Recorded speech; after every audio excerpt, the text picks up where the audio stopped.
1. August, 1870, Independence, Missouri. When a man grows up in wild country, hunting food, eyes wide open for trouble, he knows when he's being watched. And that stranger back of him weren't out looking for a place to have a Sunday picnic.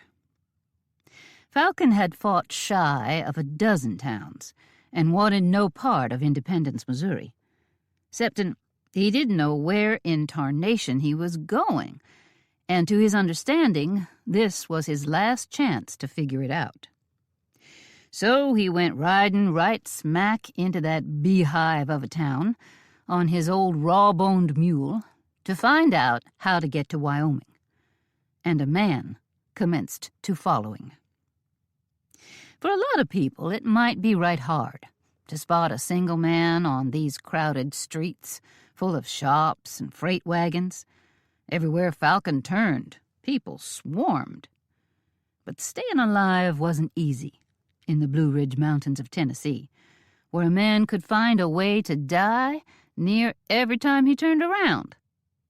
And yet here Falcon stood, as tall and raw-boned as his mule, proving he was a tough, savvy man, and he didn't intend to trust luck with that man on his tail. He intended to trust skill. He'd said a word or two here and there as he traveled, and more often just a word, not two, and found out how to go along the Oregon Trail. Funny how much a man could learn by listening. He didn't want to ask a lot of questions, for fear that man a-dogging him might come along wanting to know what Falcon had been talking about. The same men who went to yammering about the Oregon Trail would be just as likely to shout out every word Falcon had said. So he said mostly nothing. But he'd learned enough to find which way the trail went. As he understood it, Wyoming was 2 or 3 states along it to the northwest. Mighty big states. Bear Claw Pass was the town he was looking for, and it was right on the trail, too. If he just followed the path, well marked, so they said, he'd find what he was looking for. But before he showed himself there, Falcon wanted some answers.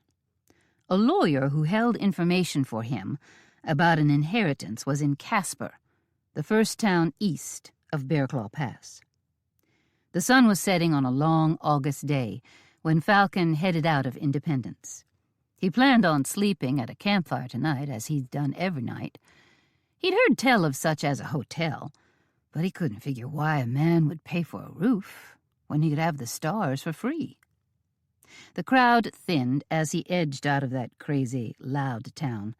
The closest he'd come to a town before, not counting the ones he'd avoided on his way out here, was Chickahoochee Cove, back home.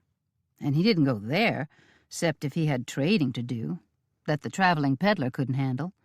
That had only happened a few times in his life.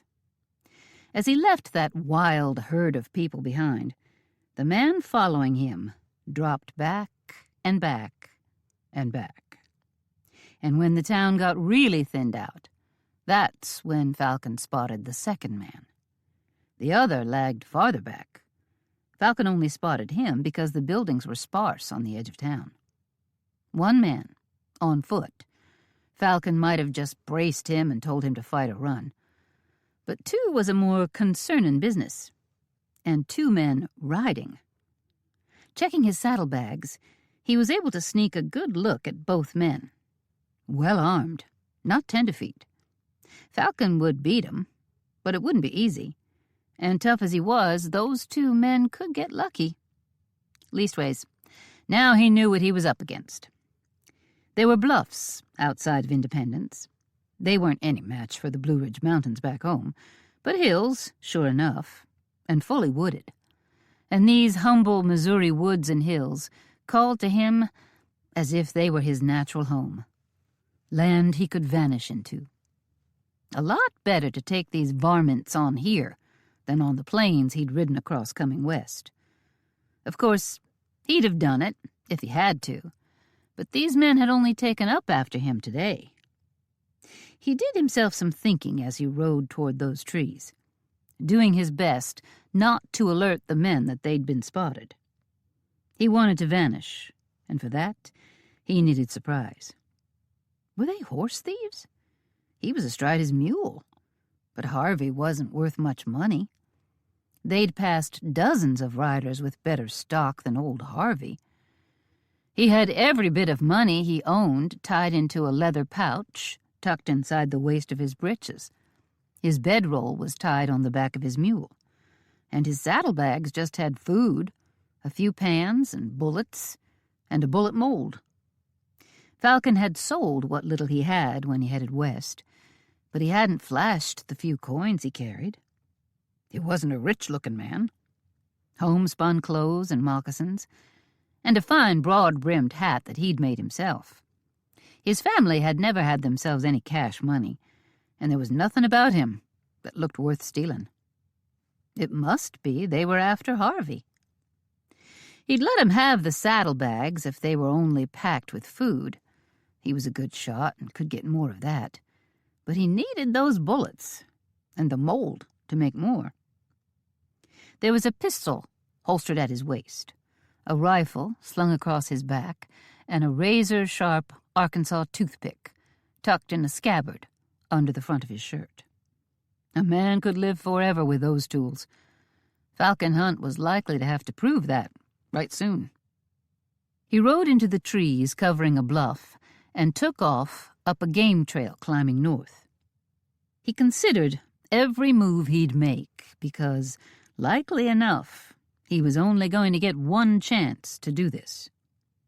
He needed to use his woods savvy to hide, and he could do that a whole lot better, alone. It burned him bad to realize he might have to let them take the mule. But he'd get him back. He watched the woods, scouting out a spot where he wouldn't leave a track. He heard hoofbeats picking up speed behind him, and knew the men were closing in. Not much time to find just what he needed. And then, right before him, a massive, fallen-down tree stretched from one edge of the trail into the woods. Falcon leapt down, landing on the rough bark of the massive broken trunk. He stripped his saddlebags and bedroll from the mule in a few quick swipes and slapped Harvey hard on the rump. The old boy wasn't stubborn, as mules were often said to be. He took off up the trail, knowing that was what was asked of him. The coming riders would be on him in a minute. Falcon scampered along the trunk, glad he wore moccasins instead of boots. A bullet cut through the trees, then another. A man shouted, "Stop, or we'll kill you!" Stupid thing to yell. Nothing about it to cause Falcon to stop. But the shooter must have caught a glimpse of Harvey, or Falcon, or both, or he wouldn't have opened fire. The downed tree Falcon stood on wasn't long dead, an old oak.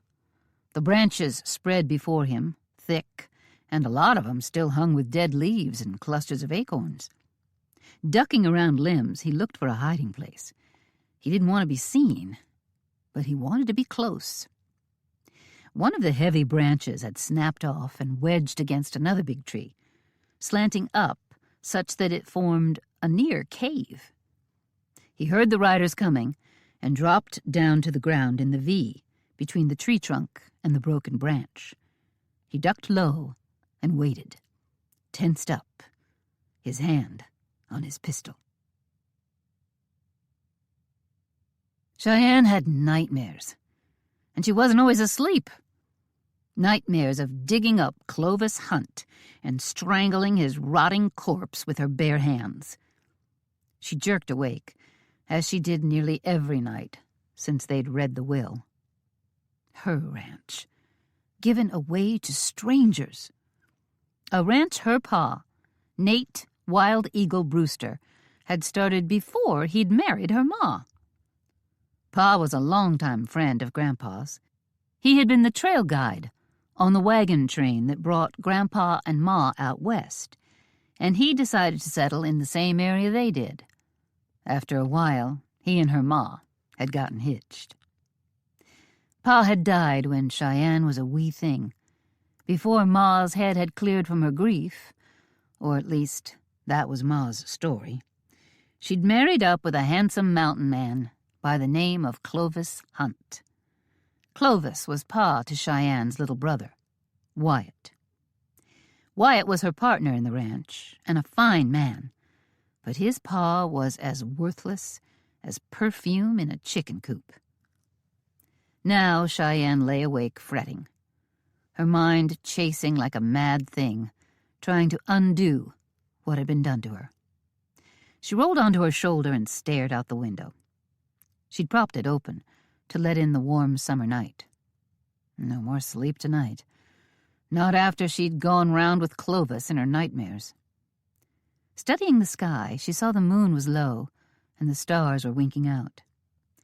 Throwing back the covers, she decided to get on with the day. Maybe she could make a big breakfast and have it ready when Wyatt rolled out of bed. Slipping silently into her clothes, she swung her door open to face Wyatt.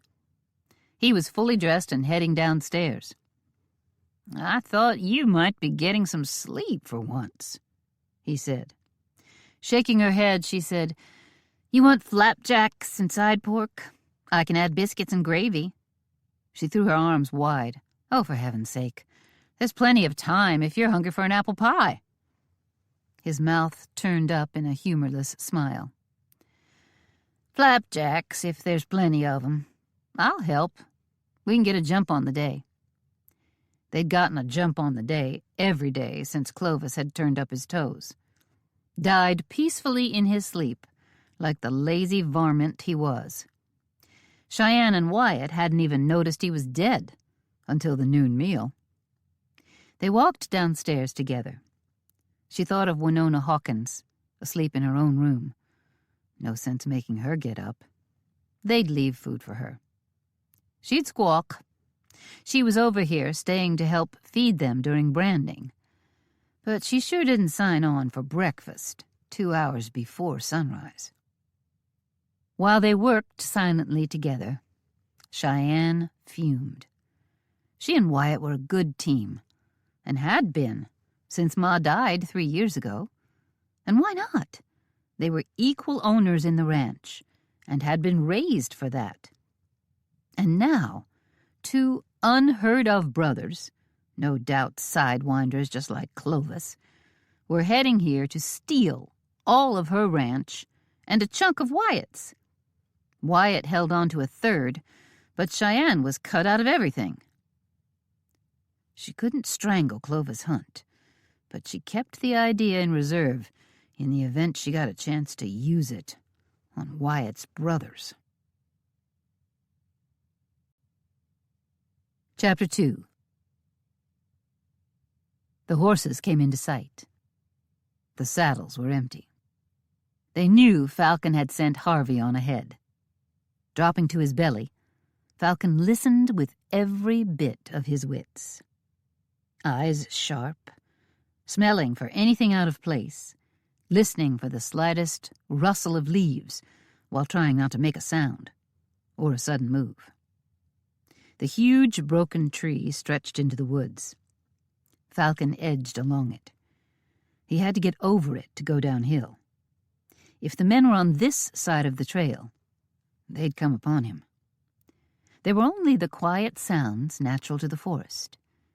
An inch at a time, Falcon reached a tear in the earth that looked like water ran down it during heavy rains. It allowed him passageway beneath the tree trunk. He scooted under. The gap was skinny enough, he thought for a second he might get stuck. Sucking his stomach in and shoving hard with his feet, he got through. On he went, downward, listening. A soft crackle of shaking leaves drew his gaze up and to the left. Close to the trail, up and up some more. Overhead, he saw one of the men climbing a hickory tree, hoping for a lookout spot. Easing to the side, under a thick stand of scrub cottonwoods, Falcon watched. He didn't want to shoot. It wasn't his way to go shooting a man. He'd do it if there was no other way to stay alive, but he wasn't to that point yet. But close, maybe. Besides, any gunfire would bring the other outlaw down on him. The man overhead was the one he'd spotted earlier. To his way of thinking, that made the other man more careful, more dangerous. As alert as a jackrabbit in a wolf den, Falcon heard the other man. Focusing on the source of the sound, it took all he had to make this man out. He was motionless, nearly silent. His clothes blended into the dry leaves and bare trunks like part of the woods. Falcon might never have noticed him if the varmint hadn't blinked at just the right time.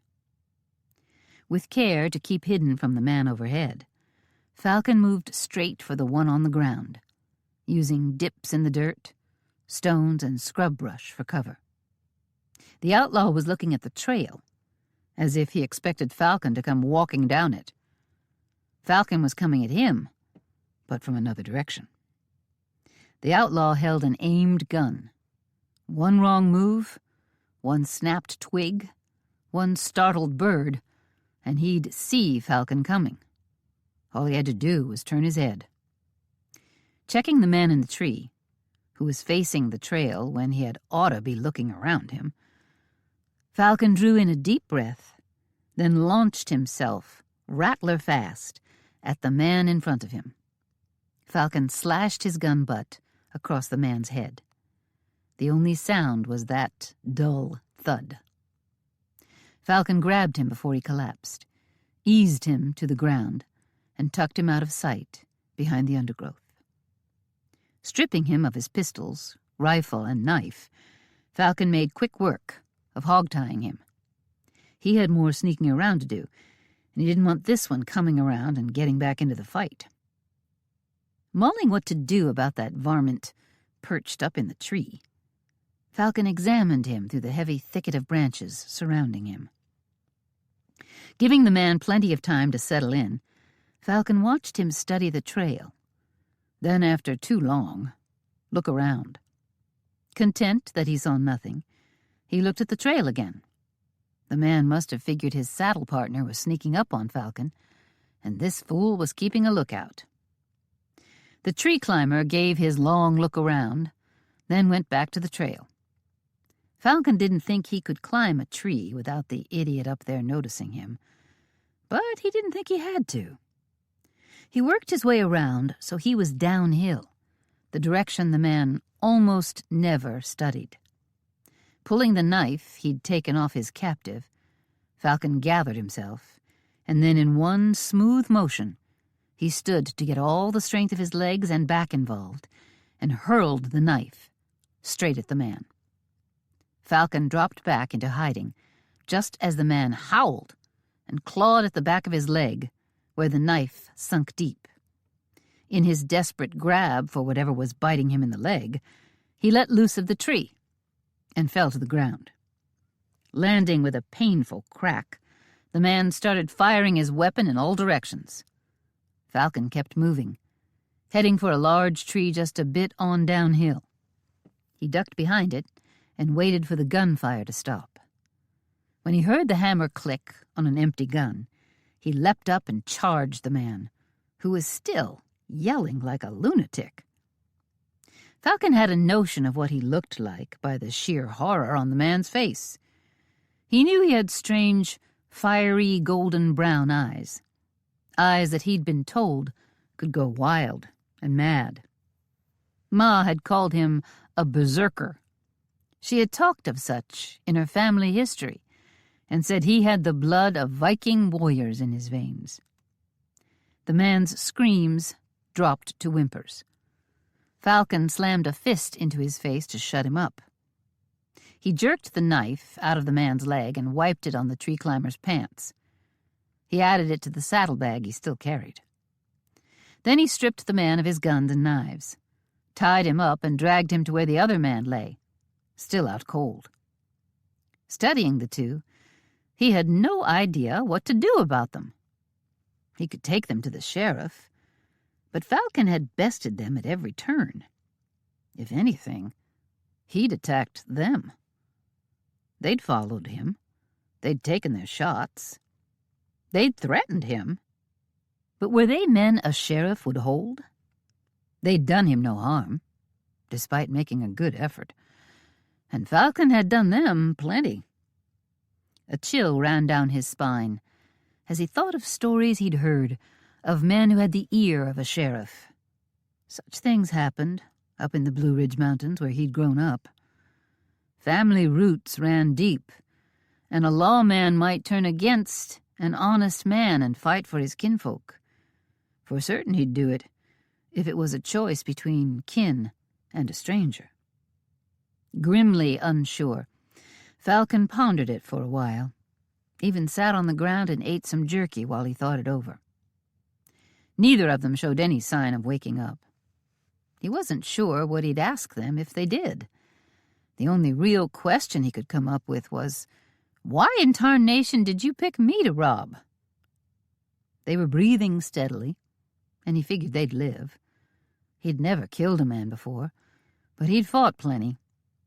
He was known for fighting at the drop of a hat, and he'd been known to drop the hat himself. Someone always needed a licking back home. He'd hoped the world outside his Blue Ridge Mountains were a slight more peaceable. Just now, he wasn't feeling particularly hopeful. The day was wearing on, and he wanted to get on down the trail. He figured when these two woke up, they might be right behind him again. Finally, he decided to hand out his own kind of justice. He took the men's guns, nice ones, frisked them more carefully, and took a hideout knife that had come in handy. He even took one of their store-bought holsters, a sight better than Falcon's handmade one. He found a leather pouch full of coins in one of the men's pockets. The other man had a bit of cash money, too, and of course they both had horses. They'd soon fight free of their bonds, but they'd be hard-pressed to ride after him without horses. There was a brand on the critters, not the same one on each. Falcon had no notion of what the brands might mean, who they'd be connected to. Well, he'd find out if the brands were trouble when he tried to sell them, but he wouldn't get to that until he'd put plenty of miles between him and these would-be killers. About the time he scouted out their horses and gathered up the reins, figuring to search the saddlebags later and keep the leather along with the horses, Harvey came meandering down the trail. Falcon strung the two new horses end to end behind Harvey and rode on. He usually set up camp before dark, but not tonight. Falcon set out to put some miles between him and those two sleepy men, maybe even a whole state. He rode into the night, a much richer man. Chapter 3. He kept the animals with him all the way to Omaha. There he'd gotten decent money for the horses, and other things he'd taken from the men. Except he kept a 6-gun and a rifle for himself, and sold his own single-shot rifle and the ancient pistol that was a breech-loader. He couldn't shake the itch of concern between his shoulder blades ever since he'd snared those two men. So he decided to take the train west, rather than ride Harvey. With some serious second thoughts, he sold Harvey to a nice family that pulled a cart delivering supplies from their general store. He expected that Harvey would be treated well. He had money enough after his train ticket to buy a horse when he got where he was going. He boarded the train, gritting his teeth against the roaring engine and the blasting whistle. Stowing his bedroll and satchel beside him, he sat down. They said he'd be in Casper, Wyoming, tomorrow or the next day. Train travel was a wonder. He'd planned on taking most of the summer to get there. As he relaxed onto the wooden bench, he thought of Patsy and how she would have enjoyed this train ride. She'd always been a curious girl, ready for adventure. Though in the Blue Ridge Mountains, the closest they came to adventure was riding over the ridge to see her folks. Back home, it was a 20-mile ride on Harvey to reach a trading post. And since there wasn't much Falcon couldn't catch or build himself, he didn't make the ride any more'n he could help it. A peddler came through, pulling a brightly painted cart once or twice a year, and carried more than anyone might need. Falcon had had a good life, a sturdy cabin, plenty of food, and a pretty wife who was quick with a smile and seemed to love him. And then Patsy had died, and her folks blamed him. Why wouldn't they? He blamed himself. But having a baby was as natural a part of living as breathing, and no healthy, happily married man and wife were going to do naught but bring young'uns into the world. Patsy Sulky Hunt was the prettiest girl Falcon had ever seen. Blonde and blue-eyed, smart, too. That woman could find a possum in an apple tree, fetch the food home, and make everything up into a stew and a cobbler without hardly anyone knowing she'd been gone. She'd been the shining light of his life, and she'd died in his arms. When Patsy died, the babe went with her, and Falcon's heart went right on along. Then her menfolk came around, raging mad. Falcon figured they'd shoot him, and he wasn't much inclined to object. He was that sad, that weary of the thought of years stretching out before him without his Patsy. It must have been why he just plumb turned himself over to the sulkies, and his not fighting back had saved him. After swinging a fist or two, or 20, they saw he was like to just stand there while they beat him to death, and that must have taken any satisfaction out of it for him. Or maybe they could just see his broken heart, which matched their own. They headed on home and told him not to come around ever again. Falcon's ma had died years ago, and he'd lived in that dirt floor cabin that clung to the side of the mountain, alone. He'd lived the kind of life where a boy got tough or died, and Falcon got tough. He was as strong as a herd of bulls, and mean as a badger. And then he'd met Patsy. She'd tamed the mean out of him, and like the rest, a strong, savvy woman to match him. A big, strapping woman, but not strong enough to bear his child, which meant he dare not ever have another, as no woman was going to be bigger and stronger than Patsy. And he'd been taken into Patsy's family. When she died, he lost her family along with her. Before he'd more than healed from the beating, before he'd figured out how to go on living alone again, a rider came to his cabin, carrying a telegram, and the rider was good enough to read it to him. That telegram tore loose everything he'd thought he knew about his raisin'. A telegram telling him he owned part of a ranch in Wyoming, left to him by his pa. His pa, who'd been dead, as far as Falcon knew, for 20-some years. He'd sure enough been gone that long. A letter had come, back before Ma died, with the news of Pa's passing. Falcon was sure of it, but it was a vague memory, something his ma spoke of now and then. But here was Pa, newly dead again, and owning a ranch. Part of it to go to his son, Falcon, to share with his brother in Wyoming. Another family. It was a stab to his already bruised heart to think Pa had gone off to find a family he liked more'n the one here in Tennessee. Had another son, probably hoping to do better. Well, Falcon wasn't in any frame of mind to hurt even more.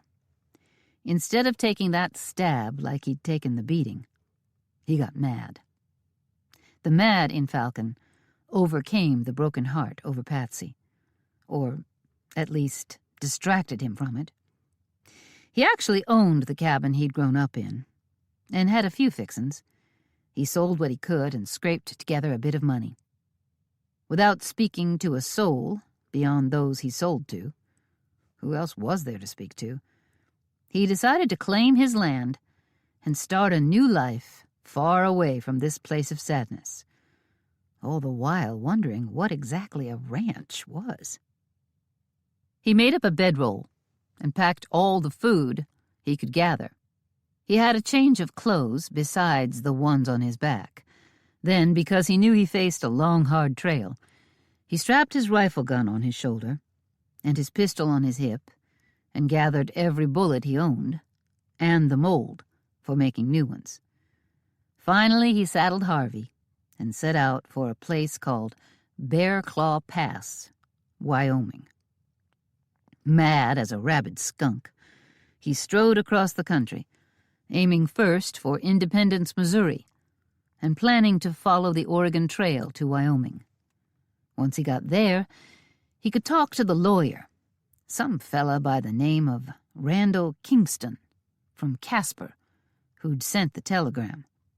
He'd ask Kingston where the Rolling Hills Ranch was and get a few more details about his new life. Now, instead of a long ride on Harvey, he'd bought a ticket. The train was going straight to Casper, and the conductor would let him know when it was time to get off. He settled in to ride this rattling train across 2 states in 2 days. Chapter 4. Falcon climbed off the train in Bear Claw Pass, glad to be on ground that wasn't rolling. "Pa? Is that you?"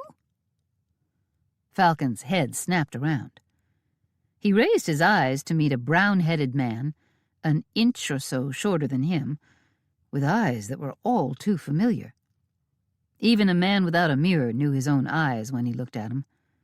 They were a strange light brown with stripes of gold. The man was mighty confused if he thought someone mostly his own age was his pa. "I ain't no one's pa, mister." Of course you're not. You must be Wyatt Hunt. I'm Kevin. Your brother from Kansas." "I ain't Wyatt Hunt, neither." Kevin, a brother from Kansas?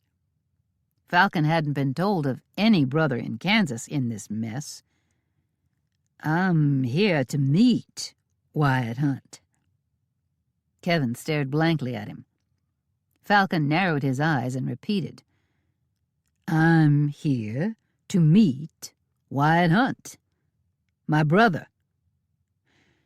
"If Wyatt is your brother, and he's my brother, then—" A young woman and a younger boy, both blonde as sunlight, started talking at Kevin. Clomping boots on the train station platform accompanied a new voice, one with a strange drawl. "I reckon we're all 3 brothers." Falcon turned. So did the others. They faced a tall, lean man with overlong brown hair, clamped down with a Stetson. No sign of Pa in this man, except those same eyes. Ma had called them hazel. "I'm Wyatt Hunt." The man with the clomping boots tugged his Stetson as if in greeting, but nothing in his expression was welcoming. Falcon wasn't an educated man. No school within walking distance of his cabin. But he wasn't stupid. He stood right now with the pure truth of his father being more than an abandoning liar. He was also a low-down cheat. "So, y'all need help burying Pa?" Falcon asked. "I'd be glad to tamp down the dirt hard enough to break both his legs." No help needed for a burying, but Falcon got himself a ride out to the ranch he now owned, a ride with a bossy woman Wyatt had brought along to town, while Kevin got to ride his own horse, just like a real grown-up. But that bossy woman, he'd heard her called Win. Odd name. Of course, his name was the same as a bird, so he'd probably best not judge. Win had declared there were horses by the dozen at this ranch he'd inherited, and a third of them would be his, so he'd be dumb to buy a horse. She liked his sass, but he took some satisfaction in seeing she tended to only do it with him when she was out of reach. He'd never hurt no woman, but this one he didn't mind scaring a little.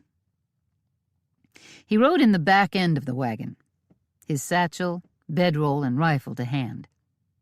They traveled through a scattered herd of black cows, most all the way out to the Rolling Hills Ranch, and all were part of the Hunt herd. Falcon was figuring out what a ranch was, but it made no sense to him. A man needed one horse. If he was ambitious, he might have a pack horse, too, but Falcon had little enough to pack. Enough cows to give a man meat and milk, and all the rest was for show. A ranch seemed to be some strange possession meant to gather up more money than a man could spend in a lifetime, and that was before arriving at the fancy house, big enough for a family of 10, downstairs. Who cut the wood to heat this thing?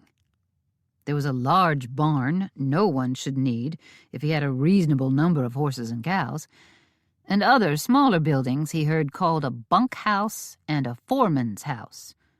A ramrod's house. What in tarnation was a ramrod? It sounded like something a man used to whack pesky intruders over the head. And that's where he got told to sleep. Being told where to ride.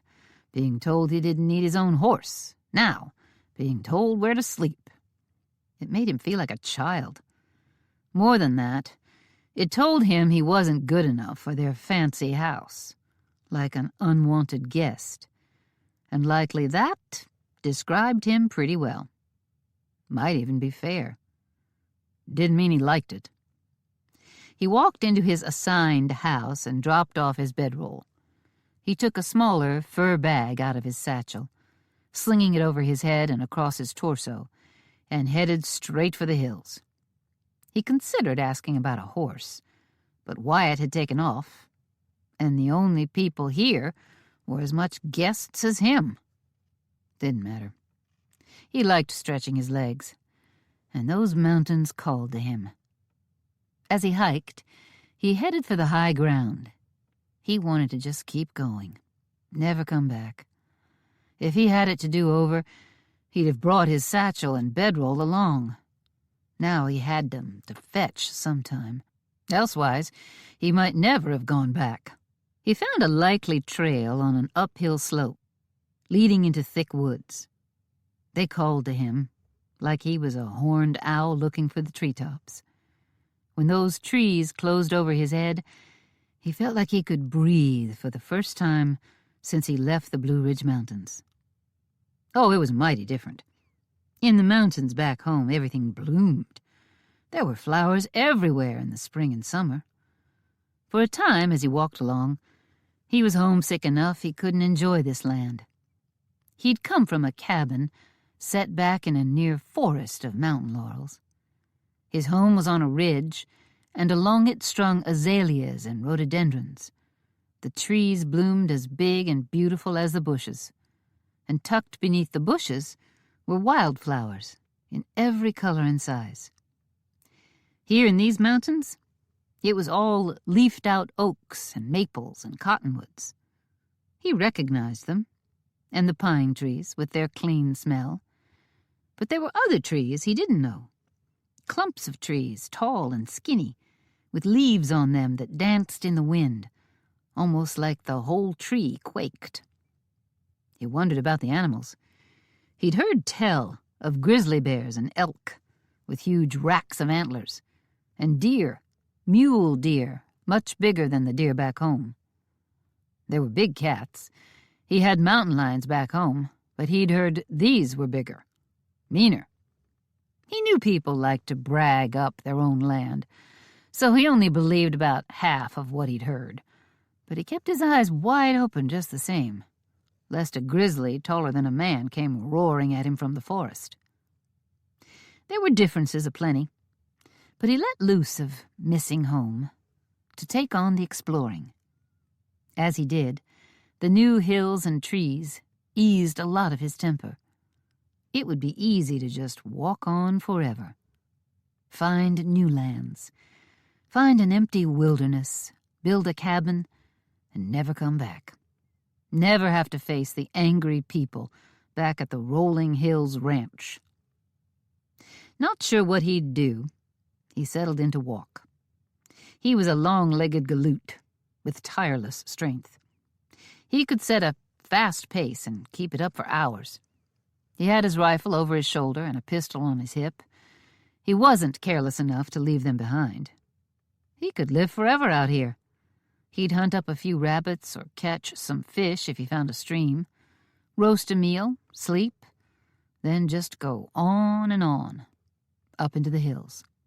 He could hunt his clothes, bring down a couple of deer and build a shelter from downed trees and stones. He could live up here for good. As he walked, he thought of how Kevin had asked, "Pa, is that you?" It dug at him. It had always just been him and his ma. Her folks were long gone. Pa had taken off, and they were a long way from neighbors. Ma had never talked much about Pa, except when he was dead, though she had told him he looked like his father. But then she'd died before Falcon was full grown. He'd thought little enough of looking like his pa after that. But even before she died, she hadn't talked of him much. The two of them were busy digging a living out of that hard Scrabble Mountain dirt. A garden was hard to bring along. They always managed it, but it took both of them working long days to raise and put up enough food for the winter. There wasn't much time for spinning yarns about a man who'd deserted them.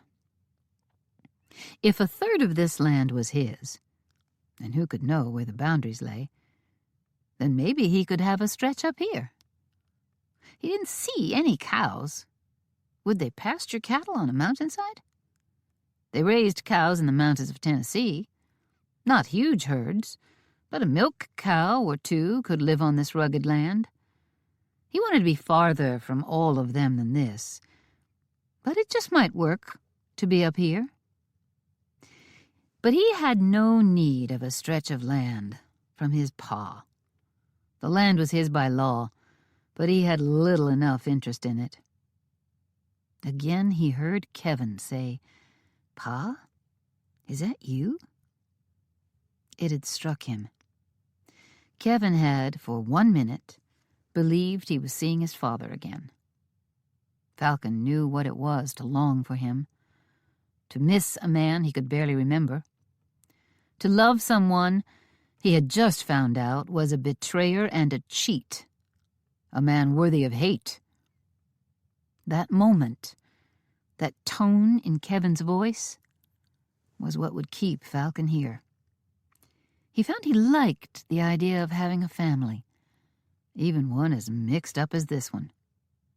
He'd walk a while, maybe even for a few days, but he'd go back after that and sleep in the Ramrod's house, get to know Kevin and Wyatt, see if there was anything to this family besides anger and betrayal.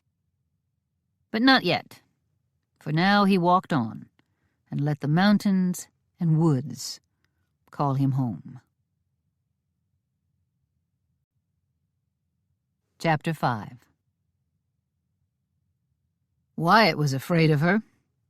The cowpokes were afraid of her. The cows were afraid of her. The horses were afraid of her. Truth be told, she was a little bit afraid of herself. When Cheyenne saw Wyatt come back, she saw in his eyes that he'd brought those land-stealing sons of a sidewinder to her ranch. already working with the strength and speed of two, she threw herself into branding like a madwoman.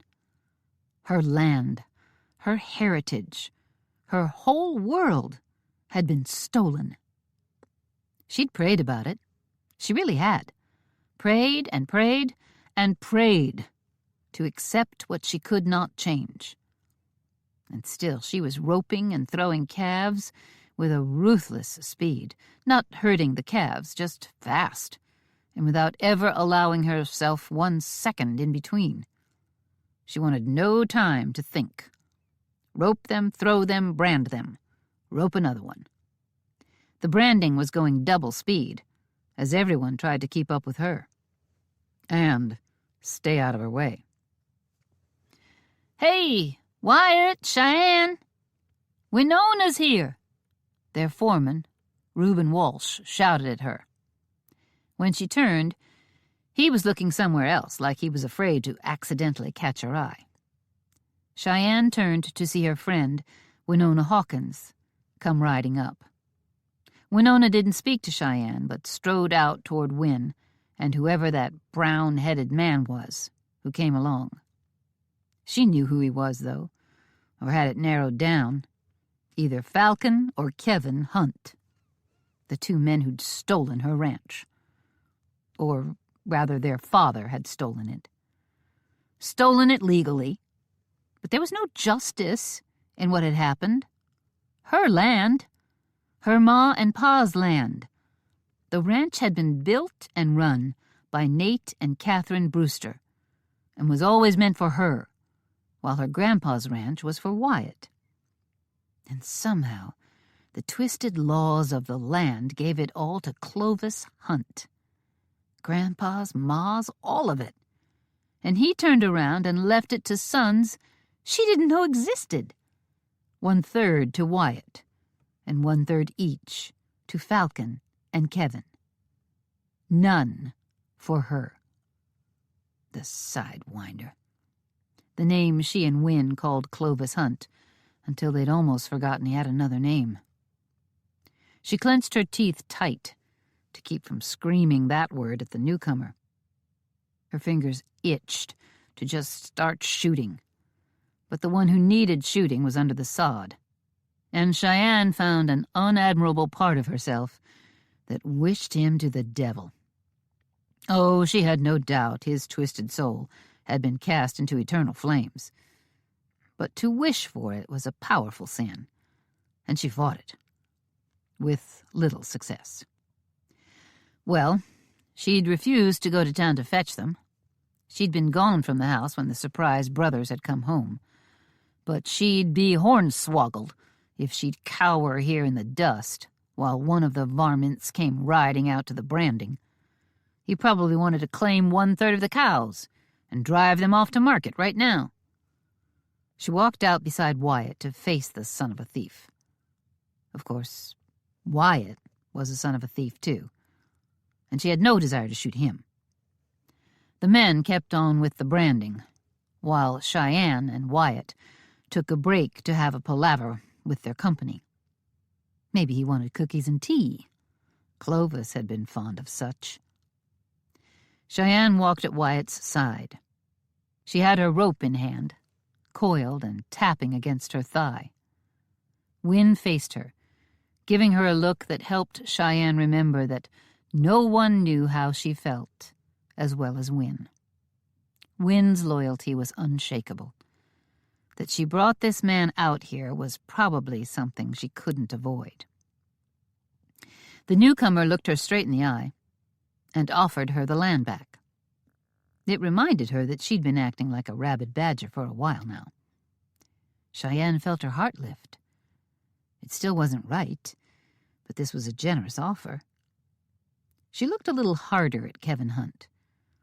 Maybe she could see past her anger with him. Kevin paused, as if something was making it hard for him to speak. It was probably hard to give away thousands of acres of grazing land. If we could, we'd just go and leave you to this stupid ranch. We? Cheyenne didn't know what that meant, Did he think the other brother, Falcon, would make the same offer?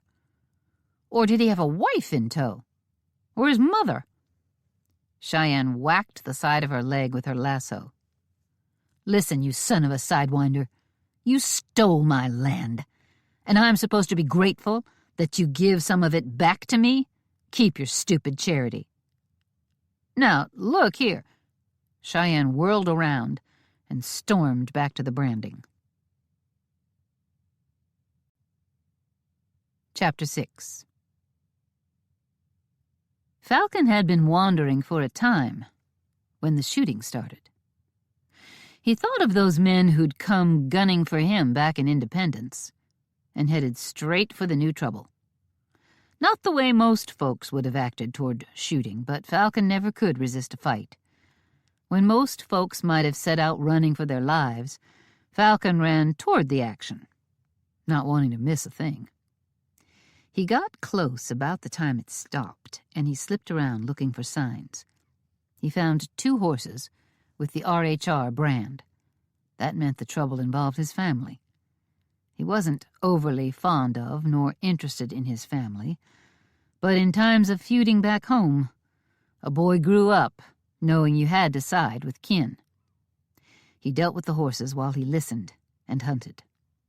He found Kevin kneeling beside Wynne, that feisty woman who'd come to the train to meet him. He grinned when he thought of her sass, and then he saw her back was bleeding. His grin shrank away. The only thing he hated more than a back shooter was a man who'd hurt a woman. Kevin noticed he had company when Falcon knelt beside him. The 2 of them braced themselves for trouble as footsteps approached. But instead of Falcon getting a chance to teach a back shooter that he was a no-account polecat, the man coming down the trail stopped, turned, and ran, getting away. "You see to her." Falcon spoke in a voice no one could hear if they were more than 2 feet away. "I'll go after whoever shot her." He meant it with a rage that surprised him. "Get back on that trail where you left the horses." Falcon pointed with his gun to the trail just ahead. "Keep going forward. I tied your mounts down the trail a ways. That trail will lead you to the ranch house. It's not far." Falcon moved with one goal in mind: to find out who was low down enough to shoot a woman in the back. He was fast and silent as he put all his long-legged speed into catching up to the gunman. The back shooter was running flat out and had a head start. But if a man lived who could lose Falcon Hunt in the woods, Falcon had not yet met him. He closed in on the man ahead, who was making enough noise to raise the long dead and deeply buried. This one was fast. Falcon was impressed, though maybe he shouldn't have been. He was dealing with a dry-gulching coward. It figured when he ran, he'd do it right. Falcon kept going. A steady runner, he had no need to step carefully because his prey was far enough ahead, and the coward ran like he was stoked with fear. So he was hearing pursuit, whether there was any or not. Suddenly the trees thinned, and Falcon ran out into a clearing. A fast-moving stream with steep banks came twisting out of the woods just a few yards to his left. The man he was after was several yards ahead of him in the wide clearing divided in half by the stream. Falcon ran on, and then, in disgust, he fired a warning shot and hollered, "Stop right there, or the next one goes through your spine." The man stopped so suddenly he fell forward, then spun around, flat on his belly. No gun drawn, no fight, only fear. Nothing but a yellow coward. A yellow coward Falcon had seen before. In Independence, Missouri. The tree climber. Where was the other one? The skilled one. Bright red pain exploded in his head. He tumbled into the water. He hit hard enough it could have been solid stone. Then He was under the icy surge, being swept along. Another bullet fired. The second man was unloading his six-shooter. Fighting for consciousness, shocked into it by the cold water, Falcon slammed against the bank closest to the firing. Then Tree Climber was on his feet, laughing, his gun pointed. "This water goes straight over a cliff," Tree Climber shouted. "Let the waterfall get him." Falcon got dragged under. The stream was surprisingly deep for a waterway so narrow. He heard more laughter, this time both men. He surfaced well past them and behind a stand of trees at the far side of the clearing. His head roared with pain. Or maybe the water roared. And then he went flying out into space and hurtled into a free fall. Cliff. He'd heard that. A cliff and a waterfall. Falcon soared like a diving eagle. He struck the water and was swept into a pond, or a lake, but it had a current blasting through it. Then he was out the other end, and instead of flying, he was hammered. Stones and drowning water. Agony in his head that kept trying to send him into darkness. He struck a jagged rock, then another, too many to count, until the darkness won. Chapter 7. Here came that son of a sidewinder again.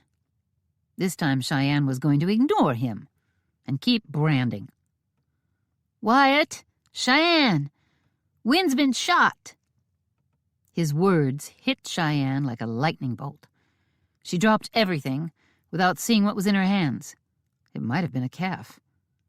"She's not bad hurt, she's been doctored, but she needs someone with her."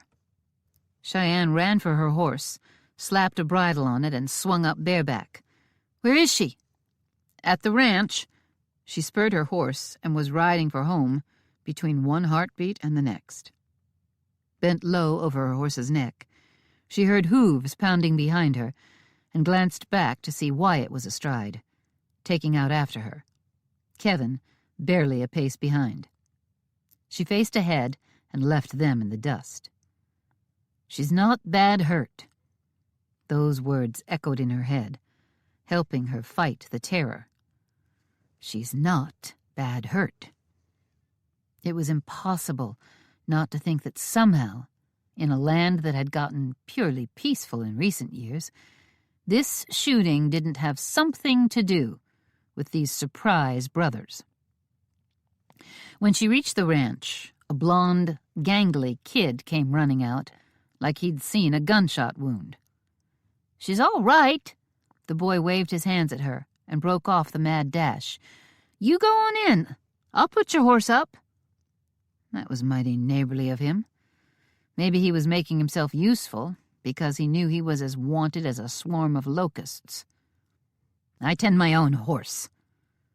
She just could not stop snarling at everyone. She made a dash for the barn and stripped the bridle off her mare and turned her into the corral, then ran for the house. The kid stayed at her side, yammering about a scratch and a few stitches. It helped her to enter the house in less of a panic. As she went in, she heard Wyatt and Kevin coming into the yard. Cheyenne surveyed Wynn. "You're sitting up?" "Yep, and you're ready for supper." Wynn sounded unsteady, and she was milk white. She sat straddling a chair so her arms were crossed on the back of it. But she wasn't, in fact, hurt badly. Cheyenne could see that. "I've got a shirtwaist on that buttons down the back, so you can check it." Wynn reached up and grabbed Cheyenne's hand, and their eyes met. An anchor. Cheyenne realized something that threw her like a branded calf. Wynn was the strong one of the two of them. It had never been like that before. Wynn had always preferred the RHR to her home. She stayed in Bear Claw Pass teaching school when it was in session.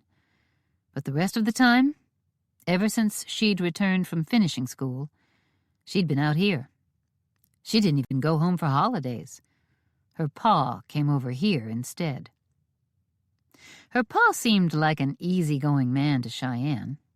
Lazy but harmless. A tiny part of her admitted he was a man who looked like he needed someone to run his life. Cheyenne and Oliver Hawkins had spoken a few times, and he'd let it be known he admired her.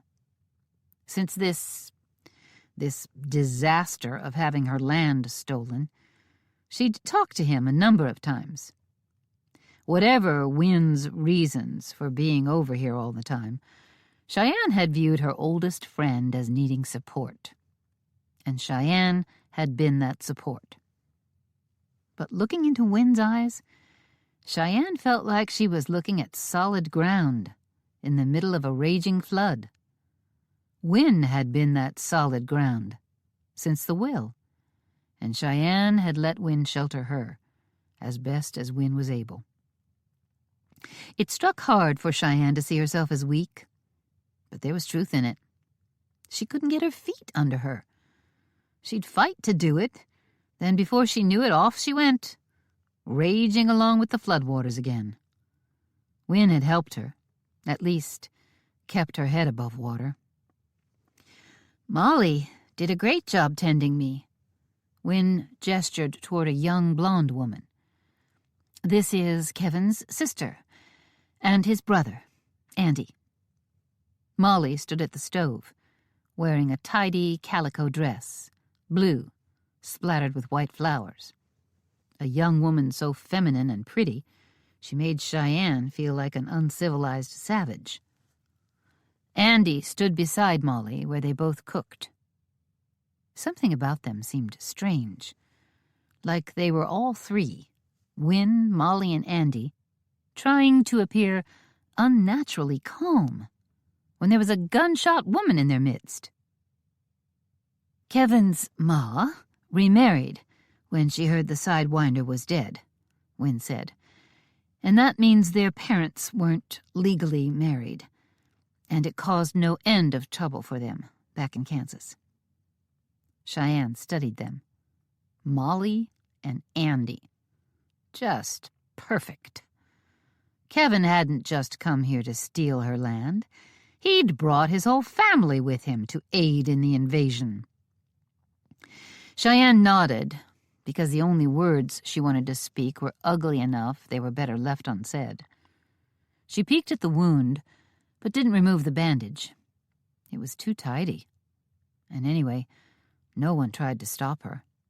If they had, just to be fighting against someone all the livelong day, she'd have probably insisted on unwrapping the bandage and checking for herself. "Molly's had some practice doctoring. She sewed me up and bandaged my back. She's very skilled." "You know doctoring?" Molly had turned away and was getting a meal. Doctoring? Cooking? What was there this little beauty couldn't do? None of this was her fault, and Cheyenne felt plenty of shame at her anger. That didn't make her any more cheerful. Wyatt came charging in and wanted to know Wynn's version of what had happened. "I'm fine, Wyatt." "Where were you? Where exactly did—" As they bickered, Molly set a meal on, and after a lot of fussing, they all sat down at the table. Kevin began a prayer, but suddenly Wyatt broke in. "Where's Falcon?" Cheyenne had been trying to forget the third brother. Kevin quickly explained how Falcon found him and Wynn in the woods and had gone after the man shooting at them. Kevin and Wyatt looked hard at each other, then shoved back from the table, grabbed what food they could tote along, and rushed for the door. "Be careful," Cheyenne warned grimly. "If Falcon's as good as you say he is, and they got him, then we're all in terrible danger." After Wyatt and Kevin left, the rest of them ate, but the meal liked to have choked Cheyenne. As Molly finished her stew, She said they weren't going to take Kevin's full third of the land, like they were giving her a nice, generous gift. Kevin had said it earlier, but it made Cheyenne's jaw clench tighter and tighter and tighter. She held herself in control, fought for it. Wynne got Molly and Andy talking about their lives back in Kansas, which sounded miserable enough. Cheyenne could see why they didn't pass up a chance to steal her land. "You two need to sleep in here tonight," Wynne said. "Wyatt will be in here, but we should get Kevin in here, too. There's safety in numbers." Cheyenne had been holding up through all the talk, until Wynne invited these fools into the house. She slammed her fists hard on the table. Wynne jumped and gasped in pain from the sudden movement. "I'll not take charity from such as you all." Cheyenne shoved her chair back hard, knowing she was acting the fool. But the hurt inside churned until she couldn't keep it in. She wanted to cry, but that was a weakness she couldn't let them see. So instead, she erupted. "I told your brother, and I'll tell you. That land is mine. You've stolen it from me. To give me a good chunk of it back, as if it's a kindness, well, that makes me want to pull a gun and start firing." Molly moved to put herself between Cheyenne and Andy. Cheyenne fought the urge to roll her eyes, as if Molly could stop her, if Cheyenne was really of a mind to do violence. With a mean kind of laugh, Cheyenne made her decision. "I'm not going to shoot you. Hanging would be the result, and that would probably just make things easier for everyone." Cheyenne ignored the sinking feeling that she might actually be right about that. "I've had an offer of marriage. It'll get me out of here, and I'm taking it." She stormed toward the stairs, going to her room to pack, though she wasn't going to tell this lot her plans. "Cheyenne, stop!" Wynne shouted. Cheyenne looked back, only staying because her friend asked her to. "What offer? Who proposed?" "I'm surprised you don't know. I thought he'd have told you." "Told me? Who do I ever talk to? One of the cowhands here? Some friend of Wyatt's?" Cheyenne hadn't meant to announce it, hadn't even decided to do it, until she couldn't stand to be in this house anymore. "Your pa proposed to me, Wynne, after he heard I'd lost everything." "Pa?" Wynne looked truly shocked. "He's too old for you." Cheyenne brushed aside her friend's objection before glancing at Molly and Andy. "I won't share a home with thieves. I'm leaving first thing in the morning. Tomorrow, I'll accept your pa's proposal." Calling him your pa instead of by his name seems like a real bad sign. Cheyenne didn't miss the sarcasm in Molly's soft voice. She left the room at a near run and didn't stop until she slammed her bedroom door. No one came after her, and that was lucky. For them. She'd said she was leaving in the morning, but she began stuffing things in a satchel. Planning, thinking, running away. And high time. Cheyenne spurred her horse, fighting tears, furious tears, and she didn't let them fall. She'd sworn long ago to never again let Clovis Hunt make her cry. Oh, she might have gotten carried away a few times, but if she had the control she usually had, there were no tears, and there wouldn't be any today. She should have just ridden straight over to the HR and accepted Hawkins' proposal. But nightfall was coming. She couldn't do that now. Even she, a woman who wore men's breeches and worked right alongside the cowhands, couldn't do something that outrageous. She didn't exactly want to go agree to marry him tomorrow either, but sure as certain she couldn't do it now. Because Wynn's Ranch was west of the RHR, Cheyenne rode east. If she had followed the road past the Hawkins Ranch, it would take her to Bear Claw Pass, another place she didn't want to be. Her horse thundered along. The sky overhead was still light, but the sun neared the edge of the mountain peaks to the west. She took the only real direction that made sense. North, into the wild. She knew a fallen oak that she could use to get across the fast-moving river there. Her heart chose the direction before her mind caught up. If she could just be alone for a while, think, get away from all these blasted, newly discovered relatives, get away from being poked in the face every minute of every day by the betrayal of the man who should have been her father. Not by blood. She had only vague memories of her birth father, though she'd heard so many glowing stories that she felt like she remembered a lot about him. And they had a picture. But he'd never been a real part of her life. The man who came along next, though, Clovis, he stepped into what should have been a father's place. Cheyenne's only vivid memories of a father were him, and she'd despised him. And he'd done the favor of hating her right back, it seemed, though he'd treated her no worse than Ma or Wyatt.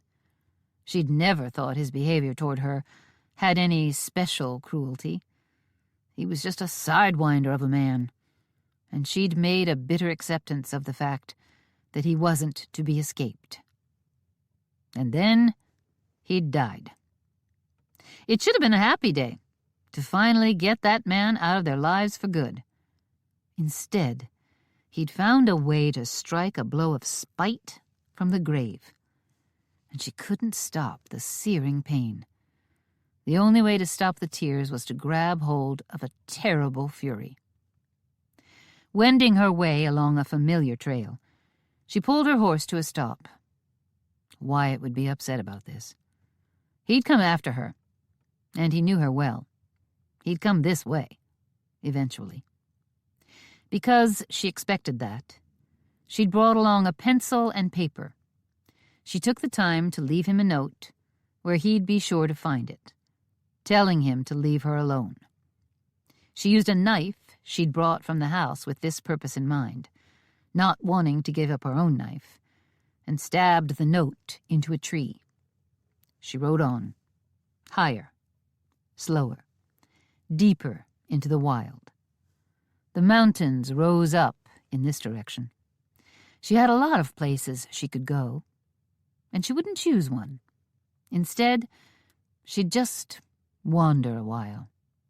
A day or two, or 10, or 100. And while she wandered, she'd think. She'd thrown Kevin's offer of land back in his face, but that was pride and foolishness. Her temper was so crazed that things came out of her mouth she shouldn't say. So she'd keep riding until she got herself back under control. She probably should have done this right after they read the will. She might be calmer by now. An owl hooted in the woods, and the trail closed around her like a cloak.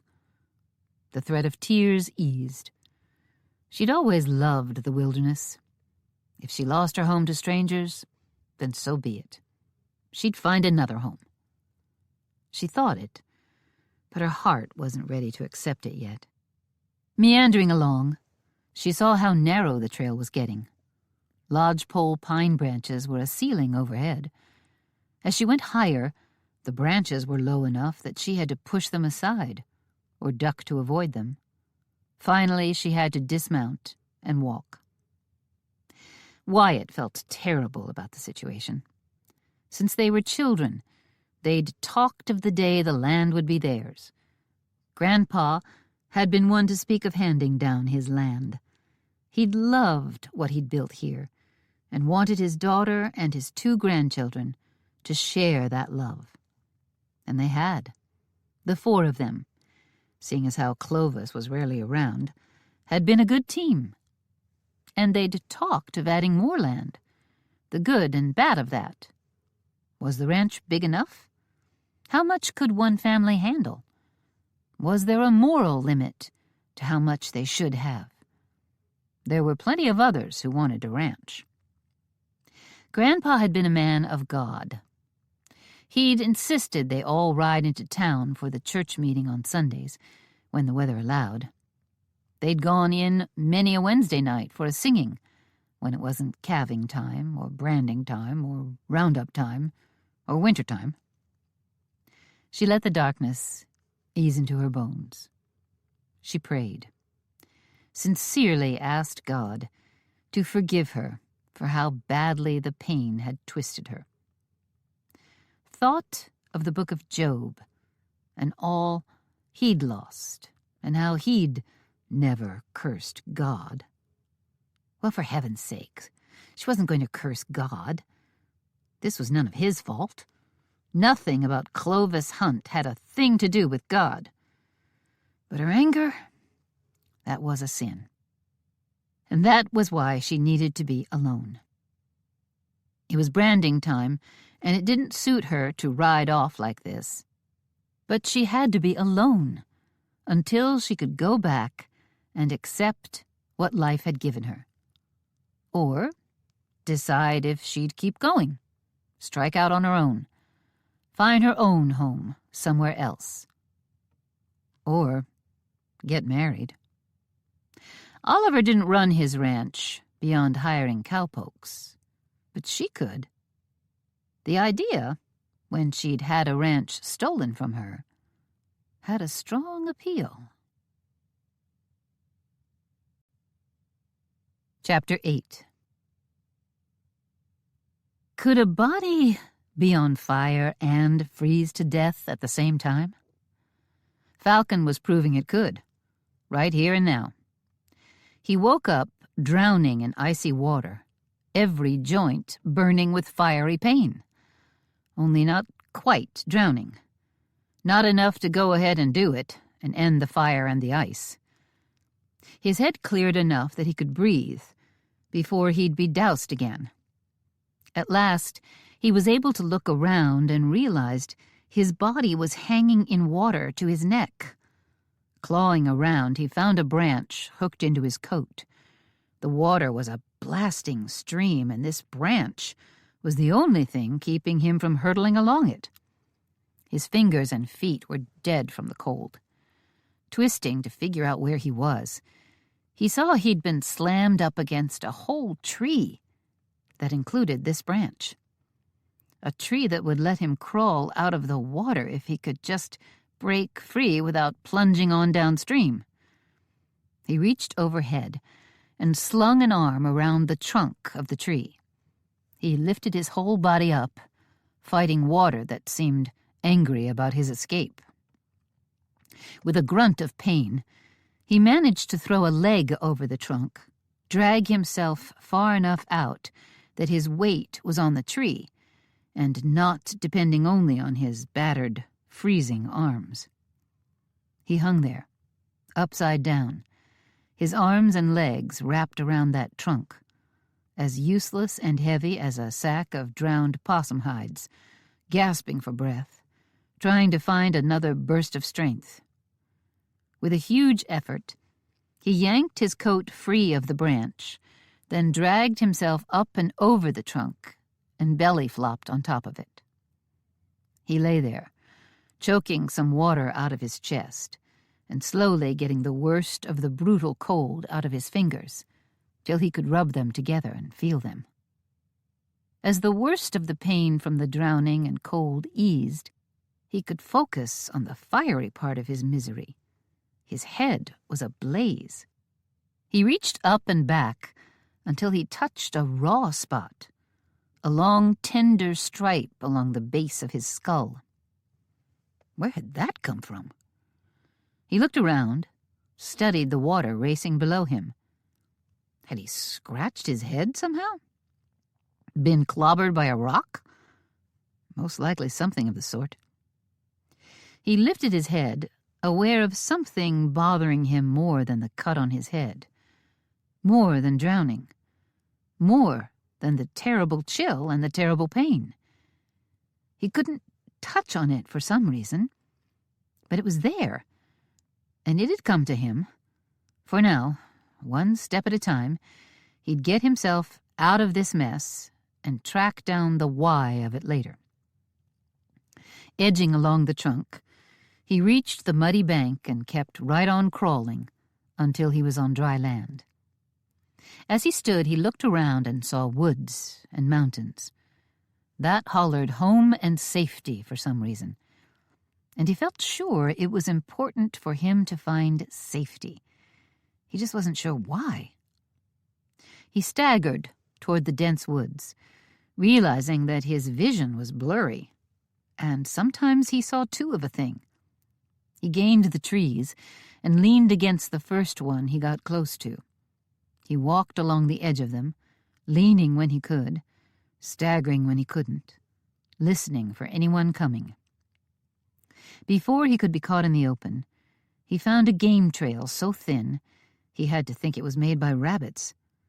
He turned into the woods, following it, heaving a sigh of relief to be out of view. Then he plowed into a low-hanging branch and knocked himself over backward.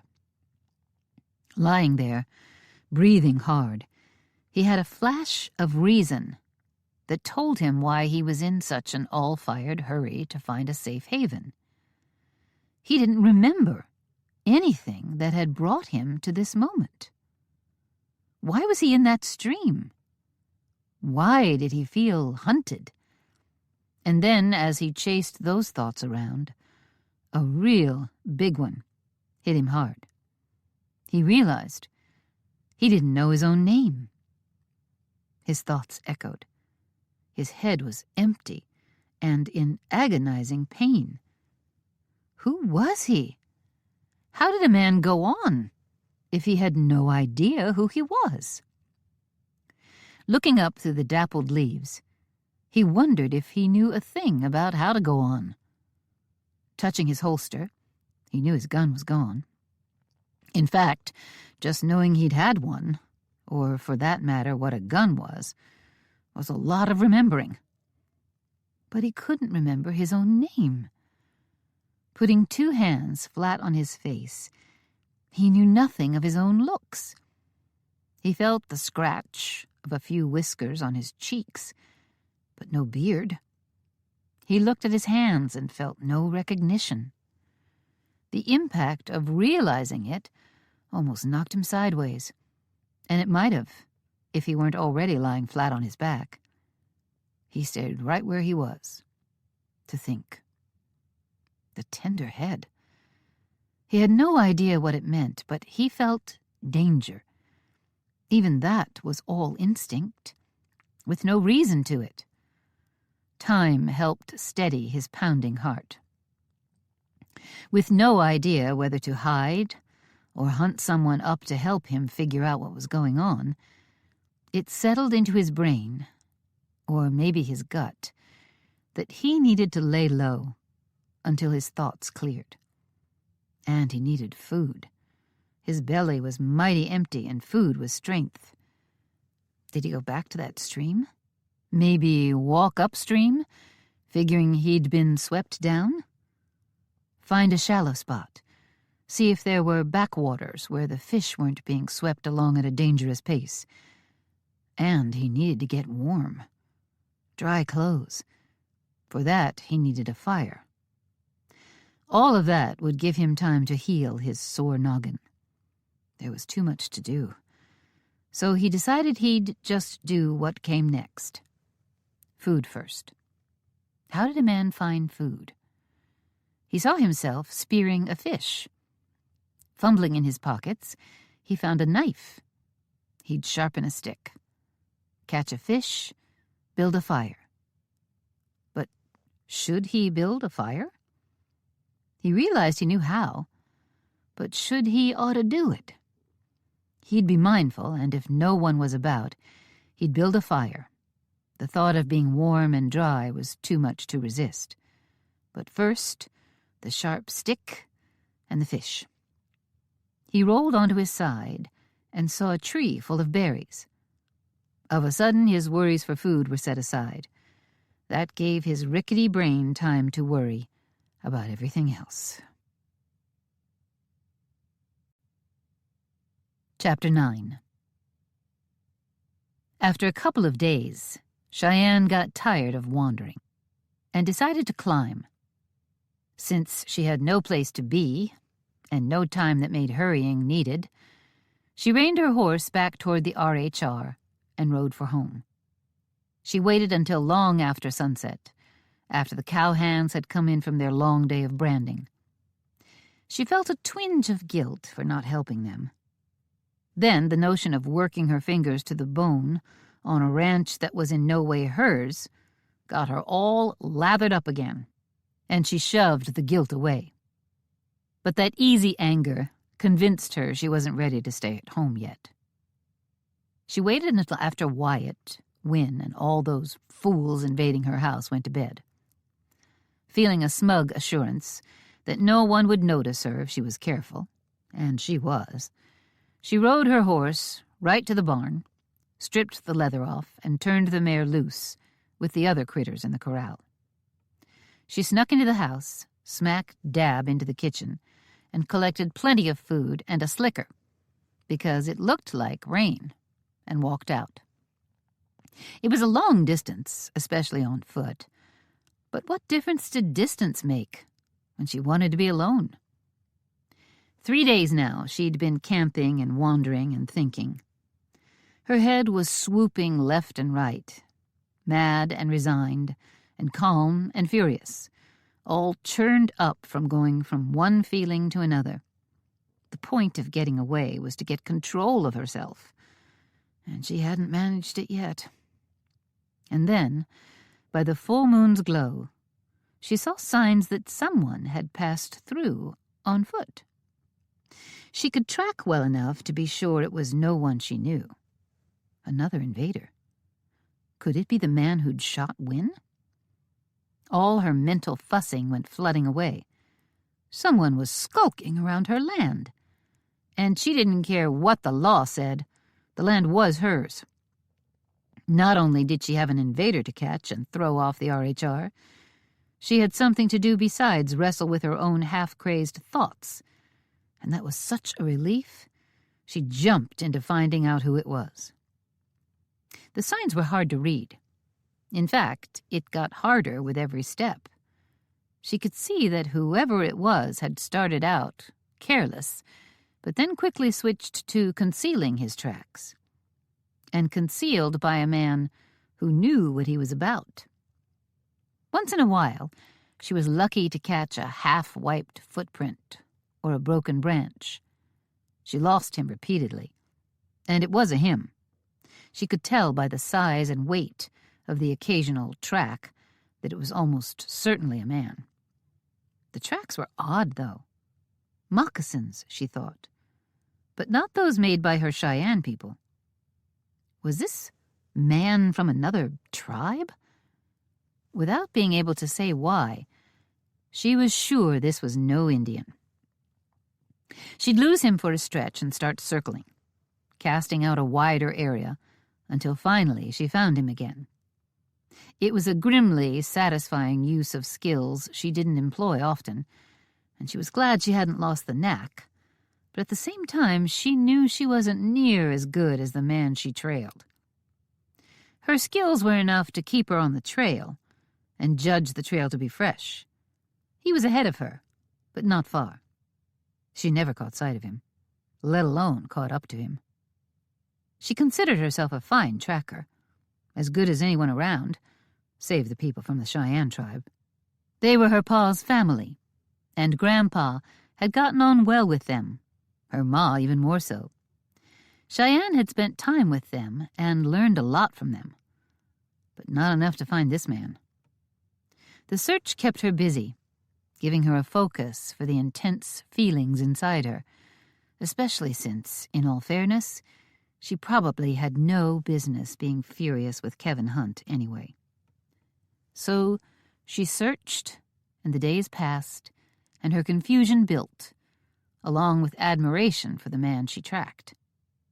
And she thought maybe, just maybe, after she found this invader and threw him off her land, or dragged him in to face the law, she might be ready to go home without chewing everyone's head off. Chapter 10. Falcon felt like a savage, an animal. He decided he liked feeling that way. In fact, that might describe him pretty well. He'd learned to trust his hands. Funny business, a man's hands knowing something his head didn't. Like how to rig a snare. He'd unraveled thread from his shirt and set one. Not thinking, not planning, just letting his hands take charge. When he tried to think, plan something out, he'd get confused, and then his head throbbed. But if he just trusted his hands, he built a good snare, though he hadn't caught anything in it yet. The first night, he'd quickly tired of hiking alongside that stream looking for fishing ground, so he roasted acorns and pine nuts and plucked ripe berries. Come morning of the second day, he woke up feeling stronger, but still with no working head. Letting his hands guide him, he speared a fish and roasted it. Then, feeling steady, he speared 3 more and feasted. His belly full, he took a notion to lean out over the stream and stare at himself. He saw a dark-haired man who had a few days' worth of beard on his face, hair sticking up in all directions. He had strange eyes, brown, but with a funny golden glint to them. His clothes were battered after his time in the water. Though how did he know? Maybe he'd only barely been dunked in the water, and he always dressed in rags. Besides the clothes on his back, the only other thing he had was a small fur bag that had stayed strapped around him during his trip in the stream. But it only held a few supplies. No clues to who he was. It was no use staring at himself, but it gave him some comfort to know his own face. It was a hot day, and he wandered away from the stream into the woods. The shade felt good. He found a clear spot that he stacked with dead leaves and tucked himself into. And he slept. On the third day, the throbbing in his head eased off, except when he tried to dig out some memories. He still couldn't remember a thing before he woke up hooked on a branch, being pounded on by the rushing stream, trying to tear him loose from that snag. He ate more fish and nuts. Then he slept. Hunt, eat, sleep, walk.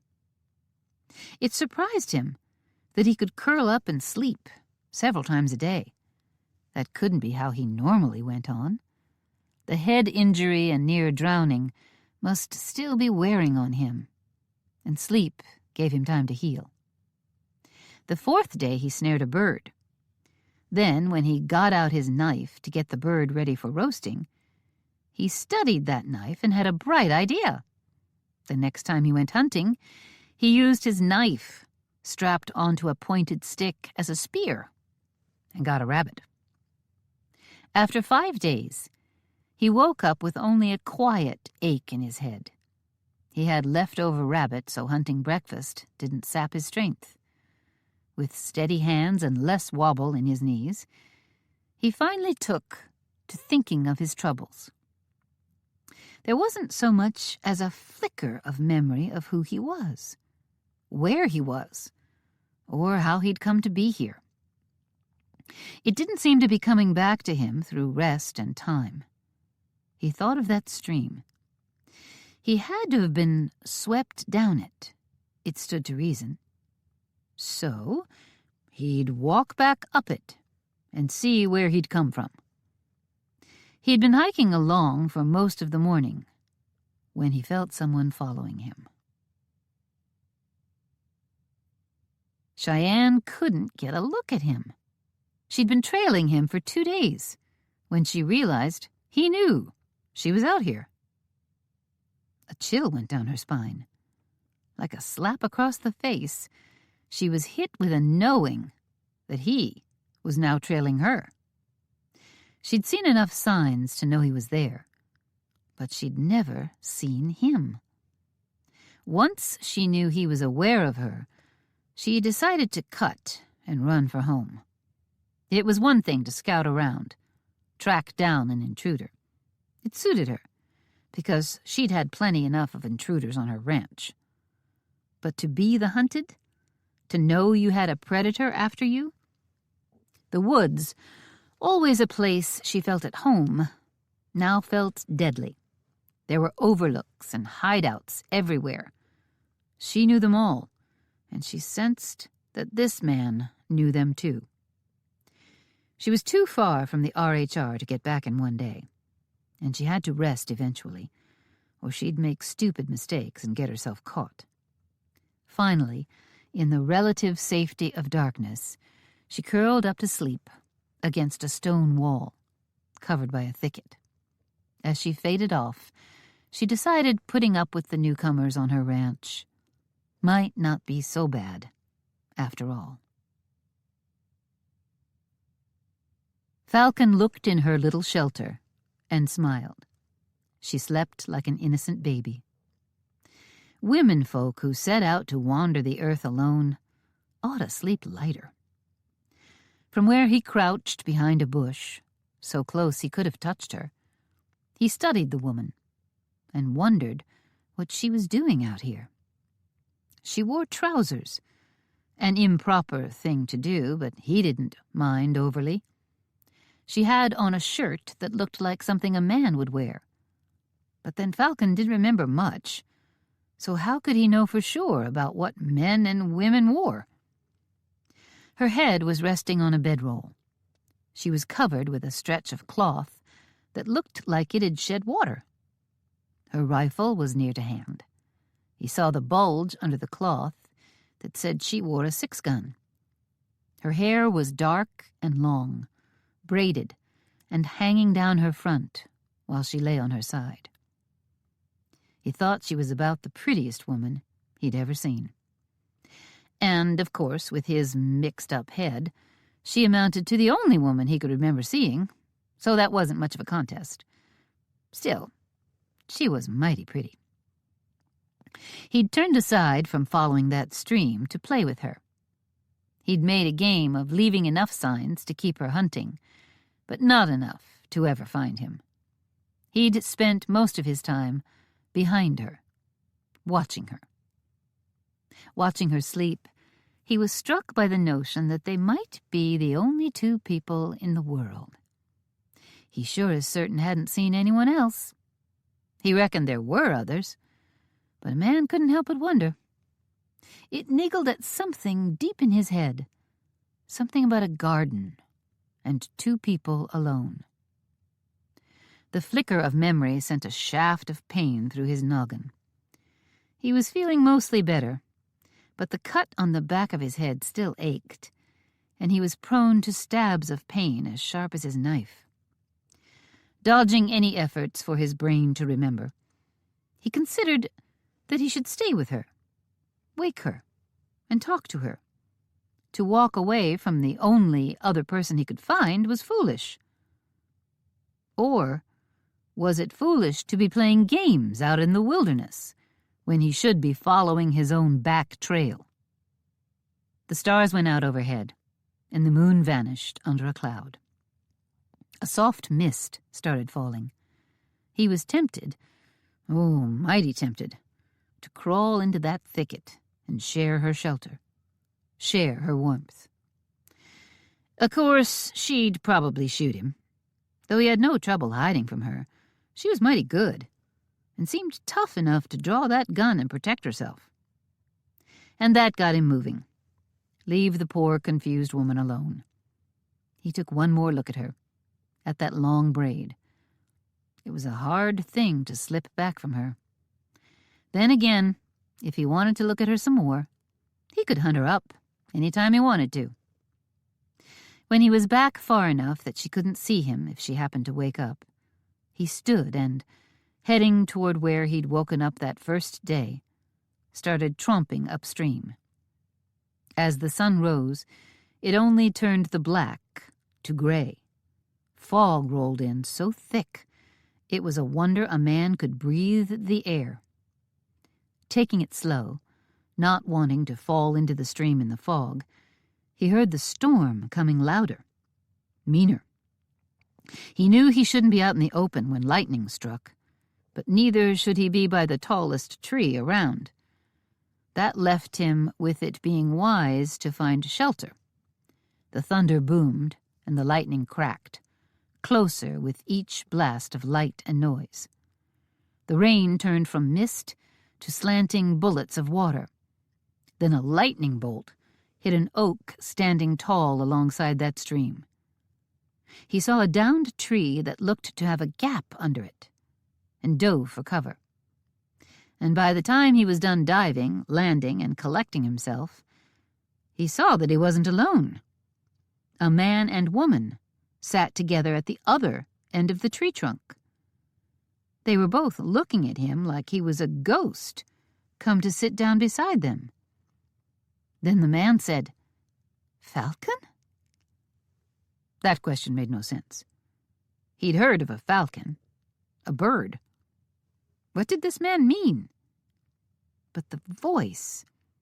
To hear another voice after so long, it kept him from jumping right back out of the shelter. "Falcon, we thought you were dead." The man made a move toward him, and Falcon's knife was in his hand before he gave it thought. The man moved back. "What's the matter?" He thought to ask a whole lot of questions. "Can I—" Then he thought better of it. To admit his head didn't work right would put him in a weak position. "Can you what?" The man waited. Only silence. The man all of a sudden burst into words.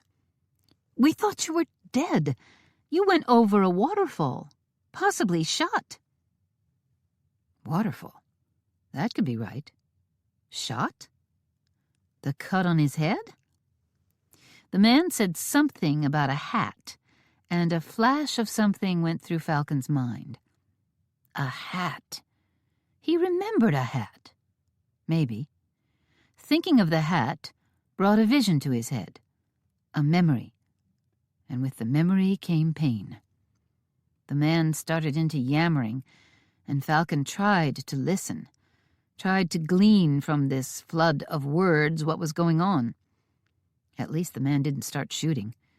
In fact, he seemed genuinely concerned. It was a long chance, but Falcon didn't see as he had much choice. "Who are you?" The man shut his mouth. The woman hadn't said a word yet. They stared at him with eyes so wide he knew he'd thrown them. And then he really looked at their eyes, especially the man's. He'd just seen eyes like that, looking in a stream. "He's your brother," the woman finally talked. "My brother?" "Yes, your brother, Kevin Hunt, and I'm his wife, Winona Hunt." She seemed to collect all her nerve before she spoke again. "And you're Falcon Hunt. You've come from Tennessee to Wyoming to claim an inheritance from your father." Falcon. The man, Kevin, had said that. Falcon. He was named for a bird? It didn't unlock any memories, not counting the hat, of all the stupid things to remember. But a falcon was a noble bird. And Tennessee? Wyoming? Father? It was all new to him. He shook his head. A surge of relief at knowing his name, twisted together with a deeper fear that it didn't help. He could be told his name, but that wasn't the same as remembering it. "I've been wandering for days." "You disappeared a week ago, Falcon." Kevin kept staring at Falcon, with those eyes that matched his. "You must have been out here alone all this time." "First thing I remember is waking up on the banks of a stream and didn't know nothing. Not a dad-blasted thing." "Not even your name?" Kevin asked. Shaking his head, Falcon stared down at his hands, thinking on how he'd relied on them, as if they were his mind. "I didn't know where I was. I mean, sure, in the mountains, but they didn't look like anywhere I'd ever been. But then I couldn't remember being anywhere ever. I knew I should have had a gun. Why would I remember I'd normally have a gun when I didn't remember my own name?" He touched that wound on his head. "A gunshot wound?" "I knew how to unravel the threads from my shirt and rig a snare to catch birds. I could start a fire using my knife and a flint I found in my pocket." "All that? But not know who you are?" Kevin sounded bewildered. "I didn't exactly remember how to do those things. I just knew how." He looked at Kevin, then Winona, then he looked down at his hands. "It was like the knowledge just came out of my fingertips without me thinking much about it." "I've heard of someone losing their memory." Winona got his attention. "A sickness or a blow to the head can cause it." "Amnesia. That's the word I learned." "Amnesia?" Falcon tripped over the strange word. He'd never heard it before. Except how could he know for sure? Maybe he knew it and had forgotten. And his brother? That didn't sound right at all. How could a man forget he had a brother? All of a sudden he had 100 questions. His brother could tell him everything. A bullet blasted louder than thunder, and wood exploded against the tree trunk. Falcon launched himself out of that shelter and vanished into the fog. Gunfire! And not 1 or 2 shots, a whole hail of bullets. The only shooting around here lately was Wynne getting a bullet wound on her back. Cheyenne launched herself out of her little shelter. She tugged the hood of her slicker low over her face and ran. She dodged behind a tree, listening, judging where those shots were coming from, and where they were aimed, and ran some more, straight for a firing gun. Not smart. But Wynne had been shot. What if that man who'd shot her was out here shooting at someone else she loved? The gunfire kept up hard and steady as the rain, but not aimed in her direction. She moved quickly, keeping silent, though the rain and wind, the thunder and lightning, the gunfire, for heaven's sake, had to cover most any sound she made. No one was going to hear her coming, and she was coming. Fast. Falcon might not know his name, but he knew how to fight. Matter of fact, from the excitement, even eagerness, he could tell he was a man who liked to fight. Once he was away from that shelter, he listened for Kevin and Winona to get away, and heard them running the opposite way. Heard him, which meant these would-be killers could hear him too. He held his knife ready. 2 guns blazed, and they aimed in the direction Kevin had gone. Drawing back, melting into the woods, Falcon considered how best to save his kin. The gunfire ended, and he made out the shadowy forms of 2 men following after Kevin. Once they were past, Falcon fell in behind them and lost them in the fog. It was like walking in a sea of milk, just as wet, just as white. He followed by sound. He couldn't hear Kevin anymore. His brother either got mighty quiet or stopped moving. Either was a big improvement, and he only heard one of the shooters. It tickled him in the back part of Falcon's head that he should know something about these men. Kevin had done some talking about an attack, about thinking Falcon had been shot. By these two men? If he could remember anything, maybe he'd know more about who he was. He heard the sharp crack of a gun cocking, straight ahead, and took another step to make sure it wasn't Kevin, and hurled his knife. He saw Kevin jump on the man and go to wailing on him. The man was down and out, though. A sick twist in Falcon's stomach told him his knife had gone true, and the man was dead. A sharp jab of metal poked him in the back. Another metallic click. This one Falcon could feel as well as hear. Don't move. Kevin's head came around. Stand still or I'll kill all of you. Falcon had no knife, nothing but his bare hands. He'd pick his time and take that gun away from this varmint. Get your hands up. He raised his hands high. Falcon saw Kevin's hands raised too. Stand beside your brother. Why are you doing this? Winona sounded near panic. Falcon liked to see a woman keep her head, but this was a big old mess, so he didn't hold it against her. Did my father hire you to kill Kevin and Falcon?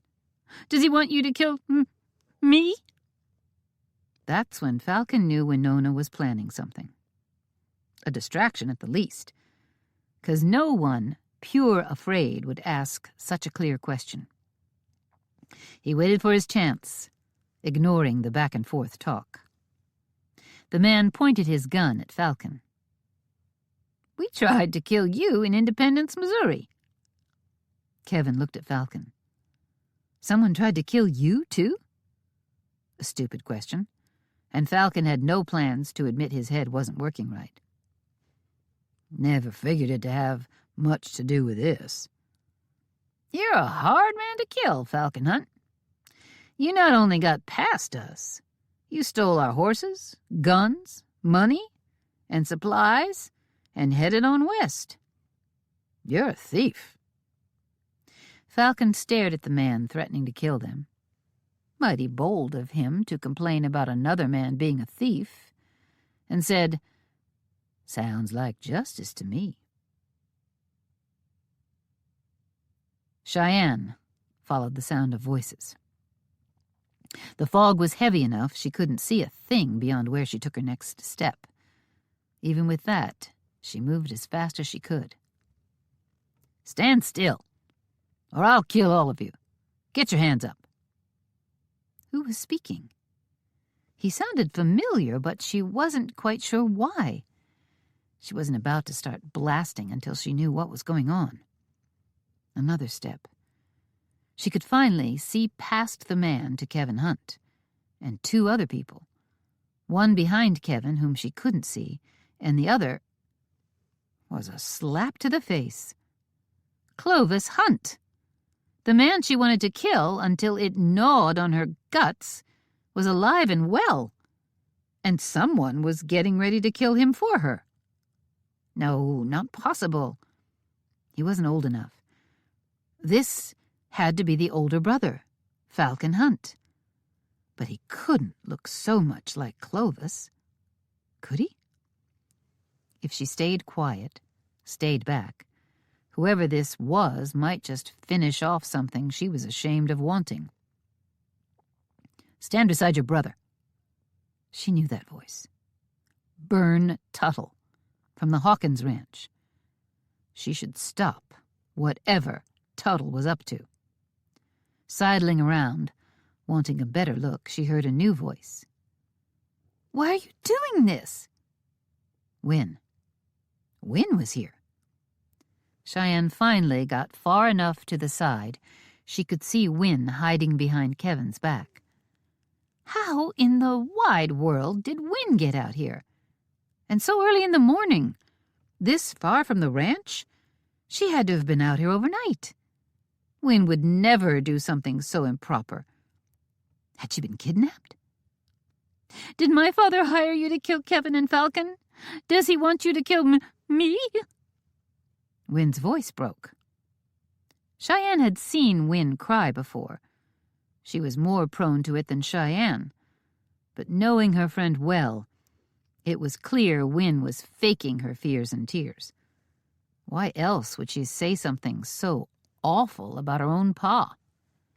Which meant she was getting ready to do something desperate and was trying to distract Tuttle. Tuttle stood there, sneering and talking of a plan to kill Oliver Hawkins and force Win to marry him so he could take over the ranch. A cold, ugly part of herself hadn't minded overly if the new Hunt brothers died. Oh, she'd have never done it, never stood by for them being shot. But she was so twisted up inside that she'd thought it. But she couldn't think it anymore. She had to save Win. Not one speck of hesitation there. While they talked, she got in position. "And then what about Baker?" Win asked. "How is he going to profit from any of this?" Baker? Cheyenne only knew one Baker. Ross Baker was the ramrod at the RHR. Ross Baker, who'd claimed his pa was dying and asked to be allowed to ride for Texas to say goodbye. He'd come up with that right after they'd read Clovis's will. But Cheyenne hadn't connected one incident to the other. And yep, that was Ross Baker, lying there dead. He hadn't ridden to Texas. He'd been plotting against her family with Bern Tuttle, right along with him. Hoping Win would keep Tuttle talking, Cheyenne shifted again. His part was to marry up with Miss Cheyenne. Oh, now Cheyenne was going to enjoy shooting him. But not kill him. She wanted to have a hard little talk with him. She raised her rifle, drew a bead, and shot the gun out of his hand. At the blast of gunfire, Kevin dove at the gunman and slammed a fist into his face. The man went over backward, crying out. Cheyenne rushed in to get between Win and the rest of this madness. "Cheyenne!" Winona came running to her. Cheyenne stared at the Clovis Hunt look-alike. "Who are you?" Win slammed into her and caught her in a hug. Cheyenne barely heard the Falcon Hunt, muffled into her shoulder. In the middle of the hug, she looked at Tuttle, groggy, barely unconscious, bleeding from his hand, or maybe his wrist. She'd shot him. For all the years she'd carried a rifle and a 6-gun, she'd never pulled the trigger on a man before. She'd shot a few rattlesnakes and a cougar that had been thinning her herd, some rabid skunks and raccoons and such. But to pull the trigger on a man? Sickened, her stomach lurched, and for a minute she fought to keep from casting up her belly. Holding on to Win helped, and Cheyenne hugged her back hard. Cheyenne took another long look at the man she'd shot. He looked purely unconscious, and the bullet wound to his wrist didn't look serious. Cheyenne could pay attention to other things for a minute. "Who's she?" a gravelly voice whispered. "More family," said Kevin. "She's a sister. Sort of." "I am in no way your sister," Cheyenne said sternly. So this was Falcon Hunt, one of the worthless brothers who'd come a-runnin' to steal her land. But this one wasn't pure worthless. He was better in the woods than anyone she'd ever met, save her tribal relatives. "Falcon, huh? I've been following you for days." "Yep. I saw you back there tracking me, and didn't want to talk. Once I was close enough to tap you on the shoulder and say, 'Leave me alone.' But I let you sleep." That bothered her. Added another twist to her stomach to think someone had been that close, watching her while she slept. She probably hadn't ought to wander in the woods anymore. It wasn't safe. Then, because she didn't like admitting he was better than her, she looked around at the mess they'd made out here and saw that Tuttle had lost all color in his face. She rushed to his side and saw a heavy pool of blood under his hand, soaked under his body. Quickly, she grabbed her kerchief and wrapped it around his wrist. But it was no use. He's dead. She looked up as Kevin and Wynne walked to Tuttle's other side. Despite her horror, she noticed with confusion that Wynne and Kevin were holding hands. Wynne looked from Tuttle's wrist to his ashen face and flinched. It's an artery. She slipped an arm around Kevin, leaning into him for support. Cheyenne had just shot his hand. How could he be dead? She swallowed hard and didn't know what else to do other than back away. Needing to think on something else, Cheyenne stood, her eyes shifting between Kevin and Wynne. What is going on with you two? Wynne smiled at Kevin. We're married. What? Cheyenne shoved the hood all the way off her head.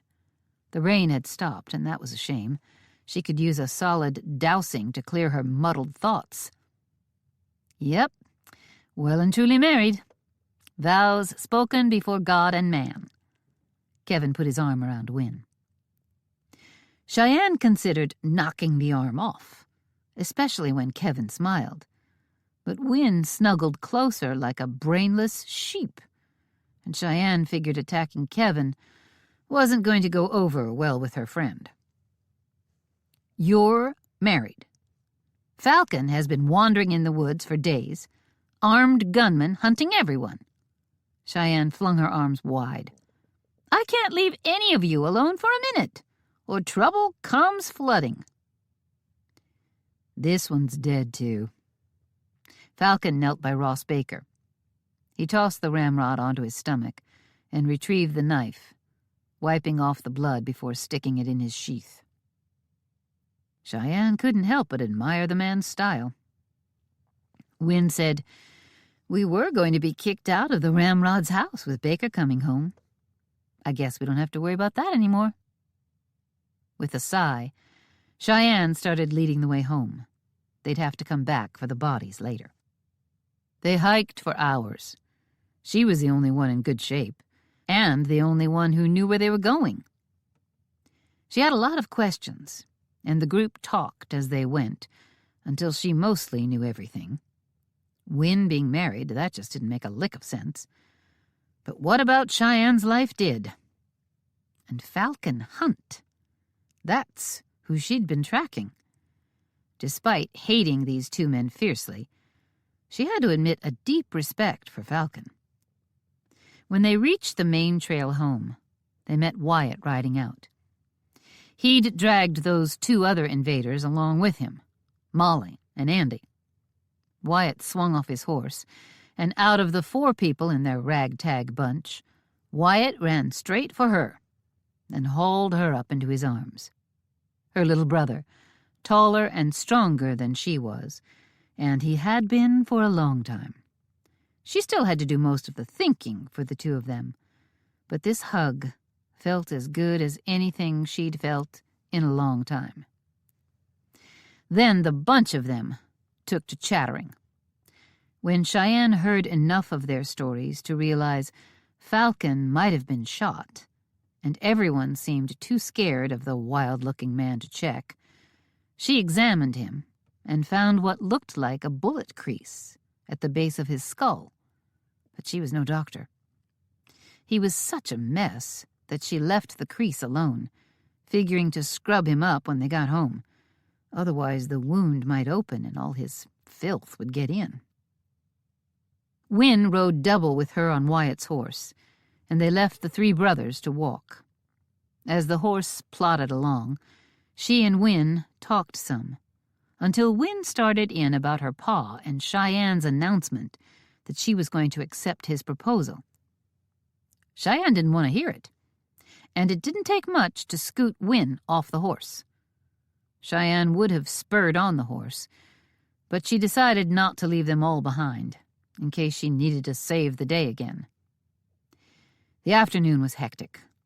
When they finally reached the ranch, Falcon needed to clean up and be bandaged. It appeared Kevin had also been scratched by a bullet. Win needed her stitches removed. There was the sheriff to fetch, and the outlaws to haul to town, and Cheyenne was the only one who was sure where they were, so that was a long ride out again. By the time Cheyenne sat down to a late supper, she was worn clean out. The rest of the family came to sit at the table.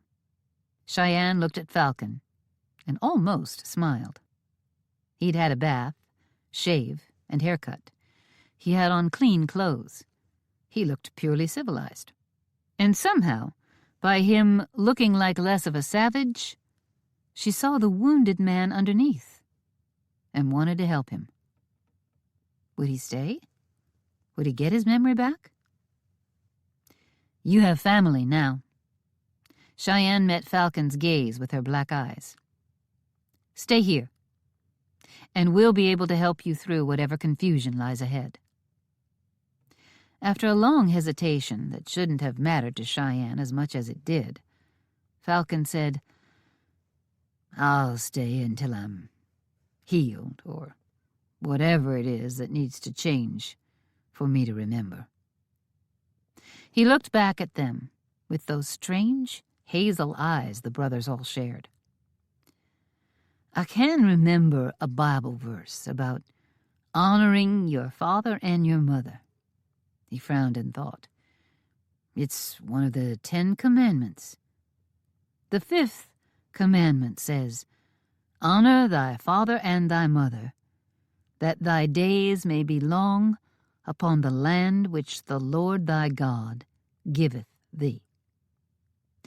And I remember another verse that says something like, This commandment is the only one with a promise. Land. Cheyenne clenched her fists on the table and thought of all that she'd lost. She fought down the anger. It's really about the promised land, Cheyenne, Win said softly. That's the land that God had promised the Israelites. And I think it's about heaven, Molly added. So if Cheyenne lost her land in this life, she'd have heaven in the next? And no one could take that away from her. And Cheyenne, Wyatt reached across the table toward her. Honoring your father and mother is an easy thing for you. Your ma and pa were fine folks, and you will continue to live on this land no matter what my pa did to you. It was only when he rested his big hand on one of hers that she realized her fist was clenched and tried to relax. She wanted to believe him. He was right about her ma and pa. They were fine folks she loved dearly. Kevin added, It's us that has trouble. Falcon, Wyatt, and me. We're the ones left with the mystery of how God expects us to honor our coyote of a father, a man who, in his last act, stole a ranch from you, Cheyenne, and a nice chunk of it from you, Wyatt. Mine was no great pillar of decency either, Molly muttered. I think honoring him is going to have to be one of those sins I just have to ask forgiveness for. Cheyenne set aside her own anger long enough to wonder what Molly's pa had done. We may never be able to abide by this commandment, Kevin said, and I'm not even sure it'd be right to do so. But he held out his hand to Win, who smiled and took it. Then Win held out her hand to Molly, who clasped her hand. Molly moved a little slower, But then Falcon was a little scary. Finally, she offered her hand to Falcon, who reluctantly grabbed hold. Falcon didn't reach for Cheyenne, but Kevin took Wyatt's hand. Wyatt took Andy's, and Andy reached hesitantly for Cheyenne, which Cheyenne took to mean she was a little scary, too. She took Andy's hand, then looked at Falcon. Not sure she wanted to touch him, but it seemed right to create a circle that created a family. Cheyenne tightened her grip and looked at Falcon. Not a man to disrespect. Not a man who'd lie and cheat and steal like Clovis. Kevin and his family were decent people, too. These people she could honor. "I'm proud to know all of you," Kevin said so solemnly it was like the prayer before the meal. "I can say with an easy heart that I will honor family." Every one of them, with one voice, said, "I will honor family." "Can we quit talking and eat?" Andy broke in. Laughter bubbled around the table, ending the sober moment. As everyone reached for bowls of food, Cheyenne said, "Do you think Tuttle and Baker came up with the idea to take over the ranches on their own?" That stopped them in their tracks. "You don't think so?" Wyatt asked, appearing to force himself to lift a bowl of mashed potatoes. "It sounded like they went back east to try and kill Falcon." "Back east of where?" Falcon asked. Cheyenne arched a brow at him. She had no idea what to do about his addled head. "But how did they know where he'd be coming from? Did we even talk about him?" "I was mighty mad about the whole thing. I'm sure word got out about the will. But it seems to me they knew details that very few people would have known. How'd they find out so fast and head straight east to stop him? And get back here fast enough to attack Kevin and his family?" Wynne served herself a slice of ham, then passed the heavy platter. "You said I got off the train from Omaha. Where's that from Independence?" Falcon took a slice of bread and began eating it until more food came. "Those two men said they'd attacked me. But if I took the train out, would they have had time to beat me back here?" "They had to have gotten here before you in time to attack Kevin." "They said I took all their horses and guns." "I might have been a few days selling them." Andy laughed. "You stole all their stuff?" "So they said. And took their money, too." "How'd they get back here so fast? The train costs money, don't it?" "It would have worked," Wynne said, "if they'd walked to Independence and gotten some money, bought new horses, and ridden hard for Omaha." "So did they rob a bank in Independence?" Falcon buttered his bread. "Because I doubt I left them horse-buying money." There was quiet while they ate, thinking. If they had accomplices, they could have wired them for money.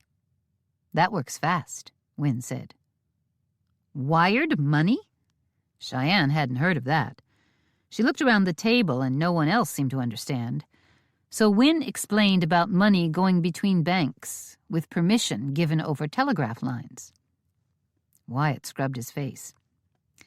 "If that happened, what you're saying is there might be more of them. If there are, then our troubles might not be over." Falcon, for all that he'd cleaned up good, sounded like the voice of doom. And this from the man whose memory had started only a week ago. "I had planned to start building a cabin somewhere right away." Kevin turned to give Wynne a worried look. but we don't dare to unless we're sure it's safe. I wonder just what my pa had to do with all of that mess. Wynne tapped her fork on the china plate. Sheriff Corley is going to ride out and talk to him, and it'll probably come out that we're married. We should go tell him, Kevin said. Not necessary. I'd as soon let him come here. I'm sure he'll ride over tomorrow. Cheyenne was watching the two, thinking of Wynne and her problems with her pa. Something passed between Kevin and Wynne that was very private. She wondered what. Wynne had never kept secrets from her before. Married life was going to ruin their friendship. I'm going to sleep in the bunkhouse, Andy said. I asked Reuben if I could, and he said 4 men quit today because branding is over, so there's plenty of room. Then he added to Falcon, Reuben said you're welcome too. We should clear out of the Ramrod's house and leave it to Kevin and Wynne. Falcon nodded, chewing. We've got 4 bedrooms upstairs, Wyatt offered. You can sleep in here. Nope. Andy had a gleam in his eyes that wasn't about the good food. Cheyenne suspected he liked being a cowboy so well that moving into the bunkhouse suited him just fine. The clink of their forks and knives as they scooped up food had a friendly tone. Molly had done a wonderful job. The meal was delicious, better, honestly, than the food Wynne made. She was an uninspired cook. Must not teach cooking in finishing school. Molly got up and fetched a pan of apple dumplings. She brought sweetened cream to the table and started passing dessert. Cheyenne took a bite, and her admiration for Molly's cooking grew. Maybe Molly could teach Wynne a few things. Maybe she could teach Cheyenne a few things. As they ate, Cheyenne thought of all those nights when it had just been Wyatt and her in here eating. Those had been quiet meals, and her cooking was nothing to get excited about. It looked like there was no getting shut of this crowd, so Cheyenne grimly decided she'd accept them. She feared it would get old fast. Chapter 11. Wynne can take the cooking and housekeeping back over, and I could apply for her job as schoolmarm, Molly said, as she cleaned up after breakfast. Falcon didn't know nothing about ranching, and didn't care to learn, so he'd come in and eaten breakfast in the big house. Kevin and Wynne hadn't shown up. Molly said she'd been told Wynne would cook for them in the Ramrod's house, and not plan for them. Wyatt had gone out to look over the branded cattle, Andy with him. Cheyenne was grumpier than usual this morning, and that was saying something. She'd stayed at the house. She reminded him of someone. Falcon wasn't sure who, but he found he liked Cheyenne, despite her quick ways with a scowl. He felt like maybe he'd known tough women before, and they suited him. Falcon really didn't know what anyone was talking about most of the time. You're a school teacher? Molly nodded. Wynne, too? She was. She's been teaching in Bear Claw Pass ever since she came back from finishing school in St. Louis. And I was a teacher back in Wheatfield, Kansas, before I moved here. Her pa went in and told them she was quitting without her permission. Then she got married, so she can't work anymore. Her pa? Did that? Cheyenne lifted plates off the table and took them to the sink. I wonder if a teacher could teach me to remember, or help me remember things I'm supposed to already know. Molly settled a plate into a basin of hot water and turned slowly to look at Falcon. Teach you your past? Falcon shrugged. I know it ain't reasonable exactly, but what about this is? I know my name. Now. I know this is Wyoming, and the nearest town is Bear Claw Pass. I know most everything I've been told, and I remember all of it. So if I can't remember things, maybe I can start over and be taught things again. And it'll be like I remember." Cheyenne began wiping dry the plates Molly washed. "We could just spend the morning talking. I could tell you all I know about this situation." "We had to study Tennessee in school, so I could tell you what I know about it." Molly scrubbed a cast-iron skillet and handed it to Cheyenne. "Tennessee is where you came from, the Blue Ridge Mountains. And we've got papers here saying a very few things about the unknown brothers," Cheyenne said. "Just where you lived, so the lawyer could send a letter to you, telling you to come and steal my land." Grumpy, Falcon ignored it. "So I'm from the mountains?" "Yep." Molly wiped out the basin and hung it on a nail over the sink. "But the mountains way back east. Must be why, when first I come around in that river, I headed for the mountains as soon as I could get land under me. They seemed safe. It's like I was called to them, like a bird heading for its nest." "Can you read?" Molly asked, untying her apron. Falcon knew what reading was. Memory was a strange thing. "Nope. Well, I'm not sure." Cheyenne came and put a piece of paper in front of him with a pencil. "Write Falcon." He stared at the paper for a long moment, then picked up the pencil and wrote his name. "I reckon that means I can. Not sure about anything else, though." "Let's go in my grandpa's study," Cheyenne said. "We left the will in there and copies of the letters that were going to you and Kevin. You can at least know that much about yourself. I can tell you about the ranch and Wyoming. Molly can tell you about Tennessee." "Maybe," Molly said, "we'll say something that'll shake loose a memory." Falcon hated to get his hopes up. Hopelessness seemed called for at this time. "Is that your ma?"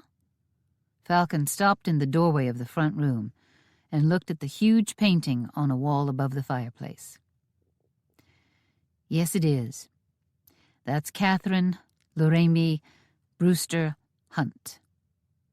Falcon heard sadness in Cheyenne's voice and wished he had words that would make her feel better. But that seemed foolish. How could anyone feel anything but sadness over losing her ma? Falcon wondered about his own ma. Someone here had said she was dead, but he must have told them that. He couldn't remember it. The picture was hard to look away from, so he paid mind to it, and not Cheyenne's sad, beautiful face. Catherine Hunt had on a blue dress. Her brown hair was down in curls around her shoulders.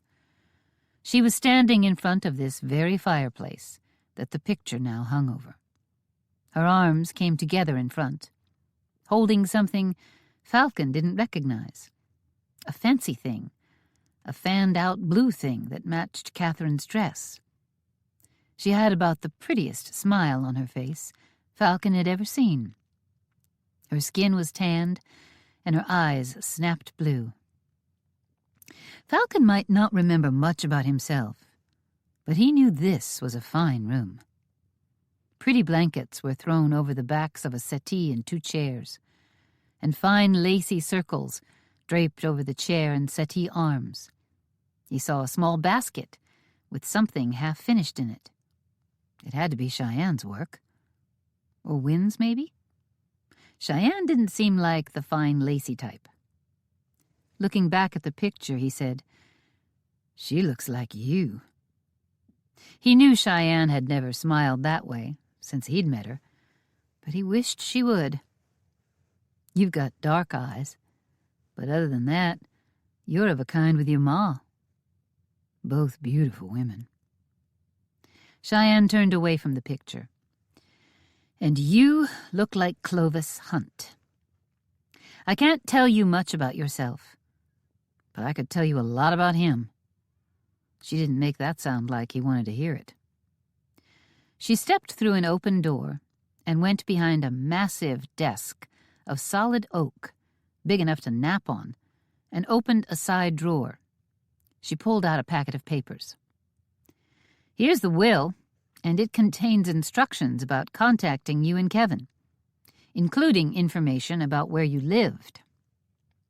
"Then you know more about me than I know about myself." He picked up the papers and unfolded them and stared a while. Then he said, "I reckon I can't read much besides my name." Molly hadn't followed them into the study, but now she came in with a sheet of paper. "This is the map of the ranch. Kevin got it at the land office, and I had it in my room. You said you might build a cabin?" "I did?" "Yep," Molly said. "You could use the map to decide where you want to build it. Maybe Cheyenne could tell you about Highlands." Cheyenne took the packet of papers from Falcon and tucked them back in the drawer. "You didn't need to get that in town. We've got a map here." Molly tipped her head and gave a tiny shrug. "I don't think Kevin wanted to ask you for it. But he planned to ride your boundaries and find a likely spot. Far enough away we wouldn't bother you none."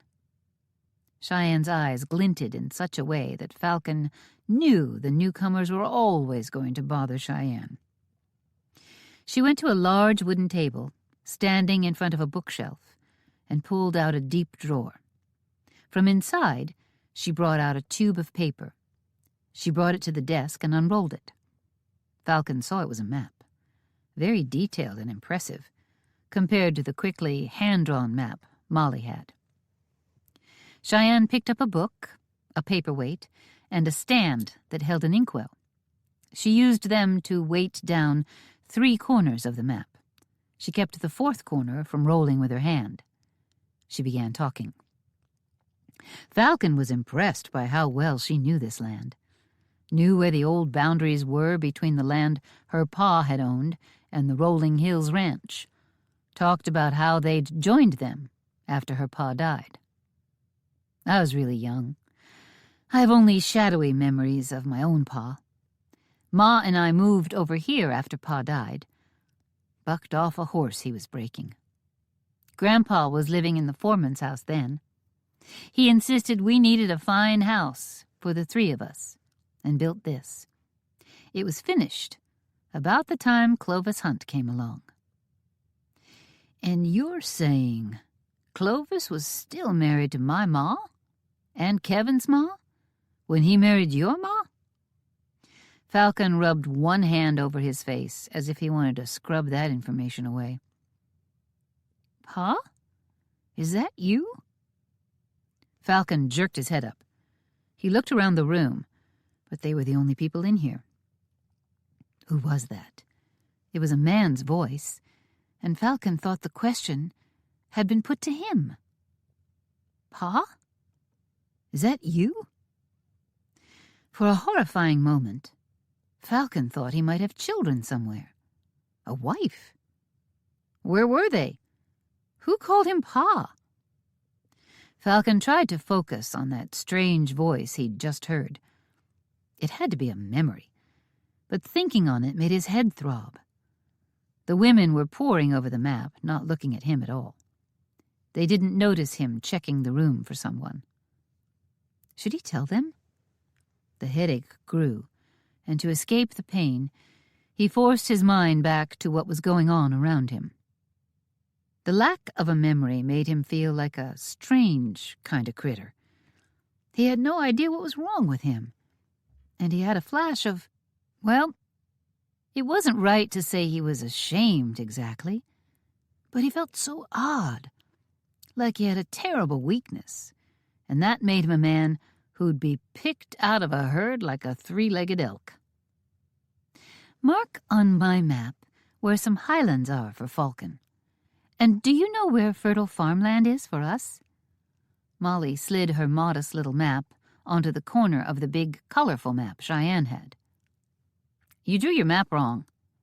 Cheyenne pointed to a curve on Molly's map. "Our land goes out way farther than this. You drew your boundary so it follows the east side of Mount Gilbert, but it goes around the west side of it."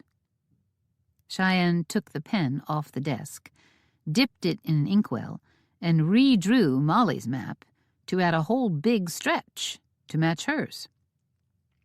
"No, Cheyenne. Kevin said he talked to the land agent the whole time he was drawing. He could have been off a little, but not that much. That stretch you just added to my map is part of the Hawkins ranch. Wynne was with him, and look at those tiny letters." Molly tapped on the line that Cheyenne had added. They wrote HR for Hawkins Ranch. Cheyenne's always somber face twisted into anger. Falcon was getting used to seeing her that way. "Then the land office is wrong, and Wynne is wrong." Molly and Cheyenne looked at each other. Cheyenne said, "Wynne doesn't know her ranch's boundaries as well as I know mine." "Are you sure your grandpa and your pa really bought their land?" Falcon moved to stand beside the two women and looked closer at the map. "There couldn't have been a land office out here when they settled. Maybe he only claimed the land, but when Hawkins came along, the land office showed open range and he bought it." Cheyenne's head snapped up, and she glared at Falcon. "This land is ours." She slapped her hand on the map, and Falcon got the notion that she might want to slap him. Weren't his fault about the maps. Her eyes narrowed, and he saw she was thinking something as if she could see inside his head. He surely wished someone could. "Let's go to town," Falcon suggested. "We should wait for Wyatt." Falcon smiled right in that cranky face. "You reckon he knows this land better'n you?" Molly flinched at the challenge in his retort. Falcon saw it as she stood behind Cheyenne, and it was a mighty big flinch. But he didn't let it move him from the stare locked between him and Cheyenne. "No one alive knows this land better than me." "Considering that there might still be some varmints chasing after us, I'll ride with you, if I can borrow a horse," Falcon asked. "This ranch owns about 100 horses, and you own a third of them." Cheyenne looked like she wanted to scream. Just like always. But, without knowing a thing about what was normal, he decided he liked a feisty woman. By that measure, he liked Cheyenne Brewster more every minute. "I think I'll stay home and make a meal." Molly drew his attention. He'd forgotten she was in here. She shook her head in a way that made no never mind to him, then turned and walked out. Falcon said, "It's a funny thing not to have any memories." Cheyenne's scowl relaxed some. "I'll just bet it is. I've no notion of what I like and what I don't like." Then, bravest thing he ever did, or so he suspected, he chucked Cheyenne under the chin. "But I am finding myself liking you real well." Instead of biting his head off, she arched her brows, and her eyes went wide. She seemed frozen and didn't say anything back. Probably for the best. "Let's go to town." Shaking her head, then nodding, finally she found her voice. "I'm bringing the maps." Chapter 12. After Falcon took his hand away, Cheyenne still felt that chapped, calloused finger on her chin. She even rubbed the spot he'd touched a few times while she saddled her horse.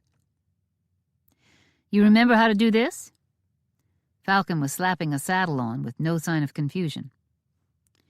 "It makes no sense." Falcon paused from tightening the cinch to rub the back of his head. The wound had to be a bullet crease. Tuttle had talked about Falcon being hard to kill. He'd mentioned attacking him and being bested by him in Independence. And here Falcon stood while Tuttle and Baker were dead and, no doubt, being buried today. Cheyenne wondered what Oliver Hawkins had thought about his foreman being shot, about the man being involved with an attempt to kill Kevin and Falcon, about his plans to kidnap Wynne and keep her hidden away until she had no choice but to marry him. It hadn't missed Cheyenne's notice that Wynne had yet to go see her father, tell him about her wedding. The sheriff was going to his place first thing this morning, so Oliver would be over here as fast as he could move after Sheriff Corley left his place. As they rode, Cheyenne thought of Wynne's pa. She should have stayed home. She'd declared a week ago she was going to marry him. Now was a chance to see him, if she guessed right about his coming over, upset at Wynne's marriage. Instead, Cheyenne was riding off. Well, she looked to be getting her land back, though only in a verbal agreement, not legally. She could live with that, but it still burned bad. She had to find time to seriously consider Hawkins's proposal. She knew he was no great rancher, but she saw the good side of marrying a man she could be in charge of. And he didn't run off like Clovis. Even as she thought of it, her stomach sank. She realized she had no real interest in the marriage part of saying "I do" with Oliver. But as a partner in a ranch, where she got to be in charge, that part of it could work. And maybe, if she was the right kind of wife, he might take to running off too. She could hope. As they left the ranch yard at a fast walk, Cheyenne rubbed her chin again over the spot Falcon had touched. She couldn't stop herself. That made her say something she might have been better off keeping quiet about. "We've hired a lawyer to track down just when your ma died. If she was still living when Clovis married my ma, then ma's marriage wasn't legal, and Clovis had no ownership of the RHR. That'll cancel the will and any claim you and Kevin have on the place." Falcon turned to look at her, really study her. What was he thinking? Maybe he didn't even know what he was thinking. "I can't help you. I think I'd tell you so I could get shut of the land my pa stole.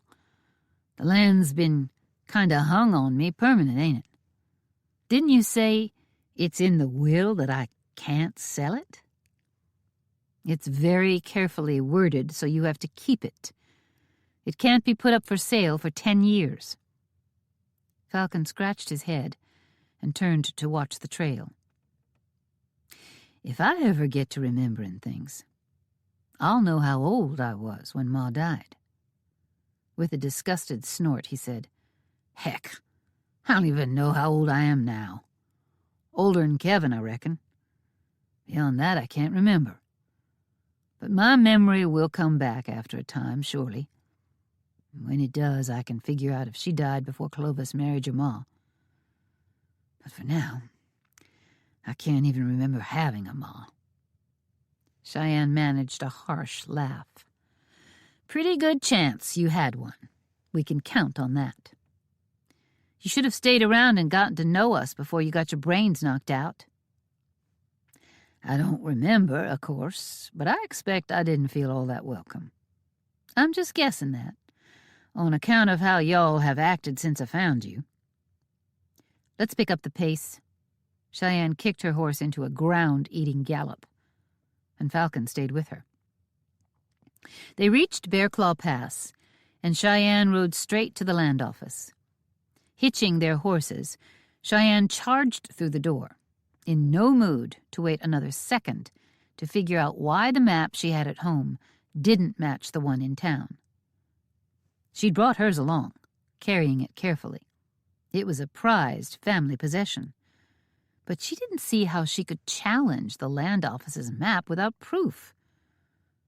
Gordon Spellman was behind a counter, sitting at a desk, writing, when Cheyenne slammed the door open. He jumped at the loud noise, then smiled when he saw her. He was a gray-haired man with a tidy white mustache and golden-framed glasses. Cheyenne had known him for years. He and his wife went to church with her on Sundays. Whatever was going on here, she believed that Gordon's honesty was beyond reproach. "Cheyenne, what brings you to town?" He frowned a bit. "Winona Hawkins was in here only a few days ago with some stranger, looking at a map of your property. Is there a problem?" He wore a white shirt that buttoned down the front. His sleeves had black armbands, which Cheyenne knew many men wore because the general store didn't get in ready-made shirts in sizes that were overly particular, so the armbands shortened up long sleeves. "There's a mighty big problem, Gordon." Cheyenne slapped her map on the counter and began unrolling it. "We have our own map out at the house, and it doesn't match yours." Gordon watched the map unroll, studying it briefly before looking over at the map he had in his office. "This, right here."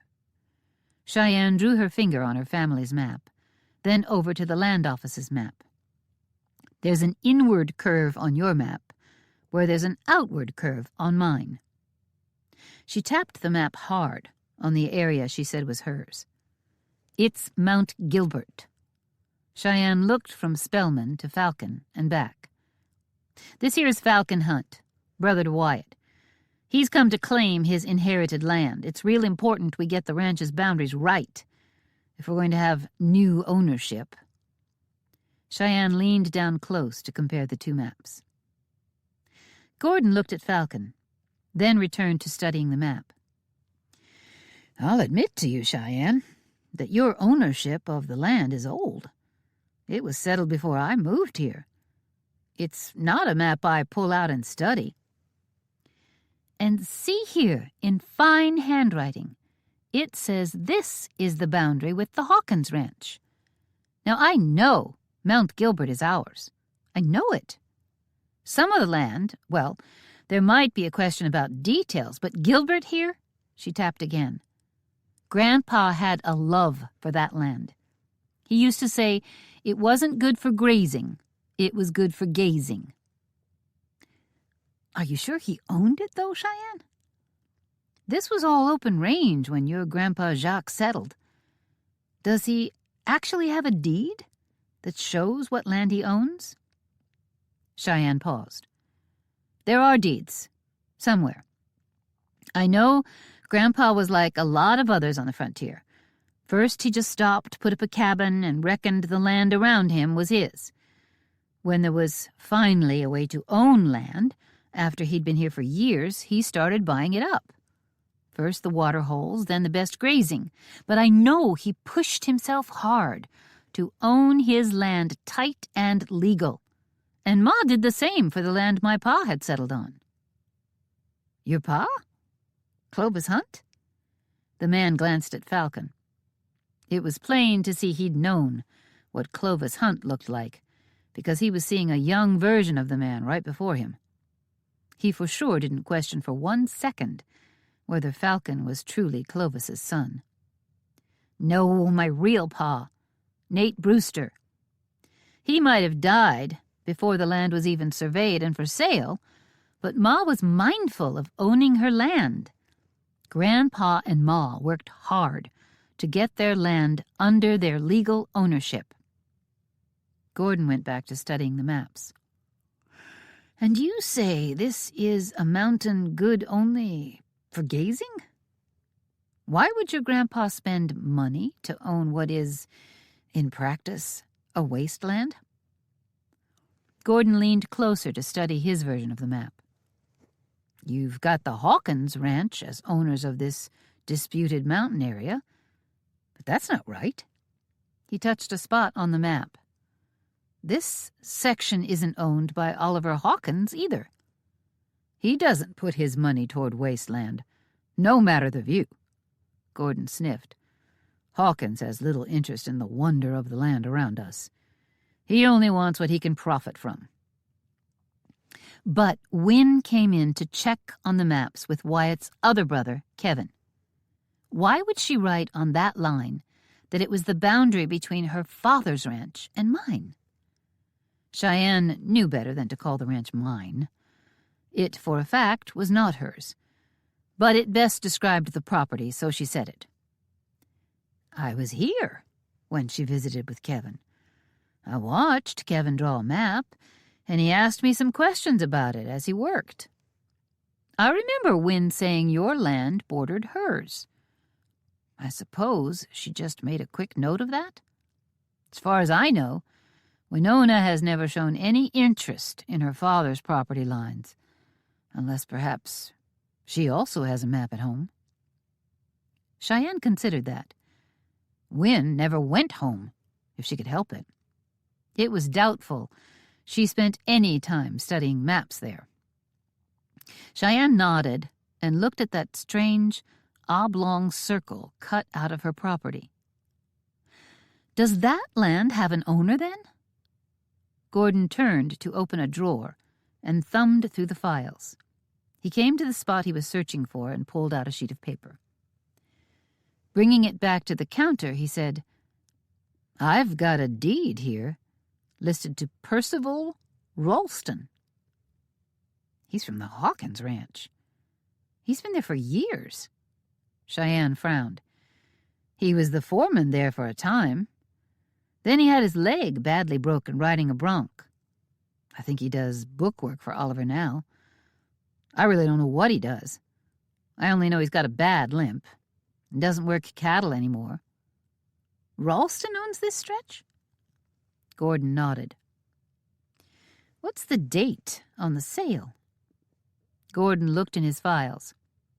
The drawers slid farther open, and the papers crinkled as he thumbed through them. At last he pulled out a sheet of paper and read for a bit. "He's owned it for nearly 10 years, it seems. That was before I came to the area.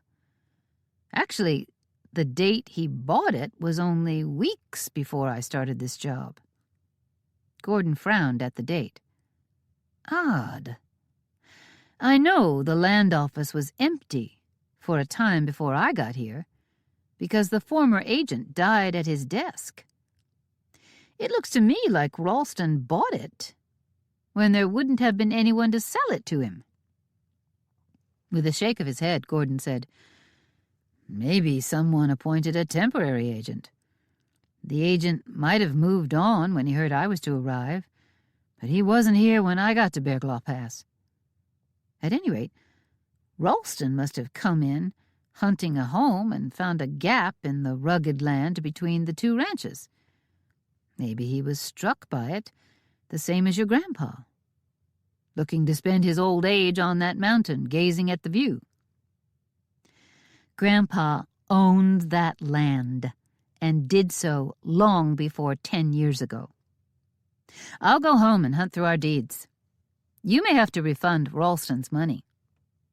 Gordon peered at the paper. "That will be no hardship. There's 1,000 acres on that hill, but he was charged only 2 pennies an acre. That's $20. He bought all that land for $20? Falcon landed a hand on his hat as if the surprise of it would knock it away. "It's listed as wasteland. It has little to no value. I admit that's an exceptionally low price, but a mountain with no grazing land, well, it wouldn't be worth much." Gordon read the papers with a frown. "The name of the land agent on the deed isn't right, though. It's the name of the man who died, and I know the purchase date was after his death. Maybe they dated it wrong, but it's irregular." Gordon looked at Cheyenne, then at Falcon. "I'm going to check into this more closely. I can compare the previous land agent's signature and look into other land sales from around that time. I'll see if any other sales were made between when I know my predecessor died and I arrived. And I'll check the older documents and see what your grandfather bought using those older deeds." As he tapped the counter, his eyes lit up. "Yes. If your grandpa bought this land, there should be an old deed saying so. You bring me in a copy of the original deeds, and we'll check them against each other. If this is your grandfather's land, then there is some skullduggery at hand. I can come in with the deed tomorrow, or wait longer if you need time. Tomorrow would be fine. I might bring Wyatt with me. We both heard Grandpa talk about that land. We both believed he owned it. He certainly spoke of it as if he did." Wyatt's voice added to yours is a good idea. "We'll get to the bottom of this. I promise you." Cheyenne reached out her hand. Gordon hesitated. Shaking a woman's hand wasn't the usual thing. But he took her hand anyway. "See you tomorrow." Cheyenne nodded and pulled her gloves on as she walked outside with Falcon behind her. They reached the horses before she said, "Let's ride out to that mountain. I haven't been there for years. It was more Grandpa's way to gaze at pretty scenery than mine. But I'd like to see if Percy Ralston has put himself up a cabin on my land. Let's find the deed first." Falcon swung up on his horse. "No sense charging into land when we don't have the law on our side." "That's my family's land, Falcon." "I believe you. Now let's prove it." Cheyenne gave Falcon a steely-eyed look, then reined her horse around and rode out of town for home. Molly heard the door open and turned to see her new sister-in-law come in. "I've been shirking here in the kitchen," Wynne said. "I'll make the next meal. We've been leaning hard on you for a while now." The dark curls, bright blue eyes, and pink cheeks. A woman so colorful and with such a sunny smile. Molly could see why Kevin was drawn to her. Molly didn't spend a lot of time looking in a mirror, but she knew she was a washed-out, colorless woman. Blue eyes, but so pale they didn't matter much. Flyaway blonde hair that always straggled loose from the tight little bun she wore. And the only time she had any color in her cheeks was if she stayed out in the sun too long. Then she looked red as an overripe beet, and was, no doubt, about as appealing. Stifling the envy she felt at the pretty woman who'd turned her brother's head, Molly prayed to be delivered from her unkind feelings of resentment. "I've got it started already. Reuben brought in a beef roast last night. I put it on early so it'd be done by noon. I've peeled the potatoes, and I've got carrots ready to bake, and room in the oven for them in just a few minutes when I take out the pound cake I've got baking." Uncharitably, she wondered what the woman could be thinking to come in here an hour before the noon meal and expect it wouldn't already be cooking. Unkind feelings again. She was unnecessarily hostile to Wynne. Again, she prayed for God to guide her. "But I would appreciate it if you took over." She had other work. "Tell me what's left. I'm sorry I didn't come over sooner, but I had to clean up after breakfast with Kevin. Then just now, Andy came in and asked Kevin if he wanted to go look at the branding, learn a little about handling cattle. So Kevin left, and I finally got over here." "Kevin and branding." Molly shook her head. "I wonder if he'll take to it. Do you want to be a rancher's wife instead of a farmer's wife?" Those pink cheeks turned a bit brighter. "I want to be Kevin's wife. Whatever he works at, I'll be working at his side." Wynne's eyes turned thoughtful as she studied Molly. I don't talk about it much, though I told Kevin. But my father wasn't a decent sort of man. I know you had trouble with your own pa." Molly knew Kevin had told Win about the way Molly's parents had died. But even Kevin didn't know the whole story, and Molly was determined that no one ever did. Our parents died when I was quite young. But after Kevin was there to help. Molly's chest hurt, just from talking about such a terrible thing. Mentally squaring her shoulders, she shook off the old times. I was old enough to manage the house and care for Andy, until I felt more like his ma than his big sister. I reckon that's why it comes natural to cook for you all and keep the house tidy.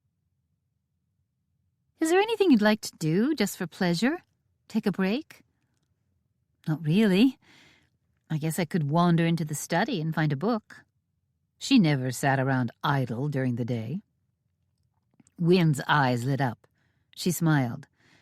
Get yourself a cup of coffee. I'll get the pound cake out of the oven, and there! Her eyes went to the bowl of icing on the counter. You've got a glaze made for it. I'll frost it, and you can drink coffee and eat cake while I work. Win laughed. Won't that make you feel like a lady of leisure? And we can talk while I get the potatoes stewing and the carrots on to bake. Her laughter was contagious enough that Molly managed a true smile. Before she sat, she said, Let me check the cake. It should be done by now. Then, yes, I'll sit down. I'll let you take over while I rest my weary bones. Win smiled back, then got a coffee cup down, while Molly checked the cake and found it done. She drew it out of the hot oven, set it on the folded kitchen towels she'd gotten ready to handle the hot pan, then slipped the carrots in. She moved the already peeled and quartered potatoes forward to begin their boiling. Now that everything was done, sure, she could sit and rest. But it had been nice of Win to offer, and the cake did need to be glazed while it was still hot. Win set the brimming coffee cup on the table and made a wide sweep of her hand. My lady, your coffee is served. Molly sat and picked up her coffee. If she wasn't so frightened and sad about losing Kevin, her partner and best friend forever, she might come to like Win. But she wasn't going to rush into anything. Cheyenne slammed the door open and stalked across the kitchen without looking left or right. Falcon, a pace behind her, said, Molly, dinner sure smells good. Hi, Win. There's a mix-up between the land office and Cheyenne's memory of the ranch boundaries. We're hunting the deed. Gonna straighten this out. With a flinch, Cheyenne wondered how it had happened that the rough-hewn, barely civilized Tennessee mountain man with the addled brain had better manners than she did. By the time she was done flinching, she was through the room and forgot Win and Molly in her rush for Grandpa's study. Cheyenne went straight for a row of drawers built into the wall of shelves behind Grandpa's old wooden desk chair, always squared behind the massive oak desk Cheyenne's pa had made for Grandpa as a Christmas present, years before this house had been built. Cheyenne knew her ma and Grandpa had worked hard to make the study worthy of that pretty desk, and she always thought of the love of her family when she looked at it. She dropped to her knees by the first drawer and went straight to the D section. It was all real tidy, and she remembered right where those deeds were. They weren't there. Scowling, she looked up to see Falcon standing there with his hands in his back pockets. Aren't you going to help me? Can't read. Oh, well, you won't be much help then. I reckon teachers like Molly and Win might help. I suppose. And this is now 1/3 Win's ranch. Cheyenne said it like she was taking bites out of the words. She ought to come in here and help. Except what? The deeds aren't here. Stolen? By Pa? Well, that hadn't occurred to her. She realized she was still wearing her hat. She reached up and tore it off her head. Why would he do that? Maybe something about the map being changed? It might, if he was around, if that sale went through and there wasn't a land agent, then it's someone up to no good. And that sounds like Pa. Sinking back from where she knelt to sit on her heels, she whacked her hat on the open drawer, then slammed it shut with a loud thud. Or maybe it ain't under deed. It might be under land or ranch or boundary or... He trailed off. Whacking Falcon with her hat, which did no harm, as he was standing and she was sunk down on the floor, she said, I get it. I haven't looked at those deeds for years. And maybe I haven't ever looked at them. Maybe Ma and Grandpa had them out, and I was just standing around here listening. So I'd better go through the files more carefully. She whacked Falcon's ankles again, then tossed her hat on the desktop. She went back to the first drawer and slid it open. This ranch was an old one, and the files piled up. Still, a ranch didn't run much on paper. It was mostly done with hard labor, sharp thinking, and a strong back. But the files had been years accumulating, and the job was a big one. Before she started, she looked up and sideways at Falcon, still standing there. You should learn to read. It's real handy. Falcon shrugged. We've got 2 teachers here at the house, and near as I can tell, not counting cooking and cleaning, mending and gardening, milking the cows and gathering eggs, neither of them have much to do. I think you have to count all of that. They have a lot to do.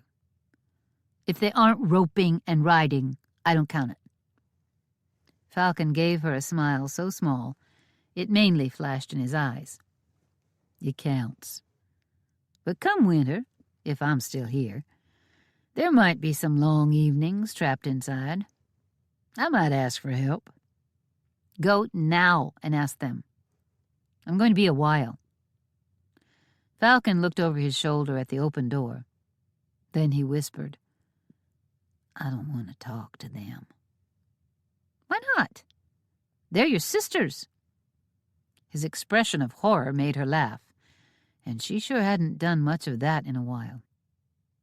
They are not my sisters, and neither are you. Wyatt and Kevin are just barely my brothers. I like the idea of having a family, but I'd have preferred a less troublesome one. One where I get shot and drowned less often. Cheyenne would have preferred a less troublesome family, too, so she could only agree. She decided to leave him to do whatever he wanted and turned back to her drawer. I'm going to go through all the papers here, and I need to look in a chest that had been in Grandpa's room and another that was in Ma's. This is going to take all day. Get the teacher ladies in here to help. I will. We can spend the time after we eat going through everything. You're fussing about a deed to land that isn't even yours. All right and legal, but... Cheyenne? She ignored the churn of anger that lived day and night in her gut. What? Whatever the law says. That land is yours. I won't stand in your way. Pa used a bad law to cheat you, but I won't be a part of it. That's real decent of you, Falcon. Her stomach churned just a bit less. I need to remember that Clovis did this to me. Neither you nor Kevin did it. I've been mad at all of you, and there's no fairness in that.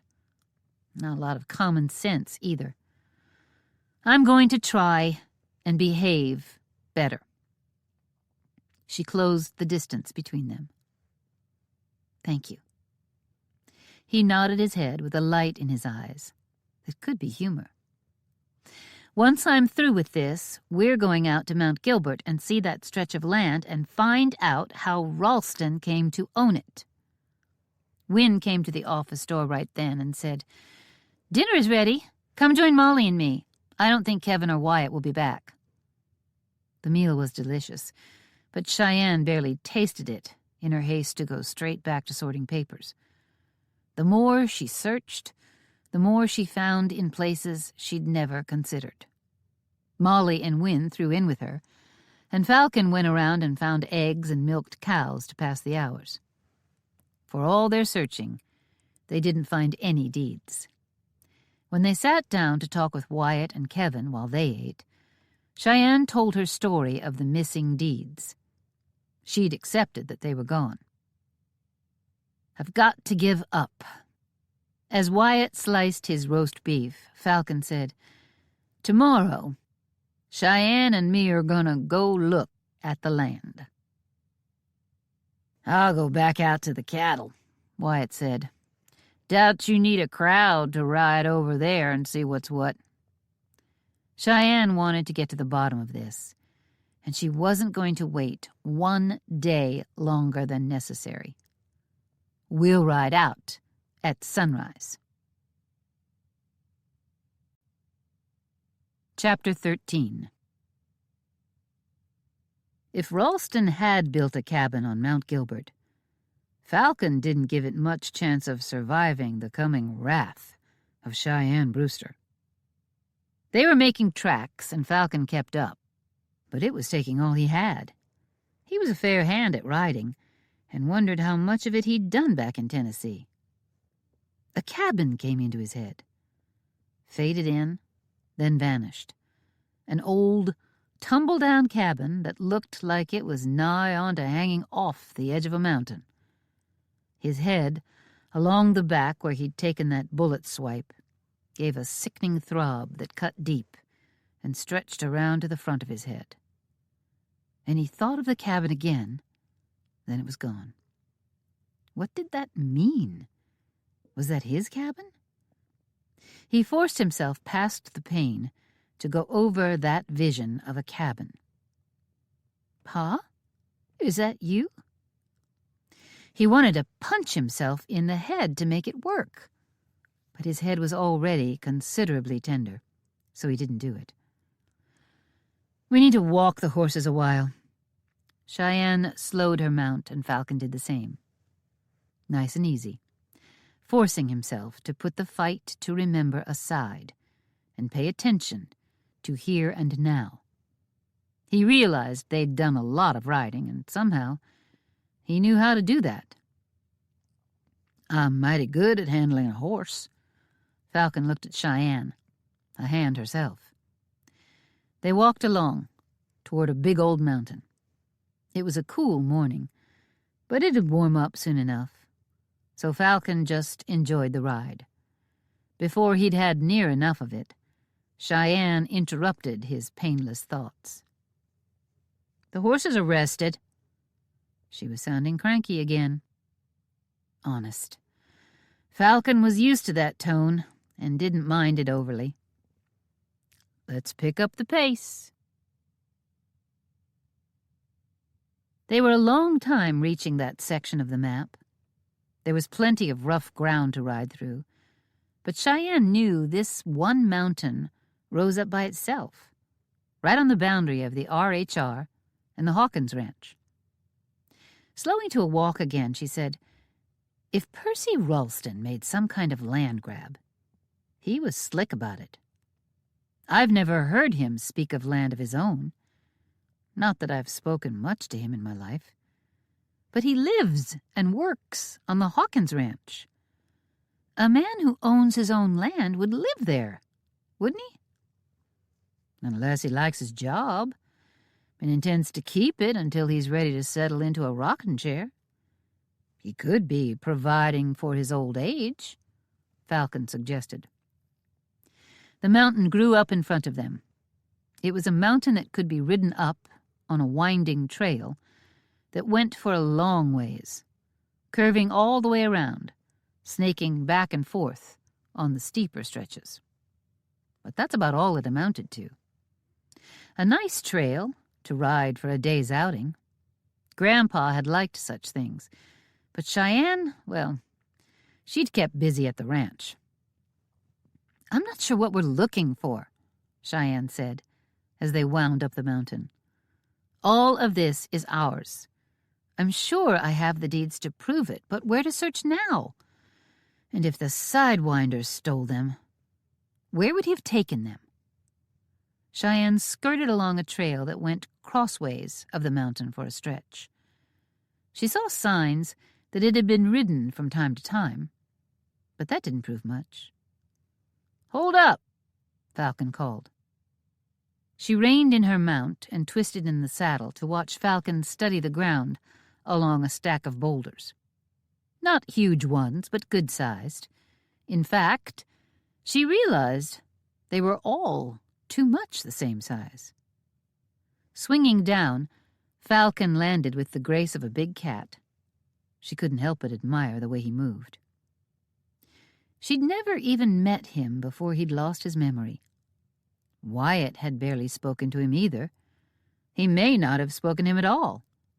Kevin and Wynne, as well as Molly and Andy, had exchanged a few words with him, but very few. How could anyone judge his character? "We tried to kill you in Independence, Missouri," Tuttle had said before Cheyenne shot the gun out of his hand. "You're a hard man to kill, Falcon Hunt. You not only got past us, you stole our horses, guns, money, and supplies, and headed on west. You're a thief." Falcon, with no memory, had said it sounded like justice. At the time, that had amused her. Cheyenne alit as she watched Falcon study the stack of rocks, each about the size of his head. Then he looked up the hill with sudden, alert attention. Cheyenne remembered how good he was with the trail and was sure he'd seen something. She ground-hitched her well-trained horse and came to his side. A whine drew her head up. "Look at that." Falcon was already looking, his hand on his pistol. A dog, a black, long-haired dog with a white streak angling down its face, giving it one black eye and one white. "It's hurt. Any wounded animal can be dangerous." Falcon lifted his hand from his weapon and spent a few seconds moving rocks aside, then took his first step on a trail that had been very carefully covered. Cheyenne thought of Percy Ralston. Pretty badly stove up, and he had been for years, with one leg that barely worked, leaving him with a limp that made hard work impossible.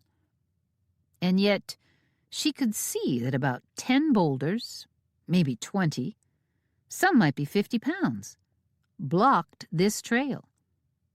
Hard work lifting them aside. She'd just about swear the chore was impossible for a man with Percy's struggles. Had he been faking his injuries all these years? Of course, she'd rarely seen him. If he'd been around her, she might have noticed a phony limp. The dog's ears folded back. It bared its teeth but stayed lying on its belly. A low growl rumbled. The dog's shoulder was soaked in blood. "Let me go first." Falcon was closest, so it figured he was going first, but she still said, "Why? Do you have a way with animals?" Falcon looked over his shoulder at her, glaring. "I don't know." He turned to face the dog again. Cheyenne kept forgetting he had forgotten everything, which was a strange thing to realize, forgetting he'd forgotten. But he was able to do most everything, handle whatever came along.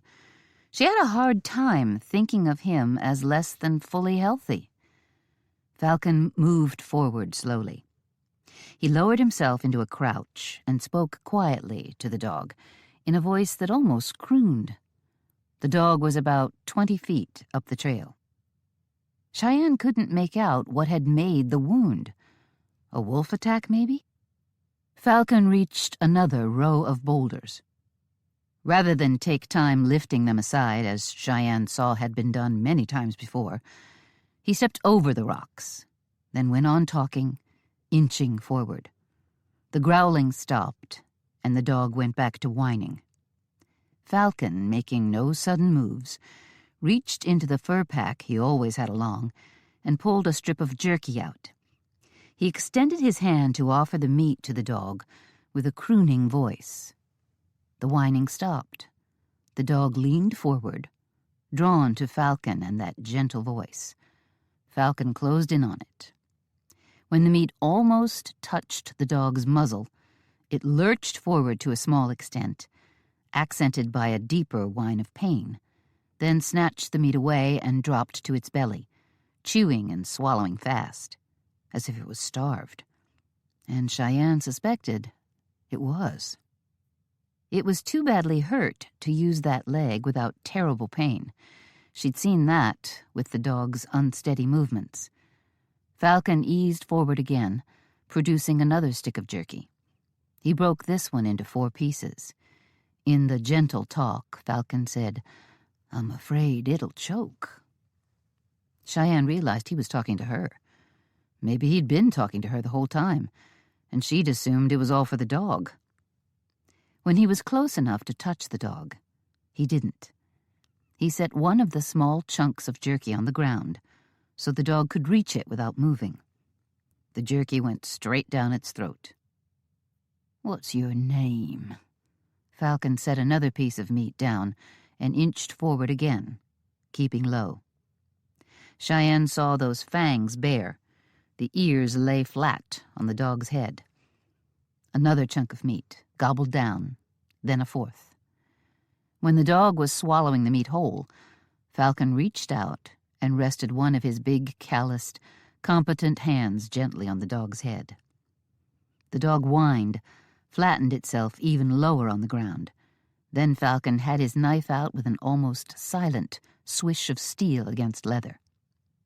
Was he thinking the dog needed to be put out of its misery? Cheyenne had to fight the reflex to launch herself at Falcon and stop him. Before she could do it, Falcon's hand slid toward the bleeding spot.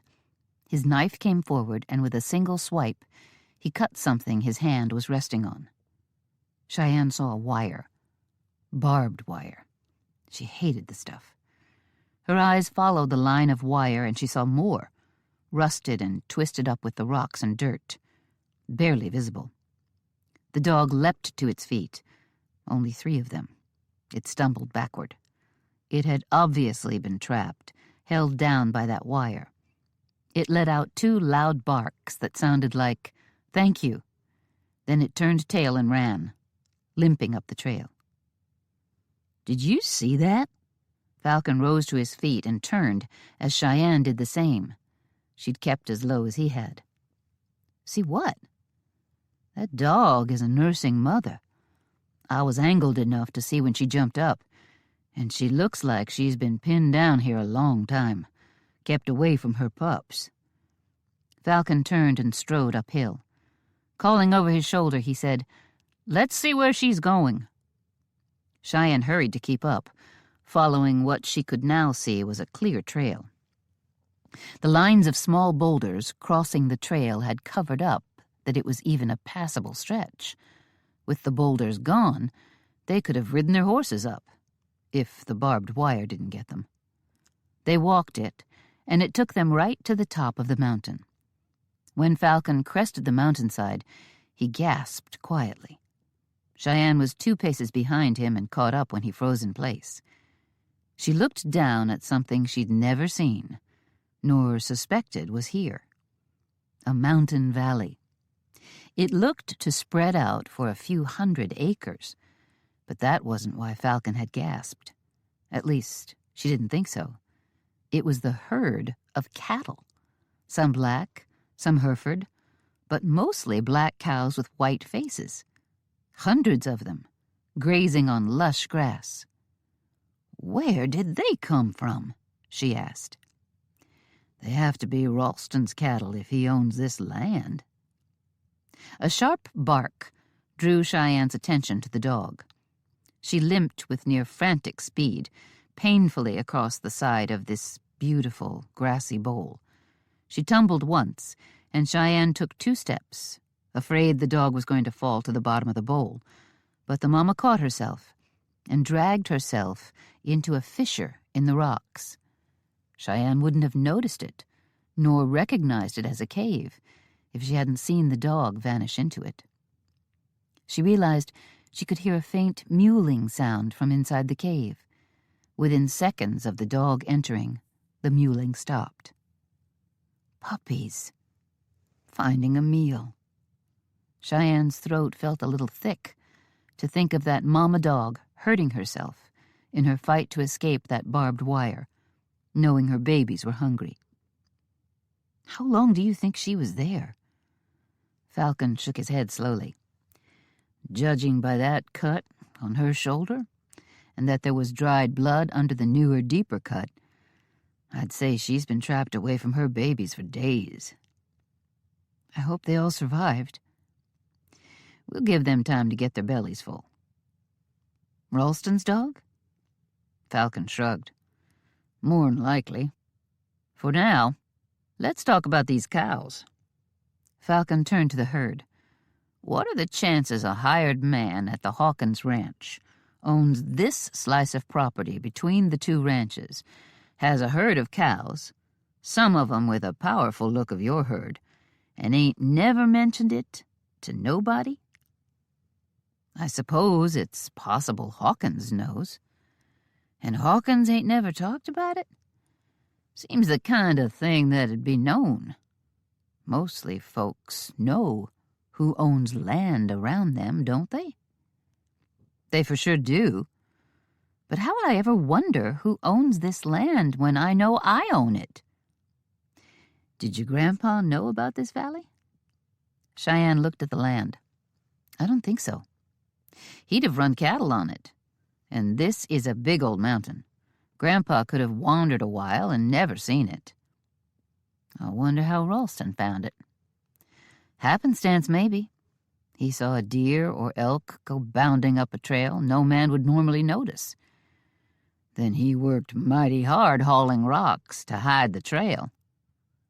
A man who could barely walk, Cheyenne thought. As for this land and herd coming to Ralston in some honorable way, the chances are somewhere between slim and none. Hawkins has Herefords, the red ones with the white faces. We have Angus, the all-black ones, and if you crossbreed the 2 kinds of cattle, you get cows that look just like these. I wonder if he rustled your cattle at first, along with Hawkins's. Then once his herd got big enough to grow on its own, he quit adding from other herds. You said he's been out here a long time, and Spellman said Ralston already owned this mountain when he came to the land office. Ralston could have been doing this for years, letting his herd grow, maybe even slipping a few head out to sell. From what I can see, they're mostly all branded with that stick with 2 loops, a P facing back, an R facing front, sharing a center stick. PR, Percival Ralston. I'll bet it's a registered brand, but not on the few Herefords and Angus.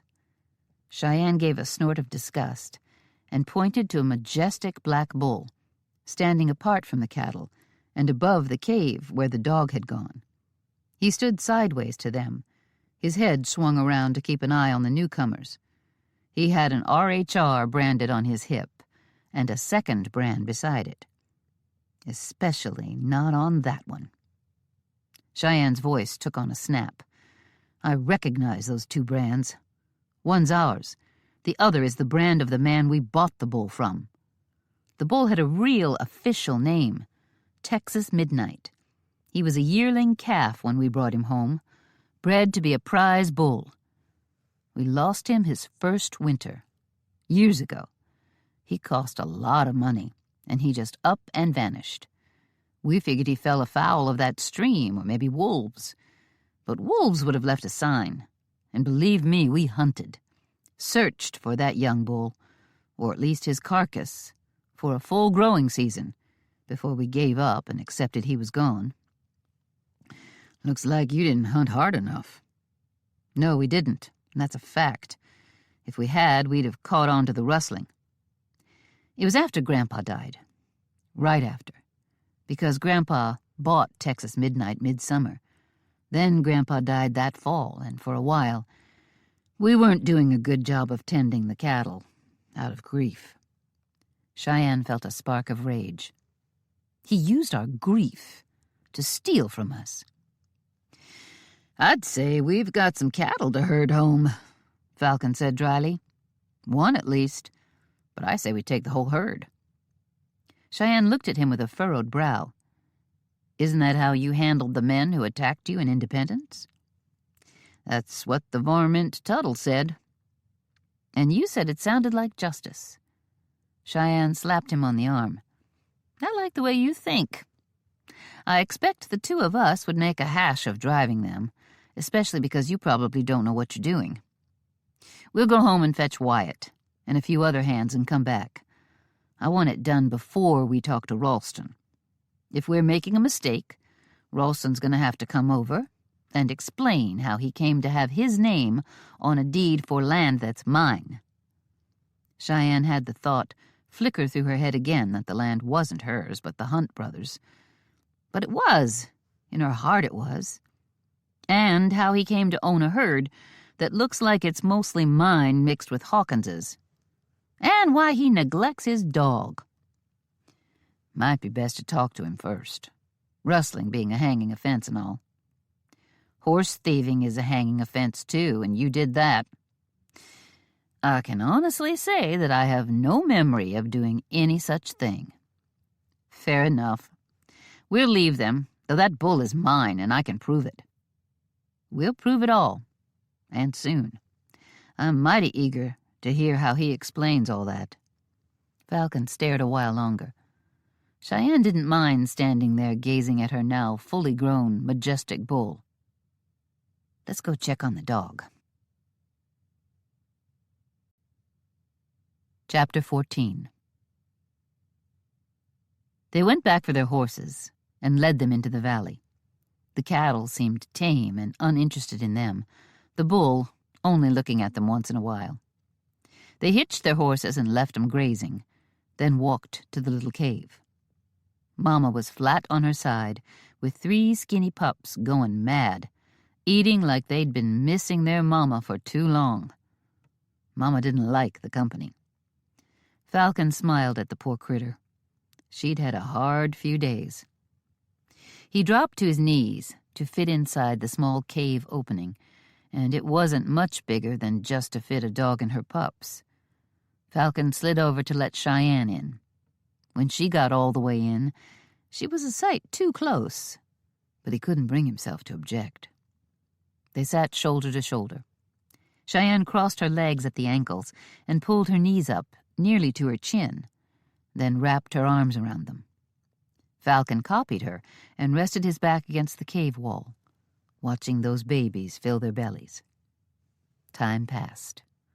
Crowded in like this, Falcon felt all the aches he'd been shutting out of his thoughts. But they were healing. He'd be his own self soon, whoever that was.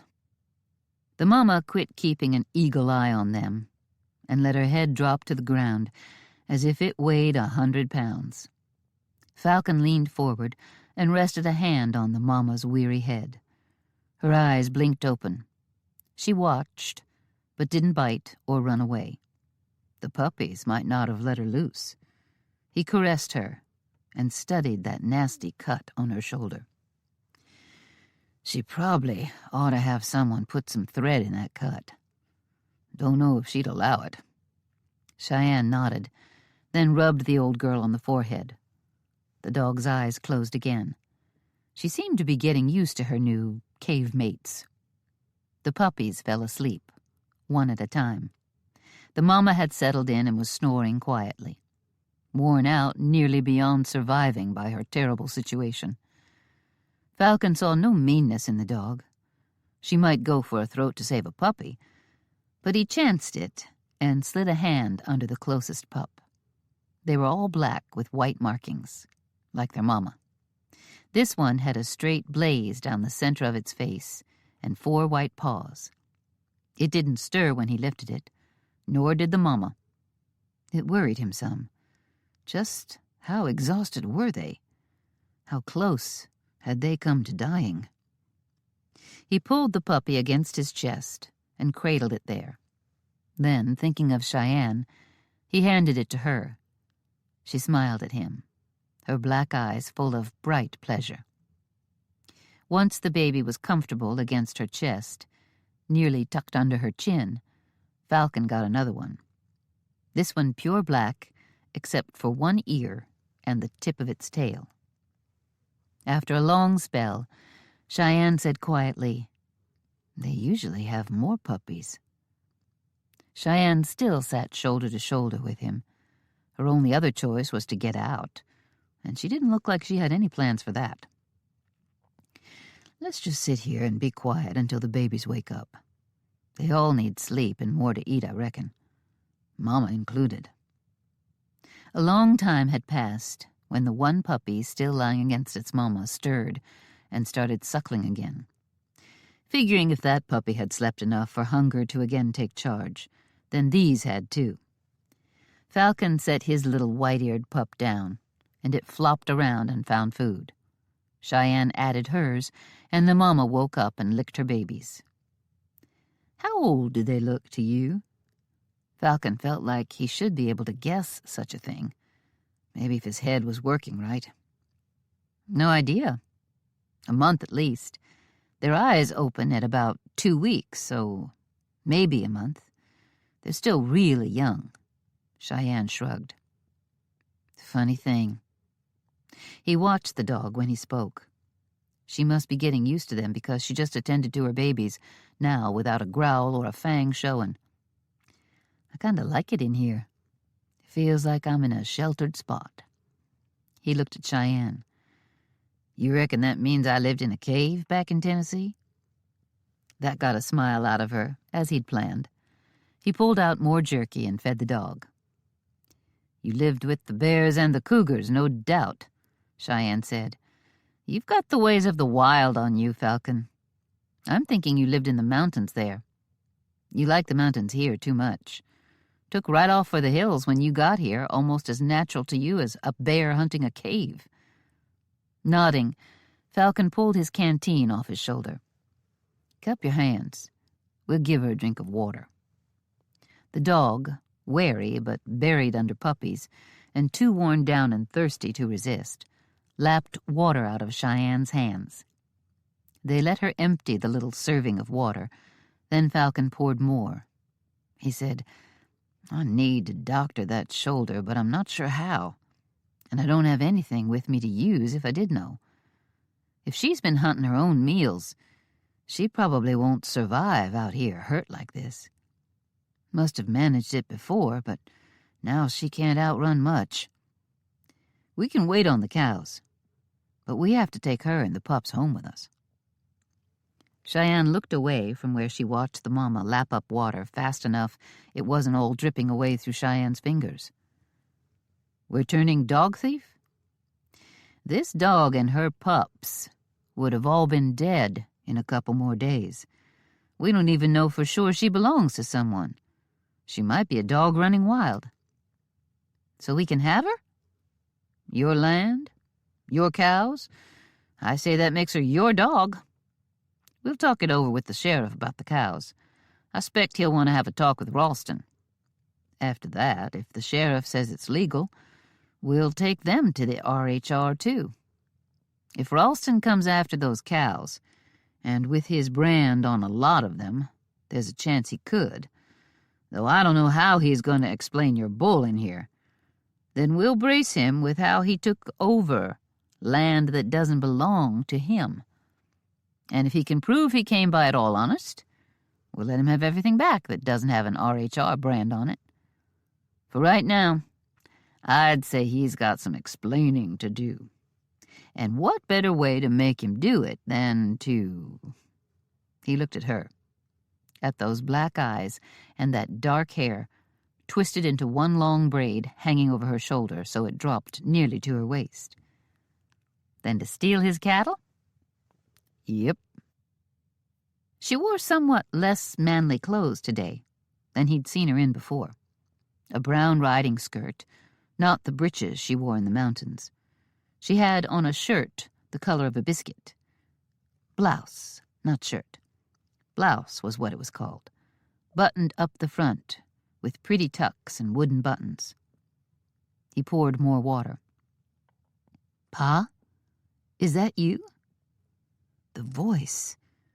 Who had said that? It was gone before he could focus on it. Like a flash of lightning, he thought, Harvey. Could Harvey have been who said, "Pa, is that you?" Could he have a son named Harvey? The pain came fierce. He bent his head forward to force himself to bear it, hoping more memories would come. Then he knew Harvey was a mule. That came clear. "Falcon, what's wrong?" A hard tug on his arm brought his head up. He didn't know it was down. He capped the canteen, set it aside, and rubbed on the back of his neck. The crease was scabbed over, hardly even tender anymore. I think maybe I had a mule named Harvey." Of a sudden, the front of his head throbbed so hard, his torso fell forward again. He'd have fallen over, laid out on the cave floor, if there'd have been room. He braced his forearms on his knees, rested his head there, and forced himself to reason it out. He tried to picture Harvey. An old, raw-boned mule. Cheyenne clutched his arms. Named Harvey? Harvey, yes. I'm sure that's from before. Out of my memory. Harvey was mine. Forcing himself to think made his head throb until it pounded, like someone hammering on it. He pushed on. The things buried in his brain seemed to be trying to get out, but they were using a hammer and chisel to make their way. "You're remembering?" "I think so, yes. A mule named Harvey. But then, who had asked him, 'Pa, is that you?' He couldn't get any image of children who'd asked that question of him. The question was asked by an adult man. That seemed right. The voice was clearer now, and he was sure it wasn't a child speaking. Could it have been him? If it was, who had he asked? Clovis? From what he'd been told, he hadn't seen his pa for years. Keeping his head bowed, he found a prayer inside him. He could remember there was a God, but not what his own believin' had been like. He couldn't get that out of hiding in his noggin either, and the pain was carving his head up. But he pushed on. It was there, right there to hand, if he could only... A hand touched his chin and lifted. He raised his head. Their eyes met. He saw only kindness. Kindness and something else. Her hand moved until it slid up to rest her palm on his cheek. "Stop now. You're in pain. I can see it in your eyes, in the expression on your face. It's given me a powerful headache." He covered her hand with his. It felt so nice, that strong, calloused woman's hand. But I need to keep at it. It all feels close, and if I can just... She brought her other hand up until she held his face. "Stop. Don't hurt yourself like this." "I have to, don't I? I have to keep..." She moved one hand to rest her fingers on his lips. That drove his headache away, and all thoughts of digging around for memories. He said quietly, "I have to remember, Cheyenne." "You will. The pain has to mean you're not done healing. With time, you'll remember. But for now, stop fighting through the pain.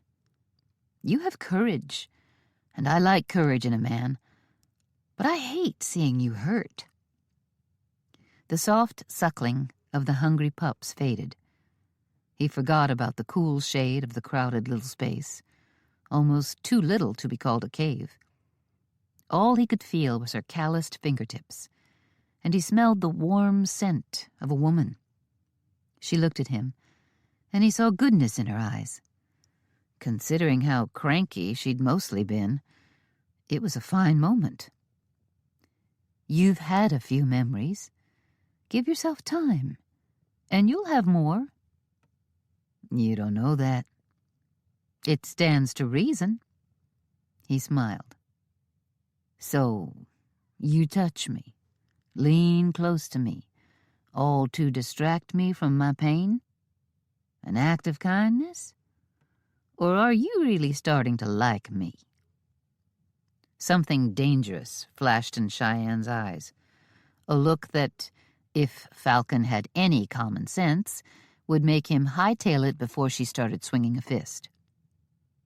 Then her eyes flashed with something else, and she whispered, "I'm starting to like you real fine, Falcon." He forgot every sensible thought in his mostly senseless head. Chapter 15. Falcon Hunt had handed her a puppy. That was no reason to think such warm thoughts of him, but it was a sweet thing to do. A quiet, gentle, happy moment in her life, which had been loud and harsh and sad for too long. And then his pain. Such a gentle act with the puppy. A man she'd trailed in the woods long enough to know how strong and smart and woods savvy he was. And so wounded. Those rugged, calloused hands, handing her that soft puppy. Its belly so full of milk she could almost feel it sloshing as the little critter slept. Her hands touched his as he gave the baby over. An expression on his face. Not a smile. Falcon wasn't a big smiler, nor a big frowner. He didn't laugh or yell. Not overly, anyway. He was a man in control of himself. It was a relief after the treatment she'd received in that will at the hands of Clovis, whose only type of control was to lie well enough you had no idea what went on in his fermented mind. Now Falcon, who'd come here to invade her land, had saved that mama dog. And whatever his outward appearance, that injured, fiercely protective, half-wild dog saw inside to someone she trusted. Cheyenne found herself trusting him, too. She'd told him if he could remember when his ma died, if it was late enough that Clovis's marriage to Cheyenne's ma was illegal, the will wouldn't stand. That meant Falcon would lose everything. And still he'd faced pain, trying to remember.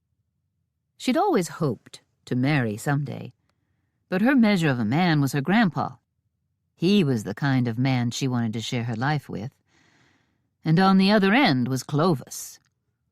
Her ma was a strong, wise woman in so many ways, but she'd let herself be fooled by Clovis. And a big part of that, Cheyenne knew, was because she'd married too quickly. Cheyenne believed Ma would have seen the truth, the rot at Clovis's core, if she'd just gone more slowly. Cheyenne was going to give any man she was interested in plenty of time to reveal his true self. And here she was, thinking warmly of a man she hardly knew at all. Moreover, a man who didn't know himself. For a moment, she'd thought he would kiss her. She'd never imagined wanting such a thing, but she had. Inside, she was churned up, heated up, melting. It was the oddest feeling, and she wanted more of it, especially because it was only now that she realized how cold she'd been, how frozen inside. Yes, she'd known of how hard and angry she'd been since the reading of the Sidewinder's will, but she now knew, even before that, she'd kept much of herself lassoed and hogtied, never to run free. Never had she imagined wanting to be touched and held by a man. She thought of her hasty plan to marry Oliver Hawkins. She'd known him a long time. He might not send her pulse racing, but she knew him and wouldn't be fooled by him.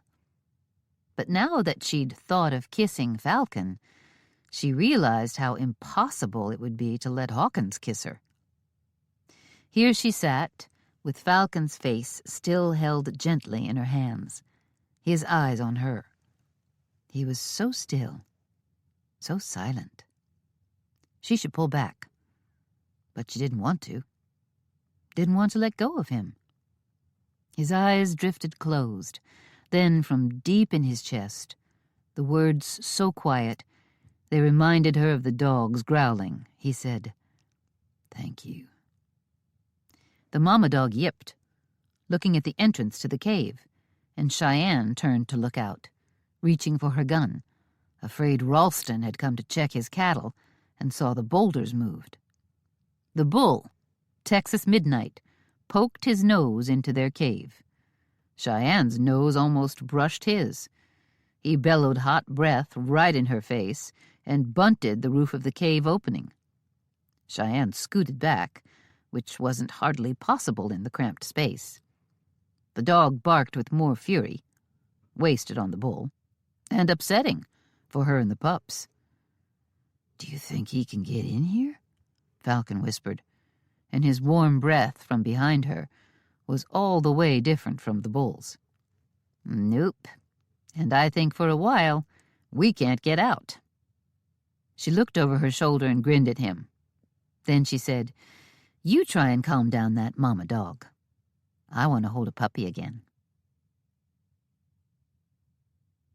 Don't answer this if it's going to make your head hurt. Falcon turned to look at Cheyenne, who carried his bag, filled with puppies. He had the mama dog draped across his lap. Once the bull had tired of staring at them and wandered off, they'd loaded up the dogs, giving the mama plenty of time to sniff her babies to make sure they were all right. Then they'd carried them down to the horses and headed for home. "I'm going to come back for my bull, whether the sheriff lets me have those cows or not, and to get rid of that barbed wire."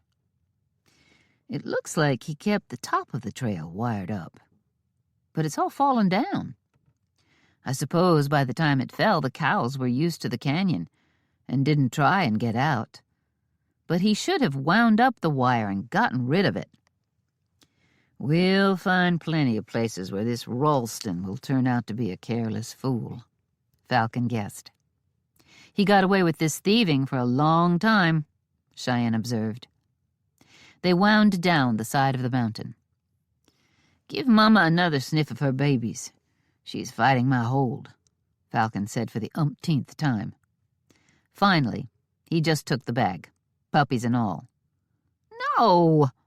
Cheyenne made a swipe for the bag, but the mama growled, and her ears went back. Cheyenne scowled. "Why do you get to carry all the dogs?" Falcon laughed. A nice change from the pain. "What did you start to ask? About me not answering if it made my head hurt?" "Oh, that's right. I want to talk about Harvey." Falcon, paying close attention, didn't feel a single pang. "Just you asking about it didn't give me pain. Let's see." When they finally reached the bottom of the mountain, and Falcon could pay less attention to his horse, and the dogs had settled into sleeping, he could think on Harvey. "Just tell me what you see. Don't search for more." "A mule." "What does his bridle look like? Does he have a saddle? Are you riding him or leading him?" They were mighty good questions, and it set him to thinking not of what he couldn't remember, but on the details of what he could. After he'd told her all he knew about Harvey, he said, "And I saw a cabin. A little ramshackle thing. It's built into the side of a hill, or probably a mountain. In the paperwork we got, your address was a town called Chickahoochee Cove." "That rings something in me, but I can't really remember it. It's just a name that somehow seems right." "That's probably your cabin you're remembering." They rode along, a friendly sort of ride. Falcon talked of his cabin until his head started aching. "Enough now," Cheyenne said. "We've used up the day, and we'll be lucky if they haven't thrown our supper out to the chickens." "I hope they saved enough to feed the dog." Cheyenne looked at the dogs, then her eyes raised to meet his. It was there, between them. Falcon could feel her hands resting on his face. How it upset her to see him hurting. How close they'd been in that tight little cave. "I'm starting to like you real fine, Falcon." It helped get the pain away from him. "Let's pick up the pace if the dogs can handle it," she said. "I want to talk to Wyatt about those cows." Chapter 16. "You found Texas Midnight?" Wyatt had barely washed up and sunk to his chair. Molly and Wynne were putting a meal on the table.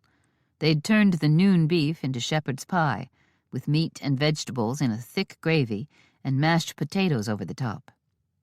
No one had ever cooked like this at the RHR. Ma was no hand at it. She was good enough to keep them fed, but she was working long hours with Grandpa.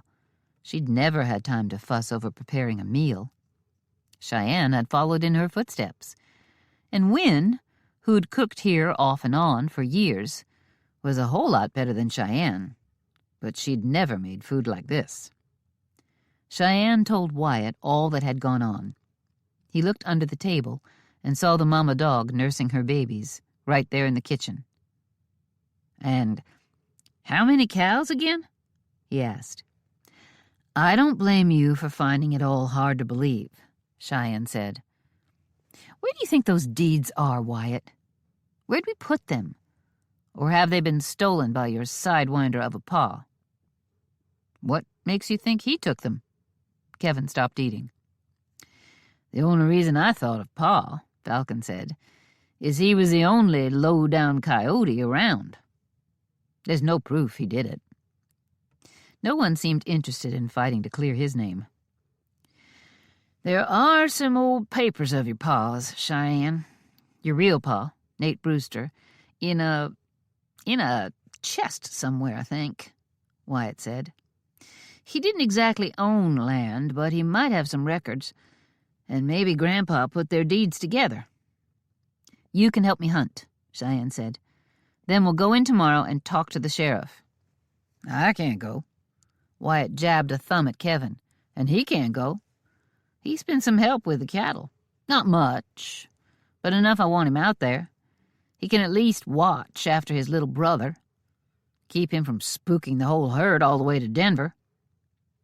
"I'm glad to try," Kevin said. "Falcon and I will talk to the land agent tomorrow. And to the sheriff again," Cheyenne said. "It's time to stop asking questions and start getting some answers." At that, Molly set a custard on the table and a bowl of peaches she'd found jarred in the root cellar. But she'd done something fancy to the peaches, and the custard smelled like a slice of heaven. She added coffee, and it distracted them all from their planning, which was just turning into a repeat of Wyatt asking the same questions from different directions, over and over. Falcon found himself enjoying the way the family ate and talked, and sometimes squabbled. He tossed a few hunks of tender roast beef to the dog, then glanced under the table to see a chunk of beef coming from the other side. He looked up and saw Cheyenne blush at being caught. Family. It was an interesting business. He found it suited him. Cheyenne shoved the trunk back under the big sofa in the front room. She'd forgotten it was tucked under there. This house hadn't been dug into like this in all the years she'd lived here. "Nothing. I'm done," she said in exasperation. "We're going to have to hope Gordon Spellman found what we need." She stood and crossed her arms, thinking of any other place she could search. The whole family had been at it for over an hour. Wyatt had even gone and looked in the barn, where they had a few things stored, even though Grandpa would have never left them out there. She and Falcon were alone in the front room. Kevin and Wynne had gone to bed. Molly had the kitchen clean and bread baked for morning. She'd looked in every corner of the kitchen and her room, and as Cheyenne had known, there was nothing. Wyatt had come in from the barn and gone to sleep. Falcon had the bunkhouse to look forward to. The dog was already tucked in there with Andy. "Let's get some rest." Falcon came up to her and rested one hand on her arm. "We'll start again tomorrow. We'll get it figured out." Nodding, it all caught up with her. The shock of the Sidewinder's will that had thrown her whole life into upheaval. Long days branding, a week in the wilderness, and now the worries about the ranch deeds. She was exhausted. But maybe, even though there was a lot to figure out, they were on the way. She let her shoulders sag with fatigue, and it brought her too close to Falcon. He wrapped his arms around her. "Rest against me for a bit." She couldn't resist letting him bear her weight for just a moment. She thought of the puppy. With her head resting on Falcon's strong chest, she let a faint smile curve her lips. The moment between them stretched. Then it became something more than a moment.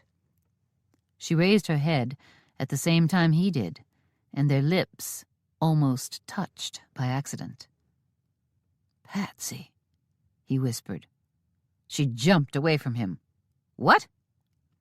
A bucket of ice water couldn't have cleared Cheyenne's head any faster. Falcon stumbled back, his eyes wide. She saw the knowledge in them. He knew what he'd said.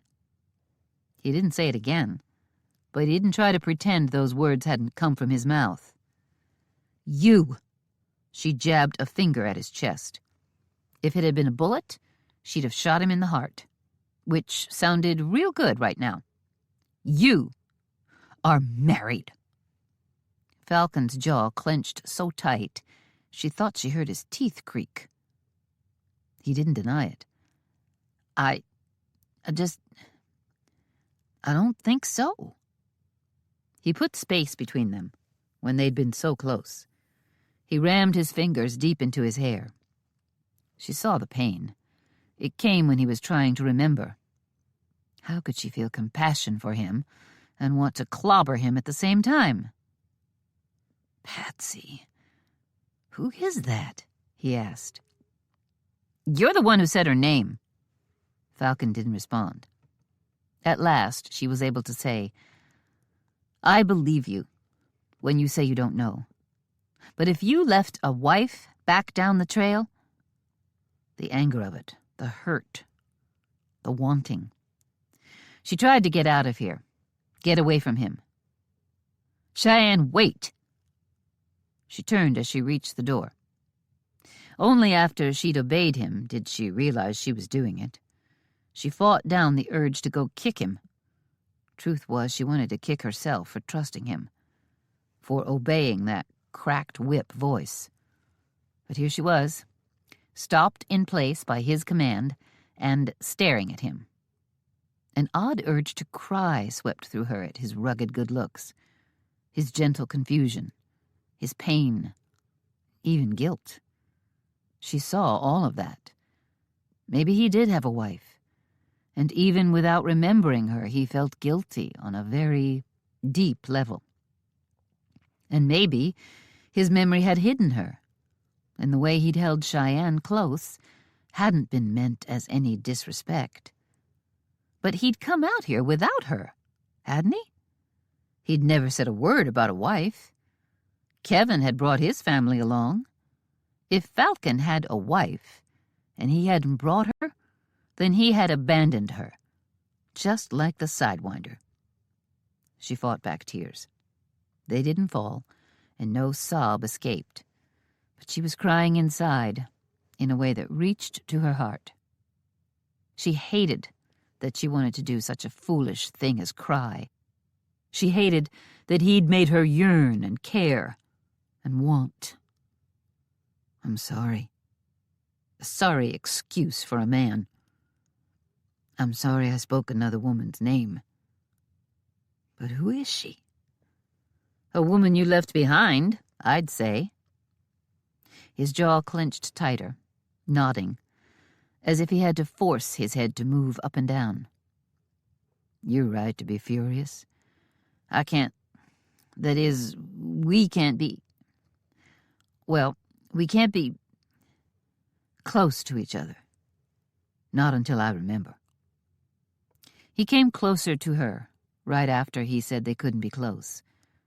And she didn't run. He was absolutely right. Cheyenne's heart, previously neatly frozen and safe, was now aching. I do know one thing, Cheyenne. If I'm a polecat like my pa, then losing my memory might be for the best. Why? So you can abandon a wife, maybe children, with a clear conscience? No. Because if I'm a low-down sidewinder of a man, then today I can become someone new. The thought of abandoning a family is sickening. I can't believe I have it in me to do such a thing. Talking of it makes me ashamed to the bottoms of my feet. If that's who I was, then that's not who I will be anymore. He came toe-to-toe with her.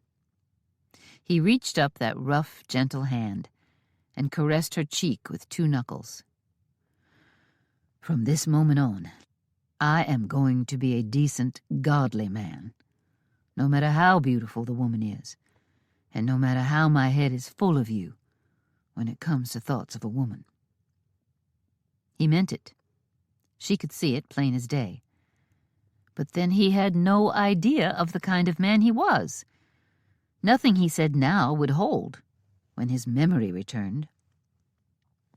From this day forward, I intend to be a better man than my pa, and that means nothing passes betwixt the 2 of us until I know for certain I'm free. It was a noble promise. She wished him luck keeping it. Then she left the room on the silent vow that, free or not, men couldn't be trusted, and that was what she needed to remember. Chapter 17. Wyatt stepped out of the back door of the house.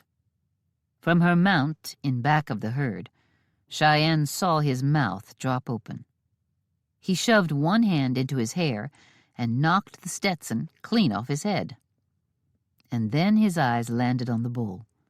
He went from shock to pleasure, then anger. Shouting, Wyatt ran for the nearest corral gate. "Reuben, get out here! Andy, Kevin, you too!" There were horses in the corral, but it was a good-sized yard. They could live together for a bit if they had to. Andy came out of the bunkhouse. He ran in exactly the right direction to keep the cattle from turning away from the corral gate. The kid was learning.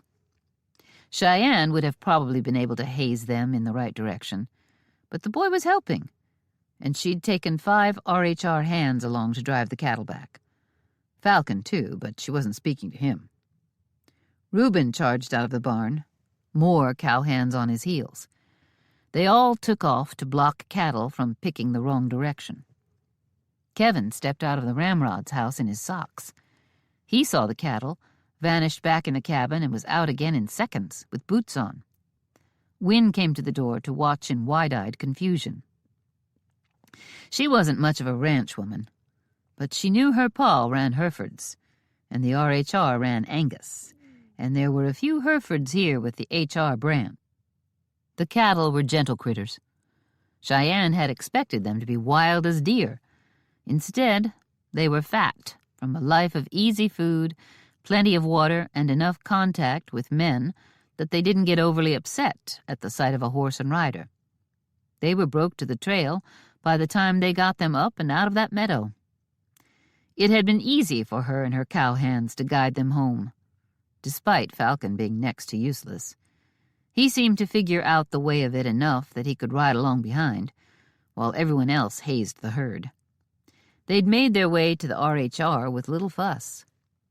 Now those mostly black and white cattle walked calm as you please into the corral. Reuben ordered the men to get the horses out of that corral away from the cows. Horses, especially cow ponies like these, would sometimes make a game out of herding cattle they shared a space with, which, in a pen like this, amounted to bothering them. Best to separate them as soon as possible. Wyatt had the gate closed, and Cheyenne was on the ground. Falcon swung down and reached for the mama dog, who'd come hobbling out of the house. Molly had kept her inside until the cattle were penned up, but now Molly stood at the kitchen door, and the dog was loose, coming straight for Falcon. The mama was already looking stronger. She needed to put on some weight, but she'd survive. Andy came up to them and picked up one of the puppies. "Can I have one of these for my own?" His question was about the only normal thing anyone had to say about this mess. Better than talk of cattle rustlers and land grabs, betrayal that had gone on, maybe for years. It had to be for years. "You can have all 4 of them as far as I care." Cheyenne dragged in a chestful of air to calm herself before saying, "Let's go inside." "The sheriff told you to take the cattle?" Wyatt watched the cattle crowd up to a watering tank that stood in the yard. "Yep. He listened to my story, went with us to the land office, rode out to that valley and checked it out, then said he was going to bring in Ralston." "So the land agent found evidence Ralston's deed was forged?" "Yep. Spellman's got proof of our claim and is transferring the deed to that. There's a whole lot to tell about his checking old records, old signatures, dates from the time Ralston recorded his purchase. There weren't any other purchases besides Ralston's because there wasn't a land agent. The date alone shows it to be a fraud. He must have broken into the land office and put a forged deed in and stole the original one." Cheyenne wanted to talk to Reuben, too, but he was busy riding a horse into the corral to lasso the horses in there. The other men were with him, and though she hated being suspicious, she wasn't sure whom she could trust. The last trouble they'd had was with their own ramrod, partnering up with the foreman from the Hawkins ranch, and Percy Ralston was another HR hand. Was he the only outlaw left, or were some of Cheyenne's own cowhands in on this? "I still can't believe you found our bull," Wyatt said. "He's a beauty." Cheyenne turned and marched to the house. Wyatt fell in beside her.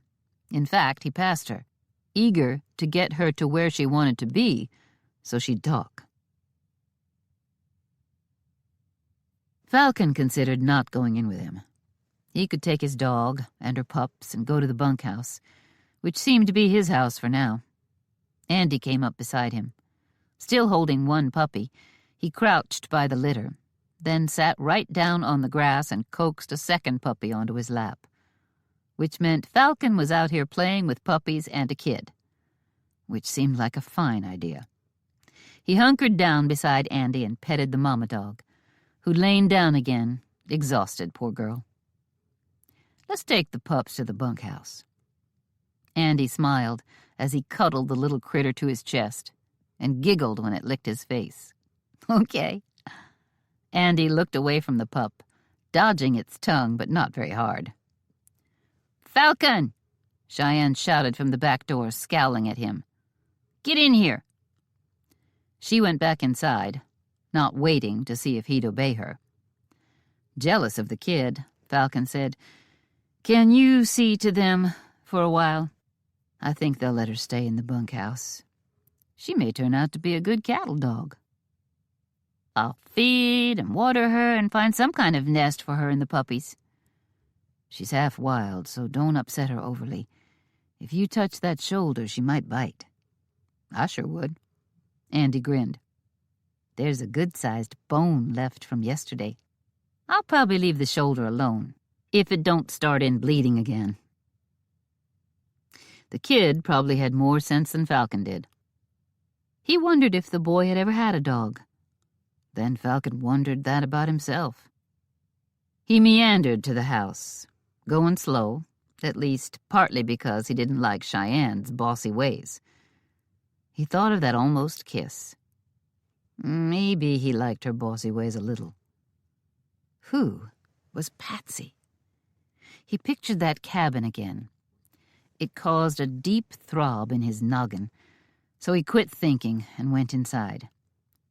The whole family was sitting at the table squabbling, except Molly. She was by the stove, like usual. Mostly the noise came from Cheyenne and Wyatt.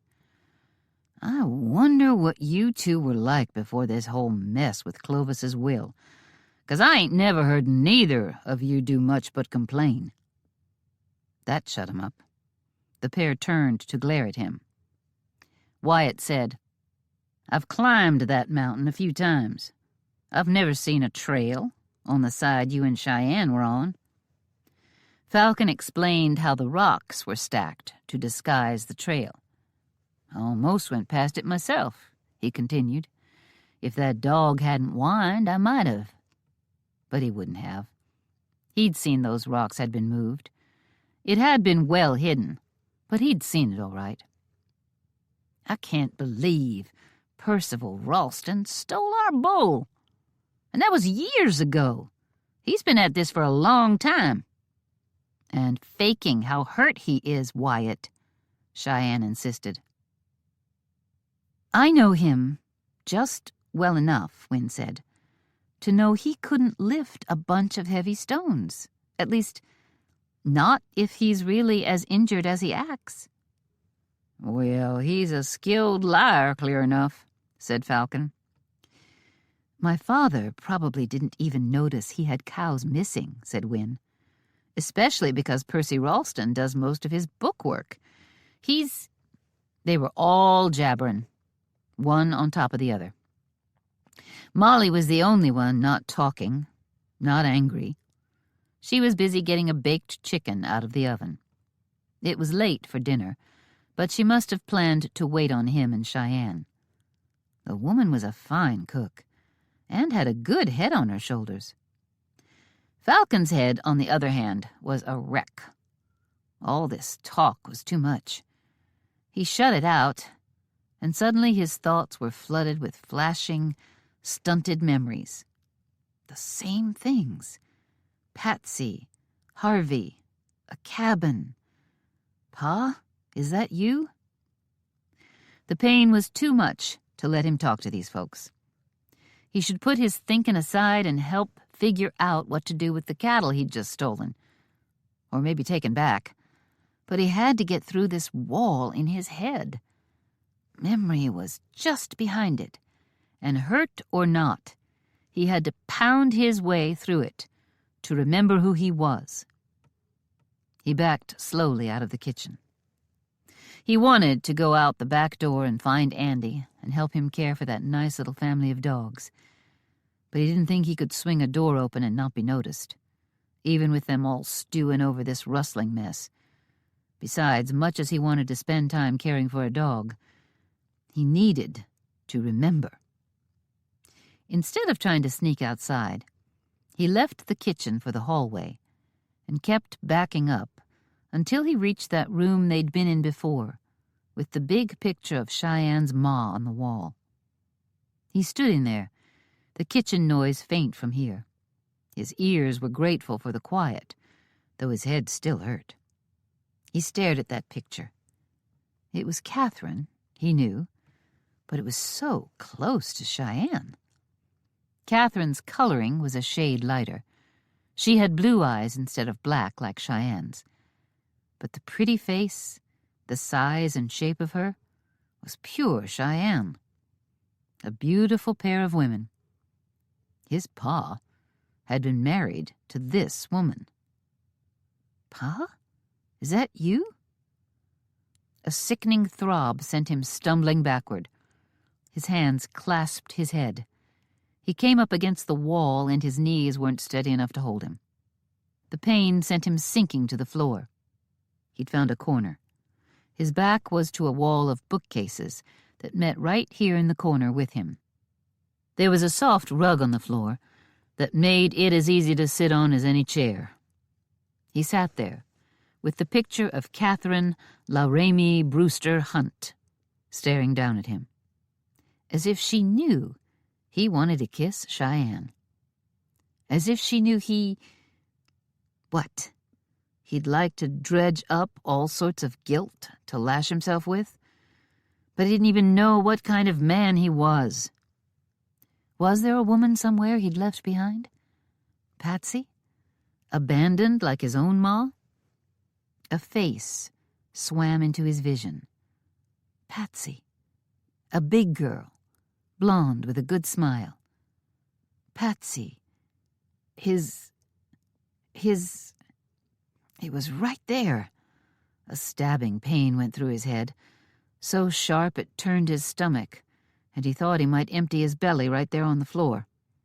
He clutched his head, sank his fingers deep into his hair and pulled, hoping pain on the outside would help him bear the pain on the inside. Who was she to him? The memory came with what felt like a kick in the head, but he had to know. He couldn't be anything to Cheyenne if he had a wife. Patsy. His wife.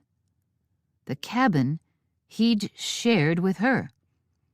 The cabin he'd ridden away from, to head from Tennessee to Wyoming. He waited, wanting more to come through that door, or for him to step through it into his memories. But that one glimpse. Cheyenne had been a betrayal. She had to have been if Patsy was his wife. Pushing himself, he knew, if he could just hang on a little longer, bear the pain, he'd remember everything. Chapter 18. He wasn't sure how long he'd been hunkered down there when a movement to his right brought his head up. His eyes were almost blurred through the pain. "Are you bad off?" Kevin rushed to his side and dropped to one knee. Falcon's wavering memories slammed shut. He wanted to swing a fist into Kevin's face and tell him to go away. Then he thought of what Kevin had just said, and the voice he'd said it in. "Did you, once say..." His memory wavered. "Did you ever say, 'Pa, is that you? I mean, say it to me? Ever?'" Kevin's cheeks turned a ruddy color. One corner of his mouth turned up in an embarrassed smile. For some reason, the expression helped Falcon push aside the pain in his head. "Yep, when you stepped off the train." Kevin gave Falcon a worried look, checking him over. Then he rose to his feet. "For just that 1 second, with you turned mostly away from me, you looked so much like my pa, our pa, a man I hadn't seen for 20 years, that I let those words loose. I knew even as they left my mouth you were too young. And You knew Pa was dead. The will and such?" Kevin gave a little one-shouldered shrug. "Considering I'd known Pa was dead for most of those 20 years, and I'd just found out he was dead again, seeing you and not being all that sure he was dead was an easy thing to have flicker through my mind." "Makes sense." "Is your head still sore? Is it worse? You've been moving and acting like you're feeling fine, except for losing your memory." "Yeah," Falcon interrupted, "except for that." Kevin smirked. "Anyhow, I thought you were pretty well off. But you look like you're hurting bad." Falcon didn't like talking about how weak he felt when he was hunting inside his head. A man needed to hide if he was weak. The weak were prey, supper. Animals and people were both dangerous. "Aren't you supposed to be in the kitchen arguing?" "I reckon, but I can't add much to it. And they're yelling just fine without my help." Kevin reached a hand down to Falcon, who, after thinking it over a bit, took the hand and let Kevin haul him to his feet. It was a good strong yank. Falcon was eye to eye with his brother. Their eyes matched. They both had a little dip in the center of their chins. Beyond that, they didn't look much alike. Falcon was an inch or so taller than Kevin, probably broader. They both had brown hair, but Falcon's was darker, straighter. "When you went missing," Kevin swallowed hard, "when we thought you were dead, it made me sad to think a brother I never knew was a brother I never would know." Kevin clapped him on the shoulder, and it was a gentle slap. He was acting like Falcon was fragile. Prey. Though Kevin didn't seem to be hunting. Falcon met his gaze. "A brother. And you have a little sister and brother. I don't think I had anyone else. Except, I think, a wife." "A wife?" Kevin's brows arched.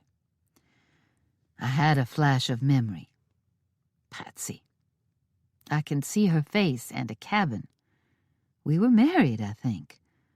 Were or are married." "You don't remember anything else?" "I remember I had a mule named Harvey. And I remembered a man's voice, you, I guess, saying, 'Pa, is that you?' Yes.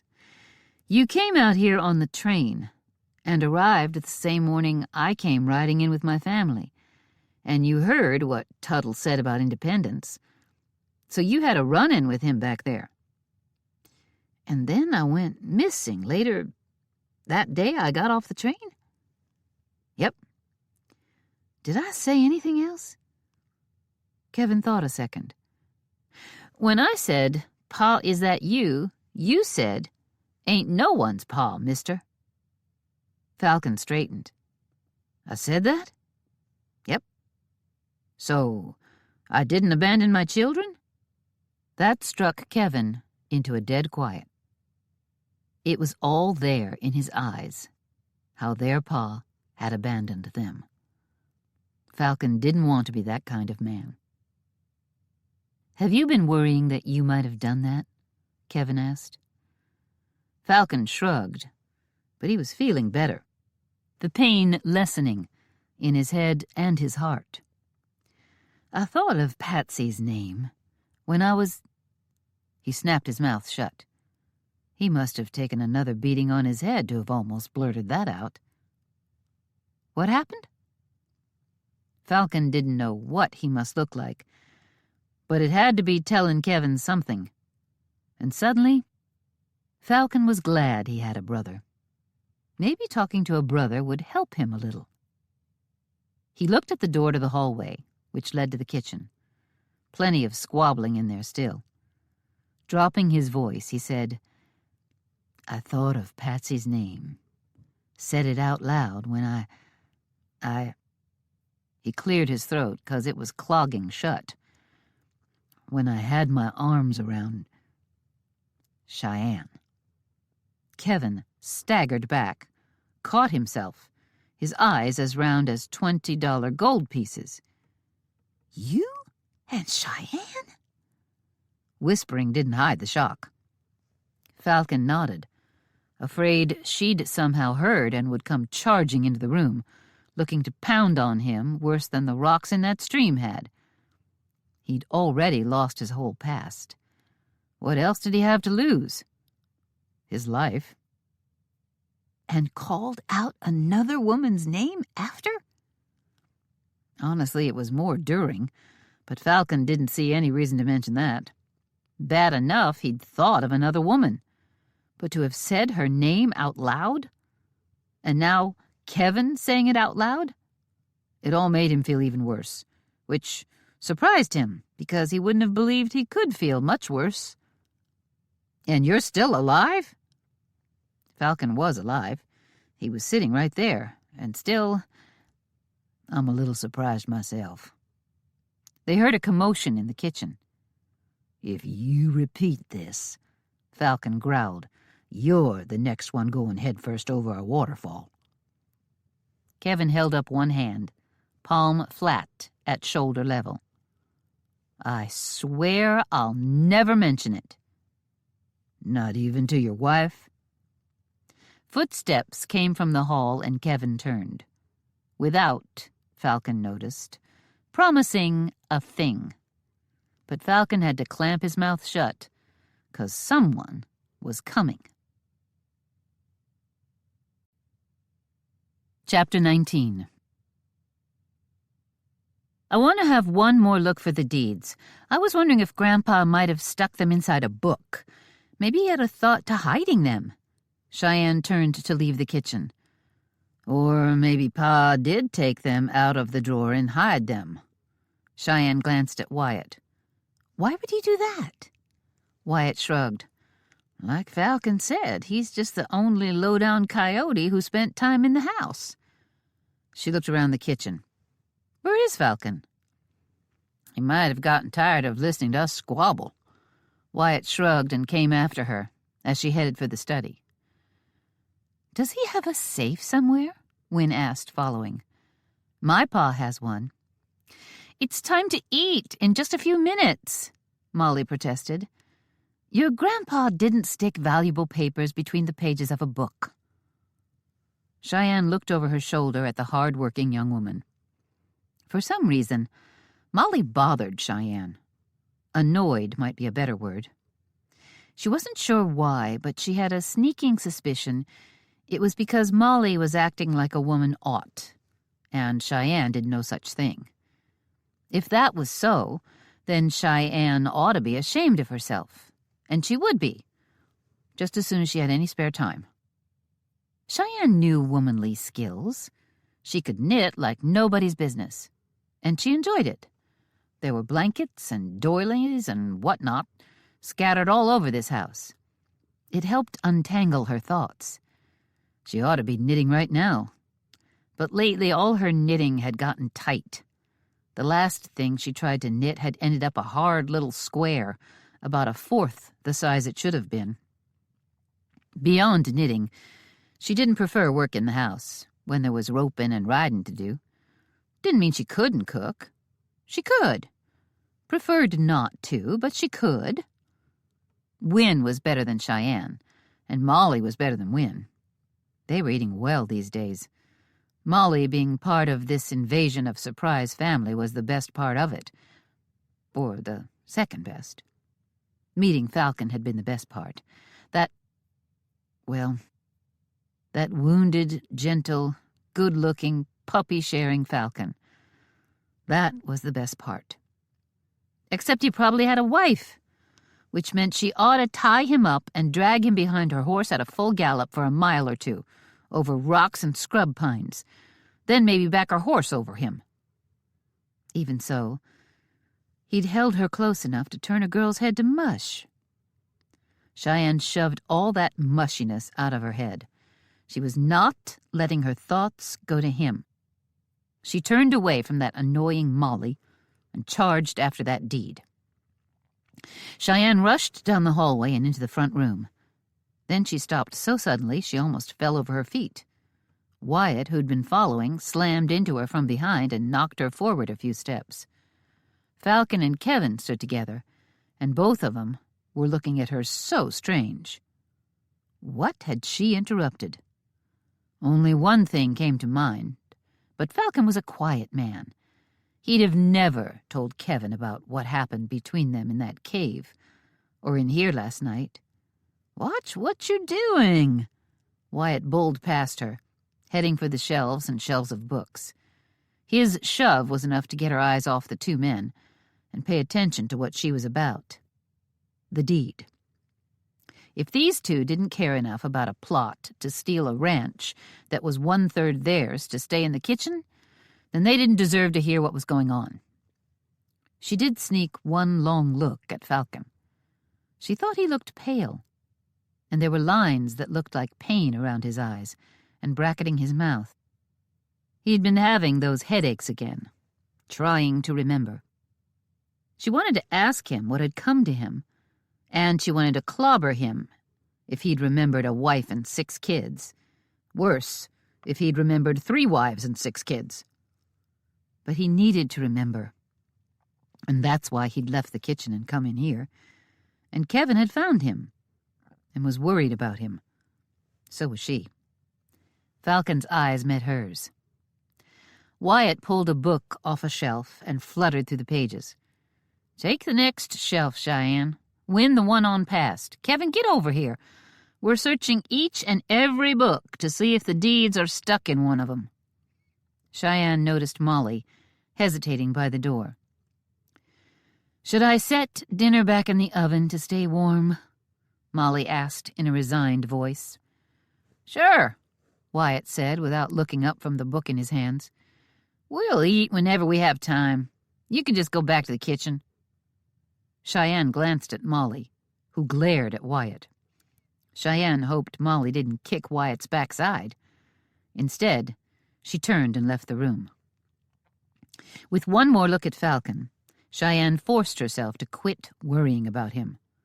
Well, no, she didn't quit worrying about him, but she quit looking at him and took her worry with her while she searched for Grandpa's deeds. "I'll do a row of books," said Kevin, "but I reckon it's a waste of time." Wyatt fluttered through another book. "We've been through everything else, and we remembered the books and decided we should be thorough." Kevin patted Falcon on the shoulder. "You should sit back down. You're not all the way well yet." Falcon nodded, rubbed his temple, and looked around the room. Cheyenne saw him glance in the back corner like he wished he could get as far away from them as possible. Instead of standing in the corner, he picked a soft chair that sat to one side of the fireplace, which wasn't lit. When he sat, he looked almost like he was collapsing. She wanted to go to him, scold him for not stopping with his efforts to find his memories. But she had books to go through. She worked quickly, thumbing through book after book. On her second shelf, she pulled out a book, and a leather packet came with it, dropping to the floor. The top was a flap that was tied down with a leather string, twisted around a flat brass button. She untwisted it, flipped it open, and pulled a stack of papers out that looked older than anything she'd found before. The paper on top was a record of a land purchase. Not the mountain, but the land the house was built on. "Wyatt, everyone! I think I've found something." Wynne left her neat stacks of books behind. Kevin came up beside her. Wyatt was next. She divided the thick sheaf of papers between the 4 of them. "The top one's a deed for the house. The second one is about some cattle Grandpa bought, dated about the time he settled out here. Let's go through it all." Unable to control herself, she went and sat on the settee that faced the fireplace. Falcon had slumped low in his chair, and his head rested against the top of his wingback chair. Another chair, matching Falcon's, sat straight across from him. The matching dark green settee sat between them. Everyone was busy carefully studying the papers she'd found. She'd wondered if Falcon was asleep, but he slowly sat forward, rubbing his right temple, and spoke so quietly she didn't think anyone could hear him but her. "I remembered just a bit more, Cheyenne.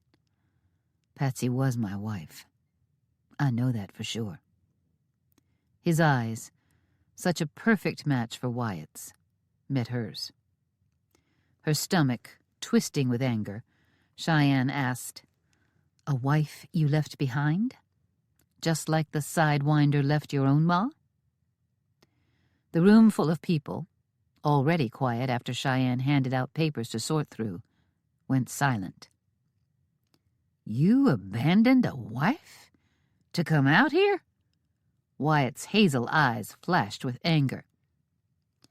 "I don't know much else," Falcon said. "I don't blame you for being suspicious. But the feeling attached to remembering her, it's solid and good. I don't want to believe I left her behind. The land wouldn't have meant much to me. I don't have a hankering to be a rancher. Less than I did, but I've forgotten it. And when I think of home, I feel no guilt for leaving her." "Any memories of your ma?" Cheyenne really just could not stand to talk about his wife anymore, not when she could still feel the strength of his arms. Little cracks were snapping across her heart, to think how close she'd been held by a married man, how interested she was in him. She was tempted to go hunt up a puppy and hug it, in a quest to feel better. Shaking his head, Falcon said, "I don't remember details. For certain not about Ma. I just think there was nothing back there for me anymore. I think that means no Ma, no young'uns, no wife, no brothers or sisters, no family left, no one." Cheyenne nodded, but he could be sure things were over and done between them. Then she caught Kevin looking at her. His eyes immediately snapped back to the papers Cheyenne had handed him. That had been a mighty strange look. What had these two been doing in here? With a deep sigh, Cheyenne turned back to Falcon. "Well, you're neck deep in family now, Falcon. You couldn't be lonely if you wanted to. I think you'd gone off wandering that first day, wanting no part of any of us, and after you lost your memory, you spent a week in the wilderness, showing no sign of rushing back upstream to find where you'd come from." Falcon gave her a half-smile. "I was planning to do that until I saw I was being followed." "By me?" "I told you I watched you sleep, didn't I?" Cheyenne felt her neck heat up. It spread, and she was glad she had a deep tan to hide the blush. "I think you said something about getting close enough you could have touched me." "A woman I'd never seen before, out wandering in the woods. Good tracker, woods savvy." Their gazes met. A silence stretched. "I found it!" Wyatt whooped and waved a paper in the air. For the first time in a while, Cheyenne had an appetite. "Bring it to the kitchen table." Wyatt nodded and headed out, paper in hand. Everyone followed after him. They were fast-moving, eager to have a look at that deed and to get more of Molly's good cooking. Chapter 20. Another horseback ride. Without remembering another blasted thing about himself, Falcon looked at the wild hills they were riding through and wanted to get away from everyone. He was bringing up the rear, so he watched his family. Strange notion to have family. It didn't seem right to him, and yet there they all were, and riding ahead and leading the pack was Cheyenne. He imagined vanishing into those hills and taking her with him. He even thought maybe she'd come along. Then he thought of Patsy and knew she'd never come, and he'd have never asked her to. Shoving that aside, he rode along to visit his new sister-in-law's pa. He was having some trouble keeping track of who all his family was, and he didn't think that had a thing to do with taking a knock on the head. At least, little as he cared about all of this, the ride they were taking led to somewhere that might be interesting.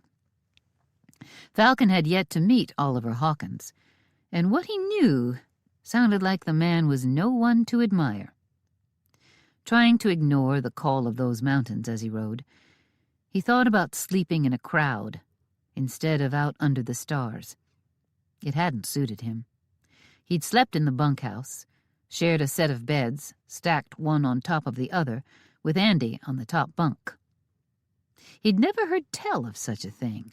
Of course, maybe he had, but he doubted it.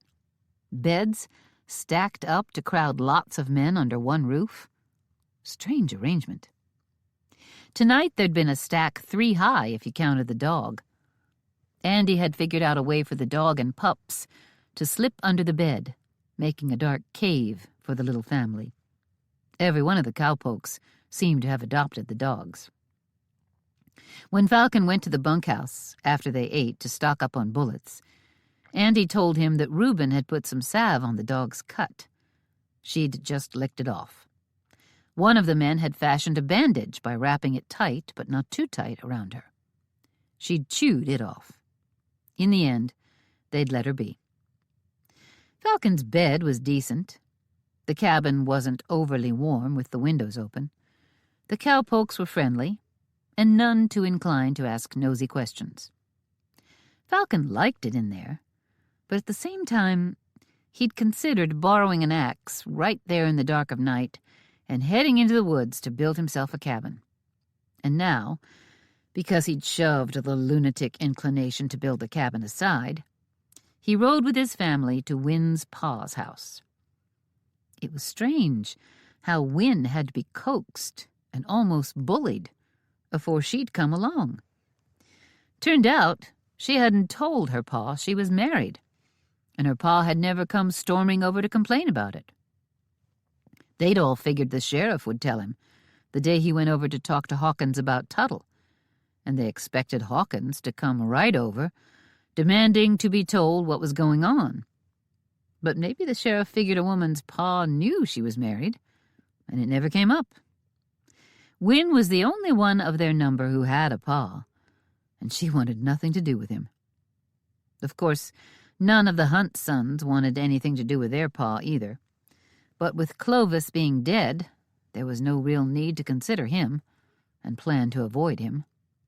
Cheyenne's pa, along with Molly and Andy's, was long dead. Plenty of ways to die out here, it seemed. Oliver Hawkins, though, he was alive and well, and it was clear as rainwater that Win didn't want to see him.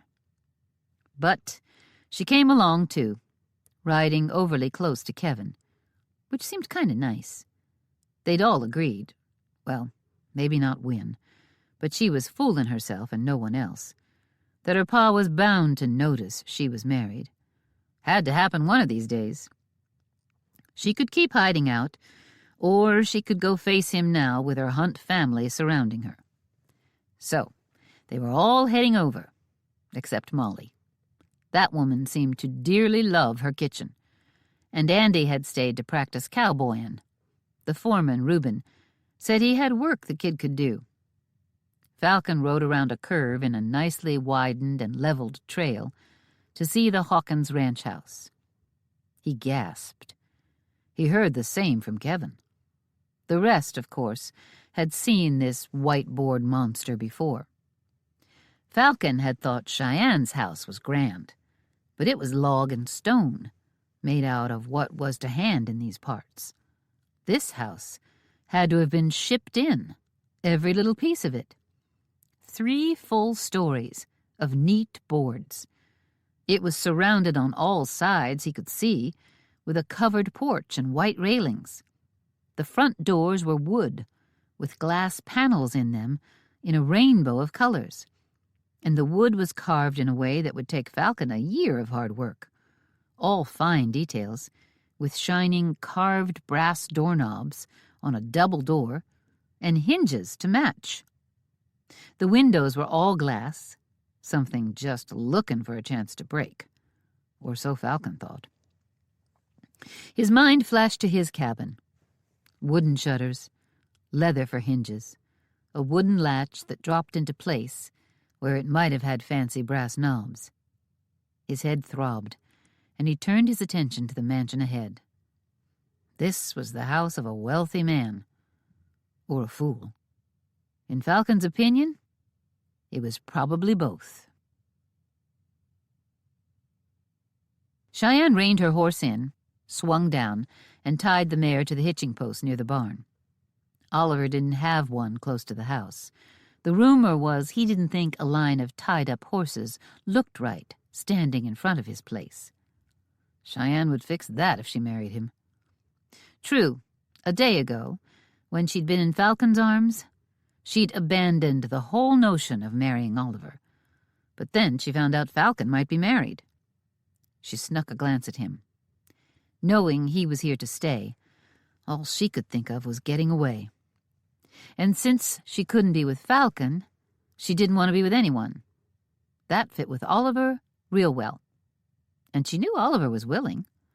And she knew Oliver would step back nicely and let her run this ranch to suit herself. He'd shown little inclination to take charge, just hired his work done. She could run this place, and do it well. They all tied their horses and headed for the back door of the house.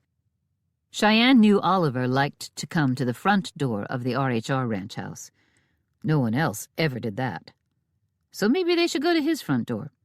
Treat him as he treated them. She hammered with the side of her fist on the back door. Considering the size of this ridiculous house, she didn't expect anyone to hear her, so she'd wait a few seconds, then go barging in and holler until Oliver showed himself. The door swung open before she could reach for the knob. A woman stood there, pretty, not very old, wearing an apron and with her dark hair in a knot at the back of her neck. The woman's rather sharp blue eyes shifted to Wynne. Then she said, "Hello, I'll get Mr. Hawkins. He's in his study." Cheyenne nodded. The woman bustled away. Cheyenne stepped inside, even though they hadn't really been asked in. But this was Wynne's house. Wynne could come in and bring her husband, and his family, now her family. Cheyenne gave Wynne a long look. Who is she? Pa's housekeeper and cook. She's been here just a few months. He had another one when I first came back, but she quit. He wrote an ad in a paper back east to get Mrs. Hobart. That's all I've ever called her. She's a widow, Pa said. She's your age. Wynne followed Cheyenne into a large entry area with pegs for hanging up coats and hats. Cheyenne shed her hat. Cheyenne noticed her old friend was holding Kevin's hand so tight her knuckles were white. A few years older, I think, but not too many. And what about Percy Ralston? He works in his own office in this house, doesn't he? Yes, and he has his own cabin. It's part of his pay. Cheyenne pulled her gloves off and tucked them behind her belt buckle. I suspect the sheriff hauled him off. Wyatt muttered. We probably should have checked with the sheriff before we came here. But it's a long ride out of the way. Since they'd already talked about doing that, debated it near half to death in Cheyenne's opinion, she wasn't going to start up about it again. They'd already decided seeing Oliver about his land and cattle came first. Wyatt hung up his hat on an empty peg beside Cheyenne's and dropped his gloves to the floor beneath them. They all trooped into the kitchen just as Oliver came almost running out. "Winona, is something wrong?" He came at her, arms spread wide. Kevin made a sudden move, a surprising move, and blocked Oliver from giving Wynne a hug. Cheyenne found that shocking. From the look on his face, Oliver did too. "What is going on here?" Oliver's eyes noted that his daughter was holding Kevin's hand. "I met you the other day at the RHR, when you stopped me from hugging my daughter then." Some of the color faded from Oliver's cheeks as he asked, "Winona, is something wrong? Are you hurt again?" "Pa?" Win had to look over Kevin's shoulder to talk to Oliver. Cheyenne knew Win spent little time with her pa, but why did Kevin think she needed to be protected from him? A new husband's possessiveness? Or was it more? "I'd like, that is, well," she cleared her throat. "Win and I are married, Oliver." Kevin gave him a smile, Cheyenne considered very insincere. "Or should I call you Pa?" Wyatt started coughing. Cheyenne thought it sounded like he was covering up a laugh. "You're married?" Oliver squawked like an angry hen. And why not? This was how his only daughter, only child, told her father she'd gotten married. "Yes, Pa. We eloped. And then there was some trouble, and it's taken me a couple of days to get over and tell you." About 5, by Cheyenne's count. "Yes, the trouble. Tuttle attacked you, tried to kill you, and—" Oliver's eyes shifted to Kevin. "And this man here. Sheriff Corley was out. But that was days ago." "I was terribly upset, as you can imagine. I'm sorry." Oliver slipped past Kevin, though Kevin was watching very closely, and patted Win's hand. Win could play the fragile lady quite well. "Enough with the wedding talk," Wyatt cut in. "Did you talk to the sheriff this morning?" "Why, no. I haven't been to town." "He was riding out here," Wyatt said, all business. "Oh, I did saddle up and go for a ride this morning. Must have missed him. Mrs. Hobart didn't mention it." "We found cattle stolen from our ranch and some from yours," Wyatt told the story rapidly. "Hidden in a valley high up on the mountain that borders our properties. It's a land we own, but somehow there was a deed in town with Percival Ralston's name on it." "What?" Cheyenne felt some sympathy for Oliver. His eyes were now on Wyatt, but they kept going back to Win, as if his eyes were iron and Win and her news were a powerful magnet. "You say Percy Ralston did this?" Oliver stepped back, then back again, until he bumped into his kitchen table. He almost fell over a chair and grabbed it, then sat down hard. "Yep," Wyatt nodded. "The sheriff knows about it. He was coming out here to arrest Ralston this morning." I don't know. I haven't talked to Ralston at all today." "We want to look around his cabin and at your bookwork," Wyatt said. "We want to find more proof that Ralston forged a deed to a chunk of RHR land and see if he's been up to any other trouble. I expect the sheriff hauled him off. Do you know if he searched his cabin?" Oliver shook his head. Then he snapped his fingers. "Ralston sent one of the cowhands over this morning with a note, saying he wasn't feeling well and wouldn't be in." Oliver looked over his shoulder toward the door that led to the rest of the house.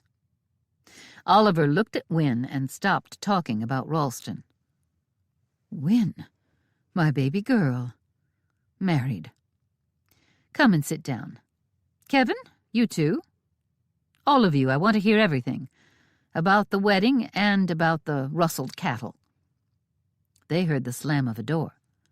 Wyatt charged out of the kitchen and through the house, Cheyenne just a pace behind him. They got outside in time to see Mrs. Hobart galloping out of the yard, bent low over her saddle, heading down the trail that forked to lead to Bearclaw Pass. Cheyenne and Wyatt turned to look at each other. Oliver was right behind them. Then everyone else came out of the house into a clog on the broad front porch. "Where does Ralston bunk?" Oliver pointed to a good-sized house made of the same clapboard that the big house was made of, except it was raw boards, not painted the shining white of Oliver's mansion. And those boards looked so new they weren't weathered yet. That's his place. I wonder where Mrs. Hobart went tearing off to, Wynne asked, not sounding all that fragile and ladylike right now. Her pa didn't seem to notice. Chapter 21. Cheyenne charged toward Ralston's new house. Fearless and tough though she was, Falcon caught up to her. He'd rather not let her run alone into the house of a liar and a thief. Cheyenne slammed the door open. "Percy Ralston, you get out here!" No one came out. She went on into the house to search the rooms. "Mr. Hawkins!" A white-haired man with a limp came out of another one of them bunkhouses, like the one Falcon was sleeping in. How many men did Hawkins jam into this one? "What is it, Bud?" Hawkins had followed them into Ralston's place. "Ralston rode to Bearclaw Pass this morning. He left right after you did, and before the sheriff got out here. He said he'd told you in the note he sent." "I didn't see any note until I got back. And he didn't say he was riding to town. He said he was ailing." "He complains of them joints worse'n I do." Bud shook his head. Falcon saw something in Bud's eyes that made him ask, "Don't you think he hurts as much as he claims?" Bud's mouth made a straight, hard line. "He's mighty faithful to his limping. But I've seen the man move a few steps now and again when he don't think no one's watching. It makes me think he's not quite as laid up as he lets on." Since Falcon knew, considering those boulders, that had to be true, he didn't pursue the comment. Hawkins did. "What do you mean? He walks with a cane all the time. His one knee won't even bend, and it pains him terribly." Falcon didn't like something about Oliver Hawkins. Maybe his smooth talk, maybe the way Wynne acted when he got too close to her, or the way she'd dragged her heels about announcing her marriage. But the man struck him wrong. If Hawkins was a cheat, who'd been cheated by a better cheat, it wouldn't bother Falcon overly, excepting the man hadn't just cheated Hawkins. When Ralston started into stealing RHR cattle, he'd done honest, hard-working folks wrong. That bothered Falcon plenty. He hoped that meant he was an honest man himself. "Did you see him ride out, old-timer?" Falcon walked up close to cut the herd of clamoring folks.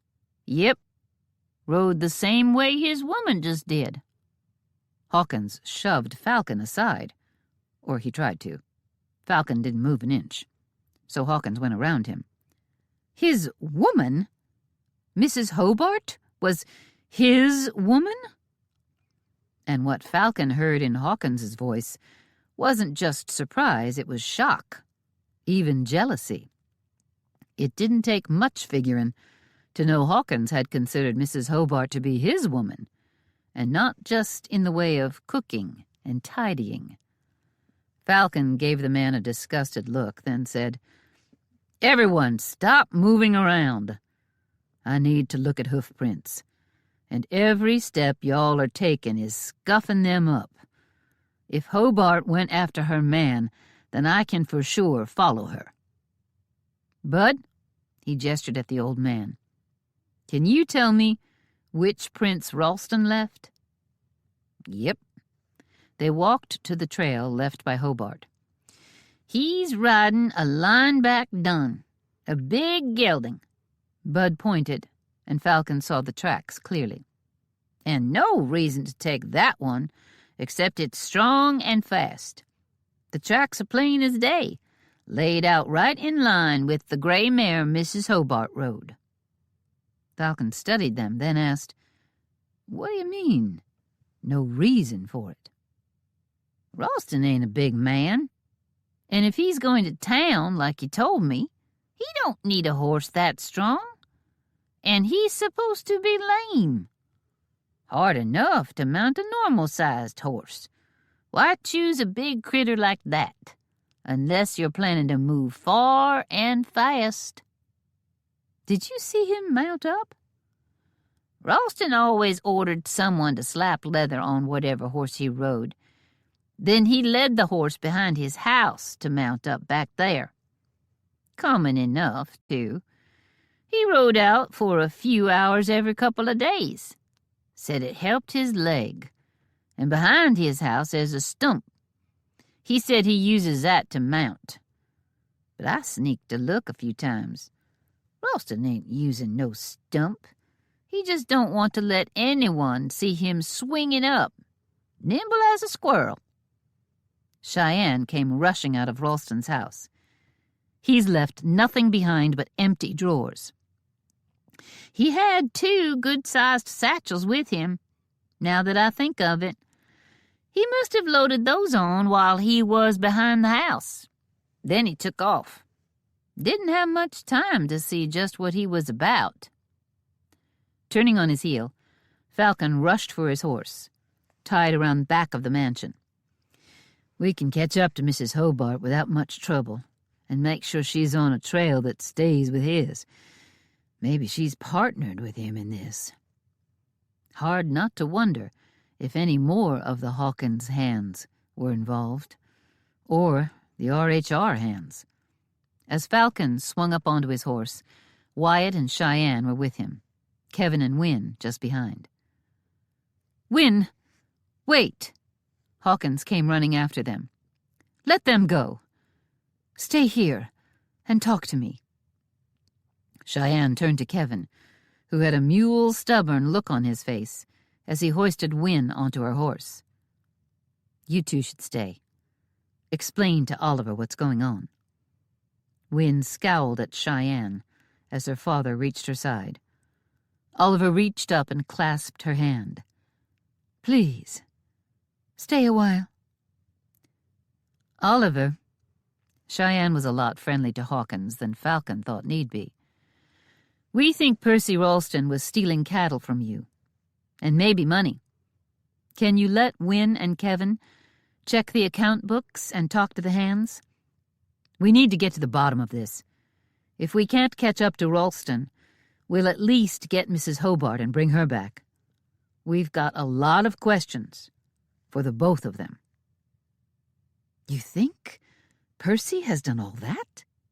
Hawkins asked that question just like a man who didn't have a brain in his head. "And Mrs. Hobart?" Wynne's shoulders slumped.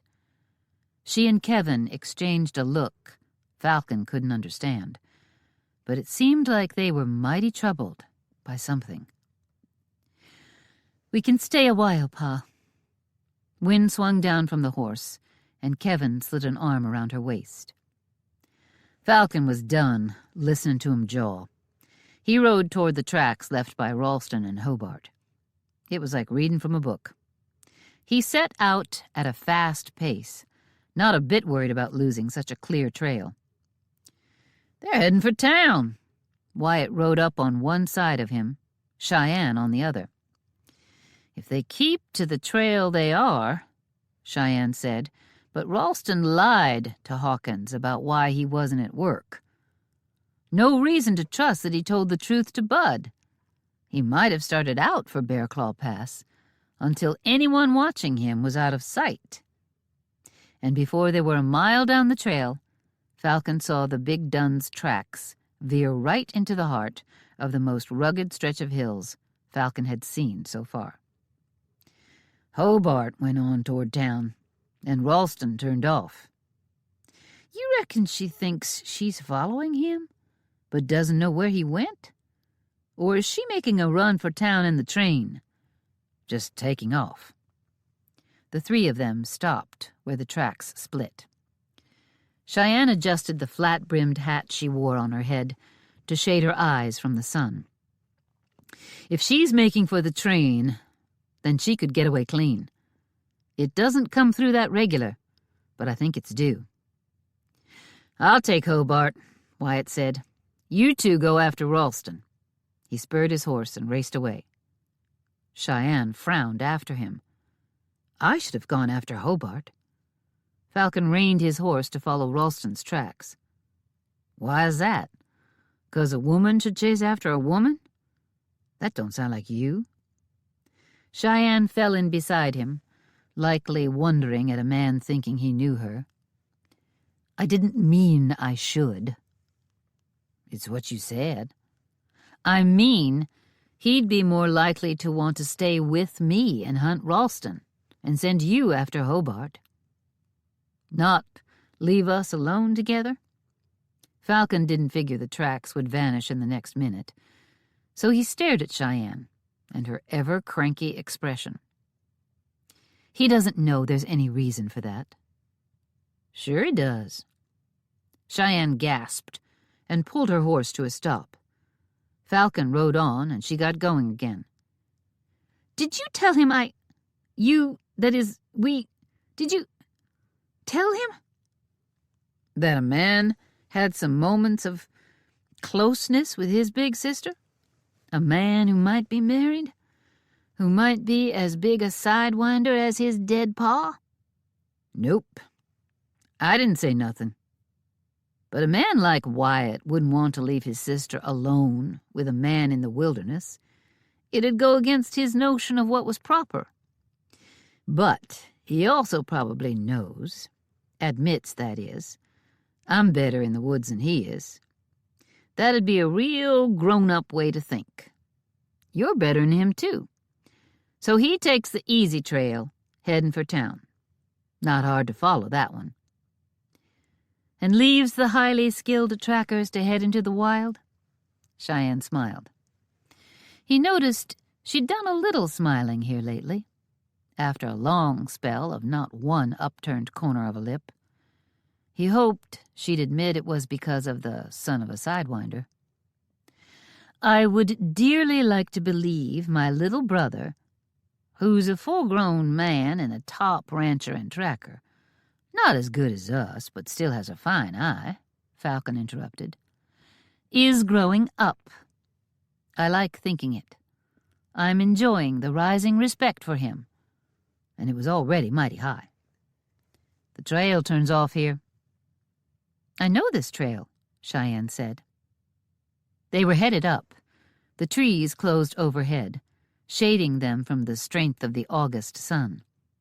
The scent of pine and rich soil, the breeze ruffling the leaves of oak and cottonwood and aspen, were like a comforting hand sheltering Falcon and Cheyenne. "I love riding in the forest." "Me too," Falcon said. "I walked through here that week I was wandering." "That must have been before I caught sight of you.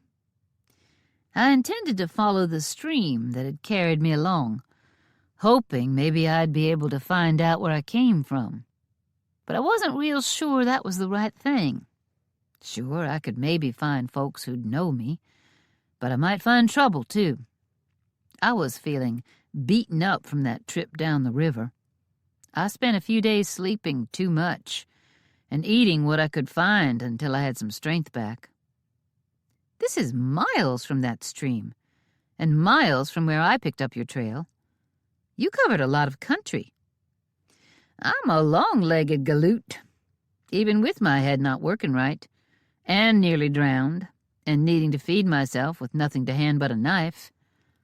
I know I came this far." "And you remember a woodsy trail in a mountain full of woodsy trails?" "Yep. Mighty strange when I can't remember my own name." "Don't try and remember anything now.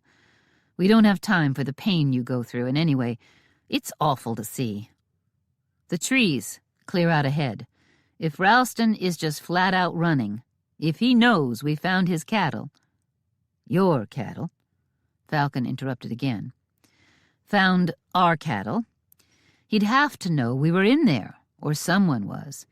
We didn't put all the boulders back, like we found them. He's making a run for it, but there's a fine lookout on up the trail. If a man were to stop, keep his eyes open for someone dogging him, he'd have a field of fire, and we'd have very little shelter. Unless we leave our horses and go into the woods and slide around, sneak up, and get a hold of him." Cheyenne smiled. "Yep, unless that." Falcon swung down and led his horse a few paces into the woods and found a small area, little bigger than 2 horses, with enough grass to keep the critters content. Cheyenne was tying her horse up beside Falcon's before he'd finished. "Let's stay to this side of the trail."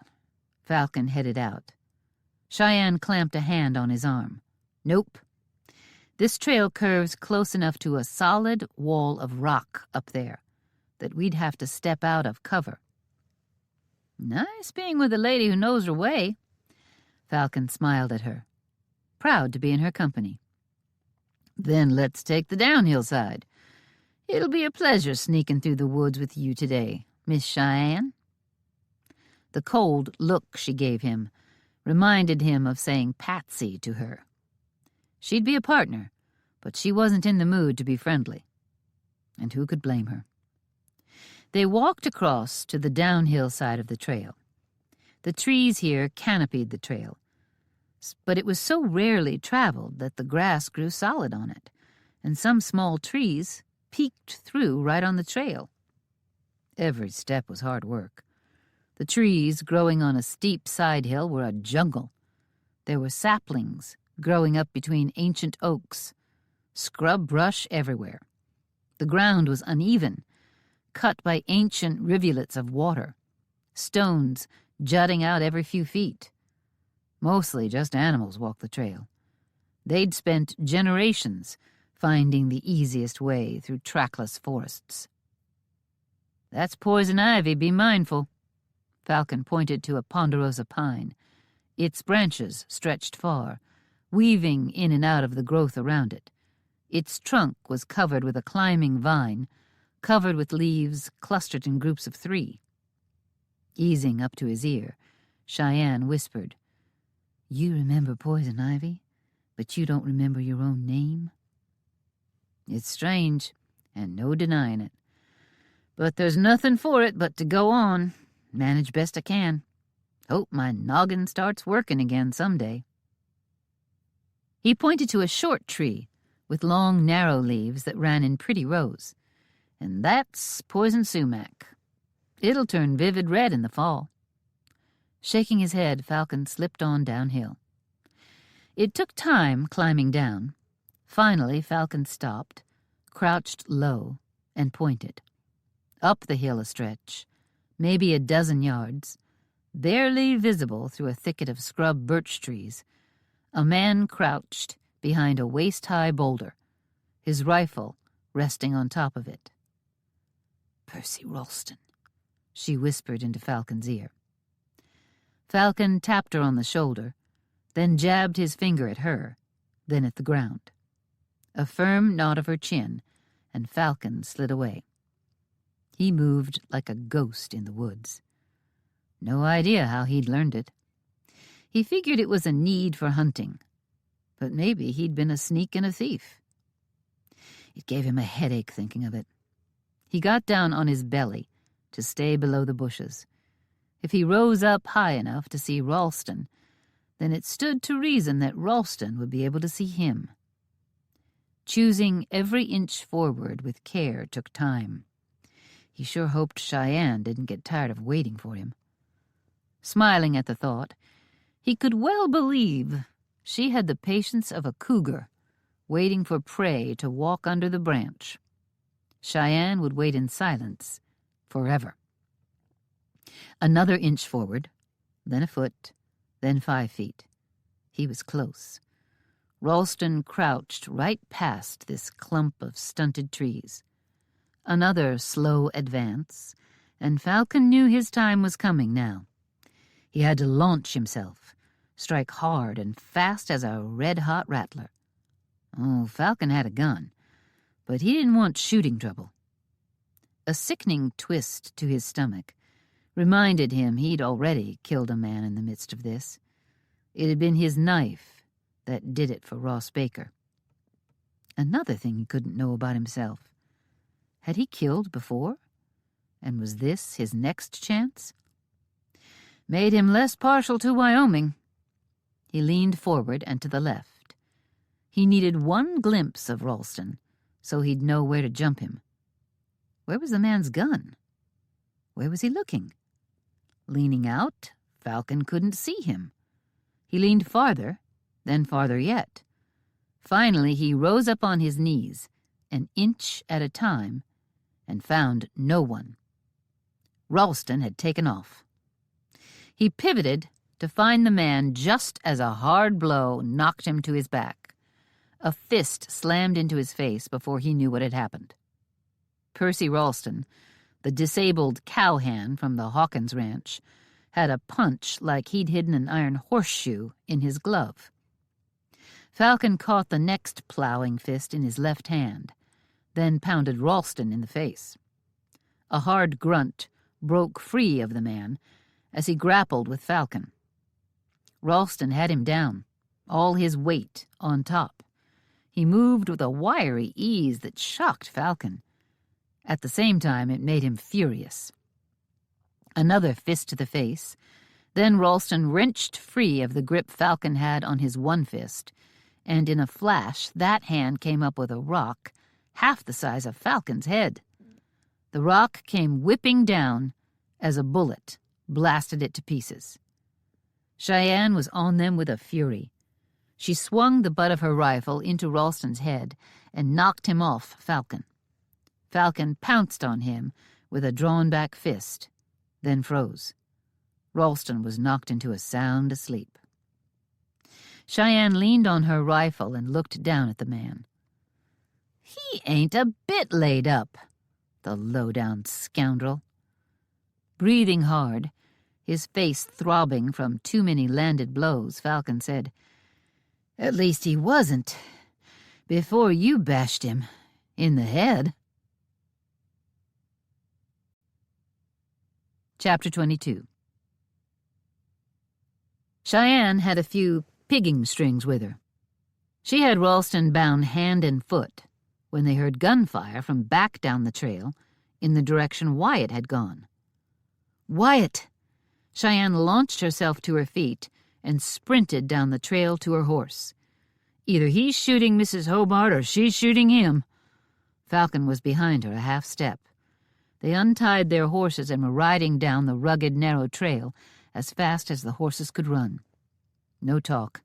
The race was against time, not each other, but Cheyenne was in the lead, and Falcon was keeping up, just barely. A tree branch hit Cheyenne hard enough she almost lost her seat. "Look out!" Afraid to turn and look back, because she needed to be looking ahead to know when to duck next. She heard his horse and hoped Falcon was still atop it, and galloped on. She reached the trail where they'd split off from Wyatt. Falcon came on just a horse length behind her. He'd made it. This trail was wider, and they went at a flat-out gallop. Wyatt's riderless horse came tearing up the trail, straight at them. Cheyenne's stomach roiled. "God, please don't let Wyatt be shot and killed. Please, God. Hold him in your hands. Protect him with a heavenly shield. Please, please, please." Never had a prayer been torn from her heart and soul as this one was. They'd been separated for a good stretch of time, and Wyatt had gotten down this trail a piece. "Protect him, God. Please, please, please." Then she saw him, flat on his back, his chest a river of blood. Flinging herself off the horse, she skidded to her knees and touched his neck. "I feel a heartbeat. Weak but steady. He's losing too much blood, though." Falcon was there across from her, stripping the kerchief off his neck and folding it. Cheyenne had one, too, and tore it free, and Wyatt's. Falcon yanked Wyatt's shirt open, and a neat round bullet hole, high enough to have missed his heart, but not by much, bled freely. It was as if life itself was flowing out of her brother. "Protect him, God. Please, please, please." Falcon pressed the kerchief on the wound. Gradually, but relentlessly, he pressed harder and harder yet. "I've got the blood staunched as much as I can. I'll lift his shoulder, and you can just feel back there under his shirt for a bullet hole." She pulled his shirt open farther, then slid her hand around to his back, afraid to bump him around at all. She pulled bleeding fingers away from the wound she'd found in back. "Yep. There's a hole in the back of his shirt, too." "Good. The bullet went through." "I'll hold the kerchiefs back in front, while you figure out how to tie off a bandage. Once we get the bleeding stopped, I'm going to build a travois. Get him home that way." Cheyenne dragged pigging strings out of her pocket. "Tie it off with these. I know how to build a sledge. I think that's what you mean by travois. 2 poles joined over a horse's shoulders with the other end tied together so we can carry Wyatt?" "Yep. I'll get to work on it." Her voice was dry as a bone. She had to swallow hard to shut down the tears. Tears were useless. "Help me tie this off first. It's a 2-person job." She did her best, hating how her hands trembled.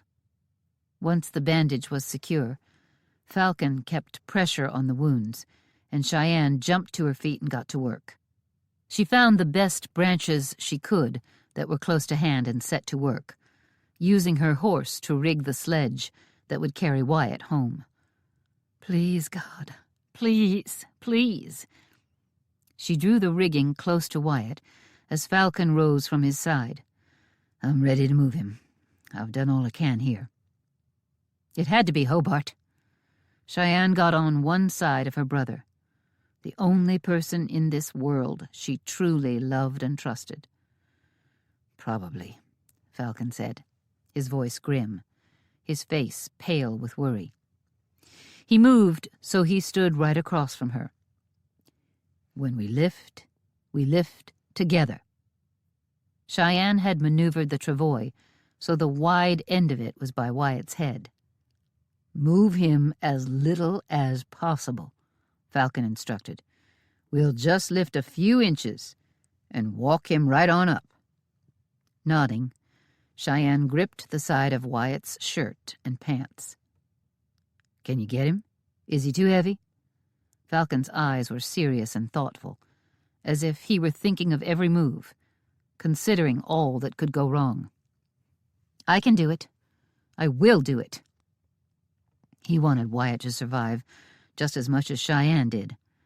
Maybe not out of a deep love and trust, but because it was good and just that a fine man survive a low-down sneak attack. "I think the bleeding has stopped, but he's lost a lot." Falcon caught Wyatt's clothes on his side. "Ready?" Cheyenne nodded. "Lift." They made the shift. Wyatt groaned, and his eyes flickered open. "What happened?" "Hush, be still," Cheyenne said. "You've been shot. All 3 of you Hunt brothers have taken a bullet. I hope they don't start on non-Hunts next." She thought of Wynne, also shot. Well, she was a Hunt now. "Shot?" "Did you see who it was?" Cheyenne asked. "Let it be for now." Falcon cut her off, and she was glad of it. Glad he was taking charge. "I can promise you, thinking is a hard business. Takes more strength than a man has sometimes. I've sure enough learned that." Falcon took the shirt off his back, so he stood there with only long handles on, and twisted the shirt into a rope. He tied the rope around Wyatt, under his arms and to the poles supporting him. It'll keep him from sliding off and adding pressure to the wound. "Do we head for home or Bear Claw Pass? Is there a doctor there?" Cheyenne heard the way Falcon said home, and it put strength into her. Steadied her when she wanted to cling to Wyatt, tend him somehow right here, instead of adding to his pain by taking him on a long, rough ride however carefully they moved. Home is closer than Bear Claw Pass, and Molly's a better doctor than the one in town. I've been to Dr. Murphy, Wyatt put in groggily. I'd as soon stay away from him and his shaky hands. Cheyenne looked at that chest wound. No bullet to dig out, so that'd let Molly avoid operating. Shaking her head, Cheyenne said, "Let's go home." They moved at an achingly slow pace, Cheyenne riding the horse, pulling the travois, Falcon leading his horse and walking beside Wyatt. They passed near the Hawkins ranch, and Cheyenne said, "I'm going to signal Kevin and Wynne that we're passing." Falcon looked at her, and she gestured with her gun. No sense surprising the man. He gave his chin a firm nod. She fired into the air. A cowhand came running around a stand of trees, gun drawn, a man ready for trouble. Cheyenne recognized his face, but couldn't say his name. "Tell Wynne we're heading home, and she should come along." She never let up on the slow, steady walking of her horse. "We ran into trouble. Wyatt's been shot." The man holstered his gun as two more came a-running. "She's already headed home, Miss Cheyenne." The man jogged up to look at Wyatt. "He looks bad, miss." "I know." "Maybe you had ought to bring him into the Hawkins place." Cheyenne considered it, but so much trouble was coming from this direction that she couldn't stand the thought of it. "A woman staying with us has a lot of doctoring skills. I want to get Wyatt to her." "Did you see anyone riding out from here?" Falcon rarely took his eyes off Wyatt, ready if the bleeding should start up or the ties holding him on the travois should break. "Besides Mrs. Hobart, you mean?" The other men were gathering around. "And of course Miss Winona and her husband rode away." Another cowpoke said quietly, glancing behind him, "And that must have made the boss mad, because he came out and started hollering and sent us all to bring in a herd that didn't need to be brought in. He wouldn't let up, and we figured him to be hurtin', 'cause his little girl got hitched. So we done what he asked, every one of us." "He made me saddle his horse before I rode out," the first cowpoke said. "He takes off alone on horseback time to time. Then he said, 'I'll saddle up and ride along with you folks. No one should be out without good protection. This is the third shooting we've had around these parts.'" He didn't wait to hear what Cheyenne had to say, just pivoted around and took off for the ranch. Two others went with him. She welcomed the armed guard. They kept moving, as slow and steady as Cheyenne couldn't help the thought that pounded in her head, as slow and steady as a funeral procession. But Wyatt wasn't dead, and the things that could be hit right there, heart, lungs, spine, would kill him quick. There seemed to be every chance he'd survive the gunshot wound. But would he survive the fever? And what came after? Sickened with worry, she focused on keeping things slow and steady. 5 men came riding toward her from the Hawkins place. While they were still out of earshot, she said to Falcon, "If there was just one of them, I'd be afraid, because I don't know who to trust. But a crew this big is safer. I'm glad for the company." Falcon nodded, and they moved on, slow and steady. Chapter 23. Molly heard thundering hooves. Everything about the sound of that horse coming at full speed shouted desperation to her. She rushed for the back door and stepped out just as Kevin slammed the door open to the Ramrod's house. She noticed he had his gun in hand, but wasn't aiming anywhere. Not yet. The bunkhouse door flung open and 5 armed men stepped out. One of them Andy. A single man came racing in on horseback and charged straight for Molly. "It's Wyatt. He's been shot." The man reined his horse to such a sudden stop, the animal reared up, fighting the tight hold. The man leapt off a second after the horse had 4 legs on the ground. Molly put her hand over her belly. It was too much like home. All the trouble. Ma's trouble with Pa. Pa coming home hurt from his night rides. Always something terrible. Why was there no peace in the world? And Wyatt? Not Wyatt. He was so young and strong, and he'd been so nice to her. Well, a few times. Falcon had been shot and was left with amnesia. Wynne and then Kevin had been shot, and 2 men after him ended up dead. That should have ended it. Now Wyatt. But she'd lived through the Civil War in Kansas. Honestly, how did folks live who didn't have to fight for their lives every day? Miss Cheyenne said to get ready for him. Clear the kitchen table, boil water, whatever you need to do. Talk while I work. Molly clamped down hard on the riot of fear twisting her gut. Dear Father in heaven, I am no doctor. You know that. I know that. And they all know that. And yet they are expecting me to deal with a gunshot. Guide my hands, Father. She forced herself to move, to race against the time of Wyatt's arrival, so she could begin helping him right quick. Tell me what you know. Where's the wound? How is Wyatt? How far are they? The bullet went clear through his shoulder. Miss Cheyenne only sent me running ahead a few minutes ago. They'll be here right away. The man darted out. She thought of how it was with Ma. Molly had no business sewing up her Ma. It all terrified her witless. Her hands were unsteady. Her heart hurt too much. She'd heard somewhere that a person with too much connection shouldn't doctor another. Maybe small things like taking a few stitches or tending a relative when they were feverish. But serious doctoring? She knew she shouldn't.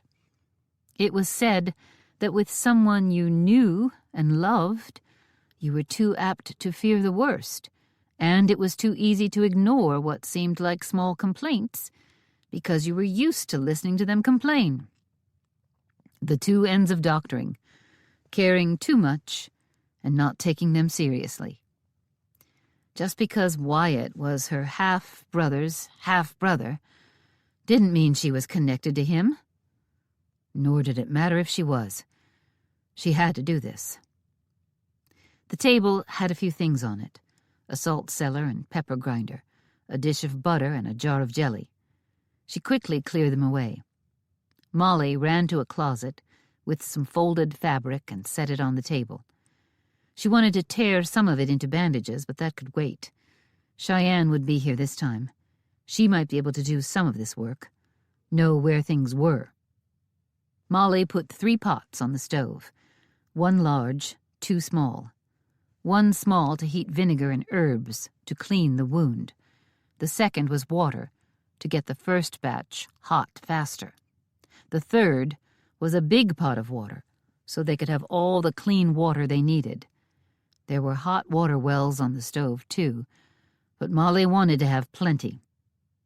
She pulled 1 long piece of fabric over the table, then went to the small corner of a cupboard where she'd placed all the supplies she'd used when Wynne was shot. She wanted them close to hand, rather than spend time ransacking the house when trouble came again. As she concocted her vinegar rinse, she thought of Wyatt and prayed over and over again. Dear Father in heaven, guide my hands, steady my hands, steady my mind and heart. Wyatt had been so angry that first day at the train station, not 1 bit happy to see any of them. Yet he'd let them move right in, fed them, treated them decent, and now he'd been shot, and it had to all be tied in with this mess involving Clovis Hunt's will. She heard more thundering hooves. They wouldn't be bringing him that fast. She rushed to the back door to see another rider coming into the yard, and beyond that, a fair distance, she saw 6 more riders. She recognized Cheyenne because she favored a beautiful white horse, and that critter was there. Swallowing hard, she didn't see anyone who looked shocked. Seeming to come an inch at a time, they rode into the yard. They came straight to the back door, and Molly could finally see Wyatt. Fighting the need to cry, she rushed down just as Falcon firmly took her arm. "We need to lift him, Miss Molly. We'll turn him over to your doctor and hands as soon as we get him inside." Cheyenne went to the offside, across Wyatt's unmoving body from Falcon. Then Falcon said, "Vincent, get over here." A strapping young man, who Molly assumed was from the Hawkins ranch, rushed over. "Stand where Cheyenne is." "Falcon, He's heavy, Cheyenne." Falcon's voice snapped like a bullwhip. "We don't have time for your feelings to be hurt. Let Vince in there." Frowning, Cheyenne did as she was told. Molly knew he was heavy, and they didn't have time for Cheyenne to want to help and fail. Still, to see Falcon back Cheyenne off, it took Molly a minute to notice her jaw was gaped open. She shoved aside the shock and closed her mouth. About the same time, Falcon and Vince hauled an unconscious Wyatt into the kitchen. Not wasting a second, Molly said, "Falcon, cut his shirt away." Leaving the cutting to Falcon, she rushed to the stove, ladled boiling water into a basin that she had ready, and brought it to Wyatt's side as Falcon finished. She knew he carried a razor-sharp knife all the time, and he seemed well able to use it. Wyatt was stripped to the waist. Cheyenne stood across from her. Molly talked to her, recognizing the love and terror in Cheyenne's expression. "Your cowpoke," said the bullet, went all the way through. Bathing the blood away, Molly saw the neat round hole. It made her sick that something so damaging could be so small. Kevin came running in, Wynne a step behind him. "What happened?" Falcon began talking, but Molly ignored him to pay attention to what she was doing. She worked in silent urgency to clean the wound in Wyatt's chest. No bullet, thank the good Lord. Cutting a bullet out of someone was hard, and Molly had no fine tools to make it less brutal. Cheyenne didn't so much as spare the talking men a glance. Molly lost track of the time, but it felt like she was hours cleaning the wound. When she was satisfied the wound was as clean as she could make it, she looked Cheyenne in the eye. "Get me the funnel I set beside the stove, and there is a pan of vinegar I added healing herbs to. It's going to sting like blue blazes, but I was taught vinegar has healing properties. I pulled it off to cool a bit after it boiled, but it's still steaming hot, and that's a good thing." Cheyenne was back with both in seconds. Molly placed the funnel over the wound, explaining as she set it in place. "I want to try and flush the wound out as well as possible. When someone is shot through a shirt like this, there are threads that go into the wound. I've picked out anything I could find, but it's almost impossible to get it all. A thread or bit of dirt, anything left in the wound can cause an infection." Without speaking, Cheyenne said, "I'll hold the funnel. You handle the vinegar." Molly let Cheyenne take it, very careful to keep it centered over the wound, and pressed hard against Wyatt's chest. "I doubt my brew will go in as deeply as I'd wish. It'll flush the wound a bit, then flow all over." Looking up, she saw Wynne. It seemed as if she were ready and willing to help. "Get towels." Molly's hands were full, but she nodded her head in the right direction. "I gathered a stack over there. Use them to collect the vinegar as best you can. No sense making a terrible mess." Wynne came with the towels. Now came the worst of what Molly would do. Lifting the pan of boiled vinegar, she poured the thinnest stream she could manage through the funnel. Wyatt, unconscious until now, thank heaven for that, roared. His body surged, until he nearly sat up. "Kevin!" Molly's single word brought Falcon and Kevin to the table. They'd finished their talking and been standing ready. "Hold him. I think his collarbone is broken. Everything I do is going to hurt him worse than just a bullet wound would. You have to hold him still." Falcon, beside Molly, shoved both hands against Wyatt's chest and held him down on the table. Kevin, beside Cheyenne, threw his weight over Wyatt's legs. Cheyenne got the funnel back in place. Molly went back to pouring. A scream, deep and awful to hear, erupted from Wyatt's throat. Molly glanced up, expecting Cheyenne to have murder in her eyes for Molly after hurting her brother this way. Instead, Cheyenne only focused on holding that funnel, tears raining down without a sob to go with them. Molly finished flushing the wound. They rolled him over, and she repeated her treatment on the back. "I'm not as worried about the back. You said the bullet hit him in the front, so it would shove threads along with it. The back, where the bullet exited his body, has a better chance of being clear of trouble." Still, she flushed the wound carefully, taking as much time as she felt the job needed. The day was wearing down by the time she'd bandaged him. Molly straightened from the doctoring, and her back kicked up such a fuss she began to fall. Falcon caught her and held her until she was steady. "Thank you." "Welcome, little sister." She'd have smiled if she had 1 ounce of good humor in her anywhere. She did give him a nod. "We need to keep at least 2 people with him, so he doesn't roll off. I don't want him up in his room yet, and I don't want his left arm to move.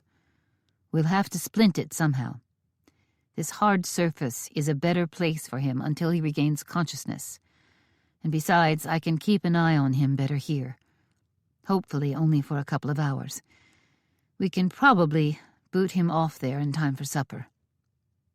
Wyatt was lifted above the messy table. A new cloth was put down, and they returned him to lying on it.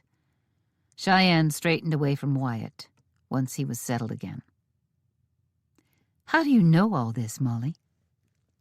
Shaking her head, Molly said, "Learned in a hard school.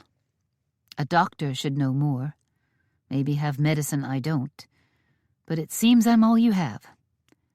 That's how it was when I was back in Kansas, too. So I learned."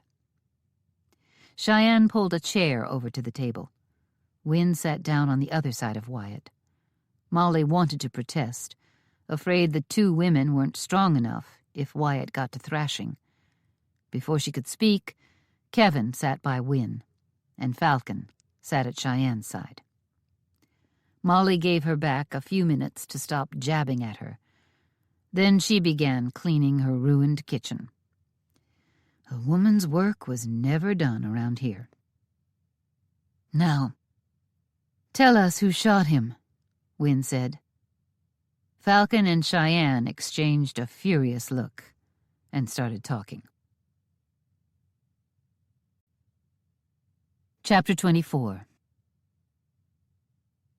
Wyatt had never in his life lain down while the sun was still up. If his ma could be believed, though in this she might have been exaggerating, he'd given up napping before the age of 2, before the age Wyatt could remember. So his memory of naps, or the lack thereof, fit what he knew of himself. And yet here he was, waking up from a nap while golden sunlight streamed through the windows. Worse yet, surrounded by people who weren't napping, but were instead talking endlessly, or so it seemed to his tired ears. He needed to get up and slip outside to get to work. To that end, he moved. The pain came roaring to life along with the memory of what was going on.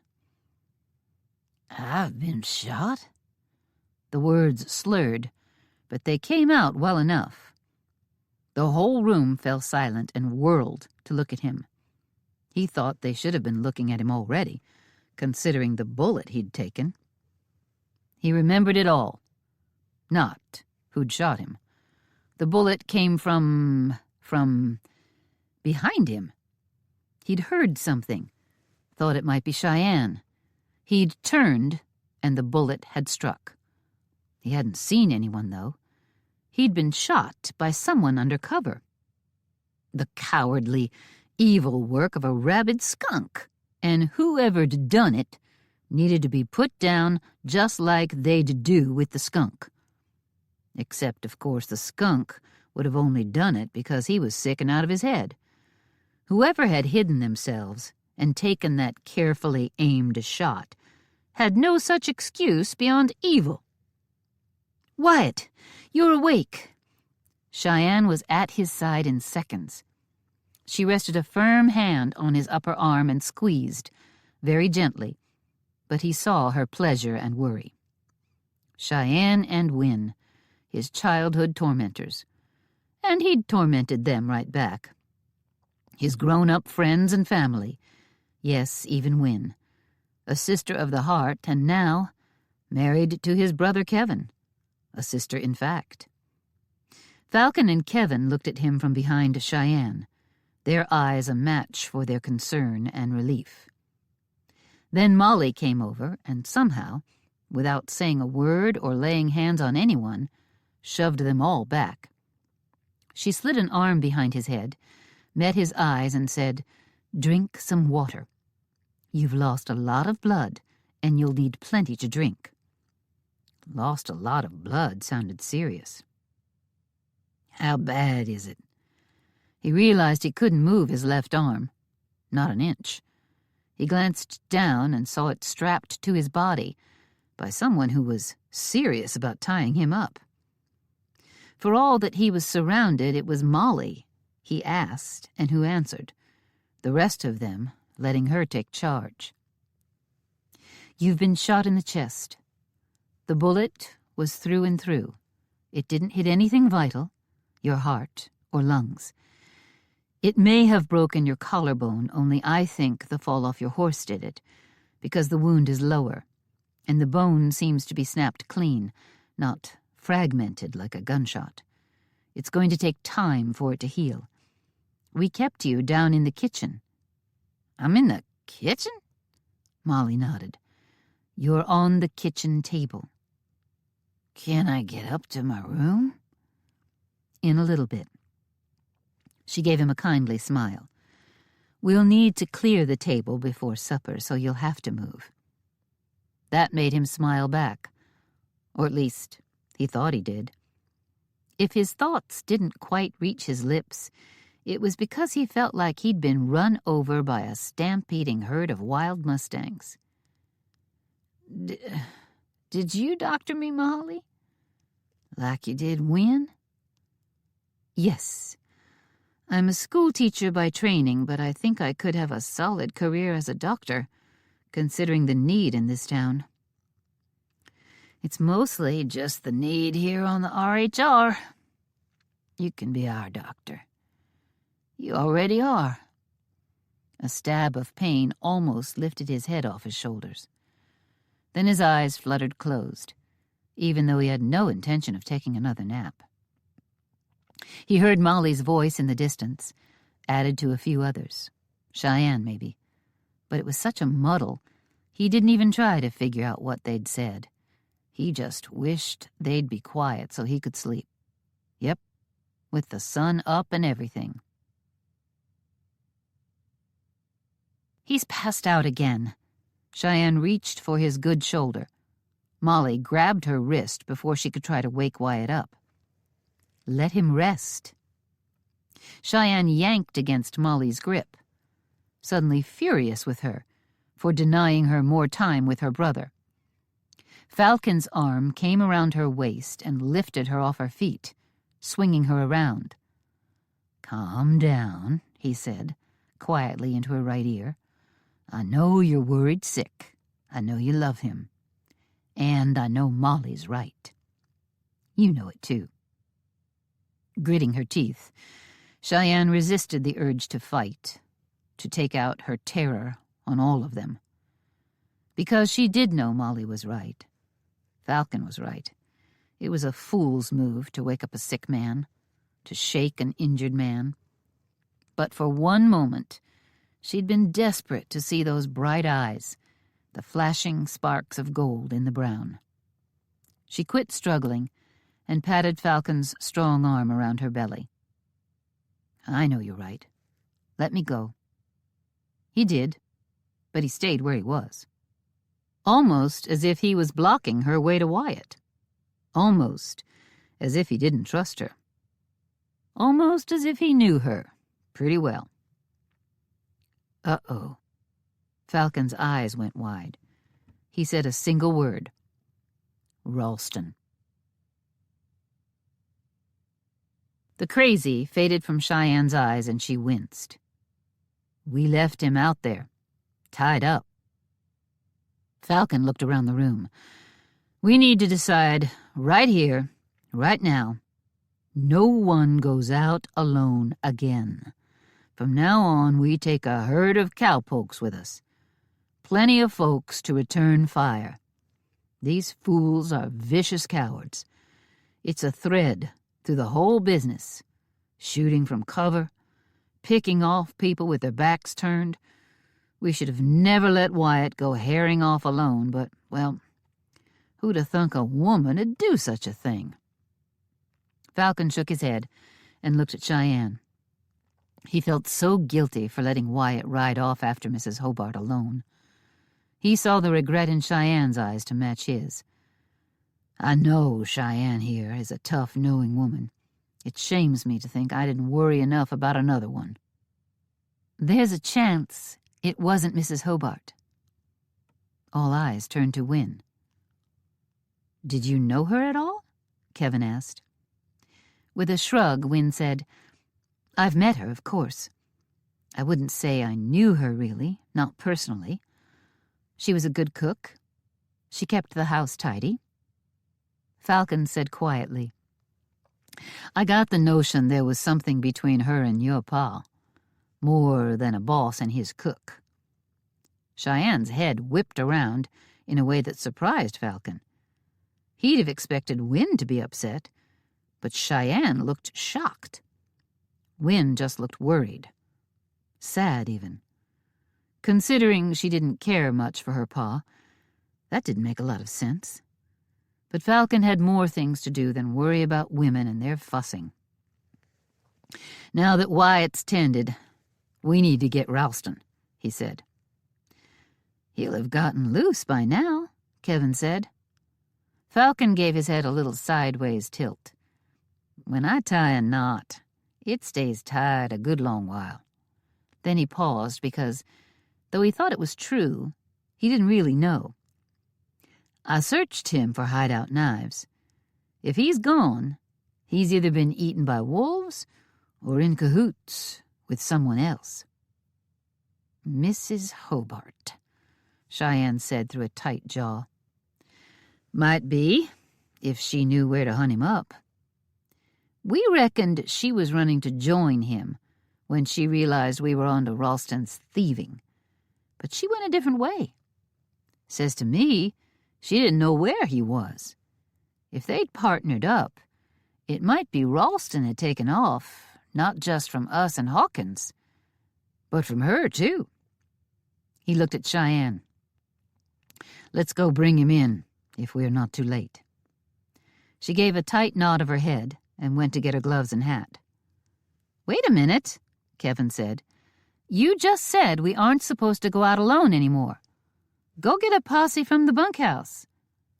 Falcon was a step behind Cheyenne, heading out. He paused to look back at Kevin, at all of them, and said, "I didn't mean Cheyenne and me. We're tougher than all of you in the bunkhouse put together. No one's going to sneak up on us." "You say that," Molly snapped, "just like a man who didn't recently get knocked into a river by a sneak attack, a man who now can't remember a blessed thing about himself before he came out of the water." Falcon gave a little shrug. "True enough. But I've got Cheyenne with me now. The two of us together can handle anything." He strode out, his moccasins silent as he left. Someone had put all the horses up. The Hawkins hands had gone home. Cheyenne had her horse saddled and was dropping a bridle on his when he caught up to her. "I'm right, aren't I? Or do you want to take a crowd along?" Cheyenne's dark eyes flashed at him. He could tell something had her extra upset, and considering she'd been furious most of the time since he met her and was half mad with worry over her brother, he had a hard time imagining what else was chewing on her. "Just saddle up, Falcon. I'll take care of you." He snorted, but got to work. They were galloping out of the yard in minutes, the two of them, alone. Chapter 25. "He's gone." Cheyenne swung down off her horse, disgusted. "Not much we could have done. We had to get Wyatt home. We left him in such a place it had been hard to know how to send someone out after him." But it still stuck in her craw. "I had some questions I'd have liked to ask that man." The distant rumble of thunder told her rain was coming, and it sounded fierce. They'd lost their chance to bring Ralston in. Falcon picked up a length of cast-aside rope. Rope's cut. I know he wasn't armed with a knife. Someone was in it with him. Look for tracks. They were at it for about 2 minutes. "Hobart." Falcon knelt. "A woman's boots here." He looked up at the darkening sky, frowning. "Should we trail them?" Shaking her head, Cheyenne pointed at the tracks. "They even got Ralston's horse back. We didn't get the man, and we left his horse behind. We could probably find them, but it's rough country and it looks like rain is coming. The rain will ruin any trail we might follow." "It might not." Falcon looked at the tracks, sounding thoughtful. "I can oftentimes pick up bits of a trail left, even after rain has washed out most of it. I want no part of the high country in a lightning storm." She studied the sky and saw a streak of lightning brighten the dark gray roiling clouds. "Does this clear up any claim the man had on your land?" Cheyenne rubbed the back of her neck. "His claim has already been overturned, but this ought to make things simple. Him running like he done is as good as a confession." Falcon headed for his horse. "Reasoned like that, it makes Mrs. Hobart guilty too." Cheyenne stormed to her horse and swung up, furious again. "Do you have something against the woman? I didn't think you knew much about her." Cheyenne gathered her reins, but instead of spurring her horse and running away from all this, she looked Falcon in the eye. "Oliver Hawkins asked me to marry him. I was considering it." Falcon was silent as the grave. He reined his horse down the trail they'd ridden up, but he didn't go all the way to the main trail, the place they'd split off from Wyatt earlier. Without explanation, he turned down a sharp slope that Cheyenne only recognized as a trail after they were on it. It burned. He was better than her, and she didn't like it. Yet at the same time, she respected it deeply. And though she had no idea where he was going, she trailed along after him like a cattle-drive-broke cow. He reached some place that suited whatever his purpose was, or so she imagined, and he dismounted, led his horse to a wide spot in the trail, and hitched it to a birch sapling. Cheyenne did the same. Finally they stood, facing each other, and Falcon said, "Have you taken leave of your senses?" Anger. She hadn't seen that in him. And even so, she knew what he meant. "He's asked, or rather suggested it as something we should talk about, several times in the last few years." Shaking his head, Falcon said, He never asked you to go on a buggy ride? He never told Wyatt or anyone else he was sparking you? We hadn't, or rather, he hadn't exactly done any, sparkin'. Falcon's eyes narrowed. Haven't I heard someone say he was a lot like Clovis? No, Cheyenne snapped. That's not true. He planted himself at his ranch and stayed all this time. He's what, 20 years older than you? My pa was older than my ma. 20 years? Cheyenne shrugged one shoulder and didn't answer. It'd be more like 5, but that wasn't the point. He doesn't work the ranch. He's lazy. That's like Clovis. I could work the ranch. You'd hold no respect for him. Never. No matter how long you were married. Cheyenne thought she saw Falcon give a faint shudder. Odd, but she thought of Oliver and was tempted to shudder herself. Instead, she got mad. As women go out here, I'm old. 25, Falcon snorted. It's a wonder you don't have a head full of gray hair. I'm 26, and I've found a few. And it doesn't matter that he's not the perfect man. I've looked hard for a long while, and there aren't any of those. In fact, the only other man who's shown any interest in me lately is probably married. Cheyenne shoved Falcon with all the rage and confusion and jealousy one woman could possess. He staggered back a step, but she thought he might have done it to get away from her. If I marry Oliver, I may not get the perfect man. Cheyenne's voice rose with every word. But I will get a ranch. She caught up to Falcon and jabbed him in the chest with one sharp pointer finger. One that can't be stolen from me. She jabbed him again. A ranch I can run to suit myself. Another jab. Falcon swatted her hand aside. Stop that. I'll do it because my husband will sit at a desk while I do the work I love, on land I own. She jabbed. He caught her hand, dragged her against his chest, and lowered his head. She slapped him, hard enough to knock some sense into him, and herself. You're married. I don't believe I am. You can't know for sure. You're right. I know you're right. Just promise me you won't marry Hawkins. You know we can't be together. There was too long a silence. You have to give me time to remember, or find the truth. You have to. Cheyenne saw the kindness in his eyes, and his own confusion. All she could manage to say was, I have to. She cleared her throat. Did you really think Oliver was in some way involved with Mrs. Hobart? He acted mighty odd when Bud suggested Mrs. Hobart was Ralston's woman. And he acted that way with the woman he's proposed to nearby? Cheyenne, thinking you could marry a varmint like that?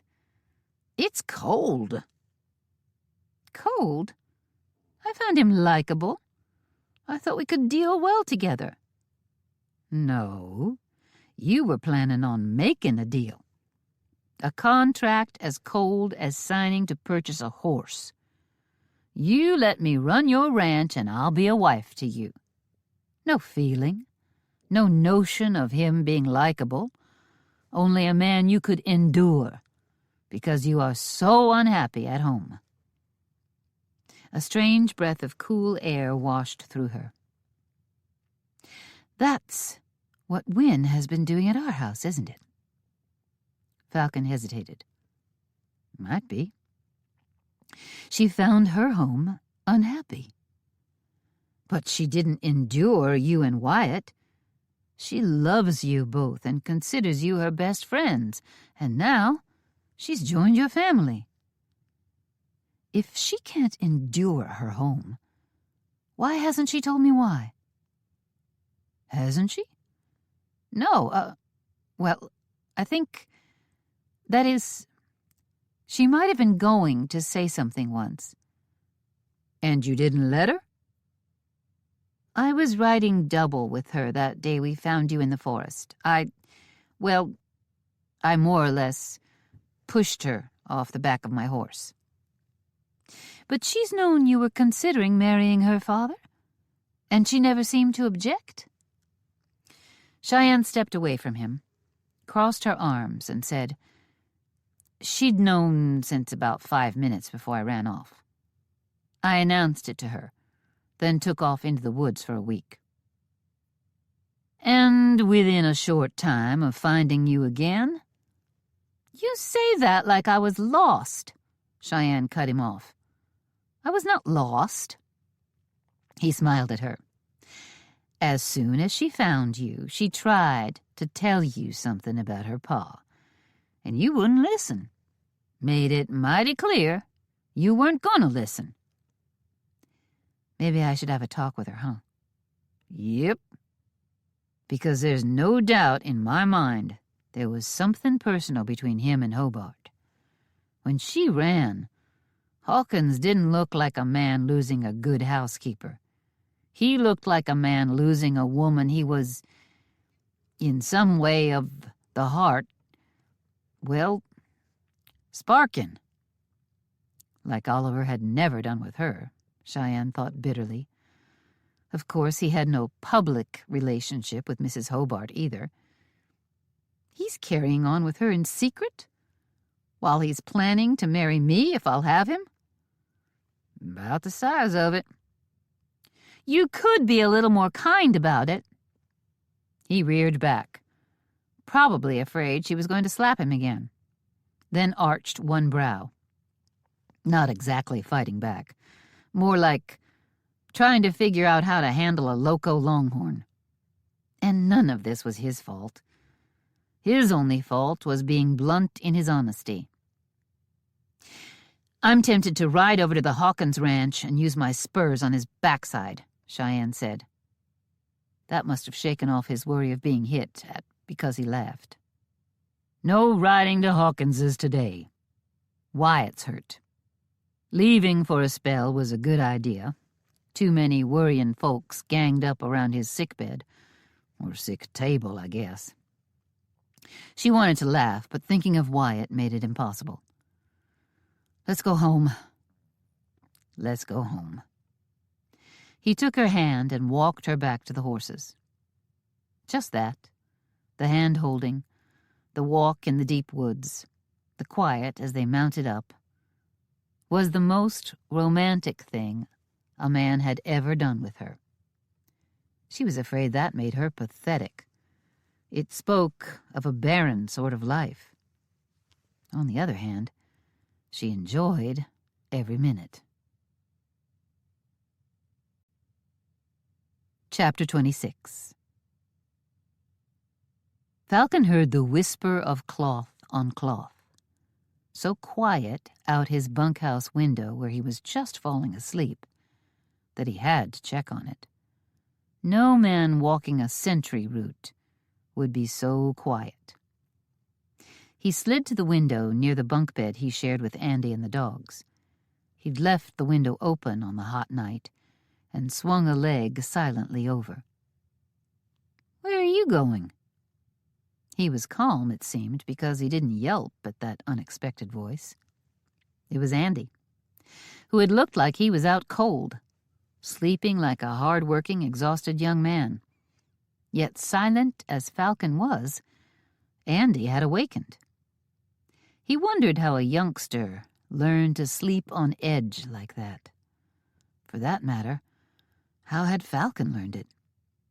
He'd heard that whisper of cloth and been awake instantly. Maybe the kid had heard it too. Falcon slipped to the bed, not wanting to warn whoever was out there. He whispered so softly, he doubted anyone could hear him a foot away. "Someone's sneaking around. I'm going to check. Stay here unless I call you. Better chance of catching him with me alone." He felt, more than saw, Andy nod his head. Not a kid to act in childish ways. Falcon would like to talk to Kevin about their life back in Kansas. Falcon slid out the window as quiet as a puff of smoke. He heard the noise again. Past the bunkhouse now, heading for the house, it seemed. The window was in the back of the bunkhouse, so he slipped along the back wall, around the corner, and saw someone dressed the color of night, moving so silently he might have mistaken him for a shadow if he hadn't moved. But Falcon had eyes as sharp as a bucket full of nails. The shadow crept past the door of the Ramrod's house, where Kevin and Wynne stayed, easing along in the partial darkness of the moon, picking places to hide that were more in the mind than in real life. The intruder reached a gap between the Ramrod's house and the main house. Falcon closed the space between him and the sneak, wondering if their enemy had finally decided to come straight to them with violence. When the shadow separated from the Ramrod's house, he dove and brought him down to the ground. Falcon swung back to plow his fist into this outlaw's face. A sharp squeak of protest stayed his hand. Not a him. Not a man. Kevin was instantly beside him. The tackle hadn't been loud, but loud enough, it seemed. Andy was a pace back, but arrived almost at once. The back door of the house swung open, and Cheyenne stood in the door with her rifle, aimed at the ground, but right at hand. Falcon couldn't make out his prisoner's face, but he had a real good idea of who it was. He frisked her and found a gun up her sleeve, another at her waist in a hidden holster, reached through a slit in her dress, and a knife in her boot. With her disarmed, he pulled her to her feet so hard he almost launched her into the air.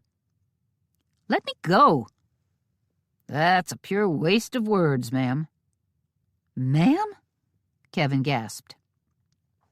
A light from the Ramrod's house cast its flare on her face.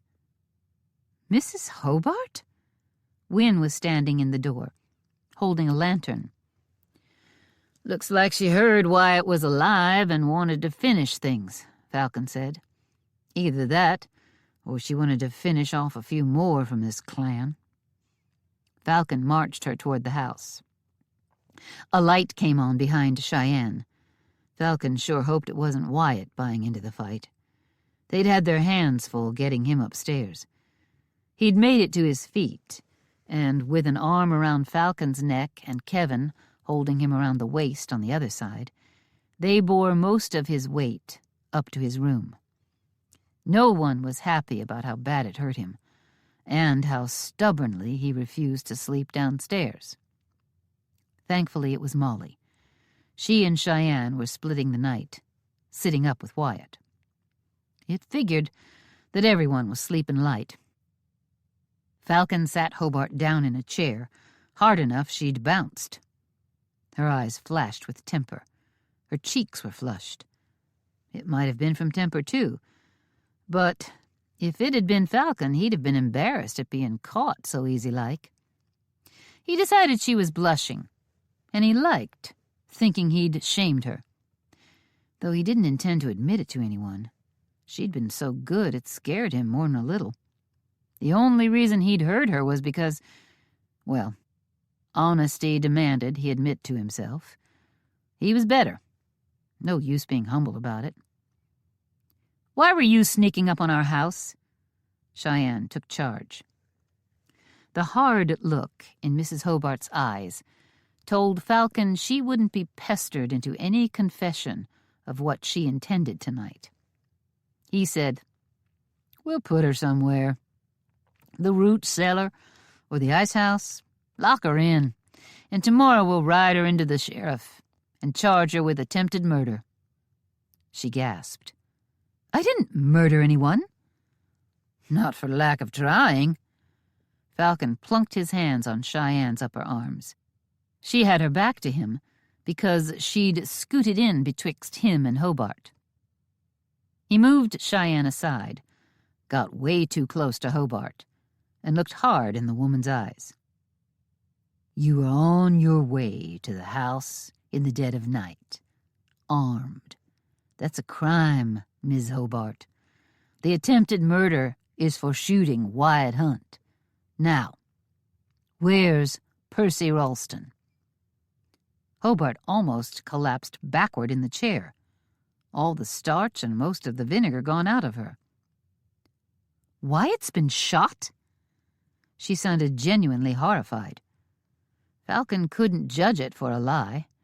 If the woman was lying, she was mighty good at it. "And Ralston is missing?" At this, she didn't sound overly surprised. "Will Wyatt live?" Falcon straightened away from her. Kevin came up beside him on the right, Cheyenne on his left. The three of them faced her silently. Molly stood by the stove. That seemed to be her spot, but she wasn't cooking. Her arms were crossed, her brow furrowed with worry. Wynne was watching the woman from a few paces away.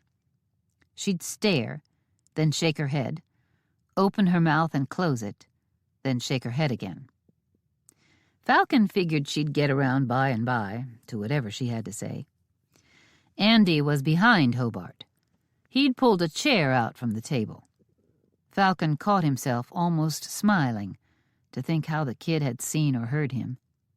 Kevin, too.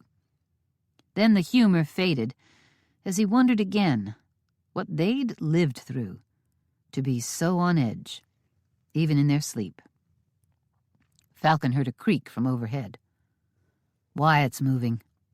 He looked at the little cook. "Molly, get up there and tell him what's going on. Don't lie, but tell him to stay put. I'll be up soon to answer any questions.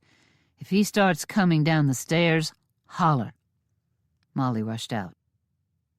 "When did you start giving orders around here?" Cheyenne muttered. "Don't rightly know. Don't like doing it. Doubt it'll last." "Why did you run from Hawkinson's place like you did?" Kevin asked Hobart. "I slipped out when you got there to talk to Ralston. I realized he'd taken off, and I went after him." "Why?" Kevin was doing better than Falcon had been with questioning. The woman's eyes narrowed. She was sly, planning on getting through this without telling the truth. Falcon wasn't going to let that stand. "Ice house. You won't freeze before morning." "There's no lock on it." Cheyenne had her arms crossed, so tight Falcon hoped she didn't strangle herself around her belly. She stared at the woman. "Figured on it. I'll stand guard. There's got to be a lock on the jailhouse door in Bearclaw Pass." Falcon reached for Hobart. "No, no!" Hobart threw her arms in the air, dodging Falcon's hands. "I don't want to talk to the sheriff." "I'll just bet you don't," Kevin said. "But you shot my brother." "I did not." Kevin talked over her. "You think we're gonna just let you ride off? We'll take you to the sheriff and see you hanged." "I didn't shoot him." Hobart's voice rose. She'd been coldly calm, but now the ice was cracking a little. "Tell it to the law, lady," Falcon said. "I can't talk to the sheriff. You can't turn me over to him." "Can't is a mighty hard word, ma'am. Reckon it don't hold much water when you're coming at us in the night. Seeing the sheriff is the nicest thing we're going to do for you." Falcon studied her eyes, which were still calculating. The blush was higher now, but she had a chin that looked like 8 days of stubborn packed into a week. But for all that stubborn, he saw someone willing to do most anything, not to talk to the law. It made her look powerful guilty. Maybe he had the right lever to pry her open. "Kevin, grab her arm. We'll head to the ice house, take turns standing watch. Then in the morning, go for Sheriff Corley. I can't talk to the sheriff. Her words rushed out. Because I'm a Pinkerton agent. That threw everybody into a dead silence. Watching her, Falcon saw her eyes shift between each of them, then look at the door, probably wondering at the chance she had to slip away. He clamped a hard hand on her shoulder. "You're not going anywhere." She narrowed her eyes at him. He thought maybe he saw a speck of wisdom in the woman. But what's a Pinkerton agent? He didn't think this was about losing his memory. He didn't have much notion of what the words could even mean. "It's a private lawman you can hire to investigate," Hobart explained. "I was hired to find a woman who went missing out here." "Lots of folks go missing on the frontier," Cheyenne said grimly. Nodding, Hobart said, "They do indeed. But her father is a state senator in Minnesota, and her brother was an army general. They had the resources to find out what happened to her. A horse can buck someone off. A prairie fire or tornado can sweep through and leave the dead behind. A creek can rise and wash a wagon away. But we're living in modern times. If a tornado came through the area, we'd know it. And she didn't come out on a wagon train. She rode the train and stayed in boarding houses. She was headed west, hunting adventure. She worked in Omaha a while, then Kearney. I tracked her as far as Bear Claw Pass. She stepped off the train, and there is only the smallest hint that she was in the area, but I can't find any indication that she boarded the train again." Falcon still didn't know exactly what a Pinkerton agent was. It sounded like she was some kind of sheriff herself. "Why can't you tell the sheriff what you're up to?" "I don't know for sure if I can trust him. And I want to remain a secret here." Falcon looked at Kevin, then at Cheyenne. "Ice House?" "Oh, yeah," Cheyenne said. "I don't like her answers. She's the most likely person to have shot Wyatt." "I did not shoot Wyatt Hunt." "When did that happen? Where? What were you all doing at Hawkins's ranch today?" Kevin said, "She's asking more questions than we are. I think a night in the ice house will be good for her." He grabbed her right arm. Falcon grabbed her left. "No!" She wrenched her arms, but she weren't going nowhere. Not with Falcon latched on tight. "I have to get back to the Hawkins place by morning. He's going to be furious that I missed making his evening meal, and that I rode off like I did. I have to be back to make breakfast." That brought the little struggle to an end. Falcon sat her down hard on the chair. Well, not all that hard, 'cause they'd never got her much out of it. "So, a Pinkerton agent is a hired snoop?" he asked. Hobart flushed. "That might be a good way to describe what I do. It's well known that on the frontier the law is hard to come by outside of town. The U.S. Marshals can get involved. A few states, like Texas, have rangers that can provide law and order beyond the town limits. But for the most part, folks on the frontier are their own law and order." "That's nothing but the plain truth," Cheyenne said. "And that's why this senator and his son hired you to come out and hunt up the wayward girl?" "That's exactly right." "Then for the third and final time, why, if that's what you're doing, did you shoot?" Cheyenne shoved her hard enough the chair slid back. "My," Cheyenne shoved her again, "brother." Drawing back a fist, Cheyenne swung. Hobart moved with lightning speed, faster than Falcon could have. She grabbed Cheyenne's wrist with the sharp slap of flesh hitting flesh. She held that fist tight when Cheyenne yanked back. Falcon saw Hobart's knuckles turn white with the effort to hang on. But hang on she did. He saw a toughness in the woman, and something sturdy. For all her slyness, she was either the best liar he'd ever met, and since he couldn't remember much, that wasn't a hard contest to win, or she was telling the truth.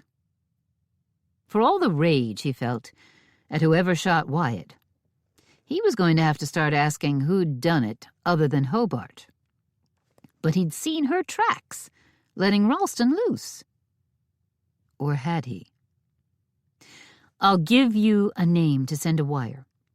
Alan Pinkerton in Chicago. Please don't send it from Bearclaw Pass. I don't trust the telegraph operator. Even if he's innocent of any wrongdoing, he might talk to the wrong people.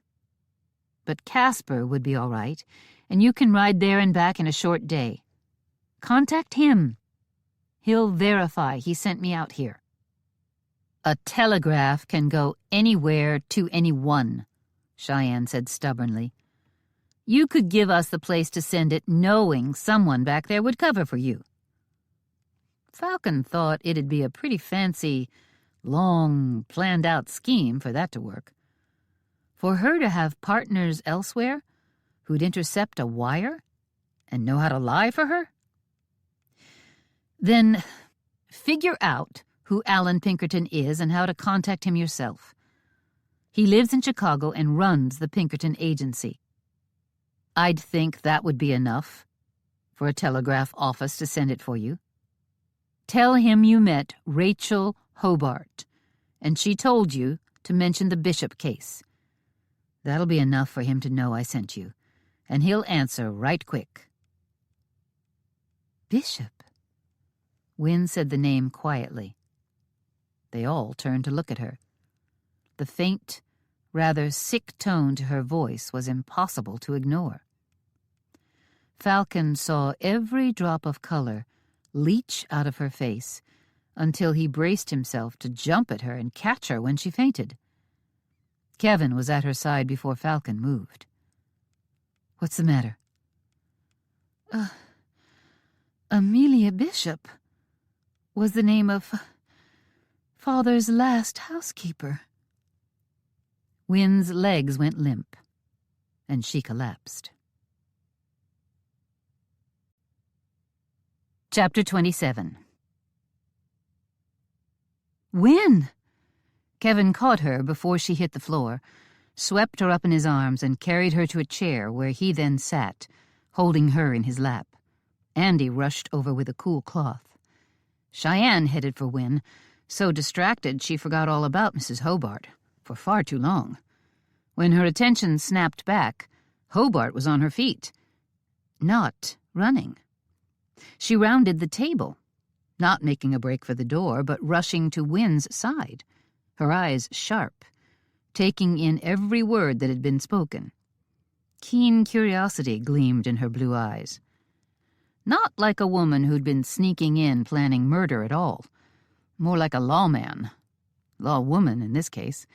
One who'd just found a real big clue. Falcon's head snapped around to keep an eye on Hobart, and Cheyenne got the idea that he'd been paying attention to Wynne, too. Hobart had really missed her best chance to escape. Not that she'd have made it, but it was her best chance. What does it mean? Cheyenne wanted to stand by Wynne, but Andy was at her head, bathing her face and neck with a cool cloth. He had a nice touch for a youngster. Andy with the cool cloth, Kevin catching a fainting woman, Molly rushing off to calm an injured man. This whole family was too good in an emergency. They'd had a lot of practice, and it made Cheyenne want to get to know them. Want it a little. Wynne's faint didn't let go easy. She was a long time limp in Kevin's arms. She's breathing steady. Kevin sounded solid, like a man who'd seen trouble before, but he could barely tear his eyes away from his new wife. It struck Cheyenne's heart right to its dead center. He loved her. Her friend had found someone to love her.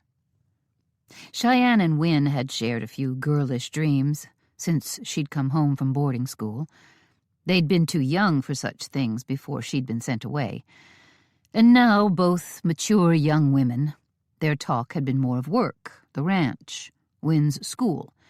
They were practical women, after all. But a few times they'd talked of what life they'd hoped to have one day, and of course they'd wanted fine, good-hearted, handsome men to come into their lives. Cheyenne had a goodly number of chances. She was half owner of a fine ranch, after all. But no man had stirred her heart. She hadn't seriously considered Oliver Hawkins's proposal until he'd restated it after she'd had her ranch torn away from her. It had found a tender place in her heart, to be wanted, when she brought nothing to a marriage, no money, only herself. But seeing Wynne held so gently in Kevin's arms, to see his fear, to see Andy's calm, competent hands, to know Molly would be here helping if she wasn't upstairs taking care of Wyatt, it all hit Cheyenne hard. Joy for her friend, no matter what had caused her to collapse, and sorrow for herself because she didn't have what Wynne had. Cheyenne's eyes wandered to Falcon. There was a man she might care about. If he remembered who he was, and remembered he wasn't a husband, and learned to love cattle ranching. Yes, if not for that, he'd be a man she might care about. He had given her a puppy, after all. Leaving off her strange yearnings, she tried to reason out why Wynne had fainted. Amelia Bishop. Cheyenne dropped the name into the room, pulling their attention away from Wynne, all but Kevin's. Why did that name make her faint? Hobart straightened away from where she crouched near Wynne's feet, watching everyone. She came back to the chair she'd been sitting in. Put there by near force earlier, she now sat looking cool and very smart, not acting like a prisoner at all.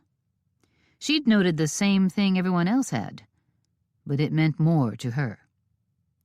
"You tracked her movements to Bear Claw Pass?" Cheyenne asked. "Yes.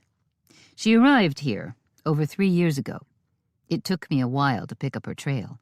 I couldn't just show a picture of her around and ask if anyone knew her.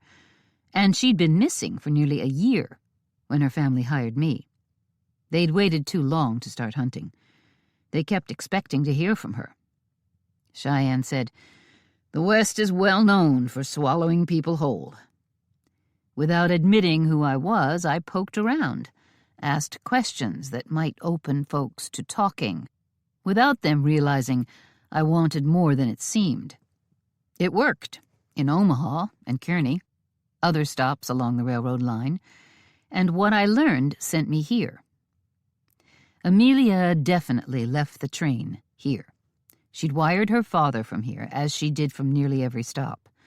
Once I got to town, I listened to chatter here and there and decided a woman who matched her description might be the same one who was hired as a housekeeper on the Hawkins ranch.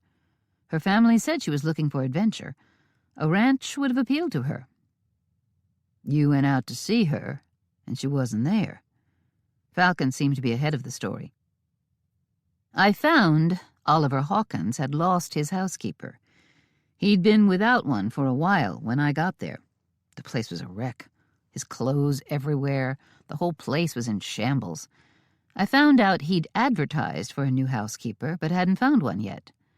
There was no evidence Amelia had traveled on beyond Bear Claw Pass, and he never mentioned her by name. But I needed to look closer out there. And to do that, I needed an excuse to stay. So, instead of questioning Hawkins about Amelia, I applied for the job and got hired." "She vanished from my father's house?" Wynne's voice, weak and unsteady, turned them all toward her. Kevin hadn't taken his eyes off her, but everyone else was listening strictly to Hobart. Her face was ashen, her movements uncoordinated, but her eyes shone with a steady, intense light. "Your father has never told me much about his last housekeeper, never mentioned her name, even when I tried to get him to talk about her. His story is that she just took off, worked for him for a while, then without telling him she was unhappy there, she rode off one day and never came back. He didn't like it. It was inconvenient, but he knew young women could be flighty." "Not all of them," Wynne said, sounding grim. "No. And though she was looking for adventure, Amelia apparently wasn't a foolish girl. She'd have contacted her father if she was able." Hobart looked straight into Cheyenne's eyes. "I need to get back to the Hawkins ranch before sunup. I don't want to do any more explaining to Hawkins than necessary." "Why were you sneaking around our property?"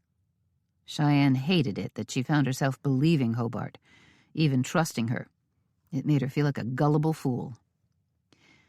"I was coming in quietly, and I guess that amounts to sneaking, but I planned to come to your back door and knock, tell you what I was looking for, and see if I could get your help." "No." Falcon shook his head. "You weren't going to tell us a thing when I caught you. You only agreed to talk when we wouldn't let up about the sheriff. You weren't going to tell us what was going on." Hobart looked almost sheepish. "All right. You're not wrong about that. I was going to try and get information from you that might open some new leads into Amelia's disappearance. It's what I do. I'm good at it. Tricking folks into telling me more than they planned to." Cheyenne wondered if they had all told her more than they'd planned to. Wynne fainting had for sure gotten Hobart's attention, and she'd learned some things about Amelia Bishop. "What do you think happened to her?" Wynne's hands trembled as she rested them against her chest, her fingers entwined until her hands made one big fist, and she stayed where she was, held by Kevin. Cheyenne knew how properly raised Wynne had been. If she'd been thinking clearly, she'd have never sat on Kevin's lap like that, in front of so many people. "I think, Mrs. Hunt, that Amelia Bishop is dead." Wynne gasped and rested her forehead on that one big fist. An attitude of prayer, Cheyenne thought. "As I said, she was looking for adventure, but she wasn't estranged from her family. If she was somewhere settled or safe, she'd have contacted them. I have no proof, but I suspect she's dead." "And who killed her? Isn't that part of the puzzle you're trying to solve?" Wynne raised her head, and her bright blue eyes looked hard at Hobart, as if she was trying to bore into her brain. "My job is to find her. If I find her alive, I'll take her home. If I find her dead, I'll arrest whoever did it, then tell her father where to come to visit the body. It's too dangerous to think of as a puzzle. That's a child's game. This is life and death." Cheyenne watched Wynne, wondering if she'd say more, explain what about this had knocked her off her feet. "Cheyenne, it's your home she was fixin' to invade," Falcon said. "You decide. The law or trust?" Cheyenne's jaw tightened.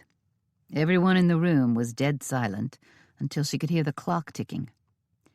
Finally, her eyes only on Wynne, wishing she could read her friend's mind and understand what was going on, Cheyenne said, "Let her go back. If that's a mistake, we'll just round her up again." Hobart's eyes narrowed, the insult hitting squarely, since she'd been caught. "And the next time, we'll take her to see Sheriff Corley." Hobart had a look in her eyes that said she'd welcome a good fight, but she just didn't have time. She jerked her chin and headed for the door at a fast clip. Cheyenne saw Falcon's muscles bunch, like he was going to make a grab for her. But he didn't. He stood aside and watched her take off. We never asked her about being involved with Ralston, or about being involved with Hawkins.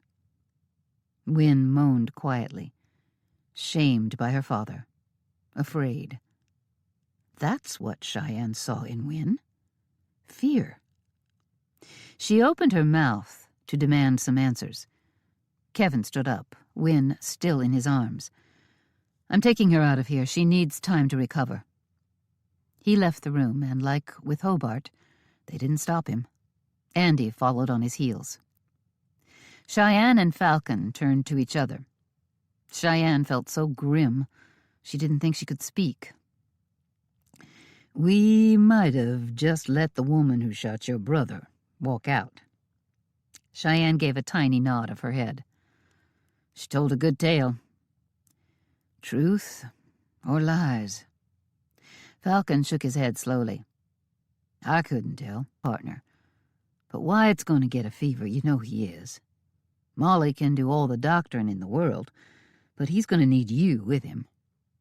He'll fight it off, most likely, if the wound doesn't fester. But for a time he'll be helpless and confused, and you're the only one he really knows and trusts. You can't leave him. Cheyenne knew he was right. Chapter 28. Falcon was wrong. Wrong about most everything. Wyatt was fine. Tougher in a boot and twice as feisty. Cheyenne only seemed to upset him when she fussed over him and nagged him to stay in bed. She tended toward insults and was full of well-meaning advice like, if you move again, I'm gonna lasso you like a bull-headed Angus and hog-tie you to the bed. Falcon knew this because she'd said it at the top of her lungs. Falcon had been in the bunkhouse at the time, and he, along with all the men, had heard every word. Wyatt reacted to the threats like you'd expect. The two of them had locked horns from the minute Wyatt had awakened in the morning feeling mighty good, or so he'd shouted at his sister. Molly had been struggling to evict Cheyenne from her own house when Wyatt showed no sign of fever. He was probably going to be okay, but that wasn't enough to make Cheyenne leave off her fussin'. Falcon invited her to come hunt Ralston with him, to save everyone's hearing, if not their very lives. Molly had packed plenty of food. If Falcon was any judge, they had enough to be gone for a week. Molly was a helpful little thing, but not overly subtle, although Falcon didn't think she was even trying. They were on the trail before mid-morning, and back to the spot they'd left Ralston, trussed up like a hog at roasting time. The rain had held off, and the trail was clear as day, at first. They were only minutes figuring out which way he went. Him and whoever turned him loose. A woman. But now that Falcon had studied Hobart's tracks, he was sure it wasn't her. This woman was taller, bigger all over. Her shoes were womanly, but down at the heels. One of the soles left a ragged mark, like there might be holes in it. An hour into their search, they lost what had been a faint but easily found trail. Falcon dismounted to study the rocky stretch. We're going to have to study the edges of this stone wherever dirt's blown in. It'll be slow going. He looked up from where he crouched, scowling at the trail's dead end. Cheyenne nodded and swung down beside him. She tied up her horse and went ahead, leaving Falcon to study any place someone had left the rocky stretch. It was well past noon when he found the slightest trace of the horse the woman rode. "Down this way, Cheyenne," he called her back from her own endless search. Studying the sharp, downward slope, Cheyenne asked, "Unless he's planning to circle back, he's not headed to that valley where he had the rustled cows." Falcon weighed it in his head. "I'm going down. See if there's more than this one mark, and a for sure sign Ralston is still with her. If they split up, we'll have to pick one." I wonder who she is. Back at the beginning, before we'd studied the woman's tracks, and before I'd studied Hobart's tracks in your ranch yard, Falcon interrupted, we just guessed it'd be Hobart. Now that I'm sure it's not, it adds weight to her denial of shooting Wyatt, because it doesn't seem like she's in league with Ralston. I'm still not happy we let her go. Nothing about this makes me happy. I'll go get the horses.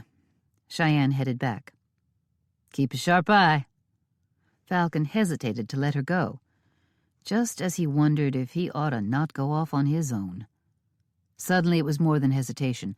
Cheyenne, wait. She wheeled around, gun drawn, pointed up, mindful not to aim at him. What? It startled him and satisfied him right down to the ground to see her so salty, so ready for trouble, 'cause he thought that was exactly what was coming. It's not that far to where we left the horses. I think we need to stay together better. You were out of my sight when you got ahead tracking. Now you're going off again. I think we'd better not do that. She holstered her gun as she studied him, seeming to weigh what he'd said, read the worry in his belly. She nodded. Come on, then. Let's get our critters and get after that low-down Ralston, and whoever's in this with him. They went together. Falcon didn't see a lick of trouble coming from anywhere, but he felt it, and it was better knowing right where she was, and her knowing right where he was. Just like her drawing that gun. Best to know where your partner was if you started into shooting. As they led the horses on the steep downward slope, a hidden, but not hidden enough, trail was easily followed. The varmints they were trailing were still together. They were in heavy woods, except where the trees were broken up by slabs of solid stone. They couldn't have come on this narrow trail by accident. Cheyenne was behind Falcon, the trail too narrow for them to walk side by side. Nope. They had it figured. Planned ahead. Ralston picked his getaway trail, picked his overlook to stop any pursuit. We caught him, but she, whoever she is, was waiting. He was running to her. They knew exactly what trail they'd be taking and how to slip off it and leave anyone behind that might be coming. Unless, Cheyenne said smugly, those coming along behind were highly skilled trackers, better than Ralston and his woman had any hope of being. Falcon turned to look behind him, along the length of his horse, and met her eyes, and smiled. Yep. Unless that. She smiled back, and he moved out again. Mid-afternoon, hours and hours at what seemed to be the pace of molasses in January, he straightened from where he'd been inching along, looking for proof they'd come this way. They'd just turned off a trail more rock than dirt, a wash cut by mountain runoff in the spring, but dry now. They're easing up, not hiding their trail, Falcon said. They're not worrying about pursuit anymore. He went down on one knee to study the tracks. He wanted to be able to find them again, find these exact horses, no matter where this trail led. And now he looked down at hoof marks plain as day. 2 horses, riders up top, no longer sweeping away a sign of their passing. He sincerely hoped a hard job had just gotten easier. Cheyenne gave a satisfied smile that, he had to say, was just a mite smug. We did it. We kept after them until they let up. We can go faster now, but before we head out, are we anywhere you're familiar with? Cheyenne studied mountain peaks and the lay of the land. Nope. We're off RHR land. And I suspect we're off Hawkins land. Then we won't make much better time. We need to ride careful. Before, when he was waiting to backshoot us, you knew the land well enough to be wary. But we'll have to be ready for a sneak attack. They probably think they've lost any pursuers. So they won't set up to watch their back trail? Probably. Falcon nodded and put his hand on Cheyenne's arm and gave it a gentle squeeze. We'll keep after them as long as we've got light. But let's stop and eat some of whatever Molly sent along. We've been at this since early morning. It helps me to take a break now and then. Get off the horse, stretch, eat. It keeps my attention from slipping. Even if they aren't watching, and there's a good chance of that, I ain't risking my life, nor yours, on a good chance. Let's look for a spring so we can water the horses. They found a spot with some water and a little grass, then switched their horses to halters so they could graze. They sat and ate a portion of the food Molly had packed. There were thick roast beef sandwiches and apples. She'd chopped up cold cooked potatoes and some boiled eggs and put a good dressing on it. She'd stuck in a jar of beet pickles and a few chunks of cheese. And in a small tin, she'd sent a pile of sugar cookies. That woman is a fine cook. Falcon was near full before they'd eaten a third of it. She is indeed. I should probably have her teach me, but I doubt I have the patience for it. All that knitting is yours, isn't it? The front room is overloaded with it. Yep, and all the bedrooms, blankets everywhere. That takes patience. You're right. So I have plenty of patience. That must mean I just don't want to learn to cook. Fair enough. Cheyenne crunched an apple and said between bites, There's a good chance that whoever's partnering with Ralston is the one who shot Wyatt. Ralston set up on this trail. His woman set up on the road to town. They probably plan to watch and get rid of anyone following, then meet up. She's our would-be killer. A pair of dry, gulching skunks. So we ride easy, and that means slow. Let's go. She was astride her horse before she finished talking. Falcon mounted up, and they rode along, two abreast. Each of them turned to the side of the trail, splitting the work of keeping watch. Falcon trusted her to know what to look out for, and she trusted him. Falcon didn't know nothing about himself much, but trusting someone seemed risky, even stupid. He wasn't sure what he'd come from that'd make him feel such. He only knew he trusted Cheyenne. He saw Harvey with a family, hitched up to a cart. A wave of pain tore through his head, and he grabbed hold of his saddle, a dizzy spell making him fear he'd fall. He tried to widen that picture in his head. Harvey, his mule. Who were those folks that had him? Patsy. Her face flashed like a bolt of lightning. Her name. What else? His head pounded like someone was inside, using his skull like a drum. He was falling. He landed hard, face down on the rocky ground, and his head bounced. A hand gripped his shoulder and put pressure on his head. You're bleeding, Falcon. Stay still. He smelled blood, felt a hard hand just above his eyes. It's not serious, just a deep scratch. Cheyenne, she was real. The pain. He clung to the here and now, as tight as a man hanging off a cliff. Then pain hit again, that had nothing to do with Cheyenne and bleeding. A cabin, clinging to the side of a hill. A fist slammed in his face. No, the memory of a fist. But the pain felt as if it were pounding his flesh.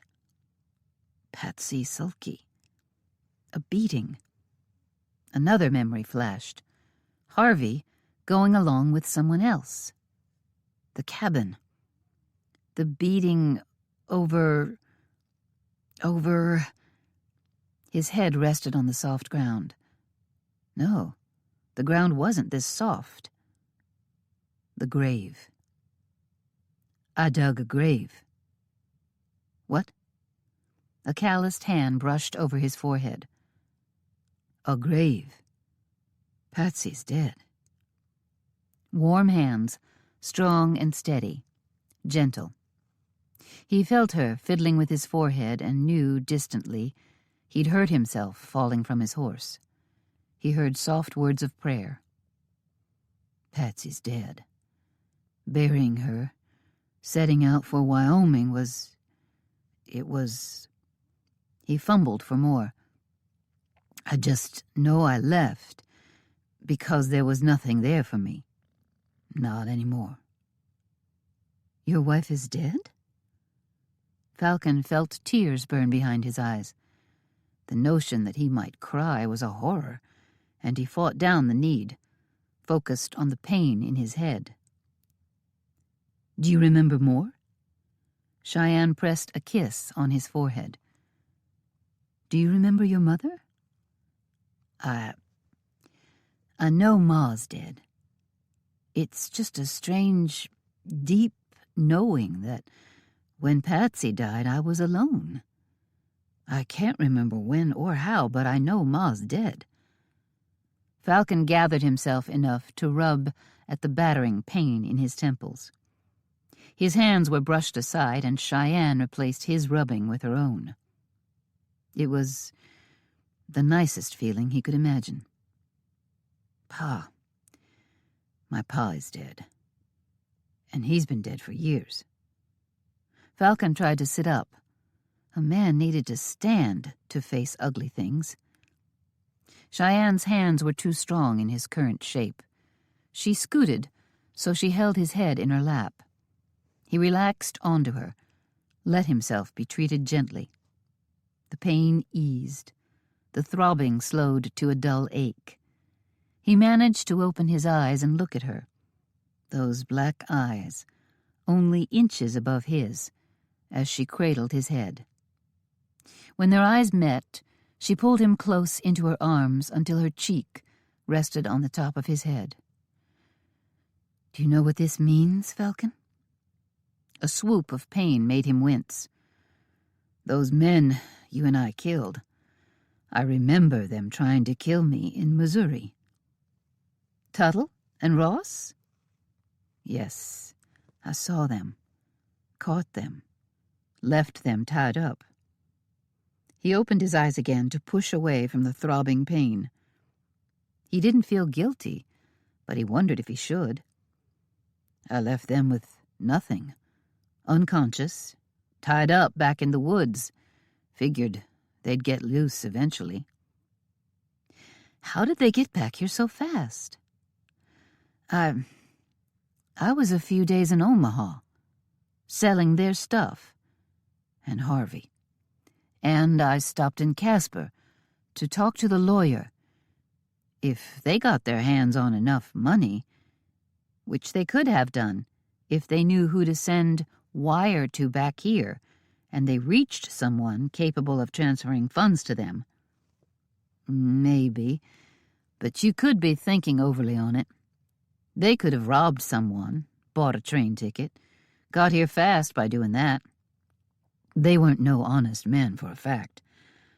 I was long enough in Omaha that if they came on fast, they could have beaten me to the train, come out ahead of me. That's what they had to have done. There's more to remember, Cheyenne said. I reckon it'll keep coming into your head. Falcon sat up slowly. Cheyenne's care gave him enough pleasure it overrode the pain. Mostly. I wish, Cheyenne said, frowning, I wish we could go back to the ranch. Give you a few quiet days to heal, so memories wouldn't come with such pain. If we leave off our tracking now, we'll be hard-pressed to catch up to Ralston. Time isn't kind to a trail. It seems to me the pair is quitting the country.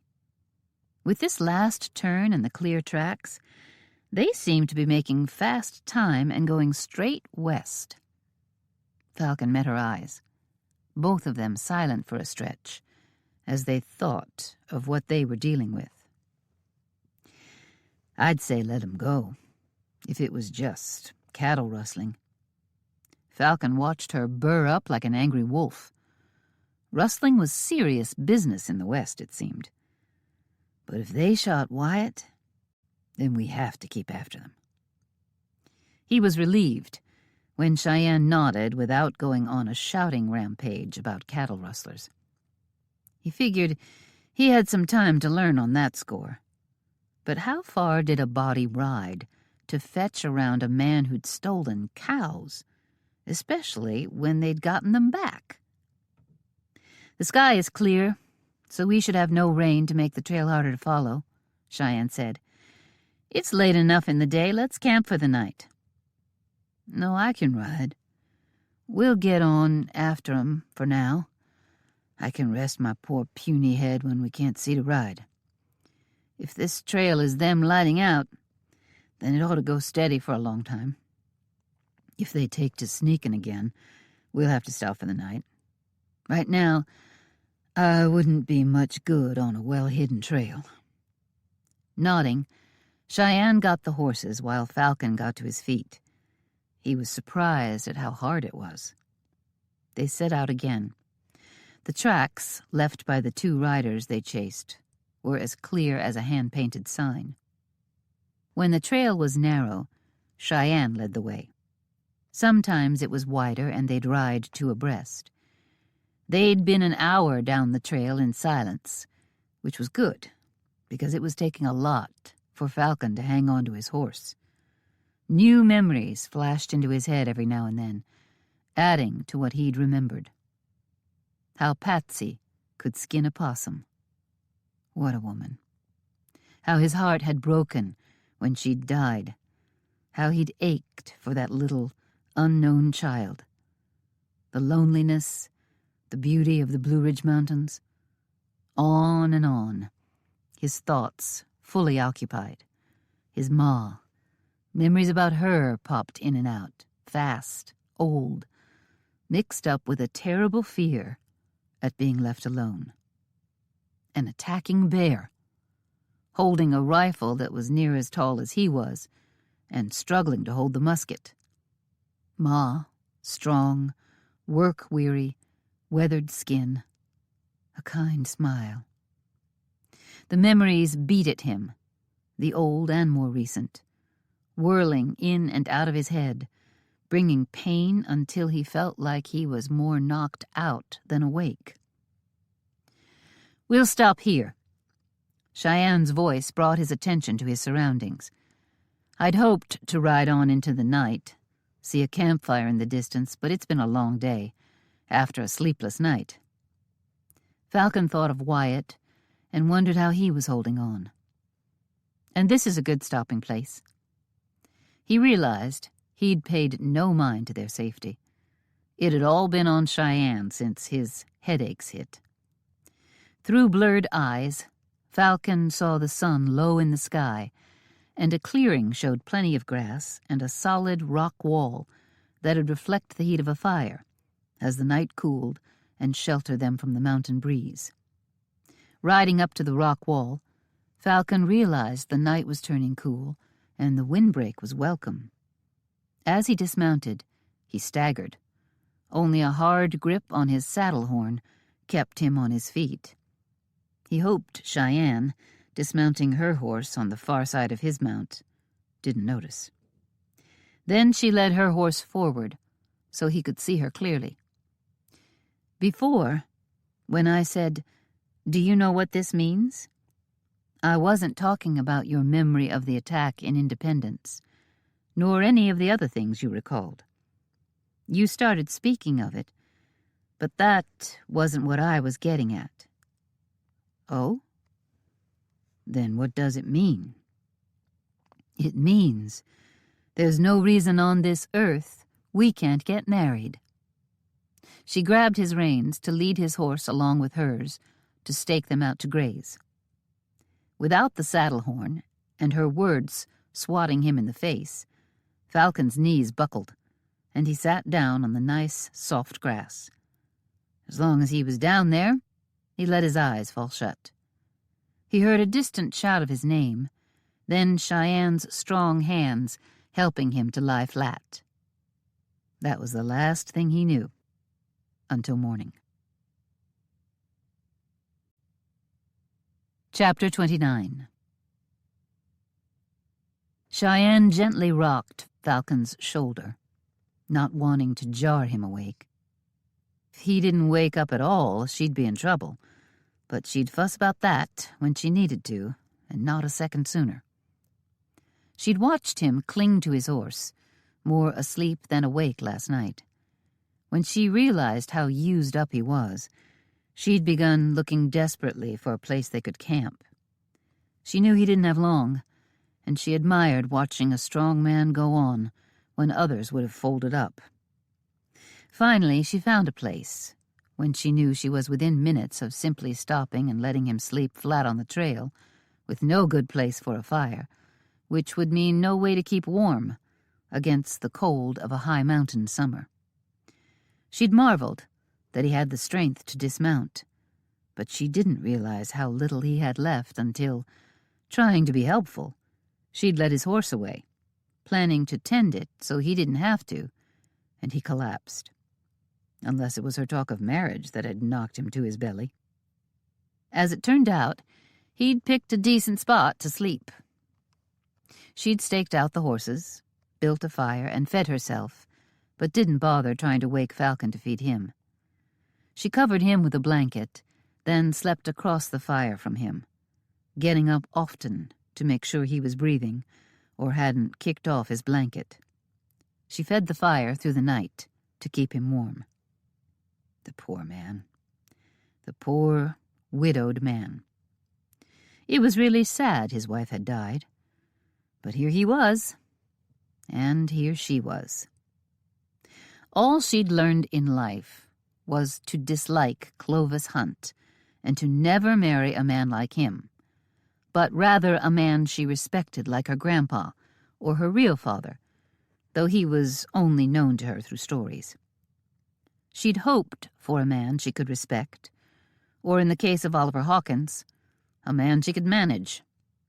Now here was Falcon, and she wanted to be married to him. He was no rancher, and no man to be managed, but maybe, just maybe, a man she could want and respect, and even, maybe someday, love. She looked down at him as she rocked his broad shoulder. She wanted him. She meant to have him. First, she had to wake him up. It was time to see if the night's rest was enough to revive him, because they had outlaws to catch. His eyes flickered, but they'd done that a time or two already. She rocked a little harder. "Come on out here, Falcon Hunt. See the new day." His eyes, burning brown eyes shot with gold, blinked open and met hers. They were dazed, but this was better than he'd been up till now. "I've got coffee boiling, and Molly packed eggs and a skillet. I found potatoes to fry, and she sent some biscuits." Cheyenne had been up a while. She'd led the horses to a nearby spring for water, packed up all she could, made and eaten her own breakfast, all of this to make things easier for Falcon and let him sleep longer. And he cooperated by not moving an inch. But they needed to be on the trail. She'd cooked his meal right before she came to wake him. "You didn't eat supper. Your belly's got to be so empty it thinks your throat's been cut." His lids, so heavy with sleep, faded closed. She rocked a little harder. "Come along, we're burning daylight. Wake up, Falcon, all the way up." He brought both hands to his face and rubbed them back and forth. Then one hand brushed the ugly cut on his forehead from falling off his horse and landing on a rock. With a groan, he sat up and faced her. "My mind is back. It's all there. Memories full-bloomed and easy to hunt up." Smiling, she said, "How about the headaches?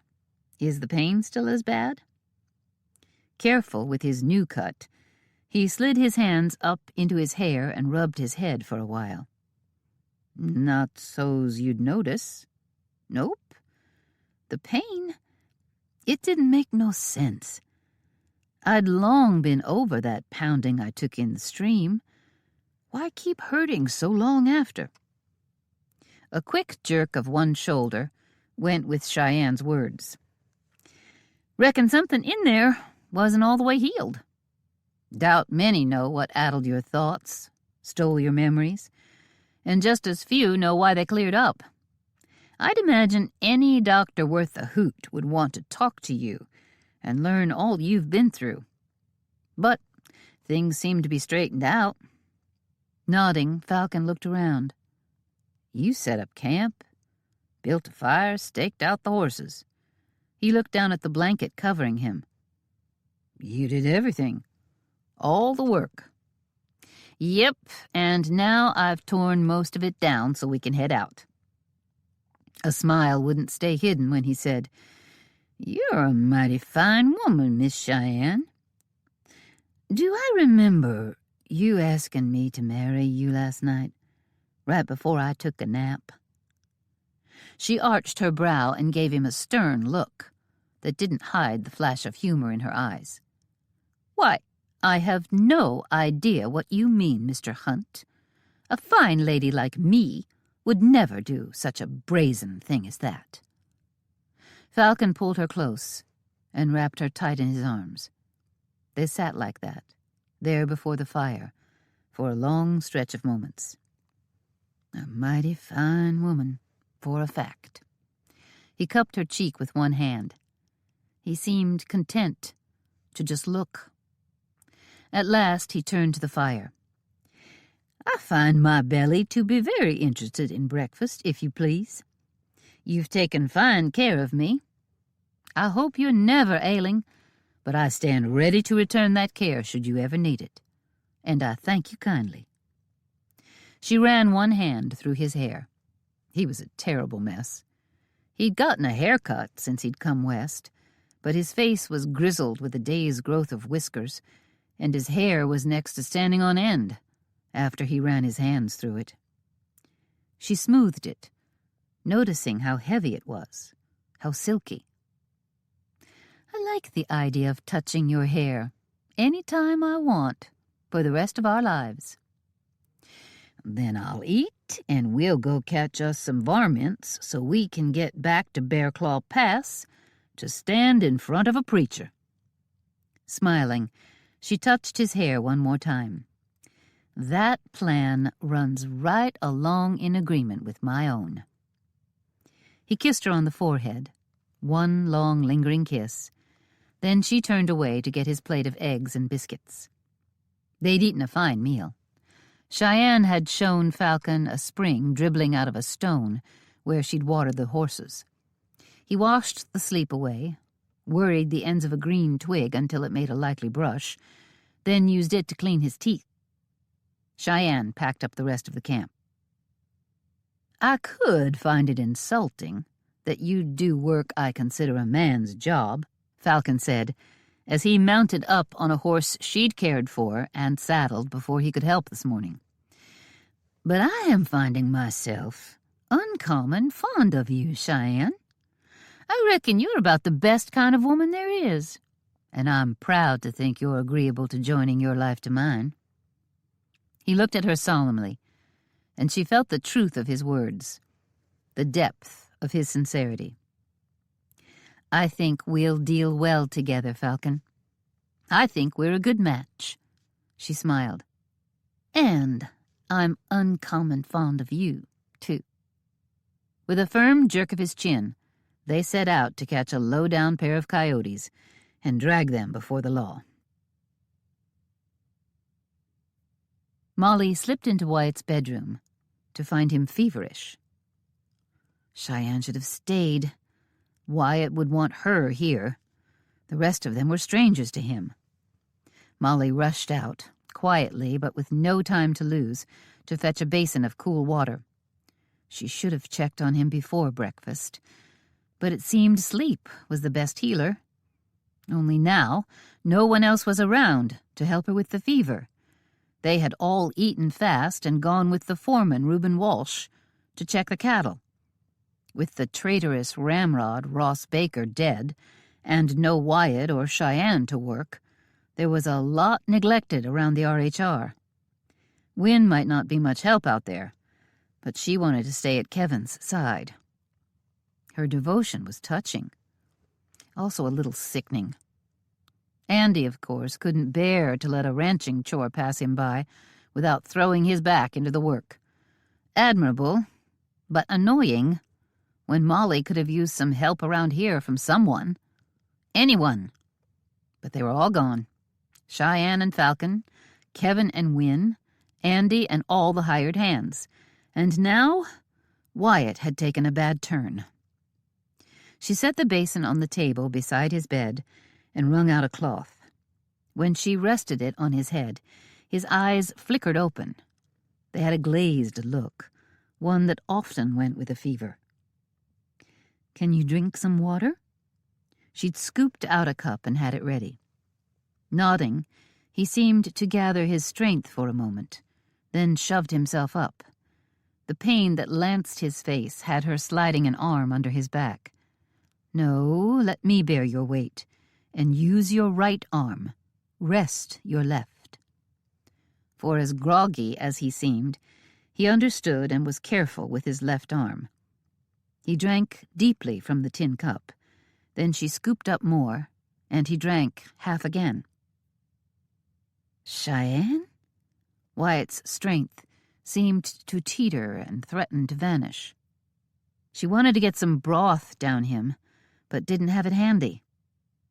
"Can you stay awake for a bit? You should take food. Build up your strength." "What happened? I was fit last night." "A fever's come on. We thought when you didn't take on with one the first day, you'd managed to avoid it. I'm afraid I'm the only one in the house. Cheyenne is out." Was there a good enough reason to worry him about his sister? "Everyone is out working. Your Mr. Walsh came wanting help working cattle today and swept up everyone before him." "Yeah, even Wynne?" "Winona doesn't seem able to let my brother out of her sight. A concept that escapes me, but there it is." Her eyes met Wyatt's, with her full, skeptical little sister expression. He smiled. He was a little brother, after all. He knew how she felt. "Round up coming. We've had some easy days after branding." Wyatt reached for the light blanket drawn over him and threw it aside with a trembling hand. Molly jerked it right back. "You're not thinking for one split second that you're fit to herd cattle, are you?" He gave her a frightened look. She wasn't quite sure what she'd sounded like, but he appeared to take her question as a threat. Then stubborn defiance firmed his jaw, and he threw the blanket off again. Careful of his injuries, she solidly held him down. He had the strength of a newborn kitten. He struggled against her hold for all of 5 seconds before he collapsed, looking shocked. She rather enjoyed it. "More water?" He nodded, and she helped him sit up again. He drank the last half of the cup. "You're not thinking clearly because of your fever. You know you can't go herd cattle with a bullet wound in your chest, broken collarbone, and high fever. Settle down and rest. Let me—" "Where's Cheyenne? Where's my sister?" She got a cloth and dipped it in the cool water again and pressed it against his forehead. He gave a sigh of contentment that seemed to end his upset. She bathed his face and checked his wound, which was red and swollen, but not with the look of infection. She was familiar with how that appeared. Putting on a fresh bandage, she dabbed cool water on his brow again, and before the cloth had warmed to the temperature of his fever, he'd fallen asleep. She wished his sister were here. Knowing full well she'd had a hand in throwing Cheyenne out, she was still unhappy with the woman for being gone. Cheyenne couldn't care for him as well as Molly, but it would give Wyatt comfort to have someone here he loved. Where were Falcon and Cheyenne?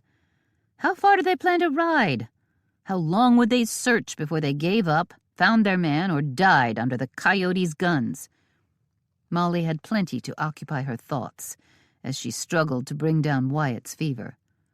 By herself, like always.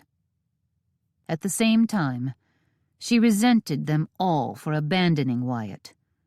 She felt her chin firm as she cared for him, knowing she could handle most anything alone.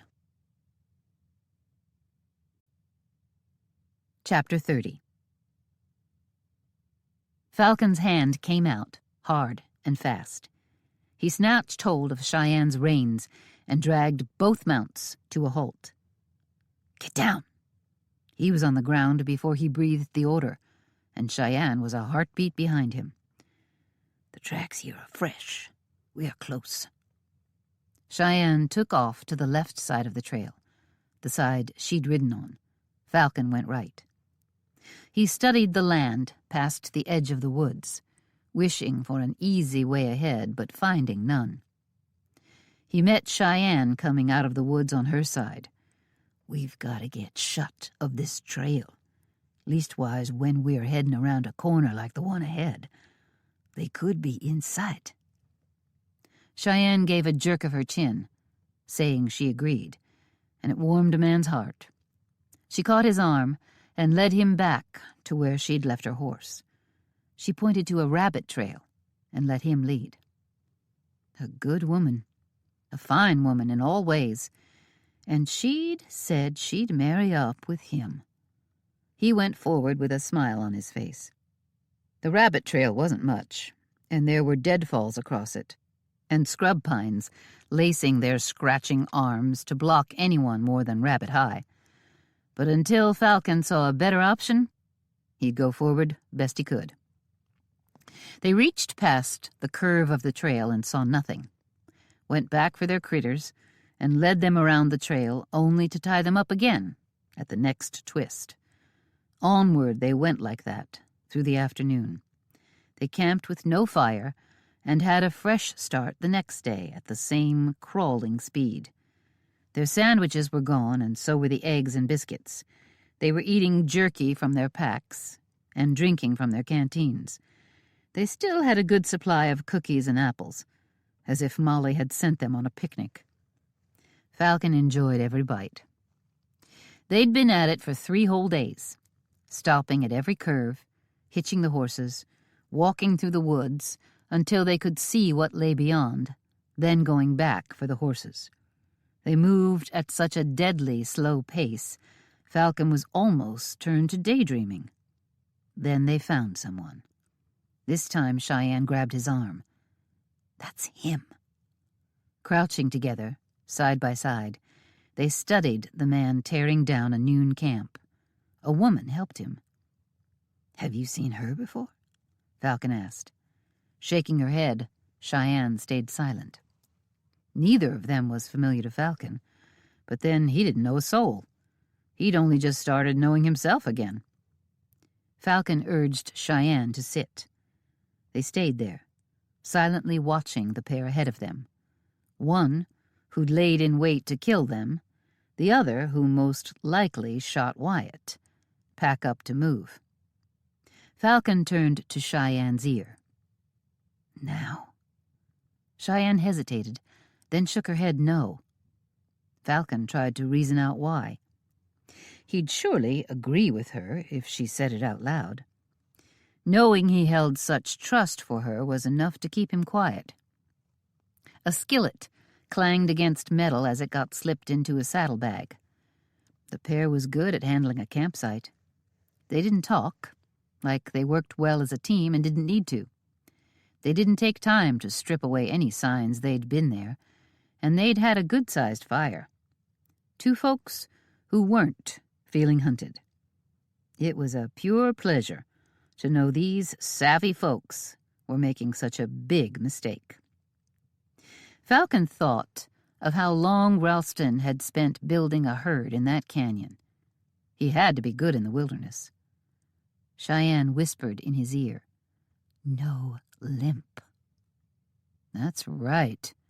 This polecat had lived for years, pretending to be hurt to get sympathy from Hawkins. Watching how the two were together, the way they touched each other as they worked, Falcon saw they were more than partners. The woman would smile, then frown. All her feelings, good and bad, showed on her face, including, he saw once, suspicion when she looked at Ralston. Maybe she wasn't as fully on his side as Ralston liked to think. If the woman would shoot Wyatt, she'd shoot someone else. Maybe she was tired of having a partner. The pair rode out. Falcon let them get on up the trail, well out of earshot, before he turned to Cheyenne. "Why'd we let 'em go?" "It seems to me Ralston still has secrets. Whoever that woman is, I've never seen her. She has to be living somewhere around here. If they're making their way to a hideout, I'd like to see it. Ralston has had time to steal a powerful lot of stuff in the years since he showed up in Wyoming. Maybe there's more. Maybe we can get some of it back. The trail they're taking don't seem like how they'd leave the country, head for California or Oregon." Nodding, Cheyenne said, "Instead, they covered their tracks, and now they're trekking down this meandering trail. Seems to me they plan to get to their hideout, or wherever they're going, and stay around. Maybe Ralston has other crimes he's been committing, and he thinks he can set up in his own hideout and still carry out at least some of his plans. I don't know what's going on, but I want to hang back and see if we learn anything. Let's see around the trail's next curve, then come back for the horses." They followed along at a good distance, careful every time there was a curve in the trail. Falcon settled in, figuring they might be following this pair for days. During their same careful checking of what lay ahead of another twist in the trail, Cheyenne grabbed the front of Falcon's shirt, dragging him low, hissing like a rattler. 4 men, all on horseback. The woman was also mounted, but she was a few steps back from Ralston, as if she wasn't in this circle of 4. At least, not as an equal. One man Falcon recognized, a tall, skinny, stoop-shouldered RHR hand with a cigarette hanging out of the corner of his mouth. The RHR hand wasn't the foreman, not in charge at all, that Falcon knew. If this group was connected to the men who'd attacked Wynne and Kevin, then the band had included Ross, the RHR ramrod. This man might have just gotten promoted in the gang. Next to the RHR cowpoke was an older man, a bit of white in his overlong hair, dangling beneath a tattered gray Stetson. The oldster had a scowl on his face that showed a missing tooth right up front. Ralston sat across from the RHR hand, with the woman near his horse's flank. Next was a man wearing a bright red bandana. He had a long beard. He had his broad-brimmed hat in his hands, and his head was so bald it shone in the sunlight. None of 'em was a youngster, just as Tuttle and Ross had been older. And Falcon remembered the talk he'd heard in town about those two grousing about getting older and being tired of working for someone else. "We heard at the North Bend Ranch that Wyatt Hunt is dying." The bald man's voice echoed with satisfaction in a way that made Falcon want to stand right up and start unloading his pistol.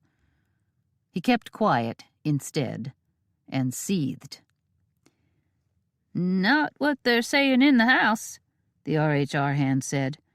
"Pulled the bullet out, sewed him up, laid up some, but not even a fever. Be back at work in a couple of days." "Did one of you get him?" Ralston asked. That gave Falcon pause. If the woman had shot Wyatt, wouldn't Ralston know?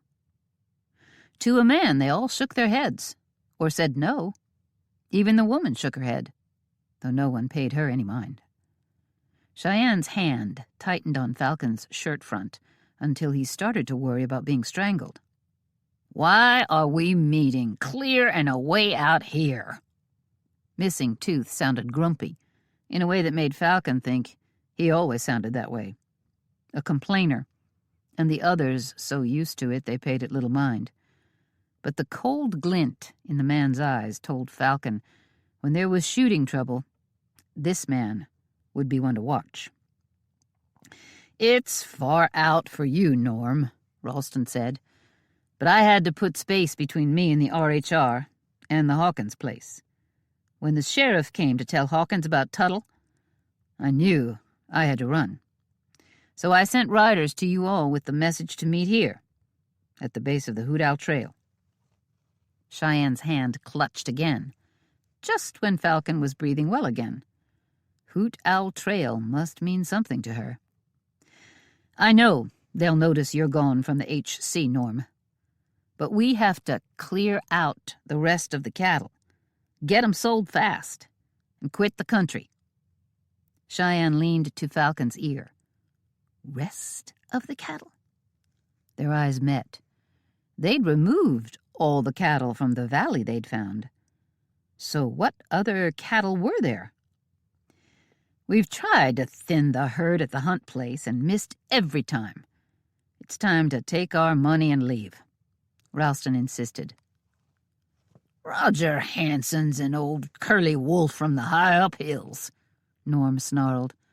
"I haven't had a clear chance at him, but if you give me more time—" "Nope. For me at the Hawkins place, the time's up.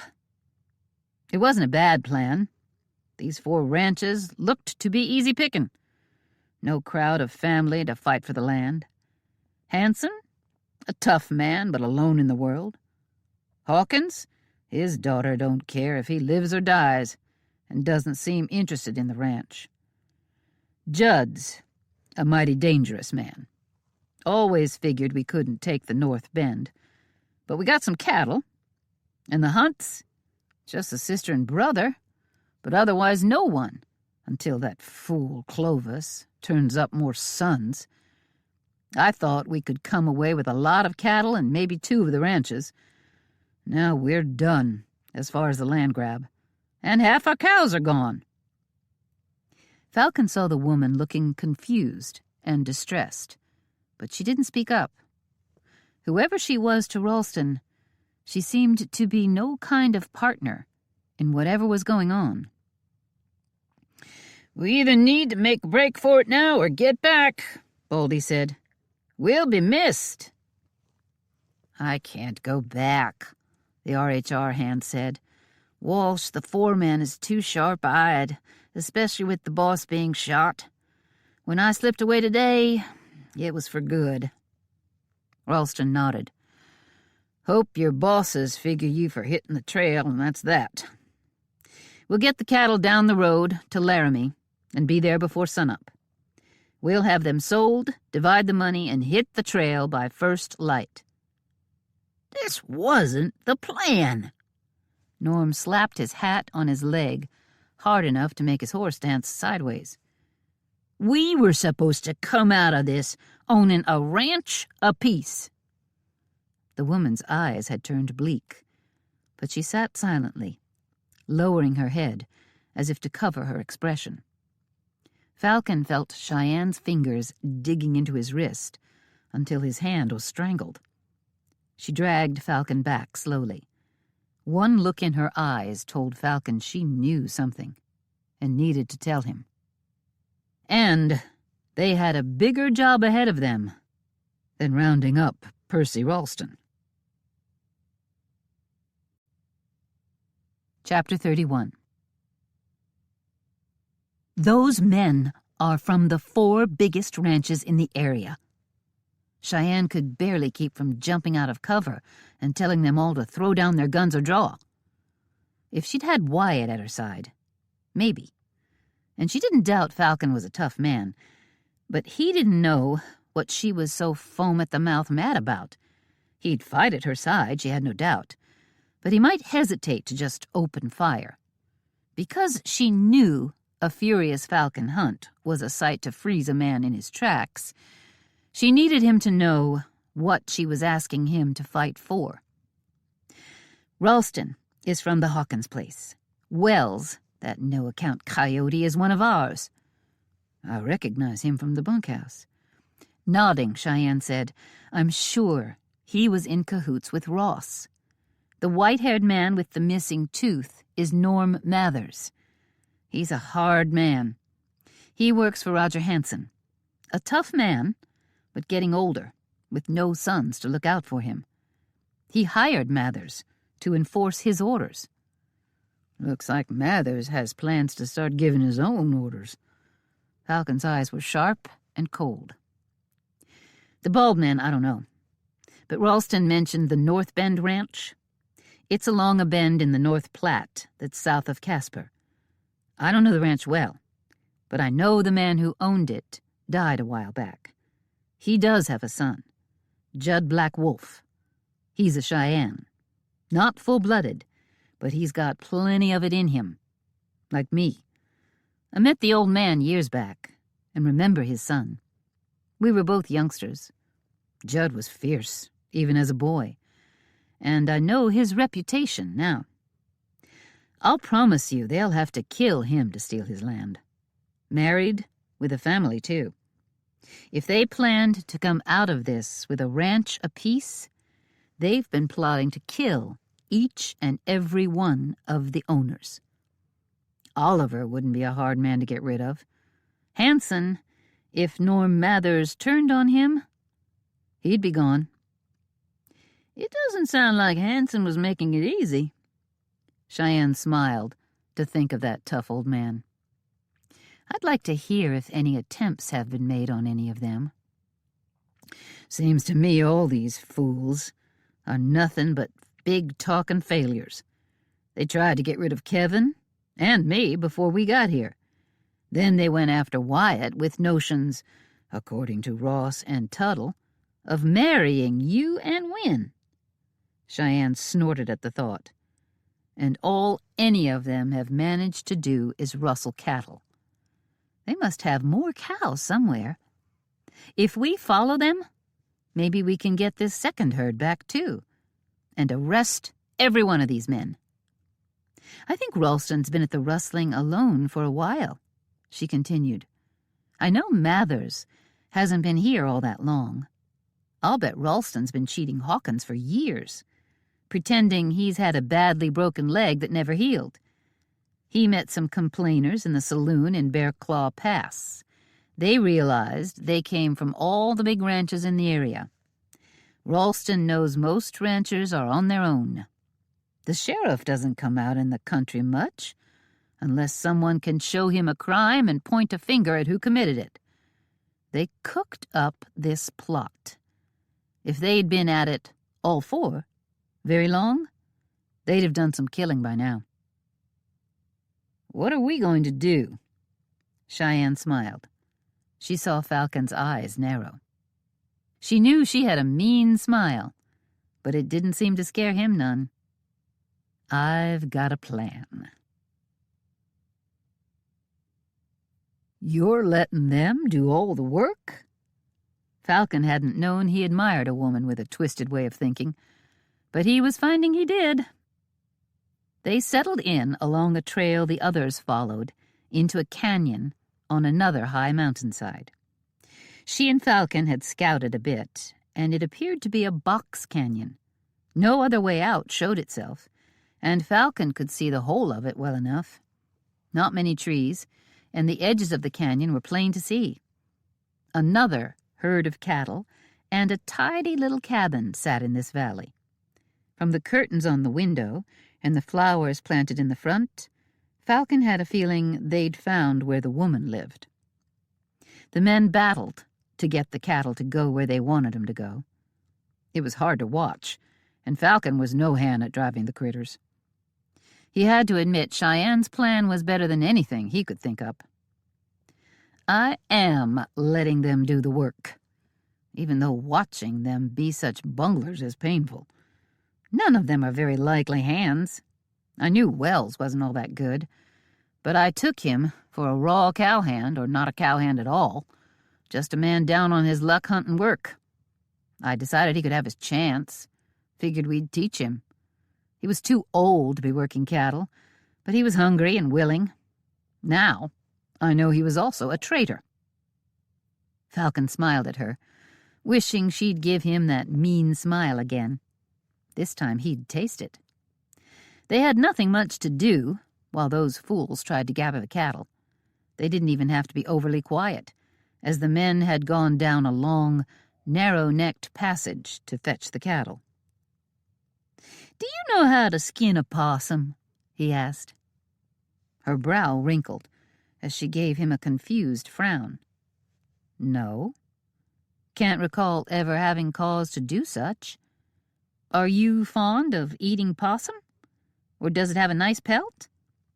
"Good eating on one, but mostly they were just plentiful where I lived back east.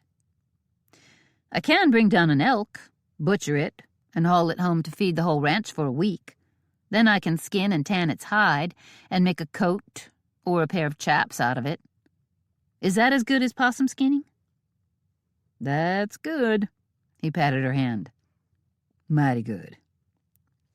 Falcon gave Cheyenne plenty of time to study the setup and satisfy herself there wasn't a trail out of the back of the canyon. Then they retreated. And he liked her plan. Divide and conquer. The cattle had to string out along the narrow trail to exit the canyon, and the men would come through one at a time. A good chance they'd be spread out far enough on the winding trail that they wouldn't be able to see each other. That's when they'd get them. It was a long wait, and the day was fading. If they hadn't seen the men doing such poor work, Falcon might have thought they left the driving until dusk by choice. Finally, the steady thud of approaching hooves sounded beyond the canyon opening.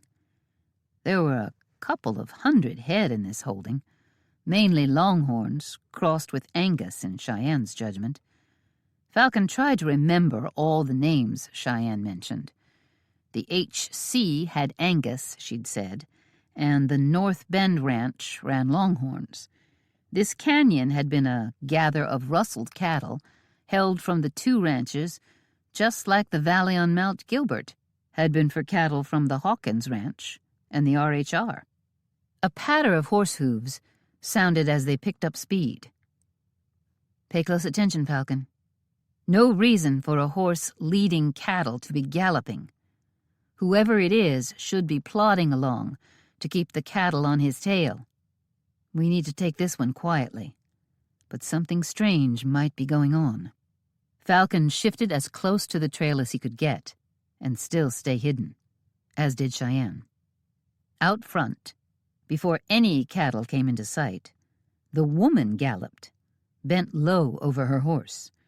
She came alongside, and Falcon launched himself out, grabbed her, and yanked her to the ground. The horse rushed on, faster now, startled by the sudden attack. Struggling, she cried out. It was instantly cut off when Falcon clamped a hand over the woman's mouth. She looked wide-eyed at him, then turned her eyes to Cheyenne, who grabbed her kicking legs.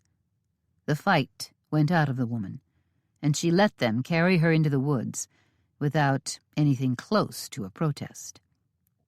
They laid her on the ground, and Falcon, judging her calm look, cautiously eased off, holding her mouth shut. "Thank God someone's come. Thank the good Lord God in heaven." Her voice broke as Falcon let her go. Cheyenne released her legs. They both stayed close in case it was the trickery of a fast-thinking prisoner. She grabbed Cheyenne's arm. "Hide me. You've got to help me get away from them."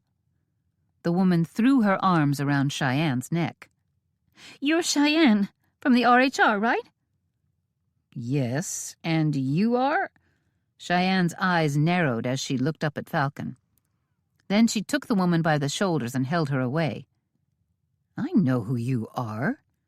You're the housekeeper from the Hawkins Ranch." "Yes, I'm Amelia Bishop." Falcon was inhaling when she said it, and he almost choked. The woman buried her face in her hands and broke into noisy sobs. Falcon looked up the trail. Still no one coming. They had to quiet this woman down right quick. "I have been looking for a chance to escape from him since we've been on the run." Falcon's mind was tipped near upside down, and looking at Cheyenne, he thought he had a partner in his confusion. Amelia Bishop?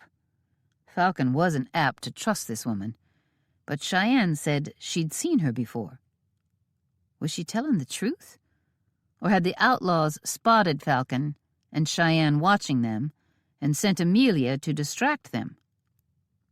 Falcon again looked up the trail, but it remained empty. "What are you doing with these men?" Cheyenne asked.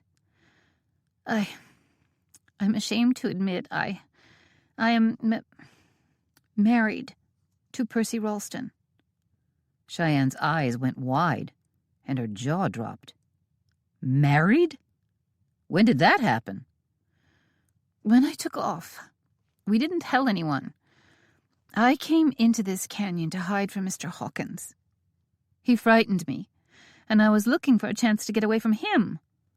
Percy was in the house with me and Mr. Hawkins, so we'd gotten to know each other. I finally confided my fears to Percy. He told me he'd built a cabin in a hidden canyon. He offered to take me there and protect me from Mr. Hawkins. I ran off with Percy, and he brought me to the cabin in there." She pointed frantically up the trail. "I lived in it while Percy stayed to work. The first chance he got to be away a few days, we rode to Laramie and got married. He'd rescued me, and he was hiding me from Mr. Hawkins. Percy told me Mr. Hawkins was hunting far and wide. I didn't dare go out of the canyon. I didn't know Percy was an outlaw then." The woman's voice rose, and she started in crying again. "Amelia, there's a Pinkerton agent living in disguise at Oliver Hawkins's ranch. A woman. She's been there for months, and longer than that she's been searching for you, or, more honestly, searching for your body and proof that you were killed." "Ah!" The woman's tears came faster. "I hoped he'd come, prayed that he'd somehow find me. But we went to great lengths to hide. How could anyone find me?" Then her shoulders squared, and the fire of hope burned in her eyes. "But he's been searching for me." "Pa!" Then her voice broke, and she went back to crying. Cheyenne looked across Amelia's bowed head and met Falcon's eyes. He shrugged. He had no idea how to handle a crying female outlaw. Cheyenne was welcome to try. "We need to quiet her down," he said. Cheyenne nodded. "Yep, your pa, the state senator, has been looking for a long time.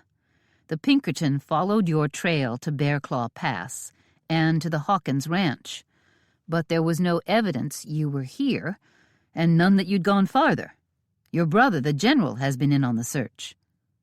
Falcon narrowed his eyes. "Which side did your brother fight for?" "He was a Union general." Falcon didn't like it, but decided not to cut up about it. "Let me round up your horse. We plan to take out your outlaw band as each man passes." The sound of the cattle plodding toward them grew closer. Cheyenne tugged Amelia by the arm to crouch down, while Falcon hid her horse with theirs. When he got back and hunkered down beside Cheyenne, he looked across her to Amelia. "We're planning to take these coyotes prisoner and haul them all back to the law. Maybe you can help us catch them." He watched her and, with some doubts, judged the woman had no liking for her gang. With a furious glint in her eyes, Amelia focused on the trail. "I can see you don't trust me, and I respect that." She drew her gun. Falcon tensed. Before he could jump, Amelia switched her grip, so she held it by the barrel. "Take this. I'm afraid I'll take the least excuse to shoot Percy dead. He's the closest behind me. But they let a lot of cattle go first. My pa had cattle back in Minnesota, and I'm better with them than these four put together. Percy sent me on once the cattle finally started moving. He told me to get ahead of them. The minute I was out of sight, I spurred my horse, figuring to just keep running." Falcon watched her closely. This was the woman they'd decided had shot Wyatt. Right now, she didn't seem like the type. "Why didn't you let your pa know you were all right?" Shaking her head, she swiped one hand across her leaky eyes. "I should have. I had one chance when we got married, but I still trusted Percy back then, and he convinced me I needed to stay hidden for a time. Percy said things to make me feel that I couldn't leave. He acted as if I was here for my own safety." "Safety from what?" "Safety from that wretched Oliver Hawkins. Why, that man would—" The first cow appeared at the mouth of the canyon. Cheyenne grabbed her arm. "Quiet. We'll hear it all later." Amelia shoved the gun into Cheyenne's hands. Falcon was glad she took it. He still wasn't sure what exactly was going on with Amelia Bishop. Dropping her voice to a whisper, Amelia said, "We've got 186 head in there. I've been tending them, so I know." She crouched low. "Percy will be next." Falcon whispered in that near-silent voice, "Let me take him off his horse." Amelia nodded, but her jaw was so tight, Falcon hoped she could hold back from tackling Percy herself. Hoped even more he wasn't being duped, and she'd throw into the fight on Percy's side. He exchanged a glance with Cheyenne and slid his eyes to Amelia. Cheyenne nodded firmly. The understanding between them was as solid as the spoken word. He'd get Percy. Cheyenne would control Amelia, should need be. Chapter 32. Falcon gathered himself, watching as the cattle marched down the trail single file. Finally, Percy Ralston came out, riding along, looking sleepy. He didn't watch the cows particularly, nor did he look down the trail searching for his wife. He just plodded along in a single-file line of cattle with no more sense than the cows. He came even with Falcon. Springing like a Blue Ridge Mountain wildcat, Falcon lunged up and hit Ralston hard, carrying him over the saddle to hit the ground. Falcon had his gun out and slammed the butt against Percy's head, hard enough to put the varmint into a deep sleep. The horse he rode was as calm as Percy. Unlike Amelia's critter, who spooked and ran, Ralston's mount stopped and looked back curiously at Falcon. Falcon hoisted the man over his shoulder, grabbed the horse's reins, and took both into the forest. Cheyenne handled hog-tying Ralston. Amelia hitched his horse by the others. They all hurried back to the trail. The cows kept marching past. I was up the trail and out of sight before the others came. I can't say how spread out they are. She looked with grim satisfaction back at the place they'd hidden Ralston behind some bushes. But if you need any help, and it doesn't look like you do, I'll throw in. She looked around and reached over to pick up a fist-sized rock. I can keep them quiet, too. Then, through clenched teeth, she said, Norm Mathers is the meanest. He scared me a few times. Something about her voice made Falcon pay sharp mind to her words. I told Percy I never wanted to be left alone with him. But Percy was never around much, and Norm came from time to time. Amelia's hand crept to her throat. The color faded from her cheeks, and her eyes were downcast. She didn't say more, but what she had said made Falcon want to hurt Norm bad. Made him want it right down to the bone. Amelia cleared her throat and lifted her chin, looking defiant. Sonny Bender might be the toughest, or at least has the hardest head. That's the bald one? Cheyenne asked. Yes.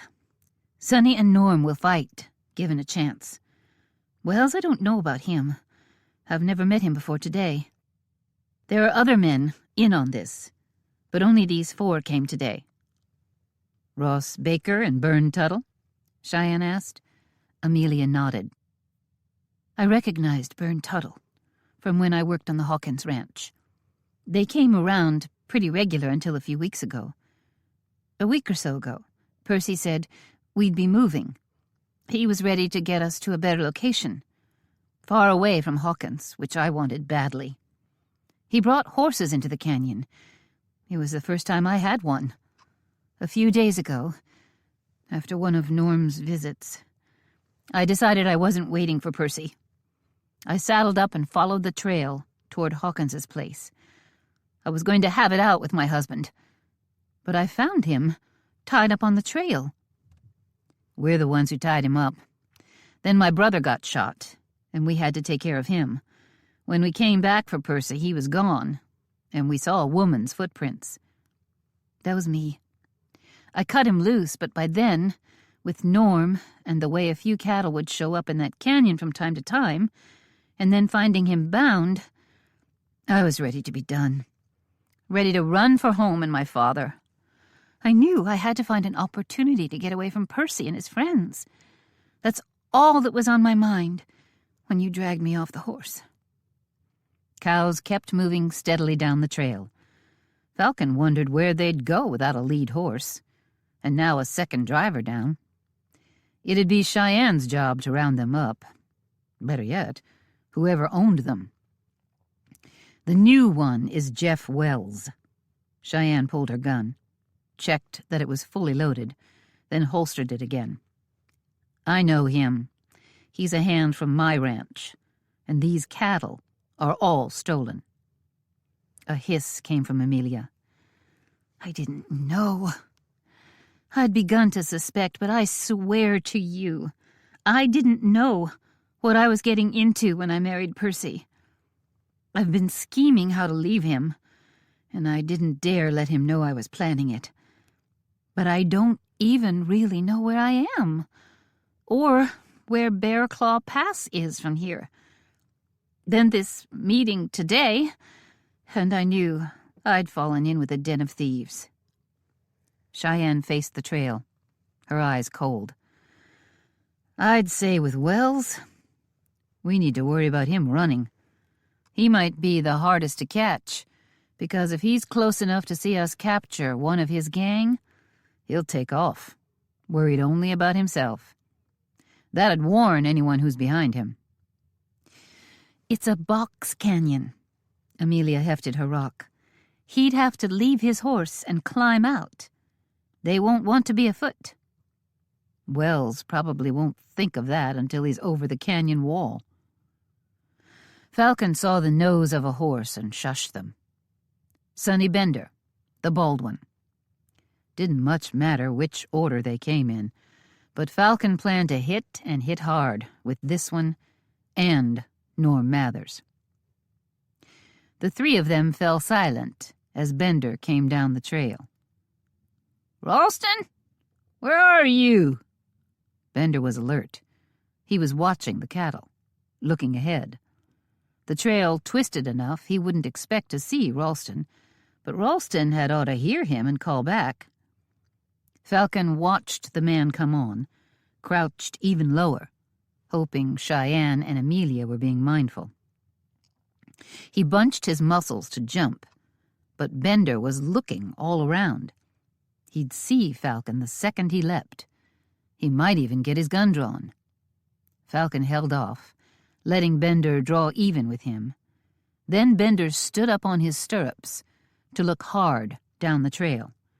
Falcon was on him, had his gun butt slamming down as soon as he hit. He didn't want to give Bender any chance. The man slumped forward, and Cheyenne was by the horse's head, holding it. Falcon dragged Bender to the ground and out of sight, with Cheyenne leading away the horse. Amelia had a belt off her waist and tied Bender's legs, as Falcon tied his hands. Then Cheyenne was there, dragging her kerchief off her neck to gag Bender. Falcon hadn't thought of that, and used Bender's neckerchief on Ralston, then frisked their prisoners. They'd only gotten back in place a few seconds before Wells popped into view. Honestly, the man might have just come along if they'd stepped into sight with guns drawn and told him to dismount. Falcon jumped out, grabbed him, and whacked him over the head, just 'cause the traitor had it comin'. They had 3 prisoners now, 1 left to go, and were back in hiding with no sign yet of Norm. Falcon saw that his attack had spooked one of the calves. It had turned off the trail into the woods and taken to grazing. A cow, maybe its mama, followed, and 2 more cattle went after her. The next one stopped and grazed alongside the path. Several passed it and went on down. Falcon didn't know much about cattle, but it figured they'd do this kind of thing when they weren't being pushed. Scatter when a stranger jumps in their path. The next 3 cows turned off the trail toward Falcon and the women. One walked right up to Amelia and sniffed her as if it was a pet. It likely was. "Go away," Amelia slapped it. It moved, but not back to the trail. It wandered deeper into the woods, toward where the horses were tied. Falcon hoped it didn't trample their captives, but he didn't have the time nor the inclination to save them. More cattle took to the woods, wandering, stopping. Then Norm Mathers came into sight. He shouted, and the cattle ahead of him turned and came on down the trail. He had a lasso out and was whipping at them, pushing them. He was no great hand at herding, but the cows turned and came on down the trail, not counting the ones that had wandered completely off. "Sonny, get back up here. We're too spread out." There was no answer. Norm's eyes got sharp, and his hand rested on his 6-gun as the cows came down again. A few more went off the trail. It was going to be a hard chore rounding them back up. "I need help up here." Norm fired into the air. The cows in front of him jumped and moved faster. One calf kicked up its heels, bawled, and plunged off the trail straight for Amelia. "Ralston! Wells! Where'd you get to? Bender! I need a hand!" With his gun already drawn, Falcon didn't think he could tackle Mathers and take him without firing from cover. He saw Cheyenne draw her gun and hand Amelia back hers. Falcon had a gun, but he went for his knife instead. Barely breathing to keep from doing anything that would draw Mathers' attention, Falcon watched him continue on, furious now, shouting at the cattle, shouting for help. Staying low, which didn't give Falcon as much strength as he wished for throwing, he waited. Mathers came on but slowly, mighty upset, mighty alert. Mathers was still a ways uphill when a bullet cut through the mountain air. Mathers turned and looked at Amelia. She fired, and fired again. Blood spouted on his left arm, his left hip. Roaring, he brought his gun around, leveled it, and fired. Cheyenne got 1 shot off, and Mathers aimed in her direction. Bullets ripped through the brush Cheyenne hid behind. She dove, flattening herself on the ground, rolled, fired, rolled again. Her shots coming fast, with her on the move. Falcon heard a muffled cry of pain from their tied-up prisoners, just as his knife whistled through the air and hit Mathers's right arm near the shoulder. Mathers dropped his gun from the knife hit, then howled. A bullet slammed him backward off his horse. The unhappy critter bucked and kicked Mathers hard as he fell. Then the horse took off galloping down the trail, scattering the cattle even more. Falcon rushed to Cheyenne's side as she shoved herself to her hands and knees, then dragged herself to her feet. "Are you hurt? Those bullets of his came mighty close." Cheyenne looked herself over, then shook her head. "He was a near thing, but he missed." Falcon scowled at Amelia. "You didn't need to shoot him." She stood, still holding the gun. When Falcon spoke to her, she dropped the gun and clutched her stomach. He didn't see any blood, so she must just be sick from the shooting, or from her hatred of Mathers. Sinking to the ground, she rocked herself and said with dangerous calm, "Oh, I think I did." Falcon moved toward Mathers, not trusting him to stay down. When he was close, he saw there was no need to hurry. Mathers was down, and down for good. He lay on his back, gunshots in his arm and hip, a horseshoe-shaped print on his face, Falcon's knife in his shooting arm, and a bullet right through his heart. Amelia might have been firing wild, but Cheyenne hit what she aimed at. Falcon jerked his knife out of Mathers' arm with cold satisfaction. It saved the town the price of a trial, a painful testimony from Amelia that she might not be able to give well enough, and the time spent hanging him. Then Falcon remembered the cry of pain. "I think Mathers might have hit one of his partners in crime." Falcon rushed to where they'd left their prisoners and found two of them, Wells and Sonny Bender, still unconscious, and Ralston dead from a bullet through the heart. Mathers couldn't have hit him any more square if he'd been aiming. Falcon hesitated to tell Amelia. In her current state, she might start weeping or dancing, or maybe get back to shooting again. Cheyenne reached his side and saw Ralston. Their eyes met. Then they turned to Amelia, who was still curled up on the ground, rocking. "Amelia," Falcon said, "can you go get our horses and bring them up?" With dazed eyes, Amelia looked at him. Then, as he'd hoped, the simple chore cleared her head enough. She got to her feet and headed out. By the time she got back, maybe she'd have better hold of herself. "I could have gotten the horses and let her have another minute to get past the shock." Cheyenne holstered her gun, dusted the front of her shirt from where she'd been stretched flat out on the ground, and arched a brow at him. He came up so close, not even the air separated them. He bent down and kissed her, wrapped his arms around her waist, and pulled her even closer. "I thought he'd shot you when you went down." He kissed her again. Her arms went around his neck. "I knew you were still in the fight, so I hoped it wasn't bad. But you went down so hard, so fast." He left off the kissing and just held her tight, waiting for his heart to calm down. She held him, just the same. When he was back to normal, or as near normal as a man could get with this perfect woman in his life, he eased back and said, "I love you. I have almost from the minute you walked out of the fog, when Baker and Tuttle were chasing us. But I didn't know to call it love at first. And I didn't know how much, until I thought you'd been hit." It was all inside him like flames, burning and growing, eating him up, a living thing, and he couldn't stop it from pouring out. "I've already asked you to marry up with me. But know this, Cheyenne Brewster. I love you, and will go on loving you for the rest of my born days."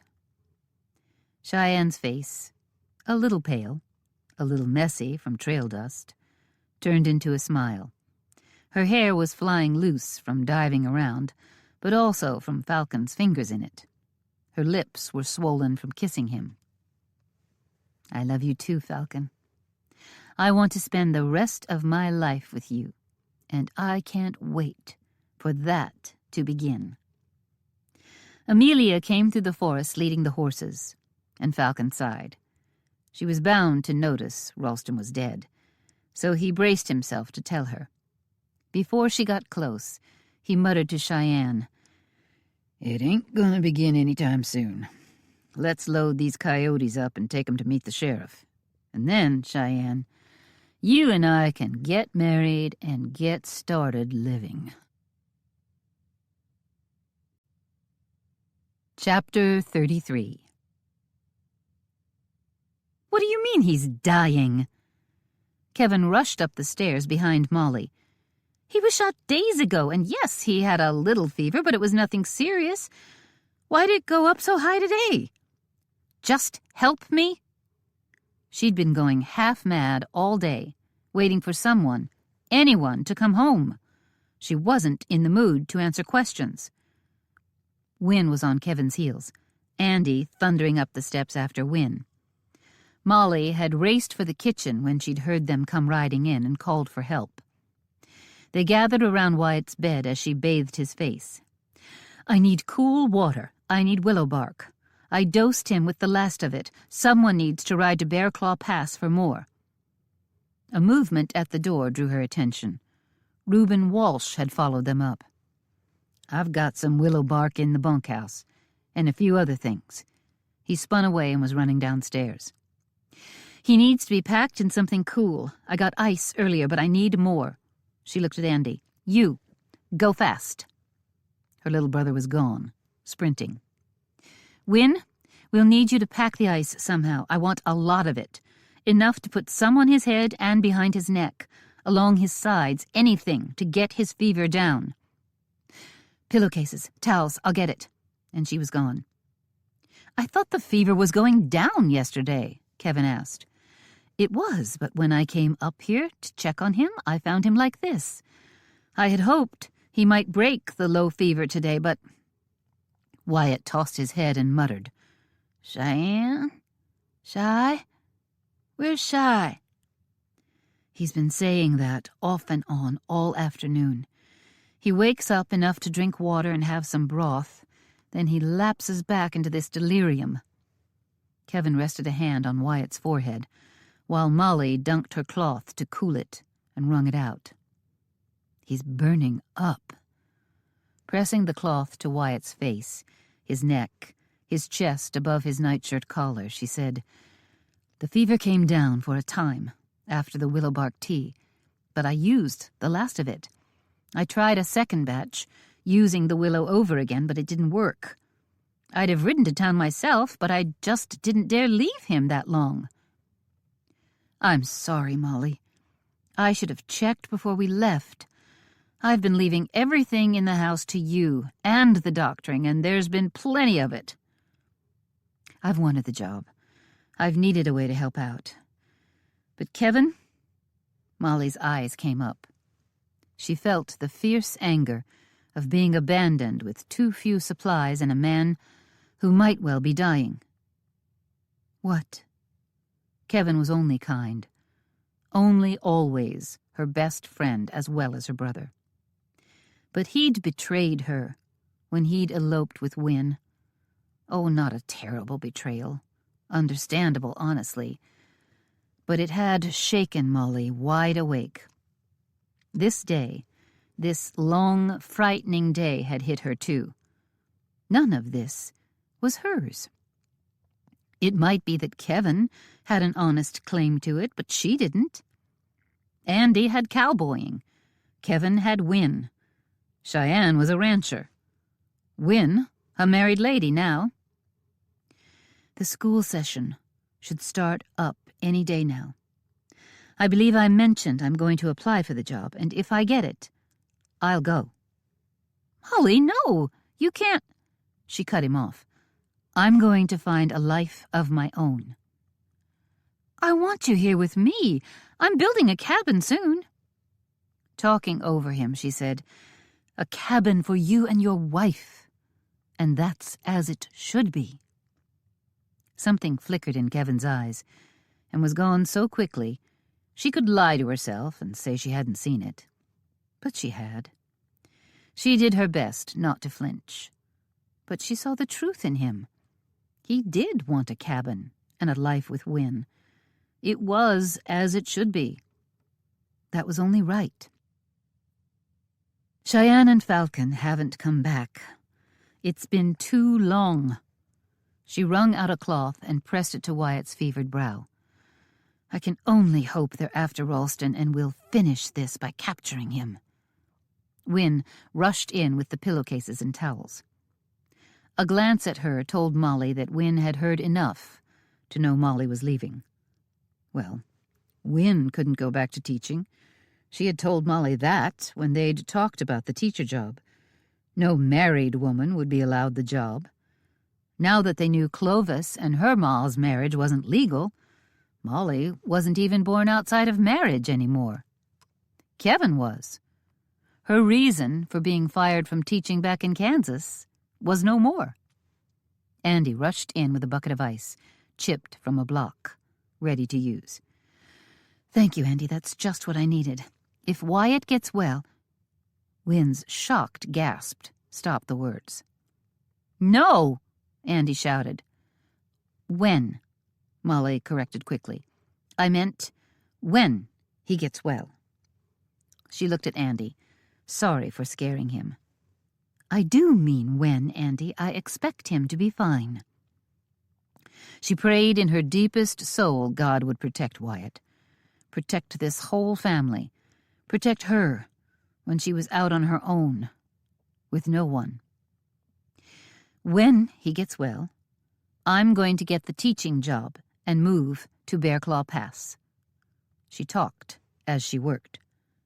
"Molly, we need you here," Andy said. They really didn't. But they loved her, her brothers. She knew that. She didn't bother arguing with Andy. She'd already been clear with Kevin. "When he gets well, I'll go. But I'll come out if anyone needs doctoring." She hoped, after her bold declaration, that she got the teaching job. But it mattered not. If the school wouldn't hire her, someone else would. She was a fine cook and kept a tidy house. She could find work in a diner or cleaning a hotel if there was one. And if not in Bear Claw Pass, then she'd go somewhere else to find work. Her family loved and wanted her, but they didn't need her anymore. She felt like a poor relation being kept around out of duty. She needed to be needed. It felt as important as life and death. Whatever she did, she was done living here. She wrung out the cloth and rested it on Wyatt's fevered brow. She put just a thin layer of ice in one pillowcase, spread a towel under Wyatt's head, and rested his neck on the ice. Kevin was there, helping her lift Wyatt a bit, so she could get the ice in place and make sure it wasn't uncomfortable and lumpy for Wyatt to rest on. "Let's put ice in 2 pillowcases and—" She went back to rapping out orders, and everyone jumped to obey. A brother who was young enough to almost think of her as his mother, but he was growing up and was even out in the bunkhouse with the men. A brother who was once her closest companion, her partner in caring for a farm and a young boy, and who now wanted a home with his wife. Reuben came in with several jars of medicine, and the others. All but Molly gave way to him, so she could see what he had. Working with the medicine ended the unpleasant talk of her leaving. Yes, her time was past to live with her brothers, like some kind of child still in the family home, or, considering all the people who'd been leaving the work to her, more like an unpaid servant. She'd been cooking for and cleaning a home that wasn't hers. She felt the self-pity well up in her, and she was disgusted with herself. She ruthlessly shoved the pathetic thoughts from her brain and focused on Wyatt. Some of these medicines she'd never used before, and she listened intently as Reuben told her how to prepare them. It was a relief to stop talking and go back to fighting for Wyatt's life. Cheyenne led a grim parade. A picket line of 4 horses, each with a man draped over the saddle. 2 alive, 2 dead. Amelia rode after the 4 downed men. Falcon brought up the rear. They were headed for Bear Claw Pass, with prisoners and a story to tell. Cheyenne took the lead. She figured Falcon could probably find the way home, but even she wasn't sure where they were for a while, so she wanted to take charge. She needed to contact the other ranchers and tell them where their cattle were. By the time Mathers was done unloading his gun, along with Amelia and Cheyenne, all the ruckus had sent the cattle running wild. Since none had been left in the canyon once Mathers had appeared, who knew how far they might roam? They reached Bear Claw Pass in another 40 minutes, and the first thing she did was find 2 riders. One she sent to the HC to get Roger Hansen, and the other to North Bend Ranch to tell Judd Black Wolf what was going on. She hadn't even tried to explain where those cattle were. Instead, she'd told the messengers who she was and to have the men come find her. She'd lead Hansen and Black Wolf out to the canyon and help them find the cattle, wherever they'd gotten to. She also sent a rider to the Hawkins Ranch for Rachel Hobart to come fetch Amelia. Cheyenne figured Hobart would take charge of Amelia, but if necessary, Cheyenne would let the young woman stay at the RHR until it was decided how she'd arrange to go home. Amelia had objected when she'd heard about the message to Hobart, because any message would also be heard by Oliver. "Stay with me, Cheyenne. I've no liking for Oliver Hawkins, and I don't want to be alone with him. Ever." Cheyenne felt her forehead furrow. Amelia had said a similar thing about Mathers, and had gone on to shoot the man. She hoped Amelia had no plans to unload a gun at Oliver. Amelia sounded like a fairly tough young woman, somewhat lacking in common sense, but bold. Cheyenne couldn't fathom being afraid of Oliver. He was just too mild-mannered. So why didn't Amelia want to be alone with him? Maybe she was just generally afraid of men. It hadn't been a long ride back to Bear Claw Pass.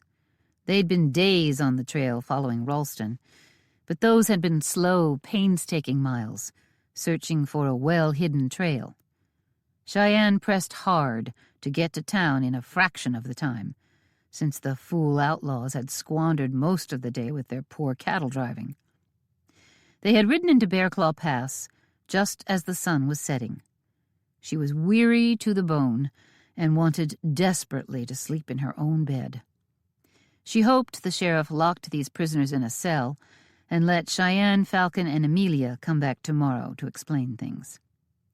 She remembered she was supposed to get married the next time they were in town, but taking prisoners and killing a man had sapped all the romance out of her. Not to say she didn't fully intend to marry Falcon. She did. Oh, she surely did. But not tonight. It would have to wait until she'd rested and dealt with the law. And going home reminded her of Wyatt. She thought they'd get home to find him up and about, fussing and fuming because he was laid up with his shoulder, but well on the mend. She couldn't wait to see him. Chapter 34. "Get up here now!" Molly's roaring voice greeted Cheyenne when she shoved open the back door. She'd been surprised to see so many lights on so late. It was sheer reflex that made her turn and yell, "Falcon, get in here!" He was leading the horses to the barn. It was enough noise that someone came stumbling out of the bunkhouse in their long handles with a hastily pulled-on pair of pants. The hand grabbed the horses from Falcon, and he sprinted toward the house. Cheyenne had already shed her hat and gloves. She looked at Amelia, who was wide-eyed from the commotion. Cheyenne jabbed her finger at a kitchen chair. "Stay!" Running for the stairs, she almost slammed into Andy running down. Andy turned and ran back up.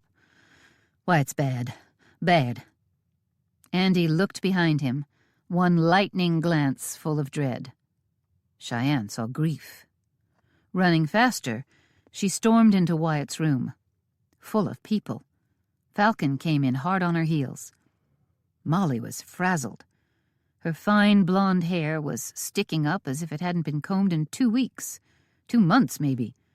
Her pale blue eyes raging, she snapped, "Get over here, Cheyenne, now!" Cheyenne was there before Molly could finish ordering her over. "Cheyenne, shy," the mumbling went on. He'd called her shy, which sounded like shy, S-H-Y, like she was a delicate little shrinking violet. She rested one hand on his forehead and felt the fire inside him. "Wyatt, I'm here." She leaned down, terrified at the vivid red flush to his skin, the hollow of his cheeks, as if he were fading away right before her eyes. "Cheyenne." He gripped her wrist so hard she thought she'd be bruised tomorrow. But she wanted the contact. She took her free hand and caught hold of his grasp. "I'm here, Wyatt. I'm here now." "Shy, you're all right." Then he seemed to collapse. His muscles went slack. "No, Wyatt, no!" Molly grabbed her shoulders and lifted her out of the way. "That's what I needed. Is he? He's sleeping." Molly took Cheyenne's hand with her own fragile one and rested it flat on Wyatt's chest. Through the panic, Cheyenne felt the steady, if rapid, beating heart. He's just sleeping. He wakes up from time to time and gets agitated and calls for you. He fights me, tries to get up, won't take a drink, won't lie still for the ice and cool cloths, and he doesn't have the energy to waste on whatever fevered fears he has about you. Molly released Cheyenne and got hold of her shoulders again and pulled her tight into her arms. Shocked, Cheyenne let herself be held, let it push back the awful moment when Wyatt had passed out and gone limp, the moment when she thought her brother was dead. Letting herself be held was so odd, so nice. Tears burned in her eyes. She was horrified to think she'd cry over a hug. Pressing one hand to her eyes, she let Molly hang on. Or maybe Molly was just too strong for Cheyenne to get loose. Which was surprising because Molly seemed fragile, fine-boned and pale. But there was strength in her. Lots of it. Cheyenne sniffed and swiped her wrist across her eyes before straightening away from Molly and turning back to Wyatt. Wynne and Kevin stood on the far side of the bed, Andy behind them. Reuben paced in the few empty spaces in the crowded room. "What happened?" Cheyenne demanded. "He was fine when I left him." "Well, he's not fine now," Molly snapped. "Don't waste my time with foolish questions. Wynne, more tea." Wynne ran from the room like a lowly private being threatened by a general. "Reuben, that's the last of the yarrow. Where's my new supply?" "I'll fetch whatever's left in the bunkhouse and send a man running to town for more of everything at first light." Reuben rushed out. "Andy?" "Ice. I'm going." And Andy ran like wolves were nipping at his heels. "I'll get dry towels and pillowcases." Kevin was gone before Molly could open her mouth. Cheyenne rushed around the bed to sit down by Wyatt. "Tell me what to do. I want to help." "I need you to stay here. There's not much for you to do unless he has one of those spells where he calls out for you. I've got to have you here to hand." Molly looked at her, blinked, then looked again. You're a filthy mess. Cheyenne touched her hair, her face. I am? Molly turned her attention back to Wyatt. Yes, and you look like you're played out. Go clean up and get to bed. Don't expect a good night's sleep, because I'll be waking you every single time I need you. Cheyenne didn't run like the others. Instead, she studied her brother and prayed her heart out for God to touch him and heal him. Not even close to finished, she got up and left. Falcon was waiting in the hallway when she strode out the door. She caught his hand as she walked to her room. I guess now isn't a good time to tell them we're getting married. Wyatt, if... Her voice broke, and she couldn't go on.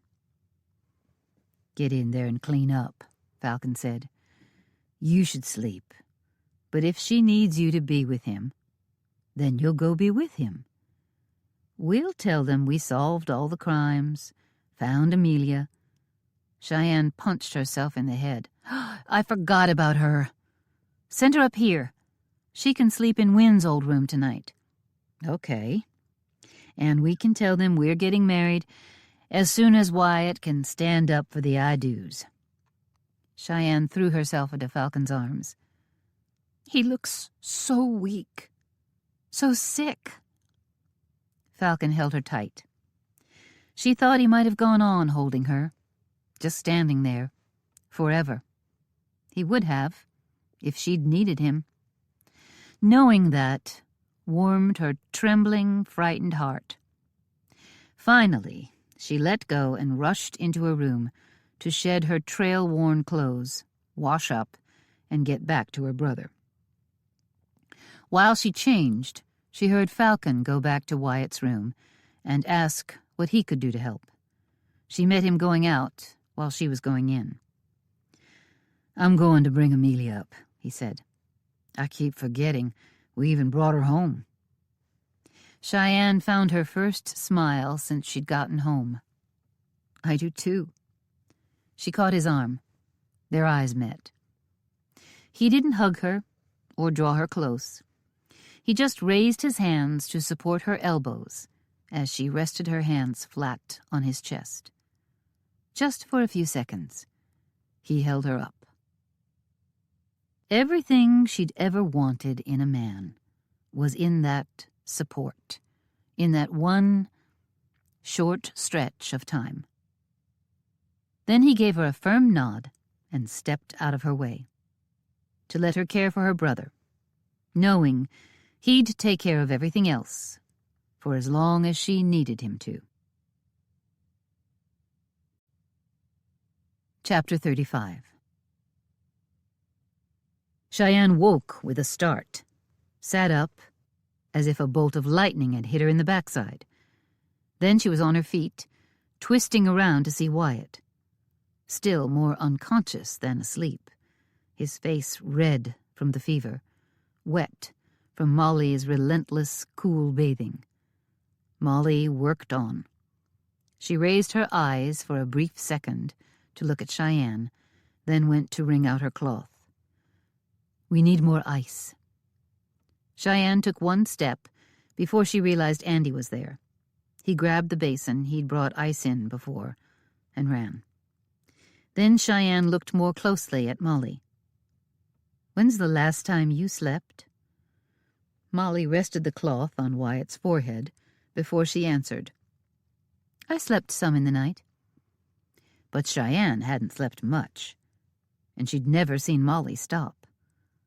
Somewhere along the line, near morning because the sun was just barely up now, Cheyenne must have tipped over and slept beside her brother, while Molly worked on. Let me take over. You look ready to collapse. There should be 2 people with him, and one of them has to be you. Wynn and Kevin finally went to bed. I'll rest when they get back and after I've made breakfast. The look Molly gave Cheyenne was strange. Calm, but something more. Something deeply buried. Cheyenne was just too worried and too tired to figure out what it was. But Molly had a fire tamped down inside, and like a pot boiling with the lid on too tight, Cheyenne thought this hard-working woman needed to let off a little steam before she exploded. Sleep might be a good place to start. Amelia used to be the housekeeper at the Hawkins Ranch, so she can cook while you sleep. Molly sniffed, but didn't say anything, just went back to fighting Wyatt's fever. He stirred. "Cheyenne? Shy." He'd said that so many times. Cheyenne sat beside him, took his hand and talked to him. It calmed him to know, in his confused state, that she was there. His big sister, who had always been there, was with him still. He was agitated, which was as close as he got to being awake. While Cheyenne soothed, Molly got more herbed drink into him, more water. She even got him to swallow a few spoons of broth. Then Molly made up fresh ice packs and put one behind his neck, one over top of his head. She set one on each side of his belly and chest. By the time she finished, the willow bark and yarrow seemed to calm him. "He's going to get well, isn't he?" Cheyenne hated how weak she sounded, like a child asking an adult for comforting lies. "I think he will, Cheyenne." Molly reached across Wyatt's still body and clutched Cheyenne's wrist. "A fever is normal for a wound like this. The wonder is it didn't come up that first night before you and Falcon left. I rebandaged the wound while you were sleeping. There's no sign of infection, and the tea works to fight off the fever. If it was going too high and we couldn't bring it down, I'd be more worried. We caught the bad guys. I haven't even told anybody. And that woman downstairs is Amelia Bishop, the woman Mrs. Hobart, the Pinkerton agent, was looking for. And where are these bad men you caught?" Molly sounded almost like she was being sarcastic. Cheyenne decided to ignore that. "We hauled 4 men into Bearclaw Pass, then brought Amelia home with us. We sent a message to the Hawkins Ranch for Hobart, as well as messages to 2 other area ranches that we'd arrested 4 of their men. Well, not 4 of their men. 2 of the men are dead, and one of those still alive is from the RHR. No matter, the ranchers need to come in. There are cattle to round up. We need to ride to town to talk to the sheriff, and Falcon and I decided we'd get married." "What?" Molly squeaked. Cheyenne felt her face heat up. At the same time, she took some satisfaction in surprising snippy Molly. "I reckon we'll get hitched when we get to town. But we aren't going to town until I'm sure Wyatt is out of the woods." A movement brought her eyes to the doorway. Falcon stood there, his usual rumpled self with messy hair, homespun clothes, and scruffy face. She was so in love with him. He smiled at her, as if he knew her thoughts. "Rachel Hobart is here, and she headed straight for the room with your ma's painting. That's where Amelia is. I think she's kinda trying to hide. You want to come down and talk to them? We can't let Amelia go until we've talked to the sheriff, and Hobart's got a look in her eye that makes me wonder if she might just swipe her away, head east for Amelia's family." Cheyenne surged to her feet, then looked back at Wyatt. "I can't leave him." Molly sounded weary when she said, "Go on. I'll call you if he gets upset again." Someone really needed to take over and let Molly sleep. Maybe Hobart knew some doctoring. She'd probably had a solid night's sleep. "I won't be long." Molly snorted. Cheyenne would have lost her temper and said a few things to remind Molly of whose house this was and that she was an intruder. But Cheyenne was afraid she'd stop wringing every ounce of her skill out to save Wyatt's life. And besides, Cheyenne was too busy running for the stairs. I told you to wait, consarn it! Falcon rushed for the back door and slammed it shut, just as Hobart was pulling it open, with Amelia firmly in hand. Rachel Hobart turned back, rolled her eyes, and still with a firm grip on Amelia, led her captive, or her partner in the escape, Falcon wasn't sure which, to the kitchen table. They sat down. Cheyenne asked Amelia, "Do you know how to cook?" "Yes, I'm a very good cook. Why?" "Just asking. We'll discuss it more later."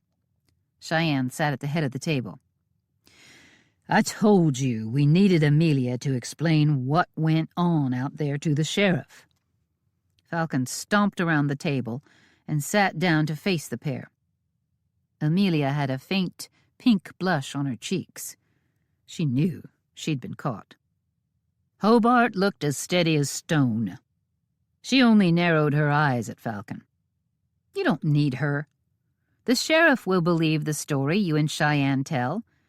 We can catch the train if we hurry. Otherwise, it might be a week, and I don't want any trouble with Hawkins. He won't be happy to have me quit, and he'll be furious about Amelia." Falcon slammed the side of his fist down hard on the table. "You're staying. If it's a week, then so be it. She's staying." Then he turned to look at Amelia. "We rescued you. We probably saved your life, 'cause you were getting ready to light out, and those men might have killed you, fearing you'd talk, tell their secrets. We need you to tell your story to the sheriff before you go, and that's that." Amelia shrugged and slumped into her chair. "I just want to go home. I'm sure I've broken my mother's heart, and my father has spent a fortune searching for me. My brother and father would never stop searching. I want to go home, end their grieving." "Send a wire," Cheyenne snapped. "Hobart, you can just ride on into town and wire her father with the good news," Falcon said. "Tell him you'll bring her home as soon as possible. He doesn't know when the train comes through, today or a week from today." Then to Amelia he said, "Are you trying to hide something? Are you going to end up locked up, right alongside your husband's outlaw friends? Seems strange to me you'd be so head up to leave, knowing there'll be a lot of questions asked by the law. That's a betrayal to my way of thinking, and we don't deserve that. We might even have trouble making our case stand without you. Cheyenne and I might stand trial for murder if you leave." Amelia straightened up and rested her elbows on the table. "I'm sorry. I just want to go home. Hobart wants this to be over, and I feel like the danger is still around. We shouldn't have tried to run." "You're right about that." Cheyenne shoved her chair back and stood up. "Amelia, we've got a lot of folks to feed, and my brother is upstairs fighting for his life. Make breakfast for about 10 people. Falcon, stay and watch them so they don't run off." She strode toward the stairs. "And Hobart? Whatever a Pinkerton is, for the last few months you've been a housekeeper, which should mean you can cook too. Help Amelia. I've got to take care of my brother." Her feet pounding up the stairs drowned out any reply the two women might have had. Chapter 36. By mid-morning, Wyatt's fever had gone down enough that he was lucid. He wasn't happy, but he was awake and making sense. Mostly. "They were planning to steal all 4 of the biggest ranches in the area?" "Yep. There was at least one man from each ranch in on it. But they might have partners. No one's admitted that yet. Cheyenne had told him twice, sitting on his bedside, holding the hand that wasn't strapped down. She wasn't sure if he was a bit addled from the fever or just stunned beyond belief. Falcon had left Andy downstairs to guard the women, who were cleaning up after the noon meal. Amelia Bishop and Rachel Hobart seemed to accept that they weren't going anywhere. They'd also sent Reuben to keep an eye on the horses, in case Andy wasn't wily enough. Now Kevin and Wynne stood at the foot of Wyatt's bed. Falcon leaned in the doorway behind them. Cheyenne was on Wyatt's left and Molly on his right, still urging water into her patient and warm herb teas and broth, then bathing him with cool cloths. "I guess I can see how they'd think they could take over the Hawkins ranch." Wyatt swatted at the cloth Molly pressed to his forehead. Cheyenne controlled a flinch when she heard the easy acceptance of Oliver Hawkins's weakness. "But how could they think they'd get their hands on this place? We're not gonna just be run off." "I think the rustling was the main crime all these years," Falcon said. Nodding, Cheyenne said, "I think Ralston was doing it slow and steady, skimming off only a few so we'd never notice. I wonder how many he's herded to town and sold over the years." "We know that's been going on a long time, 'cause of finding your bull in there," Falcon went on. "Add in Ross and Tuttle and their grousing in town, and a little quiet rustling suddenly bloomed into a bigger plan." "Hawkins they could kill easy." Wyatt lifted his one working hand and held out his index finger. Then he held out a second finger. "Hanson was getting old on the HC, with no heirs to deal with. But he's a known man with strong connections. They'd have needed to make it look like an accident. And he's a savvy old man. If they use the chaos of Pa's will to take the RHR, that still marks them as fools for thinking Judd Blackwolf could be killed. That man's tough and fierce." They said they'd hoped to get at least 2 of the ranches. I suspect they'd given up on Judd's place.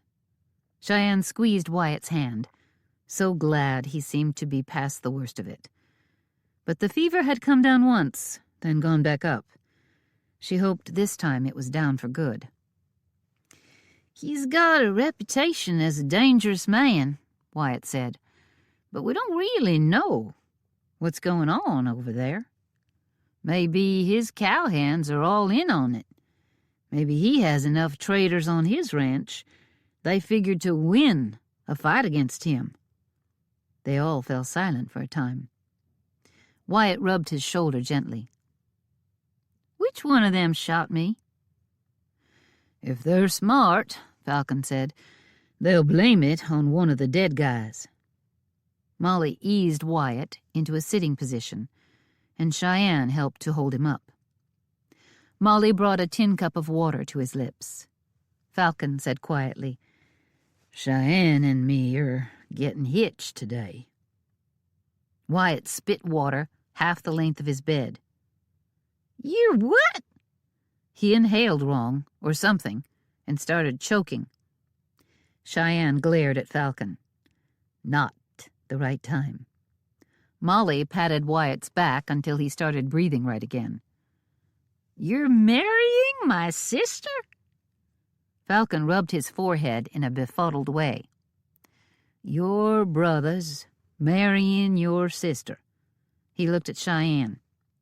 "We're gonna have to explain this just right to the preacher, or he'll kick up a fuss about the vows." "It'll be fine," she hoped.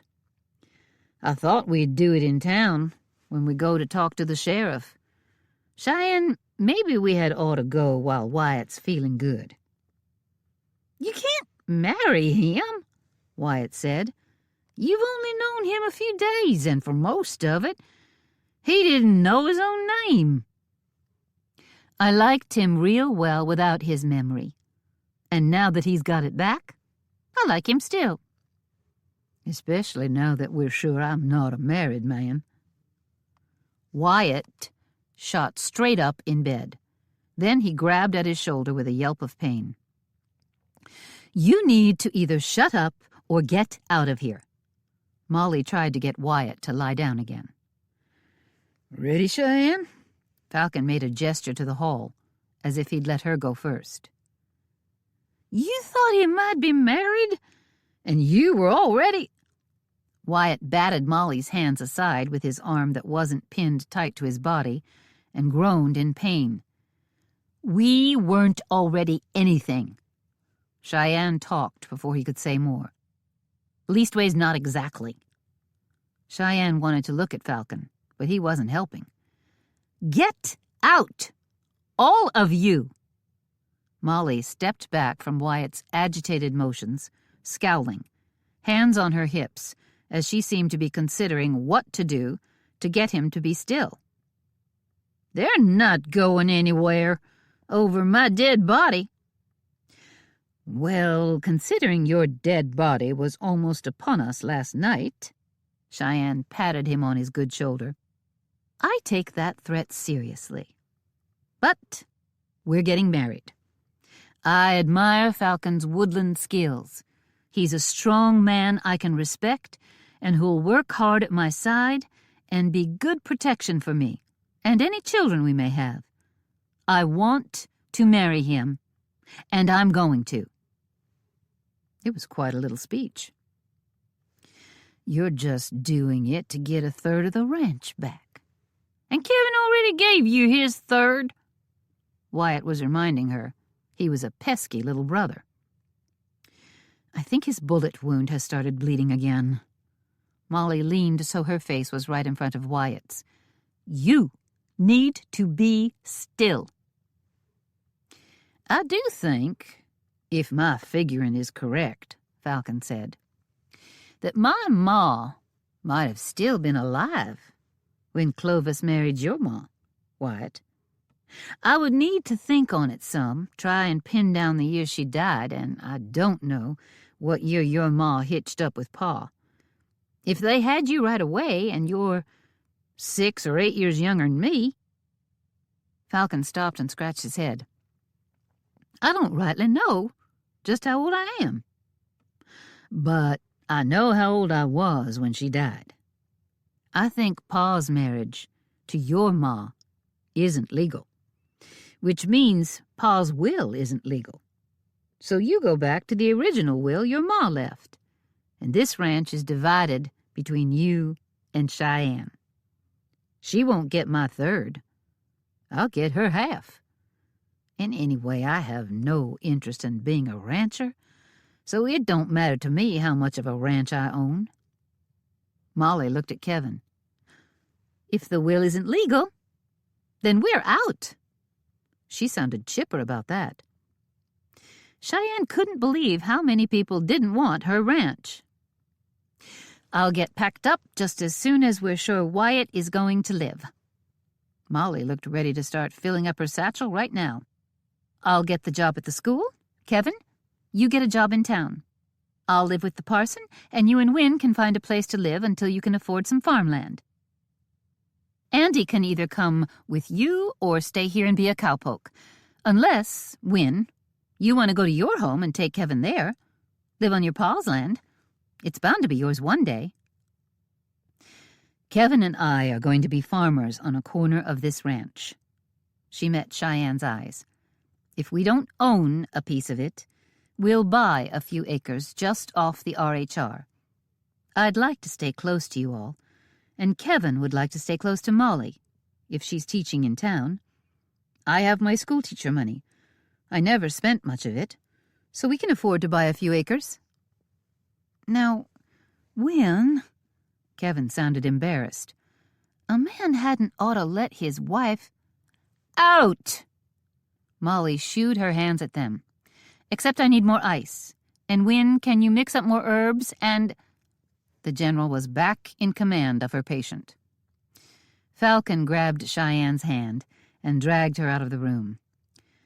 Let's go to town before Sheriff Corley lets the prisoners go." He wouldn't do that. Cheyenne wasn't absolutely sure, though. "And we need Amelia, and probably Rachel." They rounded them up and lit out for Bear Claw Pass. Chapter 37. I'm a married man. Falcon was having a hard time not just beaming down at Cheyenne as they rode back to the RHR. The prisoners were locked up tight. Sheriff Corley was satisfied with Cheyenne's story, backed up by Falcon and Amelia. And Jeff Wells had confessed to everything, as a man who'd just gotten in on a plot in recent days often does. He'd pointed the finger at his cellmate and named off a few other traitors. None on the RHR, but a few on the other ranches. It sounded like half the men on the Hawkins ranch were in on this. Oliver Hawkins was a poor judge of cowhands. Sonny Bender was mad as a rabid polecat. They had to move Wells to the second cell in fear for his life. Both Bender and Wells denied shooting Wyatt. That left Mathers and Ralston. The sheriff decided to blame them, since no one could prove otherwise. Amelia had sent her wire home. The sheriff said she and Rachel could catch the train to Minnesota when it came through, and then Oliver Hawkins showed up and threw everything into chaos. Finally, Oliver went along with the posse to arrest a bunch of his hands, while the deputy stayed to watch the prisoners. Enough men came around to join the posse that they were able to hold a trial right off, and the sheriff sent a wire to get a transport to take the men they rounded up to Laramie for the hanging. And tucked into all of that, Falcon had married the most beautiful, smartest, toughest woman he'd ever heard tell of. "We need a cabin." Falcon found himself wanting time alone with his wife. He wanted it something fierce. "I've got to make sure Wyatt is all right, but... Cheyenne looked at him.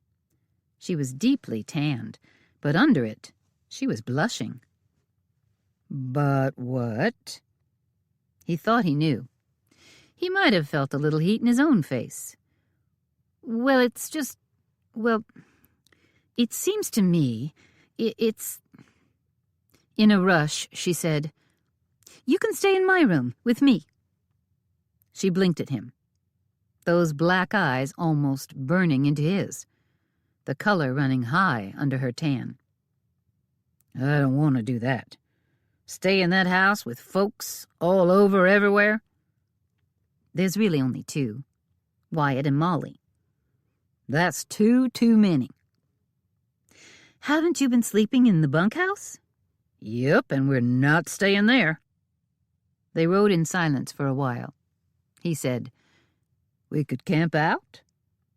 Cheyenne didn't answer right away. "Do you think we've caught everyone who was trying to kill us?" "Stands to reason Norm shot Wyatt. But there's no proof of that. If it wasn't him, it was Bender, I suppose. No surprise he'd blame it on someone else. It wasn't Rachel, like we thought, nor Ralston, nor Amelia." Cheyenne reached from her horse to his.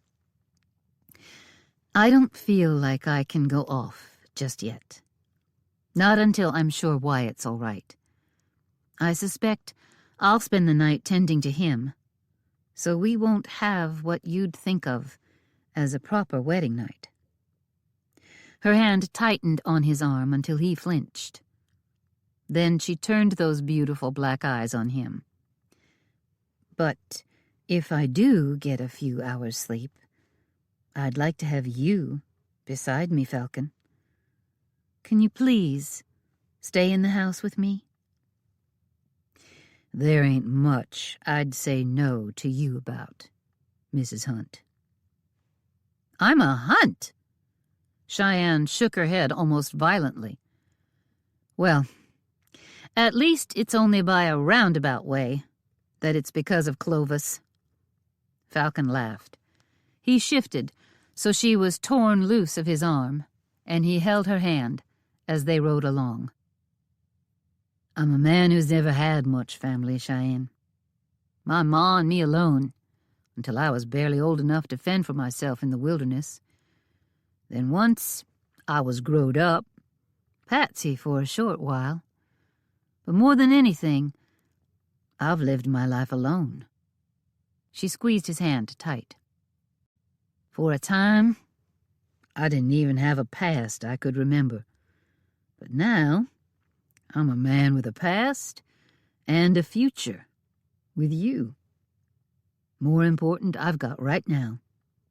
I believe myself to be the luckiest, most blessed man alive to be mixed up in the Hunt clan.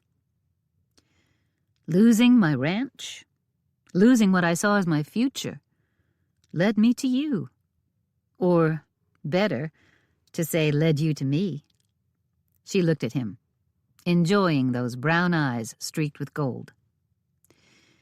"People fail, Cheyenne. All people fail. That's why we need a savior. That's why we need forgiveness. I reckon we'll both need forgiveness many times before we're done with this life." He nodded silently, a tiny movement, thinking it all over. "But we'll both try and remember to trust." They rode on, hands joined, heading home. "We need to try and reason out when my ma died, so we can make right what Clovis made wrong with that thieving will. My past is a little murky." "We'll get to it, Falcon. We'll get to everything. But for these few blessed minutes, while we're headed home alone, to a hurting brother and the confusion of our unexpected family, let's just enjoy the ride." He bent across from his horse to hers and kissed her. She returned the kiss, then smiled. Her eyes twinkled. "I've never ridden a horse holding hands before, and I've sure as certain never been kissed while I was riding." "Neither have I, but I think I could learn to like it." They rode on.